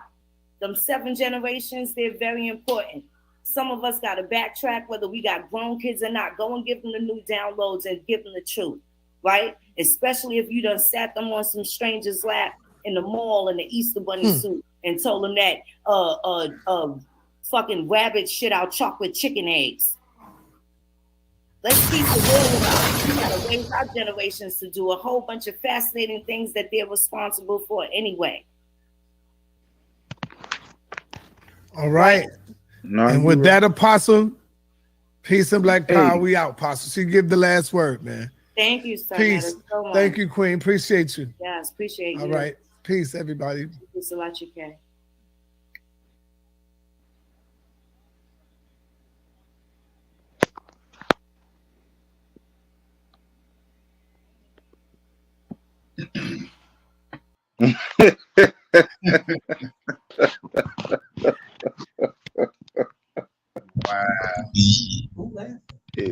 Hey, but Well, you be cutting up, bro. You know I'm here. Anthony still in the building? Wow. I tell you one thing, I give it to you, brothers. Y'all, when y'all study something, y'all go all the way through it. Hey, man, Hold on. Look. We watched the whole video, right? We wasn't intending to do that, but I was gonna watch it, so we might as well watch it together, you guys. We can talk about it. I don't want to get into the petition tonight. We're gonna probably break that down tomorrow because I want to definitely show you guys that day. But I gotta say this, you guys. Once again, there's a lot of confusion going on. If we're here to tell the truth, then we gotta tell the truth, right?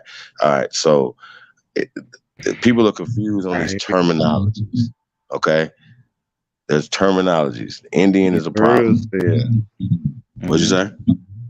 No, I said, I mean, man, you know I only know one way. So if I hear something wrong, I'm gonna call it out. Okay, so you couldn't help yourself, man. So you had something to say. So what'd you hear wrong, brother? I heard too much Native American. Okay, well, that's what we talk about, terminologies. Why is it important? Man, like if Sonetta told me if Sonetta said anything about Native American to me, I would have corrected him. Well, you guys, once again, we talk about misclassification. Negro, North American. Is it North American? But like I honestly, I respect him for me saying that. Pass the ball, Ace. Pass the ball, Ace, real fast. So North American. Oh man, God damn it! Did you hear the question? You say you going terminology. Right. Who was misclassified? We was? What group of people was misclassified, brother? Aboriginal. Okay. Now, so the petition should be specifically talk about the people who were misclassified. It wasn't more than one people misclassified, you guys. Right. Several times that we can document, that we have the actual documentation. Now, what I didn't hear, I never heard the actual United Nations Declaration of Rights of Indigenous People. Now, I heard Aboriginal, and I heard it was tossed around a couple times. And I heard the contradiction, Phoenix. Once again, you can't say this is an Aboriginal thing and then turn around, you're not Aboriginal. I think that's really weird and stupid at the same time. I'm saying that the definition of American, I'm not going to keep telling dummies this, that the definition of American in any definition is the Aborigines or the copper-colored people. If you just look these things up, you would know this. If you say American Indian, you're just being redundant when you say Indian. As if you don't know what Indian means, it's on the screen. That is just somebody else's descriptive term of us. But his every time he said it was Native American. I mean, bro, they're confused, and a lot of times they're doing it on purpose. They understand the difference. But once again, it's an Aboriginal wave. This is an Aboriginal wave. This is an Aboriginal wave. This is an Aboriginal awakening. This is an Aboriginal rise. This is a rise of the American Aborigines. So no matter what the sister say that she's doing, that this is Aboriginal information. This is Aboriginal movement. So when people are trying to push a Native American agenda or mix with Native American in his agenda, or whatever, that's once again a lie.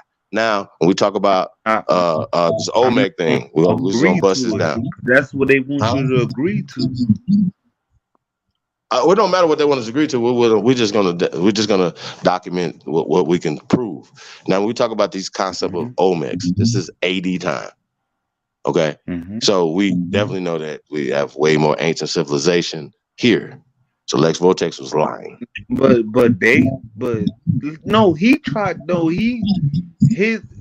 his biggest claim was the Moors, the mounds. That's another descriptive term. I defy anybody to show me the people anywhere in time periods. I got you that call themselves Moors, brother. See, show me the tribe that call themselves Indians. I defy any of you guys. And here's another thing. This has been. Hold on, Ace. This is what's been. This has already been. Nobody should go on nobody's platforms that call themselves American Indian. Identify they from here. If you identify yourself as FBA, anything, all you motherfuckers need to be on code. How about that? And you need to have the right information when you're going up there talking. I don't even give a fuck what you're talking about. If not, anything that you say can and will be critiqued. And that's just what it is. So motherfuckers talking about tracing themselves. Hold on. Where was King so-called James at? Where was he at? Why are we talking about Europe and all this stuff? Once again, that starts going into some other shit. And the people that start telling me that they got documentation from the 1600s, 1500s, all this stuff, you are a liar. You're lying. I'm just saying though, bro, and they're lying. And once again, people are so stupid. They get genealogical tests, genealogical data. Somebody, oh, you come in here and you put your data in here, or whatever, you know, because there's no process to spit. So if don't do this, I'm not about to play with y'all, bro. They're not looking in those nobody spit and identifying their spit to nobody people nowhere. That's not happening. I'm not listening to you guys. Please stop talking about DNA. The fact they only got DNA that comes from the people that they say that they are not working, that they working against, that's working against them. That's stupid. Ace, hold on, bro. That's crazy though, bro. Let me land my plane. You got it. If these guys, Black Power Rangers, continue to keep pushing stuff that comes from people that they say that have been against their people historically, lied, stole, cheat them, and they believe everything, especially the Bible thumping niggas. However you thumping the fucking Bible, when you know, if you're not woke, if you do not understand how they indoctrinate our people. So when you guys are talking about these goddamn surnames, what the hell, John, Paul, Luke, Peter, and all this other stuff, that comes out of a book. No, but he did say our people was indoctrinated in. He said the sun appeared in Peru. He did. We're not even. That shouldn't even been the conversation. Nobody was qualified to have that conversation. And instead of talking about what somebody else is doing and not doing, just stay in your lane. Hey, that's not my expertise. Yeah, you know. Yeah, I could have said that. Talk to the real archaeologists, the American guys. You know what I'm saying about that? You know what I mean? Because if you're not doing the research on it, you should shut the fuck up. That's what you should do. But however, you should know the venue that you're going in and the people that you're talking to. They run around here calling everybody Africans. Ask them what the fuck African mean and what tribe is it indigenous? What are these languages? Because once again, going back to the Olmecs, when we talk about Mende, German from Mende Hall. So the Germans created Mende. But the Germans created Europe. The Germans created Africa. The Germans created that. So when they're talking about their things, but once again, those languages, roots of those languages in Africa are America. I know it hurts. So don't look at it as if it came from there to here because they didn't. How about this? Where is it at? Where is the script there in ancient times? Because if we have it here in ancient times, if you're showing us there and it's in there in 1920s, 1930s, 1940s, and 1950s, that don't make goddamn sense to say, oh, well, guess what? This is a similar script of Mende that's from here to there. That it must come from here to there. Nah, money grip. Niggas came from here to there. And we could prove it because Sierra Leone is still there. See what I'm saying? Where are your African states and countries here in the Americas? I'll wait.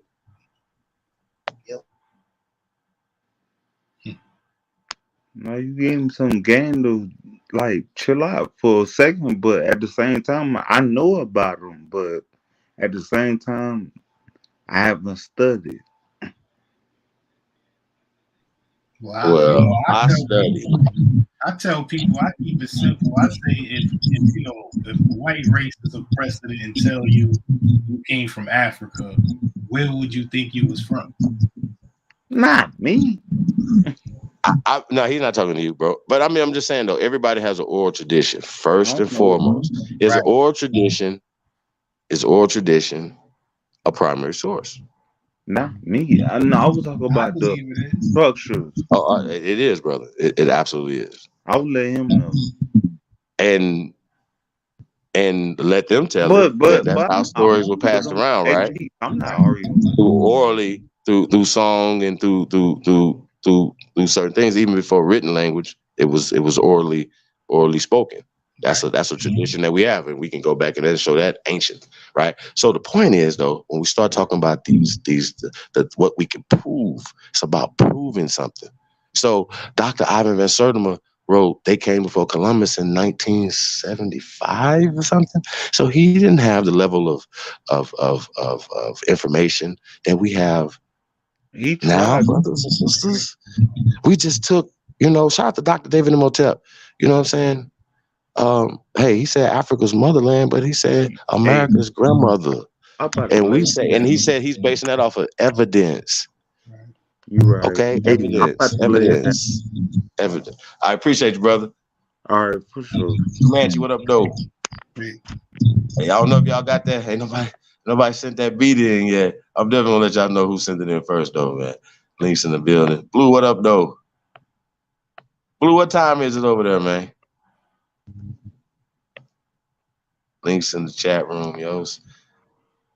Yeah, I think personally the burden of proof is on whoever say we from somewhere else. Like, I don't think we gotta prove we here. Like, why would we gotta prove somebody that don't make sense, do it? It doesn't make any sense. Even a dude from Jamaica, right? If you just have 2 seconds of conversation with him, right? Hey, bro, who are your people? He'd be like, oh, well, are you attached to the Arawaks or the Kalinagos or anything like that? Or the Caribs and that? Oh, yeah. He'll have that story. Right. And then you just ask him, hey, brother, right? Well, how you attached to Africa? You know what he gonna say? Slave. He gonna say spit in the tube, bro. That's what he gonna say. Y'all have to understand. That's their final answer. They don't have no oral traditions. They don't have no bones. How you don't have no bones? We have bones here in America. Right. We have skeletal remains here in America. And when you say that they're African, they resemble Africans, and then they start talking about all the other dark people around. Okay, so first off, at this time period, we know there was only Negroes on the planet. Just because they have all these other classifications, that's not only pseudo, but it's racist, it's prejudice, it's eugenics. It's always interesting to me when I see Black Power Rangers working for these people. It is amazing. It is, I mean, it's absolutely, you niggas are the stupidest niggas ever. Swear to God, I promise y'all are. I promise. You niggas is dumb at this point. I can't. It's no. Whole thing is, and they so confused. Apples and all this other shit. So dumb. Please look up some shit before you say it. Yeah, bro. They say it look like an African. What does that mean? Like, I mean, bro, man, like, come on, like that's crazy because we know who looks like who. It is so every once in a while niggas can slip through and be like, but we know who our people are, man. We know who we look like, man. And no matter what we say. I mean, but once again, that's not what is the craniometry saying? How are we identifying human beings? If they're saying that the first human beings in Africa are Black, how do you know that? And then when they say that, I'm gonna be like, well, where are your human bones? So they don't have any of these things that we're talking about. They can say they have evidence of it, right? And they'll pull up some stuff and they say, we have some evidence of these people here, whatever. Well, okay, show us the skeletal remains. Did they reconstruct anything that you could see as a human? Right. No. Right. They didn't. They're not. They're not doing that. All right. So or show us something 10,000 BC, right? Human skeletal remains. Show us, and I know what I'm saying because I know what they're gonna say because I've already done the research, right? But and I understand how they're changing stuff up and pushing time periods back, like they're saying like they found human remains in Morocco that go back about 340,000 years, but it used to be 40,000 years. They added to it because they came back and said some new shit, right? But it's in a box. It's like shards. It's bone shards that they're saying is human remains. They don't have, so they'll have no evidence of ancient civilization. I know they say they do, but you don't. You do not have this evidence of this. Right.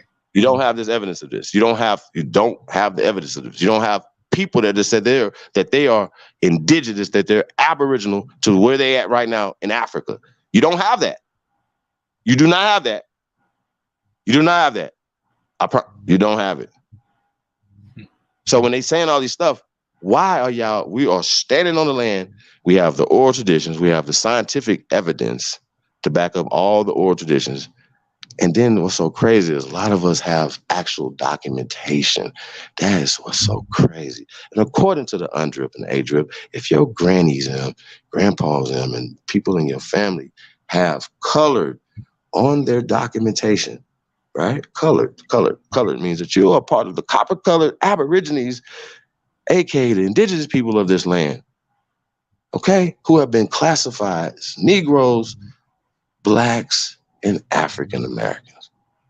Okay, this is just facts. Y'all can do all these other things you want to do, but these are just facts. And I just think we be having some of the dumbest conversations with these people, bro. It just don't make no sense, man. This is crazy. This bad shit crazy at this point, bro. How embarrassing is this, man? For these people, bro. When we engage in them, man, like we don't gotta prove nothing to nobody. Nah, they definitely need to start making some proofs. Y'all scared to take a DNA test? What? What does that have to do with anything that we talk about, bro? That what's the accuracy of it? I mean, it's so much that we could break down. I think it's just dumb. I don't even want to. Like I said, I don't even have that conversation because once again, it's a time wasting tactic. And they know that most people is emotionally attached to some. Why are you emotionally attached to some shit that has nothing to do with you? Right. Now the Indians, like, you know what I'm saying? From Siberia. So with the DNA, what their DNA supposed to be? European? I just want to see it, how did they? What did they after 1808? What was the policy of bringing niggas into this country after 1808? What is that policy, right? Also, I just want to know, just for shits and giggles, like, shouldn't you have to cross-reference any records with something physical? Right. Like, niggas act like niggas just can't create papers. Type shit up. This shit is stupid. Are y'all serious? It's called fabrication, man. And if you niggas is telling me y'all reading something from Christopher Columbus, once again, you're pseudo, because he never existed, bro. Never existed. A lot of these people that you niggas say that y'all kin to, like King James, never fucking existed. I know y'all gonna be like, Chief, you tripping. Well, okay. All right, well, you just prove me wrong. They'd be like, well, Santa Claus existed, and he's a black man. Jesus existed, but he's a black man, right? You the same niggas having the same conversation. Why wouldn't they create this thing to rule over us? Why wouldn't they do that? Why wouldn't they do that? Yeah. Let's just say they did it. Did it work? Yes, it's working every day, bro. It's a book. Here you go. You're under us right here. We wrote it in the book for you. Like, really? That's it. That's all it takes. That's it, bro. It's in a book. Blue in the building. Yo, hey, Blue, it's in a book for you, bro. I'm about to write down a piece of paper. I'm a trillionaire. I'm gonna publish it. That's it. It's gonna put on there like 1,000 times in the book. I'm a trillionaire. I'm a trillionaire. I'm a trillionaire. I'm a trillionaire. Hope everybody believe it. Blue, what's up? Yeah, man. No, I had to come on and give you the props. You know what I'm saying? Because you've been doing this for a while now. I feel say certain people think that you're new to this. You know what I'm saying?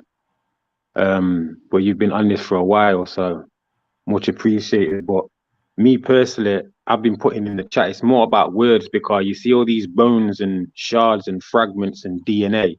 That's there for us to have this conjecture about all the time and arguments, you know what I'm saying? But it's the wording. Yeah, these people have had to either steal names of places that we were, you know what I'm saying, steal heritage, jump on the back of things. And then what's worse is that you've got another set of so-called black people wanting to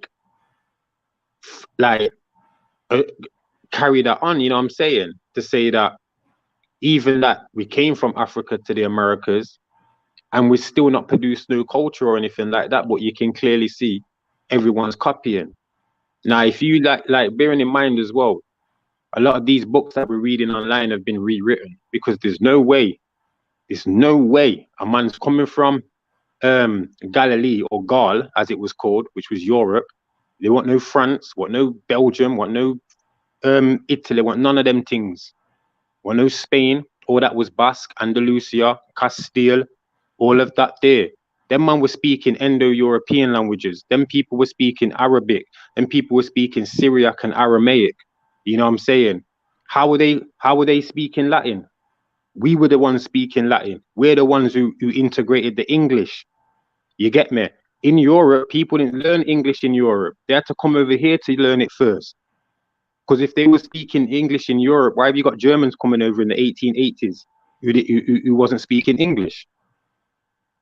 You know what I'm saying? If you think about it, it's the Americans that interchange this slang of English all the time.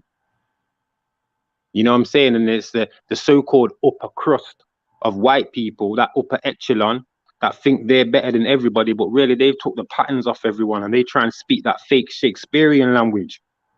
You know what I'm saying? So that's even fake. All that Shakespeare shit's fake. You get me? Because we don't speak like that. Everyone speaks like us. Like the American, even over here. You get me? Everything's filtered through the Jamaican and the American. Ain't no one copying off no African. Even the word Chinese. In French, it's called chinois. The word noise, Illinois. That's not the original name. Noise means mixed. Noir, that means dark. So you haven't got chinois. You know what I'm saying? So we already know these people were foreign coming over with different names. I'm a Pequot through my grandma, a Mash and Touquet. So I'm recognized over here. I haven't got no birth certificate because I was on a reserve in Jamaica with my mom and my grandma all the way back to the 1800s when we got moved from Illinois, probably before it was called Illinois. Wow. And then it got called that after people went there. Why do you think these foreigners have got weird surnames? Right. Like Forest and Teachers and River, because they're the areas that they went. They've got names like Vamos or Ramos, which is Vamos, it means fast in German. I mean, in Spanish, they've got names like Pedro, which means dog. Diago, dog. If you're German, Schweinsteiger, that means you're a pig climber. You get me? Like, we don't have names like that. We don't have surnames like that. You get me? If I'm a Robinson, I'm a son of Reuben or Rob. You get me? Who's Reuben? Ain't that one of the so-called 13 or 12 tribes that coincidentally seem to be all in the Americas? Right. Come on, man. It ain't none of this ain't coincidental. You get me? And I feel your pain sometimes, Chief, because I hear why you go off on certain man, like you want to pin them up and just slap him and tell him to go and stand in the corner. Because some of these men are coming with like blood. I don't even know. But I just wanted to show appreciation and just give you your props, because you've been doing this for a while, you know what I'm saying? So, and I've been there on that journey with you, and I've seen like how it's all coming now to fruition, and it's got people running scared. It's got people sounding stupid now, you know what I'm saying? Like they're smoking. So that's all I wanted to say anyway, big man. Respect still and honor. Peace. Real talk.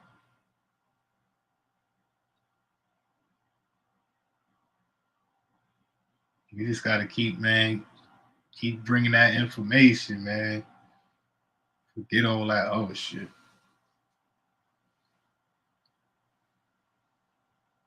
People want to believe they from Africa, have at it. You know what I'm saying? I ain't got time to argue.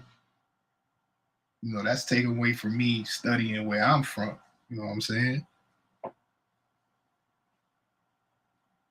We got to concentrate on the people who's trying to, build and learn and find out, where they from, and, get this information, man. We don't got time to be going back and forth with people who is telling us what a white racist oppressor told them. Yeah, because also as well, like it's kind of clear that you had the so-called Moors of Europa going around with the Magna Carta from like 1213. So they were the one bringing governorship over there. We also know that they were the ones who came over to like the coasts of America because they didn't come inland first. They got fucked up. So they had to go to the coast. And these people were mulatto who looked like me, you know what I'm saying? And they were also brown, copper people as well, colored. You get me? Like King George King George Frederick Williams III. You know, and if you look at his name, Williams, which is Welsh, and then you look at Friedrich, which is German, you know what I'm saying? So in their names, they already had their ancestry there. So you know where they were coming from. And it was a chief who gave him governorship, allowed him to spread out his colony. Because remember, them people only had small little colonies, not even colonies really. How many people do you think they were coming over with? That's what I'm saying. Over with thousands. No, they were coming over with small amounts, 50 people, and their cargo. Go on, Bridget. There's no way if they saying, that the technology and things they had back then that they could come over here, and just by force take over two continents and some Caribbean islands. They couldn't even with the technology they got today. They can't even take over countries in the Middle East that easily. You feel what I'm saying? Exactly. And even the guns that they were making, the muskets, they took a while to load. We would have shot at least 2 or 3 arrows we're shooting off. Exactly. And you're practicing that every day. Exactly. See what you have to do. You have to look at now and go back and think to yourself, would we really change that much? Like in our approach to things, our approach to nature, our approach to what's called sport now, our approach to science, our approach to where we look at things without God. We didn't have gods. We had nature. We knew, you know what I'm saying? Right. Like, you have to remember, like, you had the Franciscans who came over, you know what I'm saying? Like Pope Francis. See, they were coming over before you had Bibles. All the Bible is 2 bulls, like the Red Bull symbol, Bi being 2 and bull. That's the Tor, the power, the Toro. You know what I'm saying? Right. That's all that is. It's all about the Sun book. The Bible isn't all of them books. The Bible is just one book. You know what I'm saying?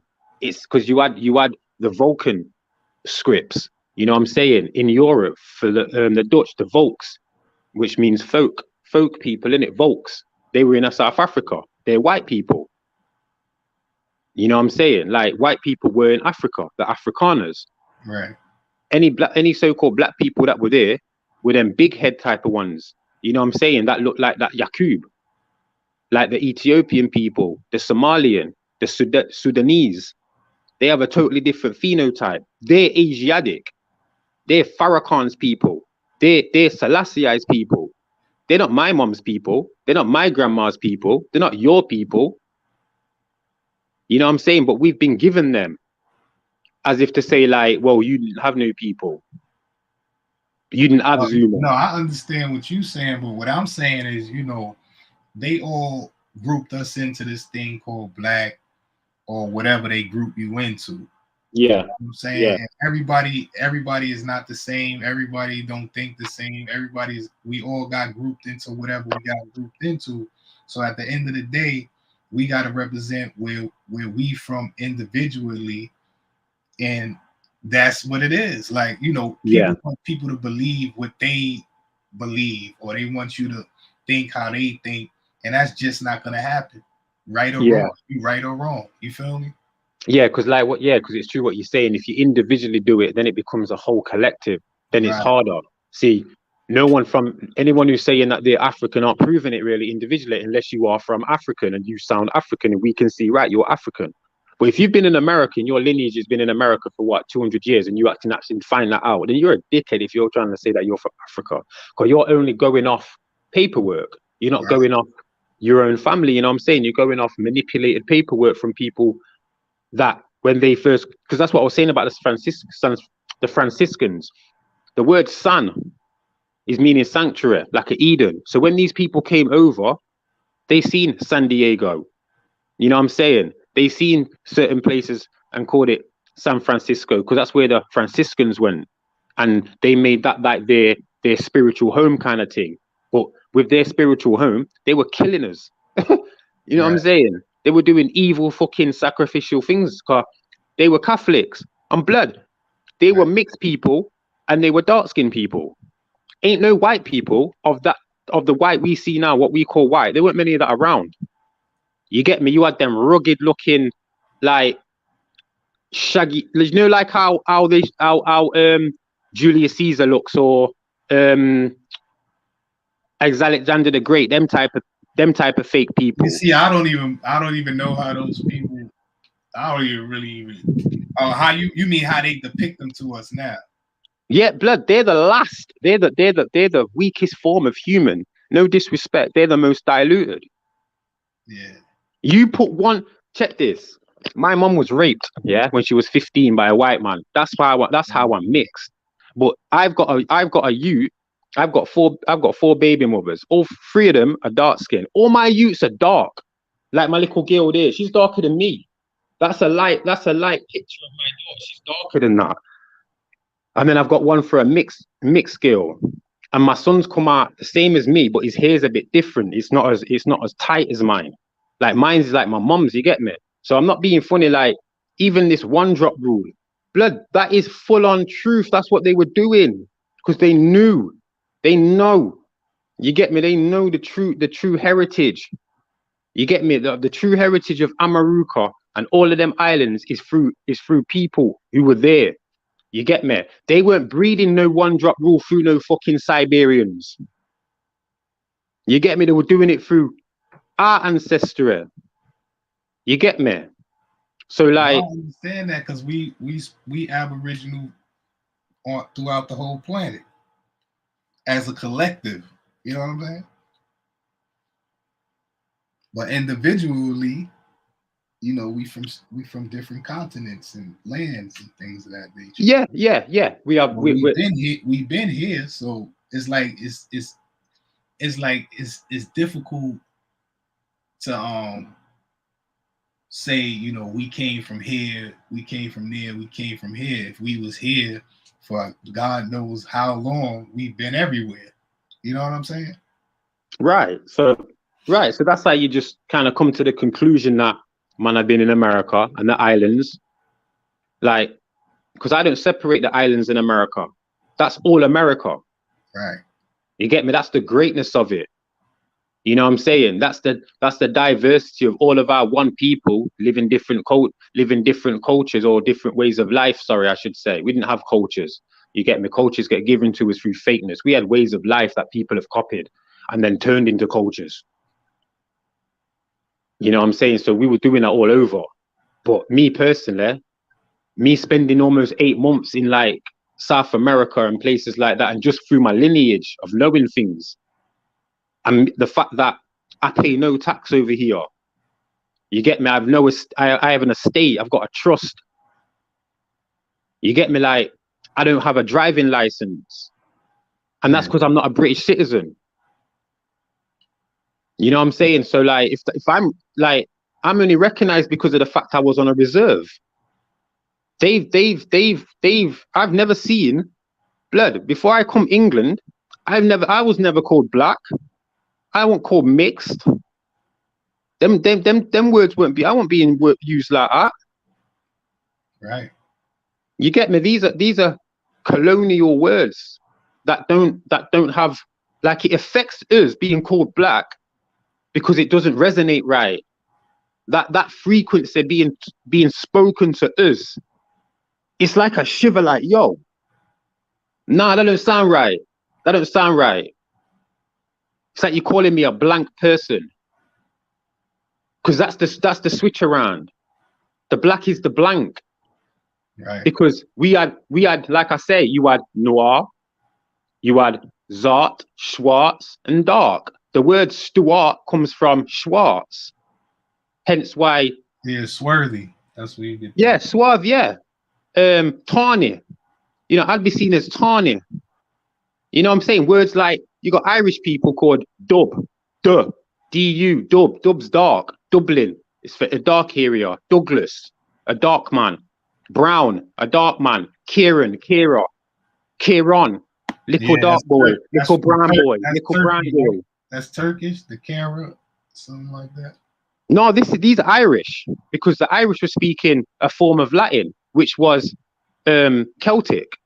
Yeah, but Kara, K-A-R-A, means black in Turkish, I think. Oh, right. Okay. Yeah. I thought you said something different then. But yeah, like I say, these are all interchanging.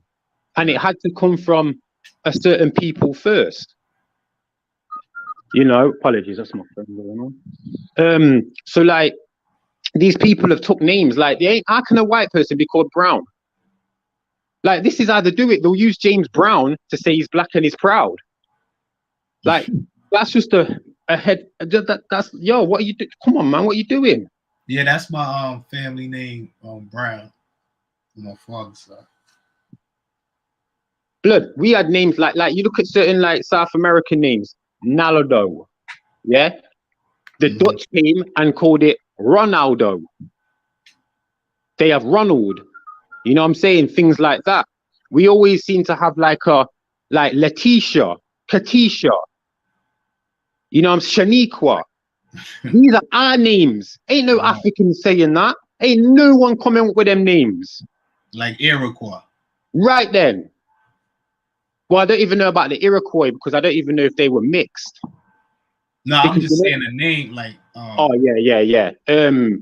You know, like Coutinho, names like that. Yeah. White people, that's the area, and white people took that name. Yeah, Mourinho is our name.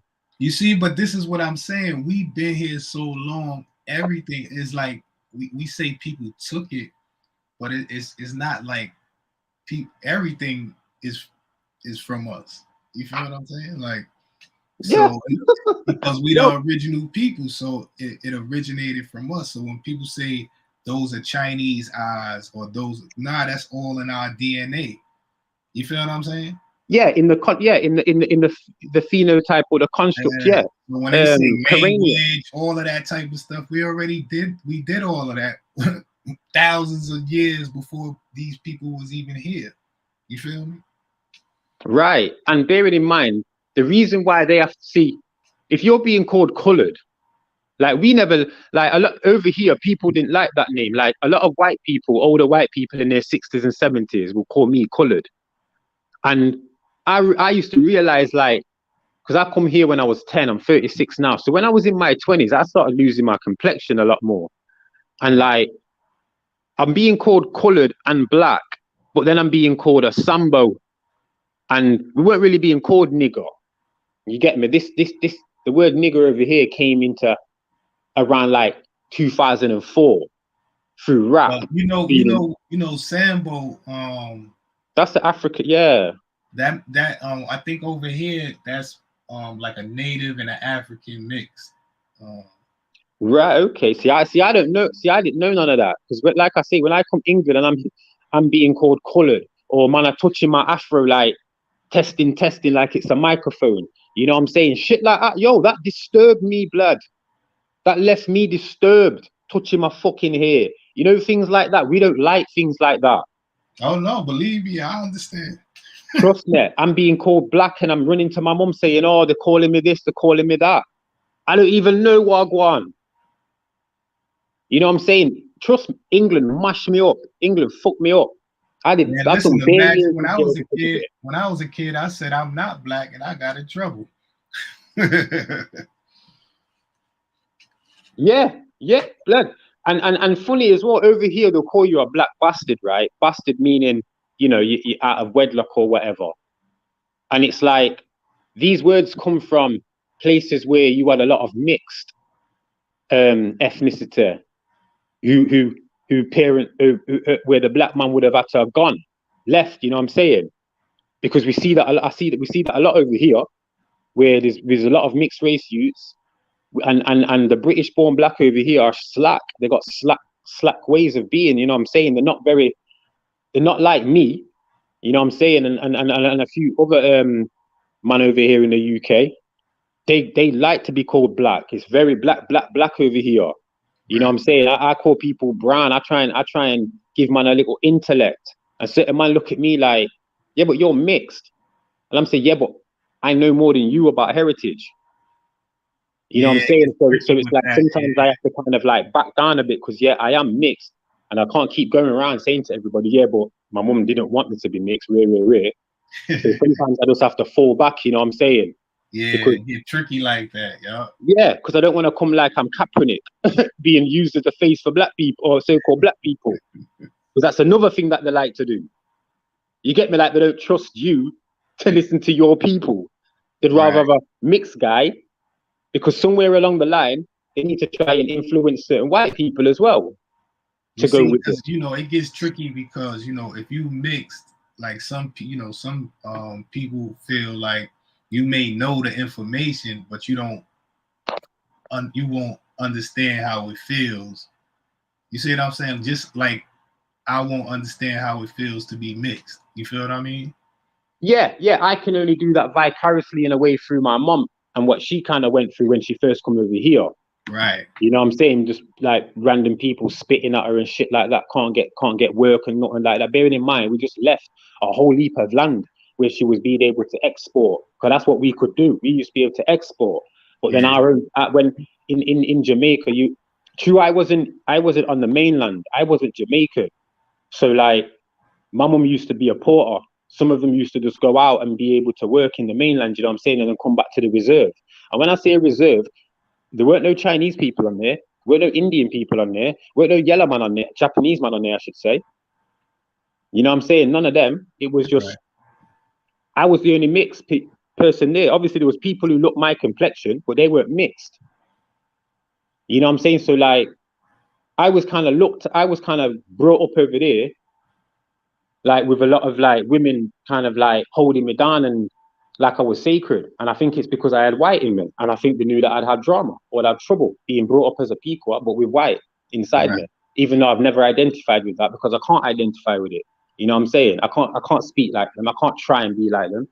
You know what I'm saying? It's just one of them. You try and do that, you look stupid. Right. So, like I say, this movement is powerful. I've been listening since Thai Data, you know what I'm saying? Tribe Up and all of that, with A1, Chief, you know what I'm saying? Like, it's real good to see, man. It's real good to see. You know, and a lot of, sorry, Big Man, say again. I said it's much needed. Very. And I don't want it to slow down. You know what I'm saying? Like I say, like I can't always give out a lot of information about me because some not get jealous, but some might look and think, yo, who's this mixed breed talk? What's he gonna get with his English accent and thing on about rare tear his peaker and you know what I'm saying? And some people have had it already where I was in a group with Up TV, you know what I'm saying, with his coin and everything. And man were like, yo, you need to come out of the group. I didn't say who it was to him because I didn't want to bring up no drama. I just knew what it is, you know what I'm saying? I'm old enough to see how things go. But man didn't want me in a group because I was mixed. And I'm thinking, yo, I can bring more to the table than you. But calm. I'll step back, you know what I'm saying? So that's why sometimes I don't really come up on these panels that much. You know what I'm saying? Because people might be thinking, yo, I don't want to be taking no instructions or listening to a bro who's mixed. You know what I mean? So yeah, I'd like to say one or two things. You know, I understand from both sides. I like to get information from all different types of places and perspectives. But everybody's not like that. You know, everybody is who they are. You can't force people to be anyway. You feel me? Yeah. I just try and guide people in general. You know what I'm saying? I try and because I'm a support worker, outreach worker and thing now. So I try and throw in one or two little bits of this type of information, you know, just to give people a little spark, just to let people know. But like when I go to the gym, I try and speak to a few women you know, dark-skinned women and that, see where they're standing. And some of them, it's great, because when they hear me talking, it's like, wow, you know, I'd love to hear more of that. And these women in their 50s, you know what I mean, 40s and that, and a lot of them haven't even got a clue, especially over here. Like, there's millions who haven't got a clue.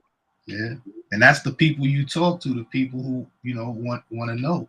Like, some people try to force information on people who don't want to hear it. You feel what I'm saying? Yeah. And that's like, it's kind of taken away from the people who do want to hear the information. So you're supposed to focus on those people and don't pay. It's like a lot of people pay attention to the one negative comment or the one dislike, and they disregard the 30 likes or the 40 positive comments. You feel what I'm saying? Yeah, and like they've missed the whole point of what they've done in a way. Right. So some people like to argue back and forth, but we trying to build. Like, if you want to argue, there's places for that. But if you're trying to build, you don't got no time to have people here just trying to argue. You feel me? Yeah, I haven't got the time or the energy to argue. I'm a big man out here. I know what's what. I know myself. Like, if you're in your, like, over 35 and you don't know yourself yet, then there's something wrong. You know what I'm saying? Like, what are you doing? You still playing Call of Duty or something? Like, you know, I think for people like me, who I appreciate being allowed to come up on the panel. You get me? I get a lot of respect. I get a lot of love. You know what I'm saying? Because I've been here for a minute. So when I come up, I like to use my words wisely. You know what I'm saying? I like to say things for effect. You know what I mean? I mean, not just, for effect and impact. Not just to make me sound good. I don't care. You know what I'm saying? I don't care about subs. I don't want nothing. All I want to do is try and help and teach people, reach out to people. You know what I'm saying? If I can get a bit of help back, fine. You know, I try and get people into sorting out trusts and estates, making sure when their child's born, you don't register them and stuff like that, because I've done that. So I'm walking evidence, so I can try and show people how to do certain things. So you don't have to register you and things like that. So you ain't got the state warding things all the time for you. Right. You know what I'm saying? You want reward. You don't want to be. I tell people I'm like the mailman, man. I just deliver the message. You can open it, you can read it, whatever you do with it. I did my job. You know what I'm saying? Yeah, for real. I've got a lot of work to do still, because a lot of people lost. You know what I mean? A lot of man over here, like a lot of Jamaican man over here, they're so insecure. You know what I'm saying? Running around doing the wrong thing. You know what I mean? Running around thinking with their cocker instead of their mind. Like, it's embarrassing.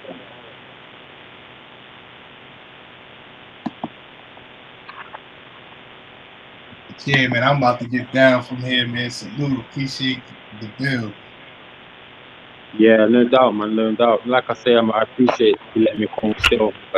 Greatness to everybody. You know? Stay focused. Stay healthy. Stay safe.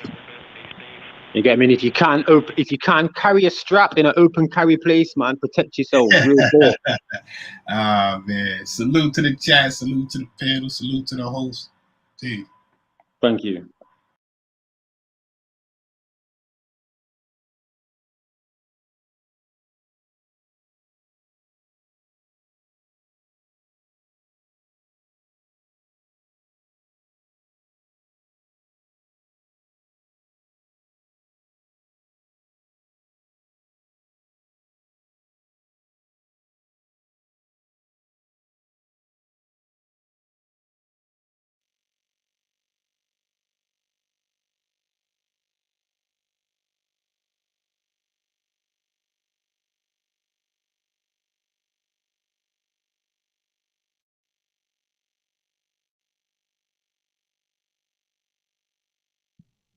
Hey man, let's get up out of here, man.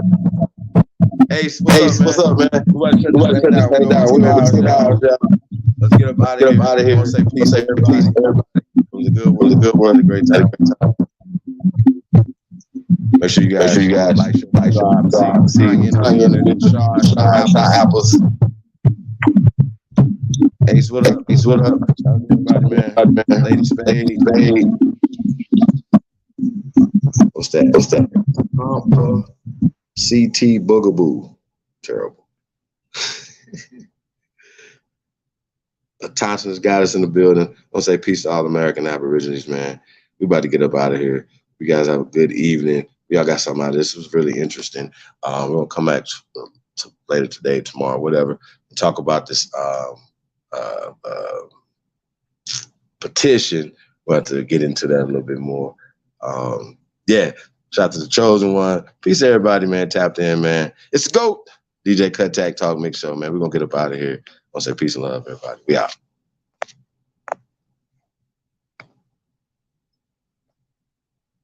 Yeah. Man, talking wild.